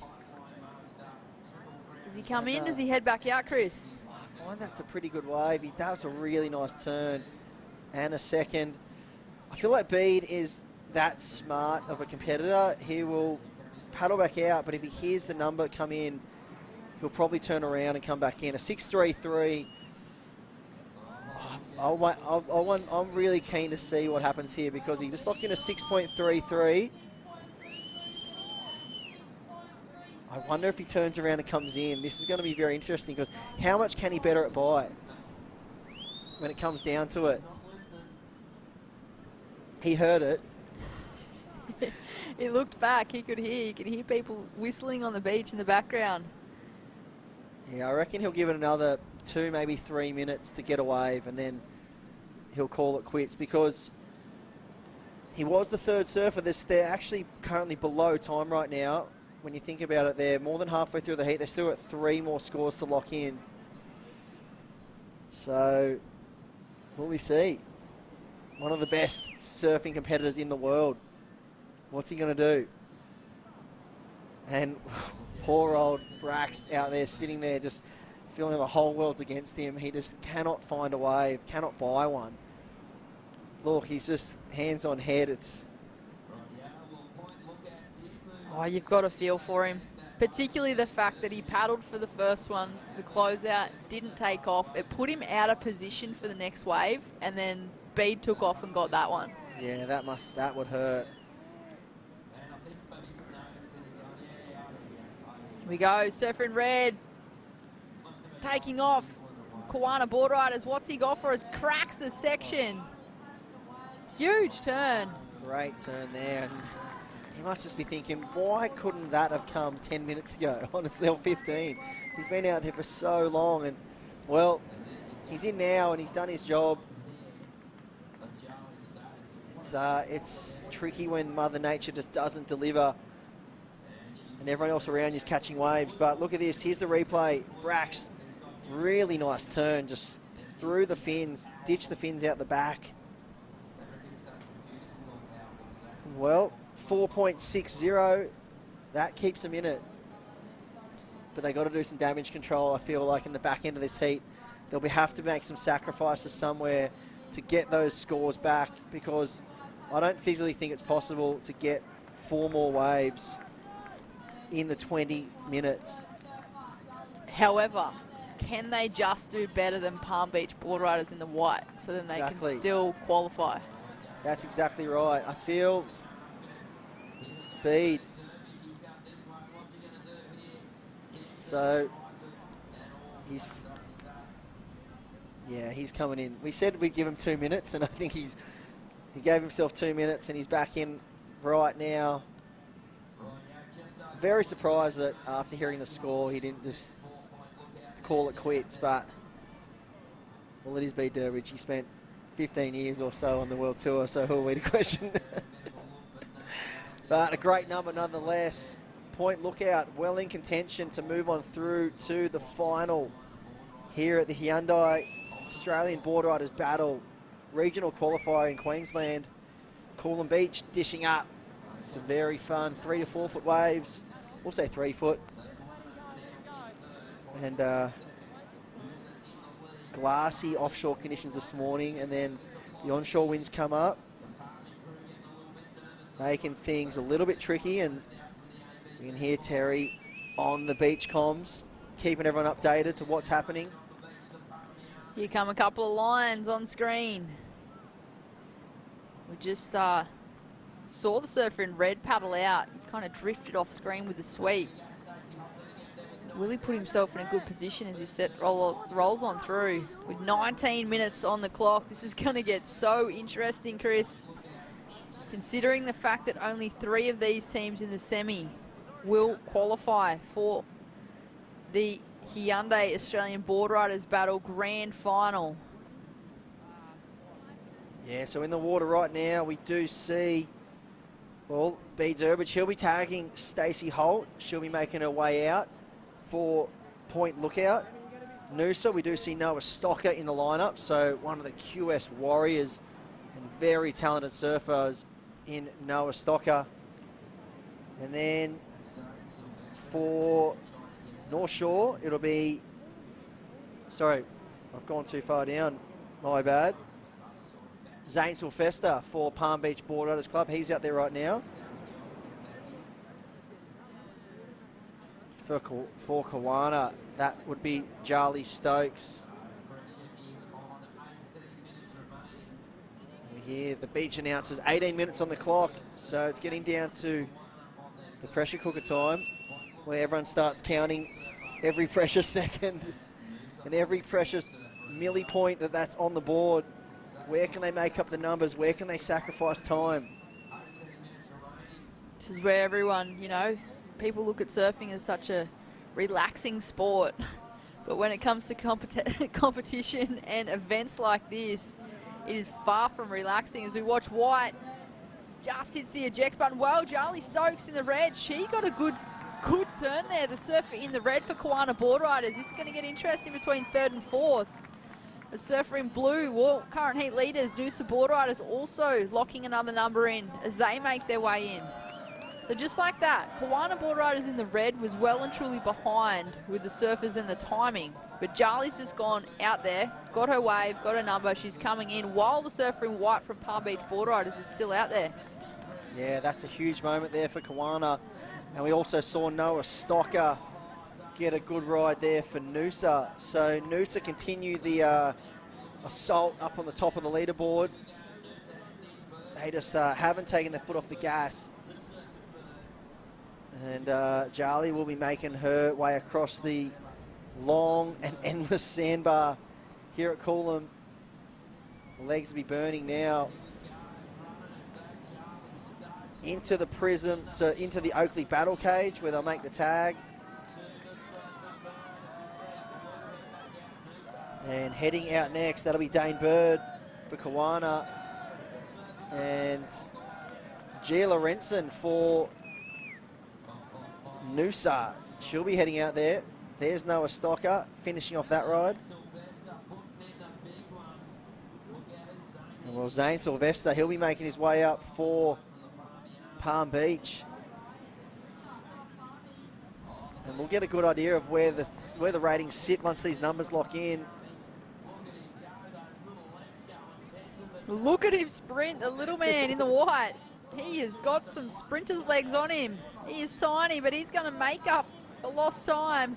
It looks like the scores are locked in. Last of white was a 4.23 for Palm Beach. Last of red, Kawana Boardriders, a 4.93. So there you go. Interesting that red, they managed to make up for some lost time and jump ahead into 3rd place.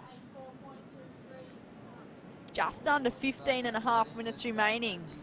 Noosa Boardriders in the blue, well and truly in the lead at this moment. Point Lookout Boardriders in the yellow. They're still in striking distance, looking for a 6.77 to take first. This is going to get interesting, Tris. Yeah, so all teams got their 4th surfer in the lineup. Well, Noosa now have their 5th, so 3 waves to catch for Point Lookout, Kawana and Palm Beach, and we're on to 14 minutes 40 seconds on the clock. So every team is going to have to make a sacrifice somewhere with this time limit. I feel 5 minutes, under 5 minutes for every surfer. I just don't feel it's possible in this lineup, unless someone makes a maybe a shorey run. And that's the sacrifice with the 5-point deduction, the potential team penalty that can come into it, Chris. Do you just send someone out there like one of the teams did earlier? Well, actually was Point Lookout Boardriders. Went out there, got a small 0.5 come in, did the job. Yeah. It might not have to be a shorey, but I feel like it's one of those ones where you get out and you just take off on the first kind of wave that comes in just to close out Rio for even a 2 or something around that nature. But waiting for, you know, a diamond in the rough that might not come. Great ride here. This is Point Lookout. Stacey Holt. We can hear the Point Lookout team loving that one. They know how much that one means. There you go, she'll make her way in. Well, they were looking for a 6.77 on that wave to move into first place. They did have 3 waves locked in. Noosa Boardriders had 4. There we go, scores are in, a 5.37. Here's the replay. Wow, that is an amazing job done there by Stacey Holt. Put your hands together, because that's really tricky to do. And the time limit she had, I feel like she's only burned about 4 or 5 minutes off the clock there. And you could hear the cheers from all the Point Lookout crew. They knew how much that wave meant. And a 5.37 as well. That's a great number, above the 5 that we talk about. And what that's also done, Chris, is created that little bit more separation between 2nd and 3rd. With just over 12.5 minutes on the clock. This is, of course, the 6th stop of 8 state qualifying events for the Hyundai Australian Boardriders Battle. We have seen over 70 of Australia's Boardriders clubs over 8 state qualifying events. Still got 2 more to come after today.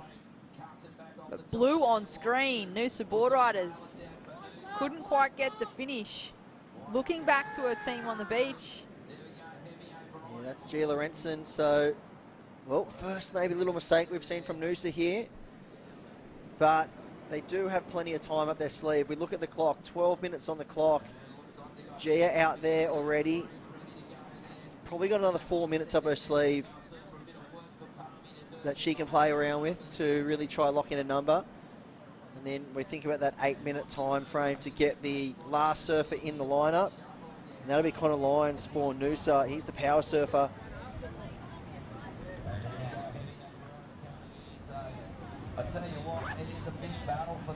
And there's Tiana for Palm Beach Boardriders.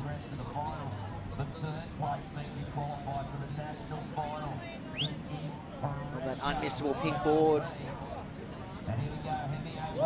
Well, Hemi O'Brien, he's probably got the quickest wave in the history of ABB. I reckon he's done that in under 3 minutes.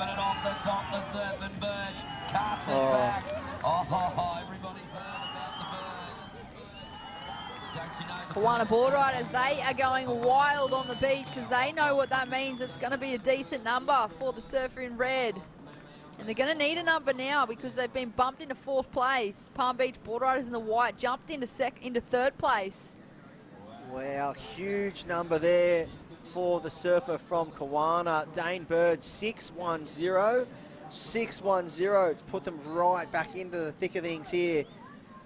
They were starting to fall behind Britt. It wasn't looking good, and then, well, Dane Bird, the bird's the word, just gets a nice ride there. And 6.1, and that has Kawana back into 3rd. Point Lookout's last ride, 5.37. They have put themselves back in the game, back in contention. looking to progress either into today's final, the state qualifying event, or they can finish third or above in this semi-final. They'll move on through into the Hyundai Australian Boardriders Battle Grand Final to be held at Burleigh Heads, Queensland. Can they hang on? This is a nail biter, Chris. I'm on the edge of my seat. Well, there's G. Lorenzen. She just took off on that ride and ended up being a closeout. So what are they going to do here, Noosa? Do they send her out for one more try? Down to 9 minutes 30, so still a bit of time up the sleeve. Tell she hasn't taken her eyes off that beach. Yeah, it's an interesting strategy that they're going for. 2.63. I feel like with the lead they've got, a 2.63, it's not a bad number on the board in the scheme of things, especially with the time restraints that everyone's under. And we're going to throw down to Jess because things are heating up on the beach. Where she's with KIAMA Boardriders Club. Take it away, Jess. My goodness. Talk about tension and leaving things to the last minute, but there's nobody else you'd want to be surfing for your team than none other than the bird. The cheer, the spirit. You kind of become the spirit animal for the KIAMA Club, haven't you? Oh, I don't know. I think there's a lot of spirit throughout the club, not just on me. That's the youth definitely leading the club at the moment. It's pretty great to see, and it's kind of cool seeing these events. It's like that across the whole of like Queensland, Australia. I think it's cool seeing all the young talent coming through. Yeah. What about what's happening out there at the moment? Because at the start of this semi, we've just seen pretty much some melts going down, and there's been no waves coming through, or if they've come through, everyone's missed them. What was going on out in the water? Yeah, it's I think it's a dropping swell. It's become really evident right now. Yeah, Brax in our one, he kind of let a few go. I think he thought they weren't going to be right, but it's so low tide out there that the ones that look long and good are actually closing out, and the ones that are short and like you wouldn't normally go are actually the ones you want. So it's just tricky. Yeah. Well, it's very tricky, but it's great to have the KIAMA Boardriders Club down here. It's been quiet since you guys made it through that first round, so good luck. I'll let you go, get back in with the team and pass them over some valuable information. Yeah, thank you. Thanks for coming down here and getting it all happening. It's great. Thank you very much. That's Dane Bird, and that is KIAMA Boardriders Club. You can see right in front of us there, guys. Yeah, well, the big bird just got his club back into contention, a 6-1-0. What type of bird do you reckon he is, if we're going to go for a bird? An eagle. An eagle. He's soaring like an eagle at the moment after that last ride. Got heaps of birds around today. The ibis, the chicken in the booth. Dane Bird down there just pulling KIAMA Boardriders Club back into contention, a 6-1-0. Palm Beach currently dragging the chain just a little bit. They were right thereabouts, but they're currently sitting in fourth, and well, the fourth is the dreaded spot in this semi-final. There's G. Lorenzen. That's a nice turn. That will give her a big sigh of relief because she had 2 attempts at it. She managed to go back out there and she's found a 2-turn combo, and well, I'm going to go ahead and say I think that's signed, sealed and delivered for Noosa Boardriders because they're now sending out their power surfer in Connor Lyons, and with 6 minutes 20 seconds on the clock, I reckon they're going to get it done. But anything can happen. It is the ABB, the Hyundai ABB. See the signalling from the sand. They're trying to get their white surfer in. That's Palm Beach Boardriders in the white rashi. The urgency is kicking in. They know that they need to finish at least third in this semi-final to progress on through to the grand final to be held at Burleigh Heads in Queensland. That is, of course, the Hyundai Australian Boardriders Battle Grand Final, where we'll see 32 clubs come together, all battling it out, not just for bragging rights, but for a share in $90,000 of prize money across that grand final. $20,000 goes to the winning team. They have to get there. Yeah, so this is the surfer KIAMA. Oh, can he hold on? That was Zenix. Zenix Holstrom, he is out there. Surfer number 5. And Tiana Breeze Demouge, she's out there for Palm Beach. You can see Diego just chomping at the bit to try and get out there as the power surfer. Well, it is currently with 4 minutes, just under the 5-minute mark, so the yellow flag's up. Noosa Boardriders in the lead, 28.20. They got their final surfer in the lineup.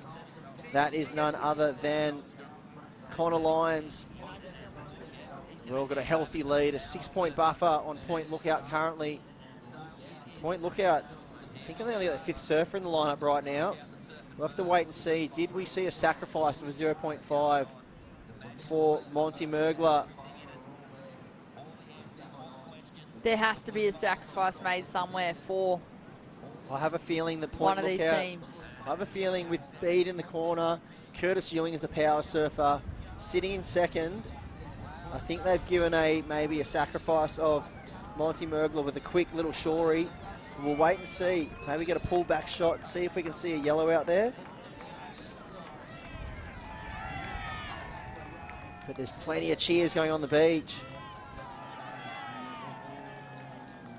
I feel like if you're Kiwana Boardriders right now, you would just be trying to get, or even Palm Beach, just trying to get someone to just catch a quick wave, come in, catch a quick wave, come in, and then you're at least not getting deducted 5 points. Yep. Okay, there's yellow. I wonder if that is Curtis Ewing out there for Point Lookout. Kiwana's locked in what looks like maybe a 1.33. Did that surfer come in? Just under 3.5 minutes. Look at the closeness in the scoreline between second and third even now, Chris. Yeah, it's crazy. Just over a point separating second and third. Here's the surf for Palm Beach. So a nice turn there for Tiana, and she'll make her way in. And now it comes down to the power surfers for every single team. Who is going to get back into the box? This is going to be super gnarly between Point Lookout and Kiwana. Unfortunately, I feel like Palm Beach, they're going to need a miracle right now, Palm Beach. They're going to need to get out and back in within 2 minutes 30. There's Curtis Ewing. He's out there, so we are right. There was a sacrifice made by Point Lookout. The sacrifice of Monty Mergler to get a 0.5 and get the power surfer in the water. Unfortunately, well, if Palm Beach can get a quick shorey and get back in, and if one of Point Lookout or Kiwana don't get in, that was my thought. I reckon you run the gauntlet and that's what you go for, because you've just got to hope that someone doesn't get in. My thought exactly, Chris. Well, this is the surfer for Blue, Connor Lyons. We were right there saying that they weren't going to let this one slip through the finger cracks. Oh, Red's up. There's one for Red. So Red's going to get in the box. Where's Point Lookout now?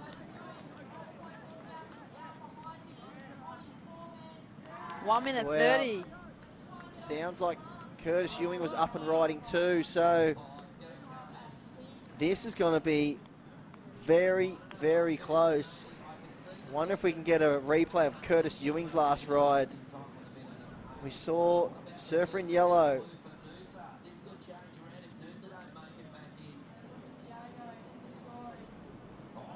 Wow, look at this little dead zone of water. It's like an Ironman where they're just trying to get in and they just can't find a little wave to push them to the beach. There's nothing worse than being caught in that little gutter when you need to be on the sand. Those arms would be burning. Look at Blue. There's Connor Lyons running like Usain Bolt. So Noosa are in. They're into the final regardless. Is that White as well? Did he catch a shorey somewhere? Yeah, White must have gone and got a shorey. Palmer got a shorey, came in. They're in. Curtis Ewing has got 30 seconds. And, well, he's going to make it into the Oakley battle cage. Just. Look at the numbers, Sue. Dragging the chain a little bit there, Curtis Ewing. And, well, this is going to be very, very close. So it looks like all scores are in, and wow, it was none other than Noosa getting the win. Point Lookout in second. Wow, Curtis Ewing locked in a 3.5. We're going to throw it out to Jess right now. KIAMA Boardriders in third. Yeah. Jess, Guys, take it away. It's official. It's official. Point Lookout has gone through in second place, guys. And Curtis, that was a really hard run to watch right at the end. You must feel good.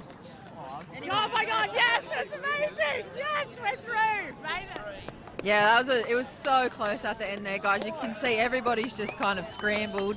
It was so insane how close it was at the end, and they literally all sprinted up at exactly the same time. You can see what's going on between the teams. I don't know if you can hear it, but B's just asking Curtis, why did he run so slowly to the finish line the last 5 seconds? But there you have it. They've made it through the final, and we've got the 6 overall Queensland regional qualifiers here. It's mayhem down here, guys. I'll let you go back to the booth because we've got to get ready for this final. Yeah, thanks, Jess. And, well, the cool, calm collective, Point Lookout Boardriders Club, getting the job done into the final. KIAMA booking a ticket into the grand final, and we're going to go to a break. Unfortunately, Palm Beach bowing out, and we'll be back right after this break with the final here of the Hyundai ABB Queensland Regional Qualifier.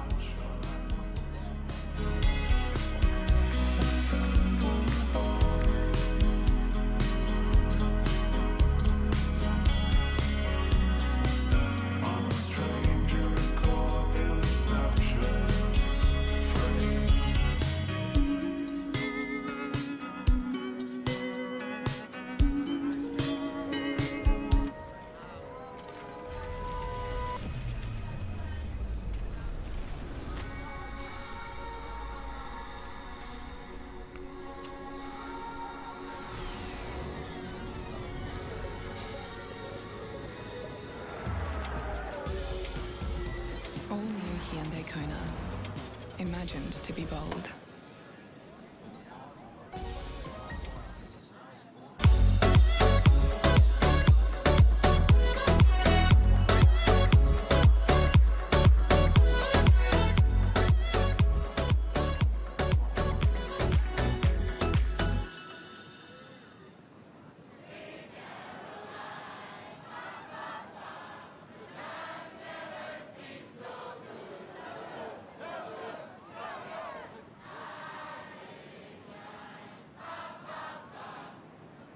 Every great female surfer started somewhere.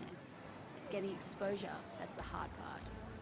Hyundai She's Electric is back for Season 2. Simply record your best wave and submit it for the chance to win weekly prizes and make Team Electric. Team Electric will get access to expert coaching and national exposure, with the top surfer winning $5,000 cash and a VIP experience with me at the Hyundai Australian Boardriders Battle Grand Final. Will you be discovered next?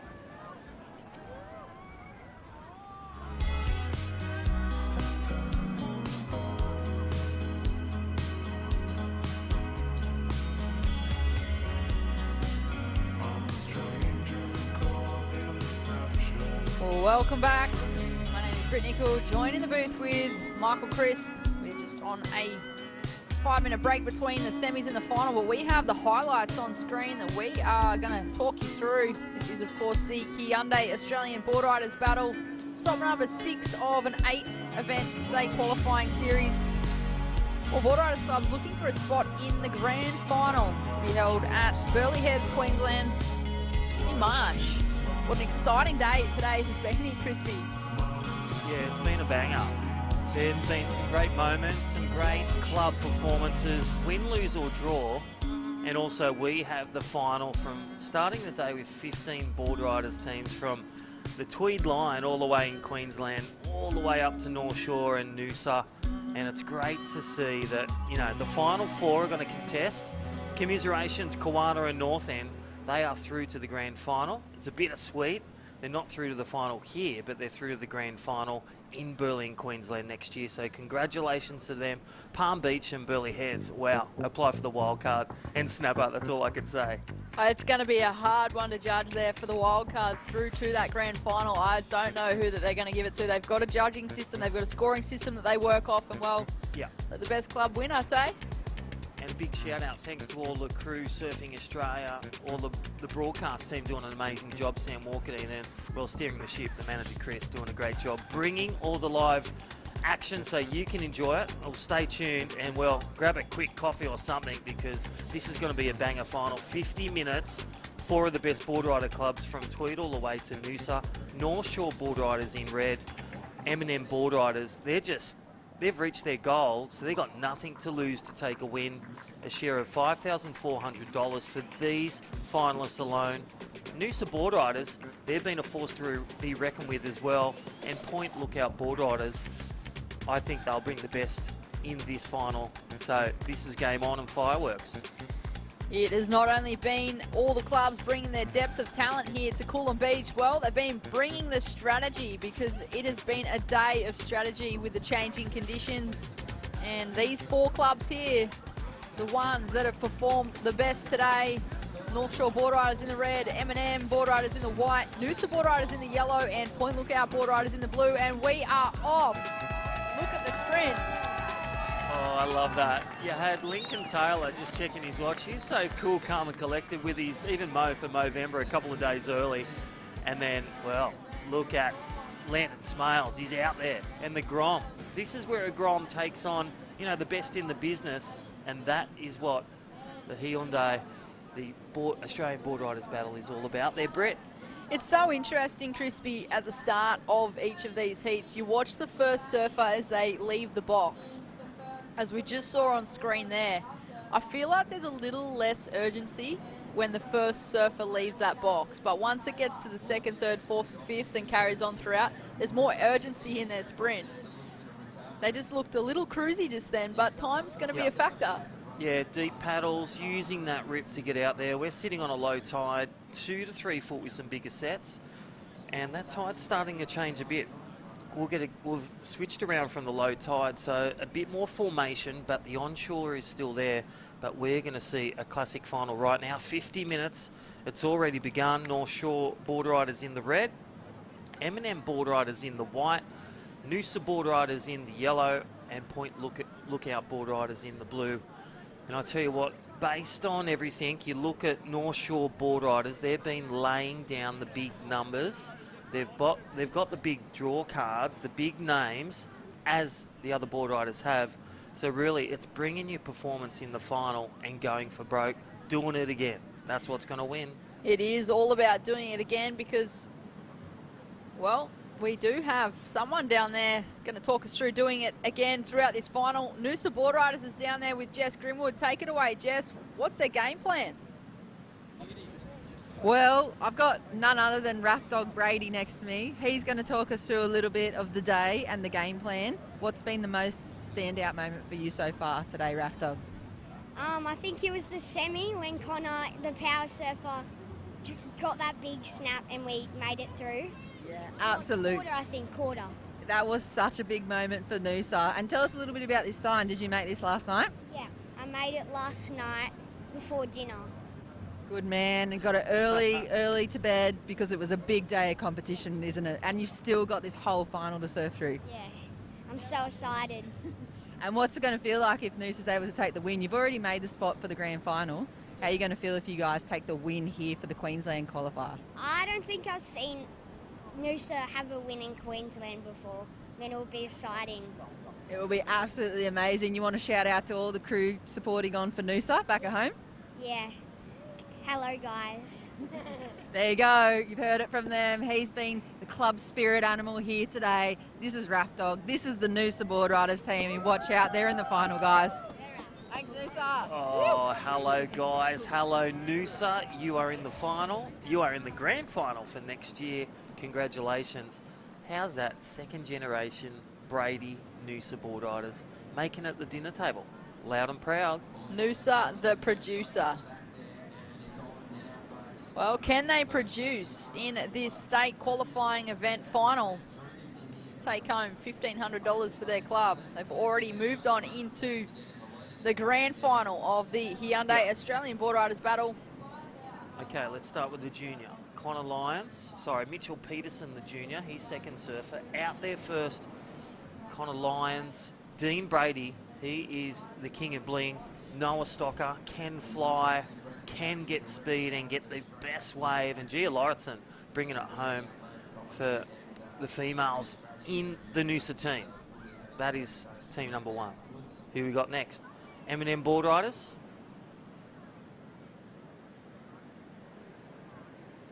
Right, 46 minutes and 30 minutes remaining. 36, 46, sorry. It's been a big day, Crispy. 6 hours of surfing, 6 hours of talking. Yeah, it's not like commentating a 20-minute heat. These are 50-minute team heats as we look to churn on through this one. But this is the final. Point Lookout Boardriders in the blue just caught a quick one there on his backhand, locked in a 3.83. We also have North Shore Boardriders in the red, M&M Boardriders in the white, and Noosa Boardriders in the yellow. But here we go, surfer in white, M&M Boardriders. Well, they have never made the grand final before for the Hyundai ABB. They've achieved their goal. They've got exactly what they came here for, but they want the win too. As he links this one all the way through. What a read on this wave here, Crispy. Oh my gosh. We're going to go down to Jess, really soak in the atmosphere. M&M, Jess, give us some talk.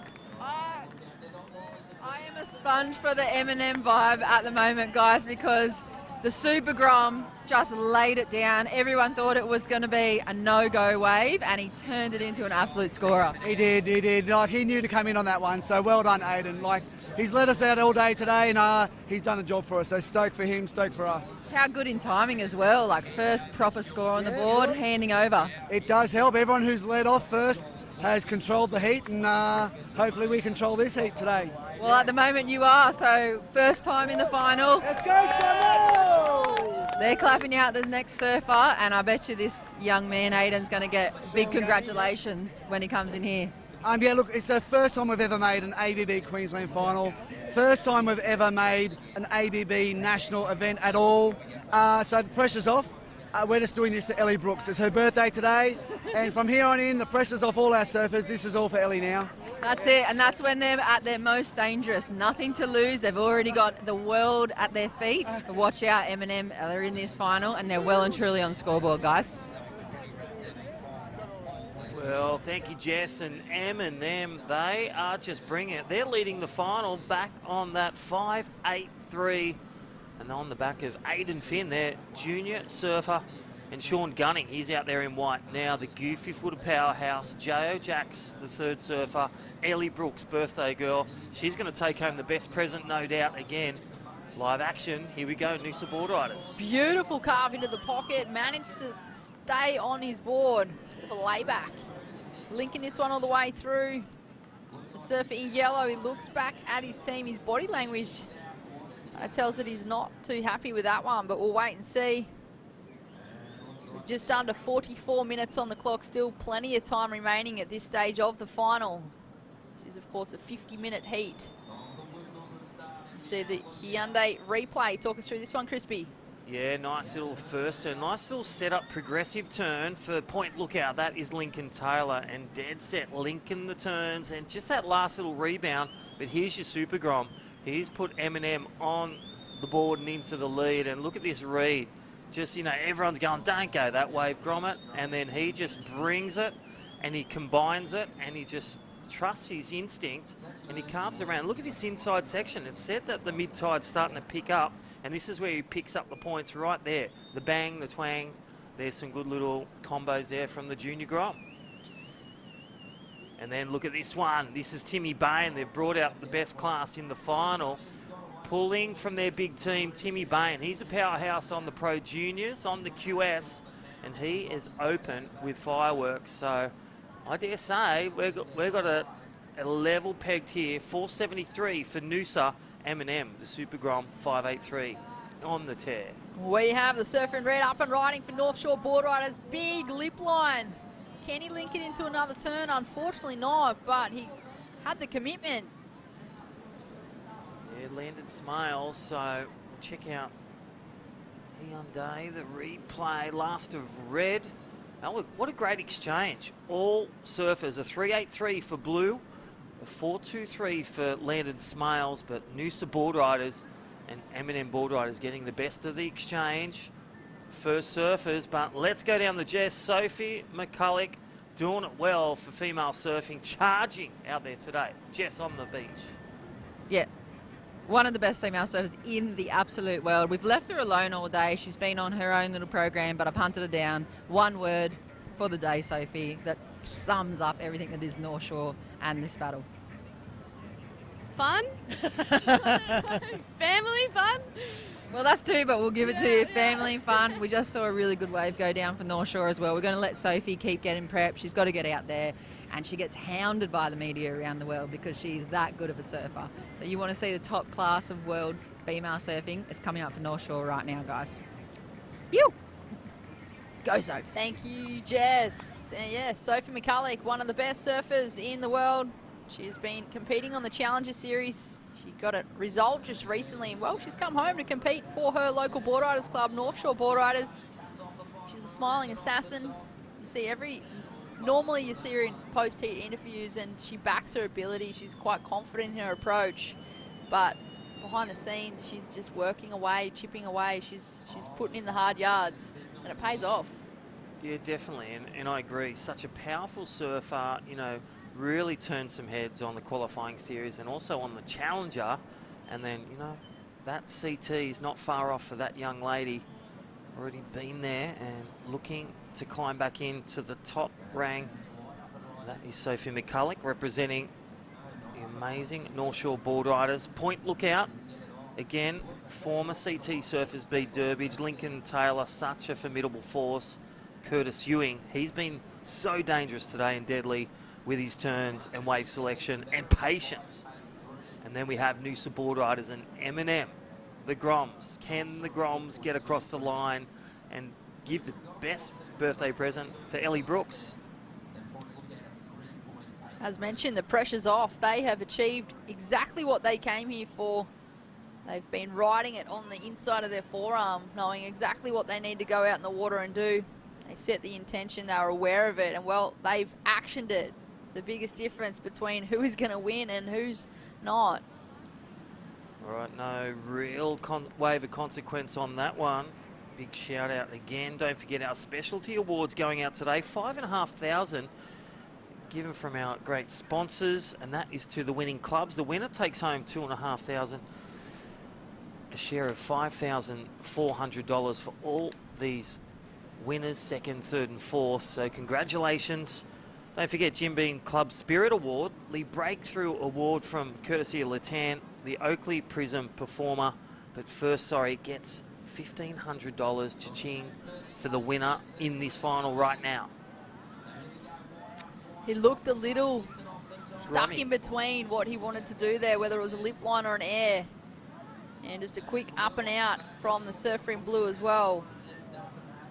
Really tricky challenging. conditions. I was going to say challenging, tricky, really one-turn conditions. The surfer that gets two turns, they would be coming in, or one big turn, really reconstructing to take the win. And again, it's not about getting through, it's about taking the win. So you can really see the patience in the wave selections with these first surfers, and then Noosa Boardriders, they've got their second surfer out there. Certainly not about getting through, because these four teams are 4 of 6 that have now qualified here for today's event.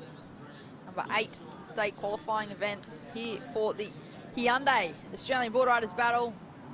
Blue on screen, point lookout Boardriders. It looks like he might be making his way in. That's Lincoln. Well, he's not into that shorey.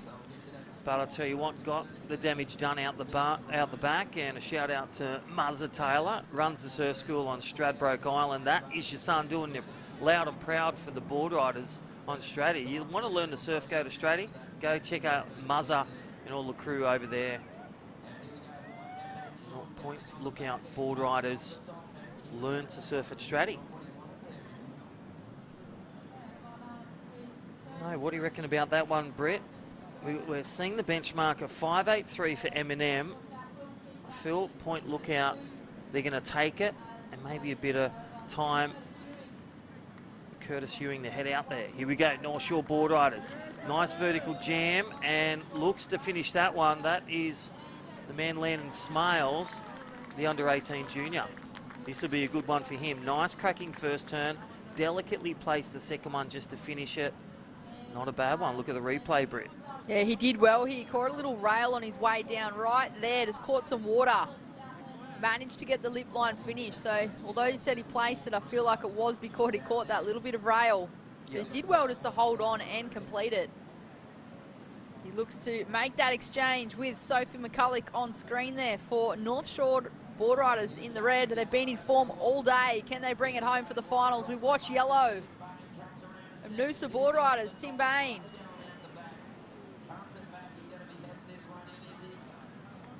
Right, there it is. Scores are in. 5-0 first of North Shore. So punching in their first score.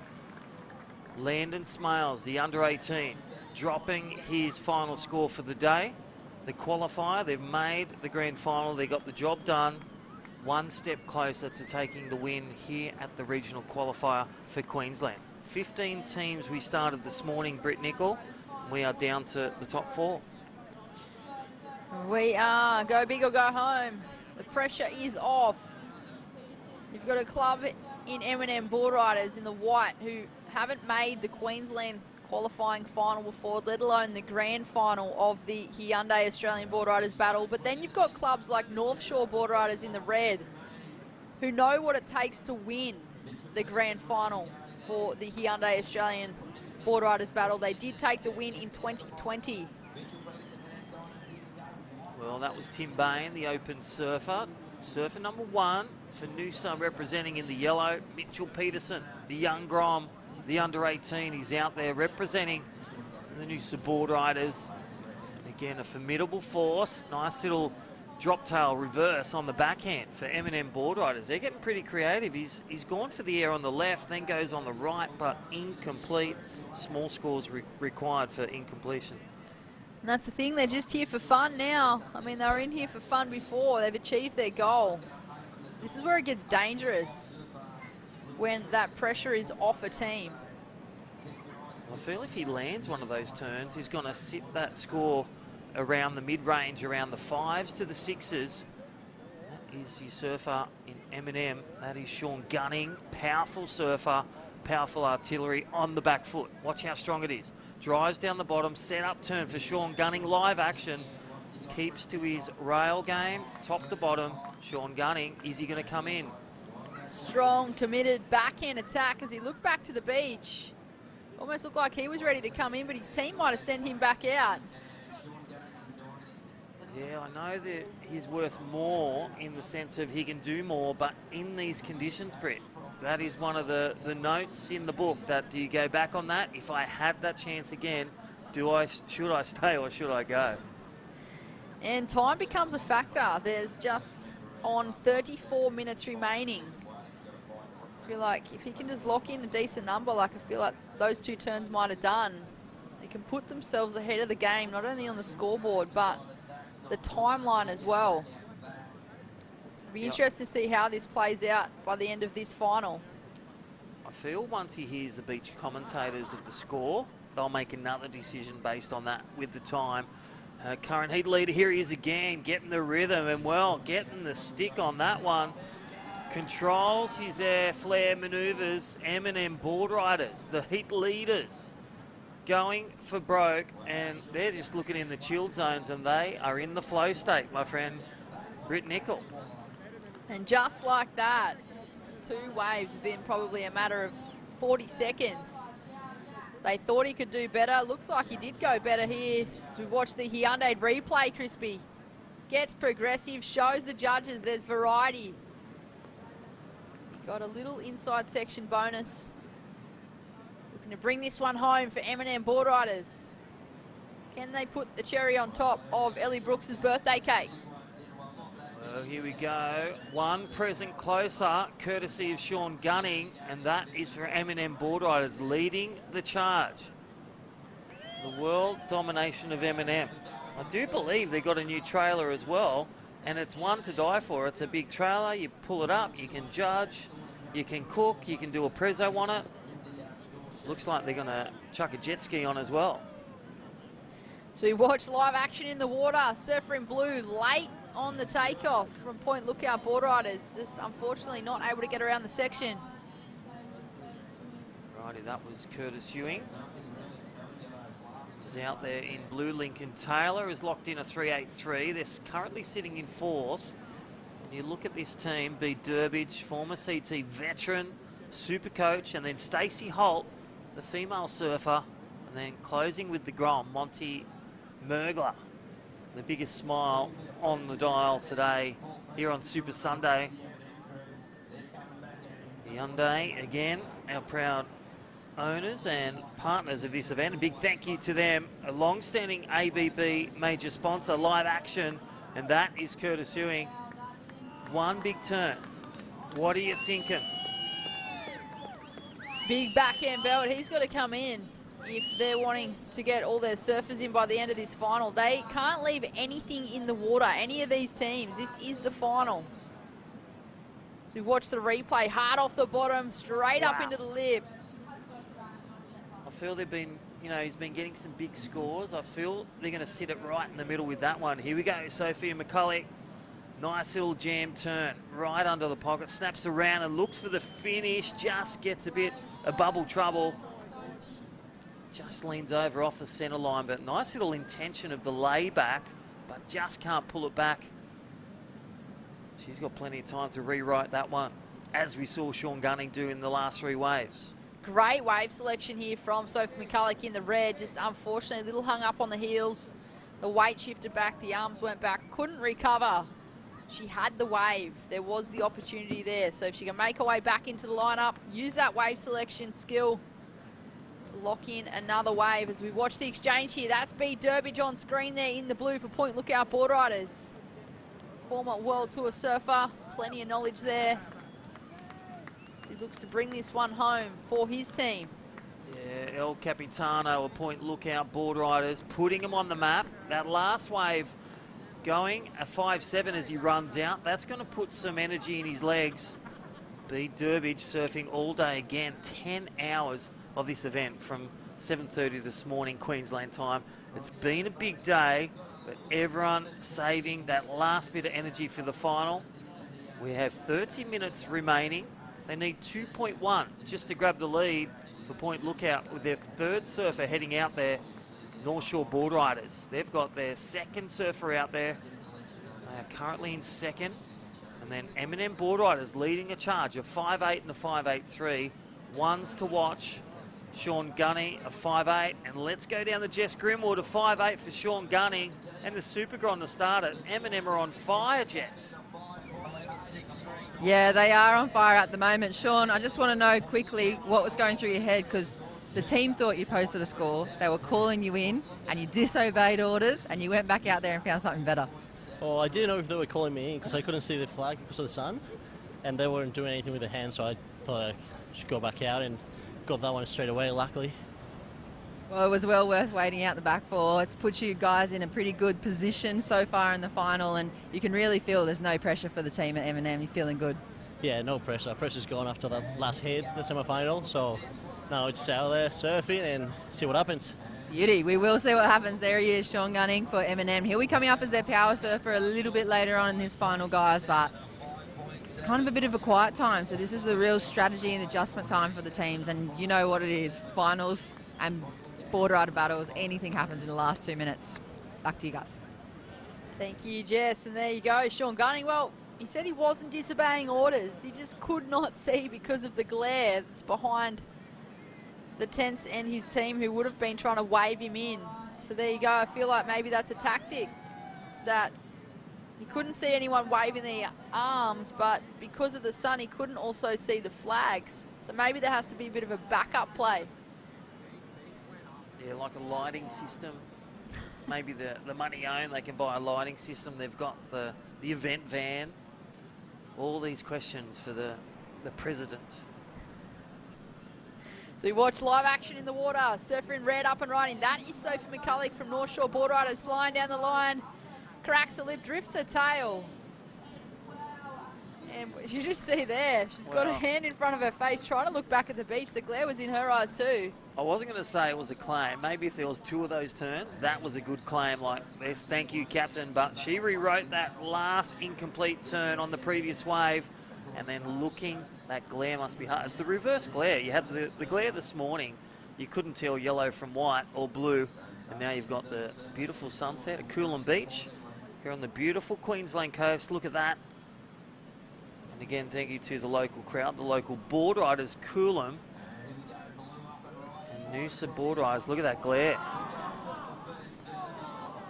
Don't forget Latan, that's going to help that glare. Our great sponsors, and here is Sophie McCulloch, one of the formidable forces represent Australia on the surfing scene 2024 and beyond. Tell you what will also help the glare, grab yourself some Oakley sunnies. And well, put them on, they've got plenty of options. I know Polarize has definitely helped me over the years. So we watch that exchange there. We look to catch the Hyundai replay.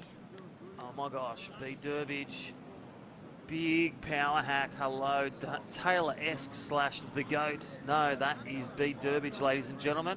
Representing Point Lookout Boardriders. Is he going to come in, or does he want more? Well, it's his call. What do you think, Brett?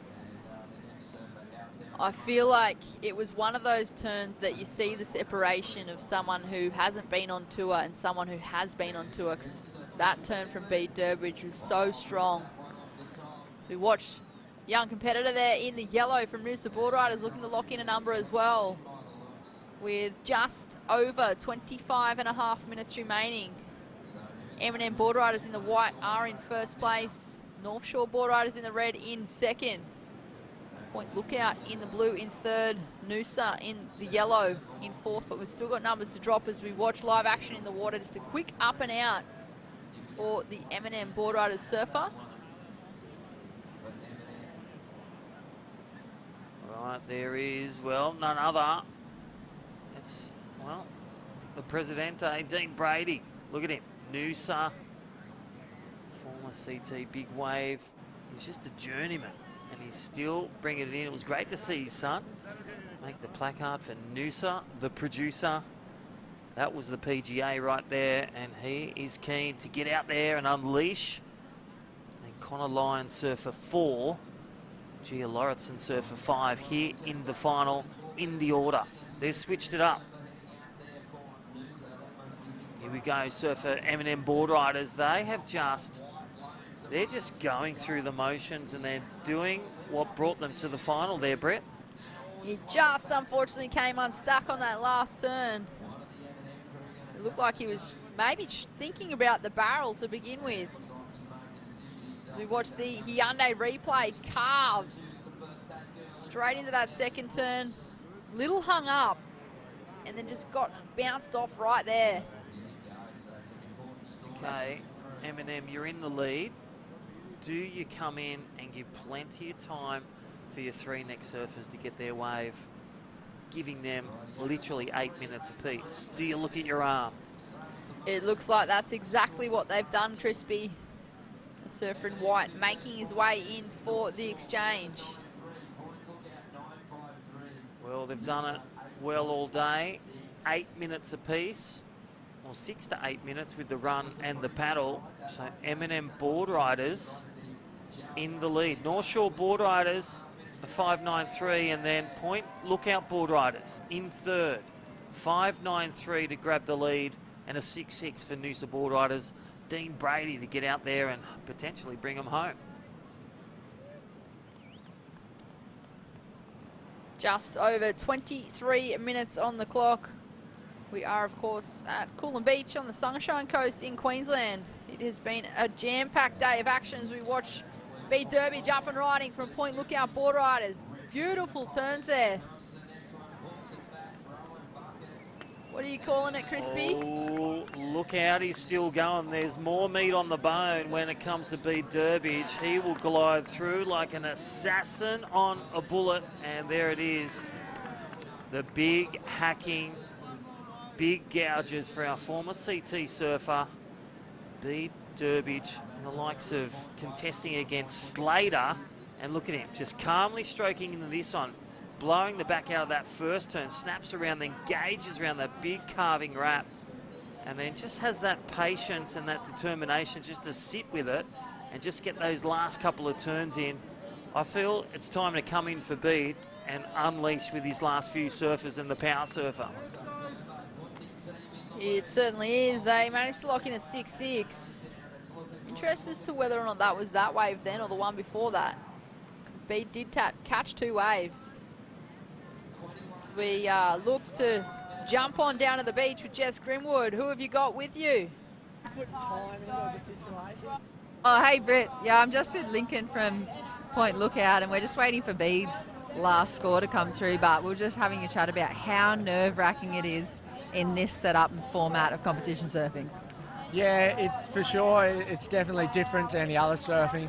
As soon as you put the time and the run in, makes everything super nervous, but you know, it's all part of it. It opens the door to all clubs. Doesn't really matter how many good surfers you have, you can definitely lose. So yeah, it's fun, it's exciting, it's a team sport, so it's good. It came close in your previous heat, didn't it? I mean, it really, everyone waited till well after the buzzer to see what had actually happened, to see if you guys had got through to the final or not. Yeah, I'm pretty sure it was like 1 or 2 points between most of the teams in it, so we came up here with the goal to make Burleigh, so we made Burleigh, and I guess whatever happens out here happens, but yeah, that's what we wanted to do. Well, there it is, pressure off, they've made Burleigh, and now let's see how they can do in the rest of this final. There's still like 20 minutes to go, so anything can happen at the moment, and you can see all the teams are revving to the max now. There's a lot of club spirit going on, guys. Throw it back to you. Well, thanks, Jess Grimwood, and with the Point Lookout Boardriders, they just went to the lead, a 6-6, and then, well, the spoiler, North Shore Boardriders, Taji Stokes gets a 7-2-7, flies in with that Dreamliner. And I'll tell you what, it's not going to be over till they cross the line and get their power surfers done. Whoever sticks it, every component of the way, they're going to take the win, Britt. They are. They all want the win. They all want to take the bragging rights. Who will it be? There's 20 minutes on the clock.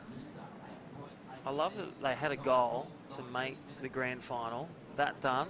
Everything else is a bonus, and you can see that. North Shore Boardriders are in the lead. Point Lookout second. M&M are throwing up some big numbers as well.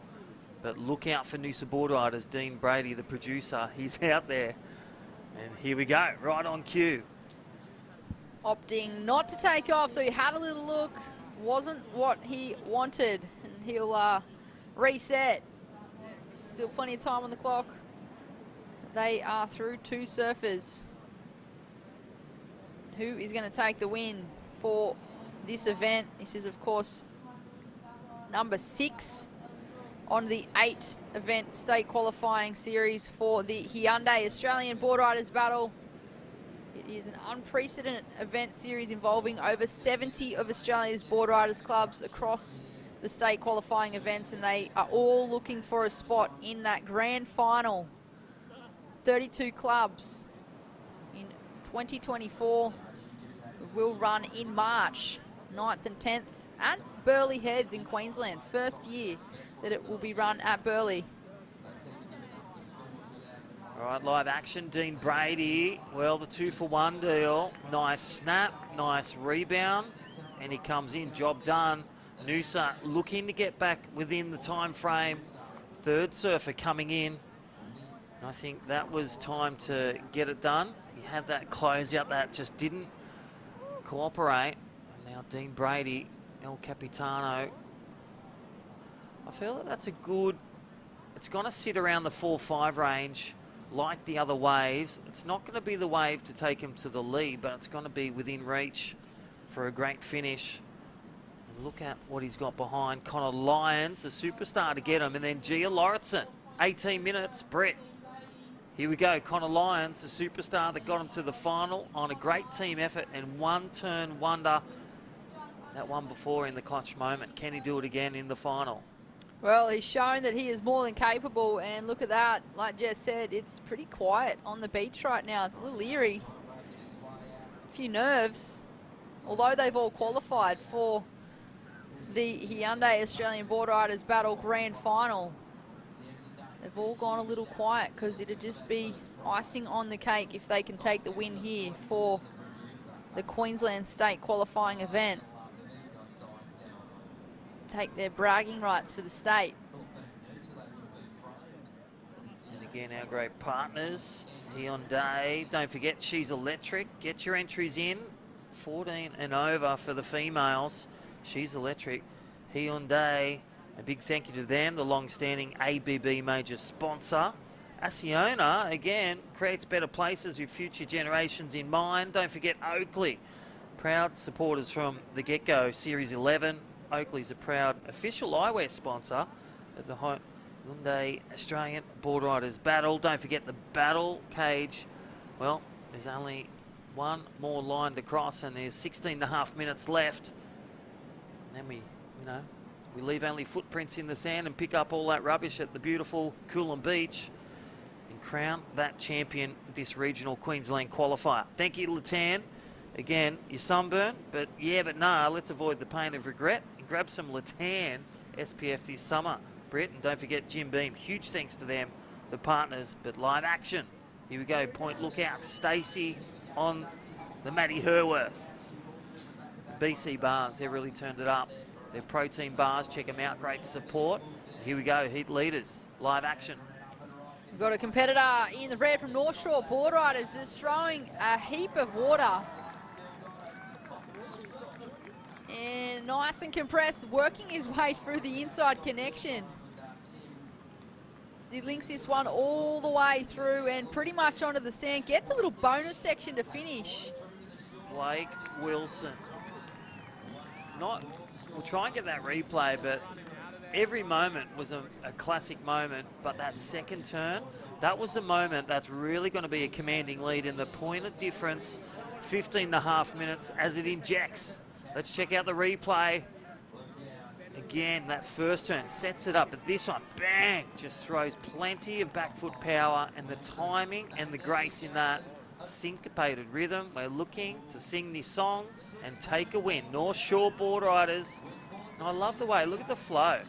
Just tapping it, conventional, unconventional, but getting it done. Blake Wilson, we salute you, North Shore Boardriders. They are on fire. There it is, a 6.47. So North Shore Boardriders in the red extends their lead with just under 15 minutes remaining. It is Point Lookout Boardriders in the blue in second place. And on screen there, surfer in red, but we have down the beach, Jess Grimwood with the team leaders at the moment. North Shore Boardriders, take it away, Jess. Yeah, they are leading, but we were just talking about the struggle to catch the breath. You're gassed. It's been a big day. Yeah, absolutely. It's more about the actual run out, getting out the back and then trying to get a wave quickly, but yeah, it's like an Ironman far out. I'm gassed. And when you think the tide can't recede any further out and that run can't get any longer, it seems to be every heat just a little bit, 50 more metres, 50 metres here and there. By the time you get out the back, your legs are gone. So I just try and center yourself and take a few breaths, but yeah, it's all worth it. It's fun. Well, it was worth it for your effort. You're back into the lead. We'll let you go over and rejoin the club, and good luck. We're almost at the end. Thank you. Thanks, heaps. Cheers. Thank you, guys. Well, that was North Shore. Thank you, Jess Grimwood. On the ground on the beach with Blake Wilson shining the star with a 6.47 for the over 35s, and then releasing their fifth surfer, and it's Alistair Reginato. Oh my gosh, look out for when he gets a wave. We watch Ellie Brooks up and riding. Big backhand attack. It's her birthday today. She's looking to make her way in. This is just the icing on the cake for M&M Boardriders. They've achieved their goal today. We had Stacey from Point Lookout Boardriders. Let's look at the replay. So really deep, but then Ellie Brooks, well, using her experience and instinct. We'll leave that one with the judges, but I'm sure they can't give an interference on a birthday because she was away from that section. But, well, time will tell. 13 minutes remaining. There it is, 5.03. Hyundai replay, look at a run. Well, she's got spring in a step. They are a step closer. They've bumped up to second on the back of a 5.03. And releasing that last surfer 5, Shannon Penrose, Britt Nicol.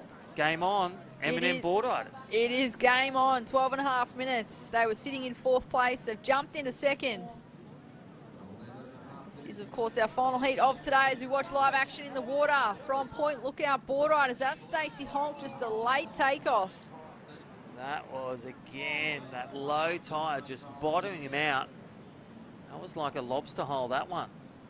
Mineshaft diving down for Stacey in the blue, representing Point Lookout. They've gone to 4th. They need a 9.54 to grab the lead because on the back of Blake Wilson, a couple of quick waves and great waves in North Shore Boardriders. Blake Wilson, Sophia McCulloch, Taj Stokes, North Shore Boardriders in the lead. Last of blue, a 1.33. It puts Point Lookout Boardriders into 3rd place. They're chasing an 8.21, but I just saw the Surfer Blue signalling for a minute there. Whether or not that was maybe just because she couldn't see with the glare. But out the back, look at this one here, Crispy. Heat leaders, Alistair Reginato, up and around and exits. So again, North Shore in the lead in this team's event. 50-minute heat, your 3 opens, including a female, your best junior surfer, and your over 35s, your depth and breadth of your grassroots boardriders, all culminating to these top 4 teams out of 15. Currently 1 finger on the trophy and the share of $5,400 for these finalists. North Shore Boardriders in the red, M&M Boardriders close behind. Point Lookout, they're not too far away, but Noosa Boardriders need that miracle finish. 10.5 minutes. Couple of surfers to ignite out there. There goes the Grom. Stacey's in. As he gets those little legs going. He's definitely been a team player today, and this is what it is about.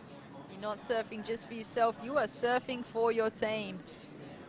Team spirits high. This is, of course, the last heat of today, the final of the Hyundai Australian Boardriders Battle. Queensland State qualifying event. 6 clubs progress through to the grand final. And 32 clubs will match up in March 9th and 10th, 2024 at Burleigh Heads in Queensland. And what an exciting event that is going to be. World-class wave. It's going to be world-class surfing. All thanks to the Hyundai Australian Boardriders Battle. Yeah, great support, and again, couldn't have done it without Surfing Australia, so all the best in their formation of what it looks like for next year. And already, as we said, add those winning clubs that are qualified through the regions. North Narrabeen in a few weeks' time. And then we head down to the south coast of KIAMA and finalise those top teams. Right now, adding 6 more from today's regional up at Queensland. Congratulations to all those teams, win, lose or draw. And again, the application for the wild card, don't forget to get that into Surfing Australia if you didn't qualify through your region. And that is going to be a tricky selection. Beautiful surfing here from the man in the red. And just unfortunately buries the nose.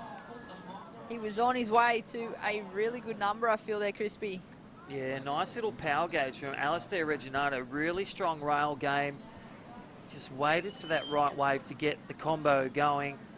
And, well, the juices were flowing on the first turn. Nice powerhouse carve, wraps it around, but just pushes a bit too hard and buries that nose at this low time. Well, here we go again. I was thinking about that. Was it the shorey for little Mergler? Given the instructions, paddle out 70 metres. That's about 140 strokes with those junior arms. And he has taken the small wave, and he'll send out there that last surfer. And there we go, power surfer. He will ignite out there. 8 minutes remaining. Out the back, just a quick up and out there for the surfer in red. But the young competitor in the blue from Point Lookout, like I mentioned, he has certainly been a team player here today. Doing it for his team. They're looking to get themselves out of 3rd place. Get this. This is a scenario. Lincoln Taylor goes out there. goes bang for buck, has 8 minutes to bring his firepower out on 2 turns on a set. North Shore don't complete, they lose 5 points, or M&M, Point Lookout take a win.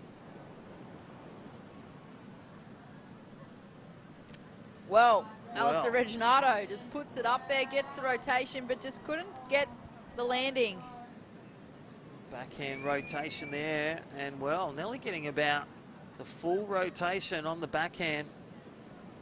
Nice little backhand air rev for Alistair Reginato, qualifying on the Challengers Series, looking for 2024. And here we go, I think that's Gia Lauritsen there, Brett. Great 2-turn combo there from the surfer in yellow. Definitely one of the better waves that we've seen come through for Team Yellow, Noosa Boardriders. Great read on those sections as we watch the Hyundai replay. Here we go, comes hard off the bottom, throws a fan of spray straight into the second. Just couldn't get over that extra little wobble for the third combo, but she got some pretty good turns out the back. As Red makes the exchange, that's North Shore Boardriders. Alistair Reginato looked like he locked in a 4.43, so they're through 5 surfers. Power Surfer now heading out with 6 minutes on the clock. Well, they've put out Captain Consistent, Taji Stokes. I'll tell you what, a great read as we see, that looks like Timmy Bain. Noosa Boardriders, Timmy Bain, he's going out. Well, leaving enough energy in the tank. I love the way they've changed it up with the power surfers. They've left Timmy Bain till last. Can he bring some gold for Noosa in yellow? North Shore in the lead. Hyundai. There we go. There's for white. That was M&M Boardriders. No real game changer there, but holding third position as Noosa go to second position on the back of Gia Lauritsen. That was that wave, that blistering 2 turns, a 6.13. Noosa back in the game. 2 strong turns, and well, they got rewarded. Noosa Boardriders in the yellow, now in second place. M&M Boardriders in the white in third place, and look how close it is between second and third. Last of white at 2.6. With just under 5 minutes on the clock, it is going to come down to the power surfer. Keeping in mind that the power surfer can only catch 1 wave. Well, that is where the ocean just doesn't cooperate with the surfer. In-form surfer, that was Lincoln Taylor. I don't know what he did before, but you could hear the cheers and that 1 wave. He threw it all into that with 4.5 minutes, pulled the trigger. And I don't think that's going to be the one to take the lead. There it is, B. Durbridge and all the crew. Lincoln Taylor behind him, and Stacey and all the crew. A great effort from them, Britt. Certainly is. Massive effort just to get to this final. Seen the likes of Snapper Rock Surf Riders go down today, as well as D-Bar, Burley Heads, as we watch the replay here. Just unfortunately got hung up behind the section to start with, Crispy. Yeah. Well, he has been on form all day. They've made the final. He knew it. You could just see the body language. But, well, the team wins, and the team will take a great progression into the grand final. He'll trot across the line. That is Lincoln. Sorry, that's Curtis Ewing. Lincoln Taylor also out there. Mergler, Stacey, B. Durbridge, and all those Point Lookout board riders watching and listening. Well done. Congratulations on making the final. Here's a Muzzer Taylor and the crew. Learn to surf on the island. We love Stradbroke Island, don't we? We certainly do. Beautiful part of the world. Roger. Is, of course, in Queensland. And we're going to throw down to Jess Grimwood for the vibe and the energy on the beach. Take it away, Jess. Vibe and energy is understandably very high, very tense. Gia, here we go. We're up and riding. Ah, go Tim! We can't even get the words to describe what these last few exchanges mean. They're down to 1 minute and 40 seconds. Noosa need this score. They need to make it back to the box. North Shore need the score. Gia put them in a good position, a 6.1, I think. Yeah, I was pretty happy with that. It's like kind of tricky out there, and then you got the time pressure, so I was just happy to get a two-tone wave. But yeah, hopefully Timmy makes it in the box in time. Well, I think he's got about 1 minute 30 seconds, and I don't know. We literally could be anywhere in the camps at the moment because it's up in the air, guys. It's really up in the air. The tension is high, and then listen to this now. Silence. Everybody's waiting for those scores. I'll go back to you guys so you can update. Thank you, Jess. It looks like last of yellow was a 3-4-7. They're still in second place, but it's going to come down to the surfers in white, M&M Boardriders. Can they get in a number, and can they get back in the box and take over second place? Out of reach is first place. North Shore Boardriders in the red. Here we go, last pull of the trigger, Sean Gunning. He's going to go high, and well, looking to complete and off the back, and that was the last chance. So a minute and a half remaining. He's going to have to come in. He's the power surfer, but wow, it's not one-way traffic, but there is Taj Stokes posting a 4.57. It looks like North Shore Boardriders are the winners. Congratulations to them, Britt. Noosa Boardriders second, M&M Boardriders. They're just frothing to be there. And Point Lookout, they are your finalists in fourth. Britt, what a day and what a finish. What an absolute cracker of a day here at Coolum Beach. Sunshine Coast in Queensland. This is, of course, the Hyundai Australian Boardriders Battle state qualifying event. Did he not get back in time? Did they lose 5 points and drop to fourth place? So M&M Boardriders bumped down to fourth, just like that. Just like that, $500 goes to Stradbroke Island. They get a third to Point Lookout Boardriders. Well, it's always full of so much. And we're going to go down to Jess on the beach. Let us feel the energy, Jess. Oh yeah, the energy is good here. That's a great win for you. You guys have felt the grand final win before, but to take the Queensland Series in such a highly stacked regional qualifier must feel good. Oh yeah, it was great for the club, you know. We had a bit of a shocker last week at the Stratty Assault, and it's good to just bounce back, and we got some of our oldest club members back. Well, not that old, but Al and Sophie, but yeah, they've been in the club forever, and they just got back from overseas, so it's good to have them back in the club and competing again. It's pretty good. It is very good. Why don't we walk and talk, because we've got to make our way back over to the club. The whole of North Shore, when you see the camera pan, are just waiting here for you. They're going to clap you in.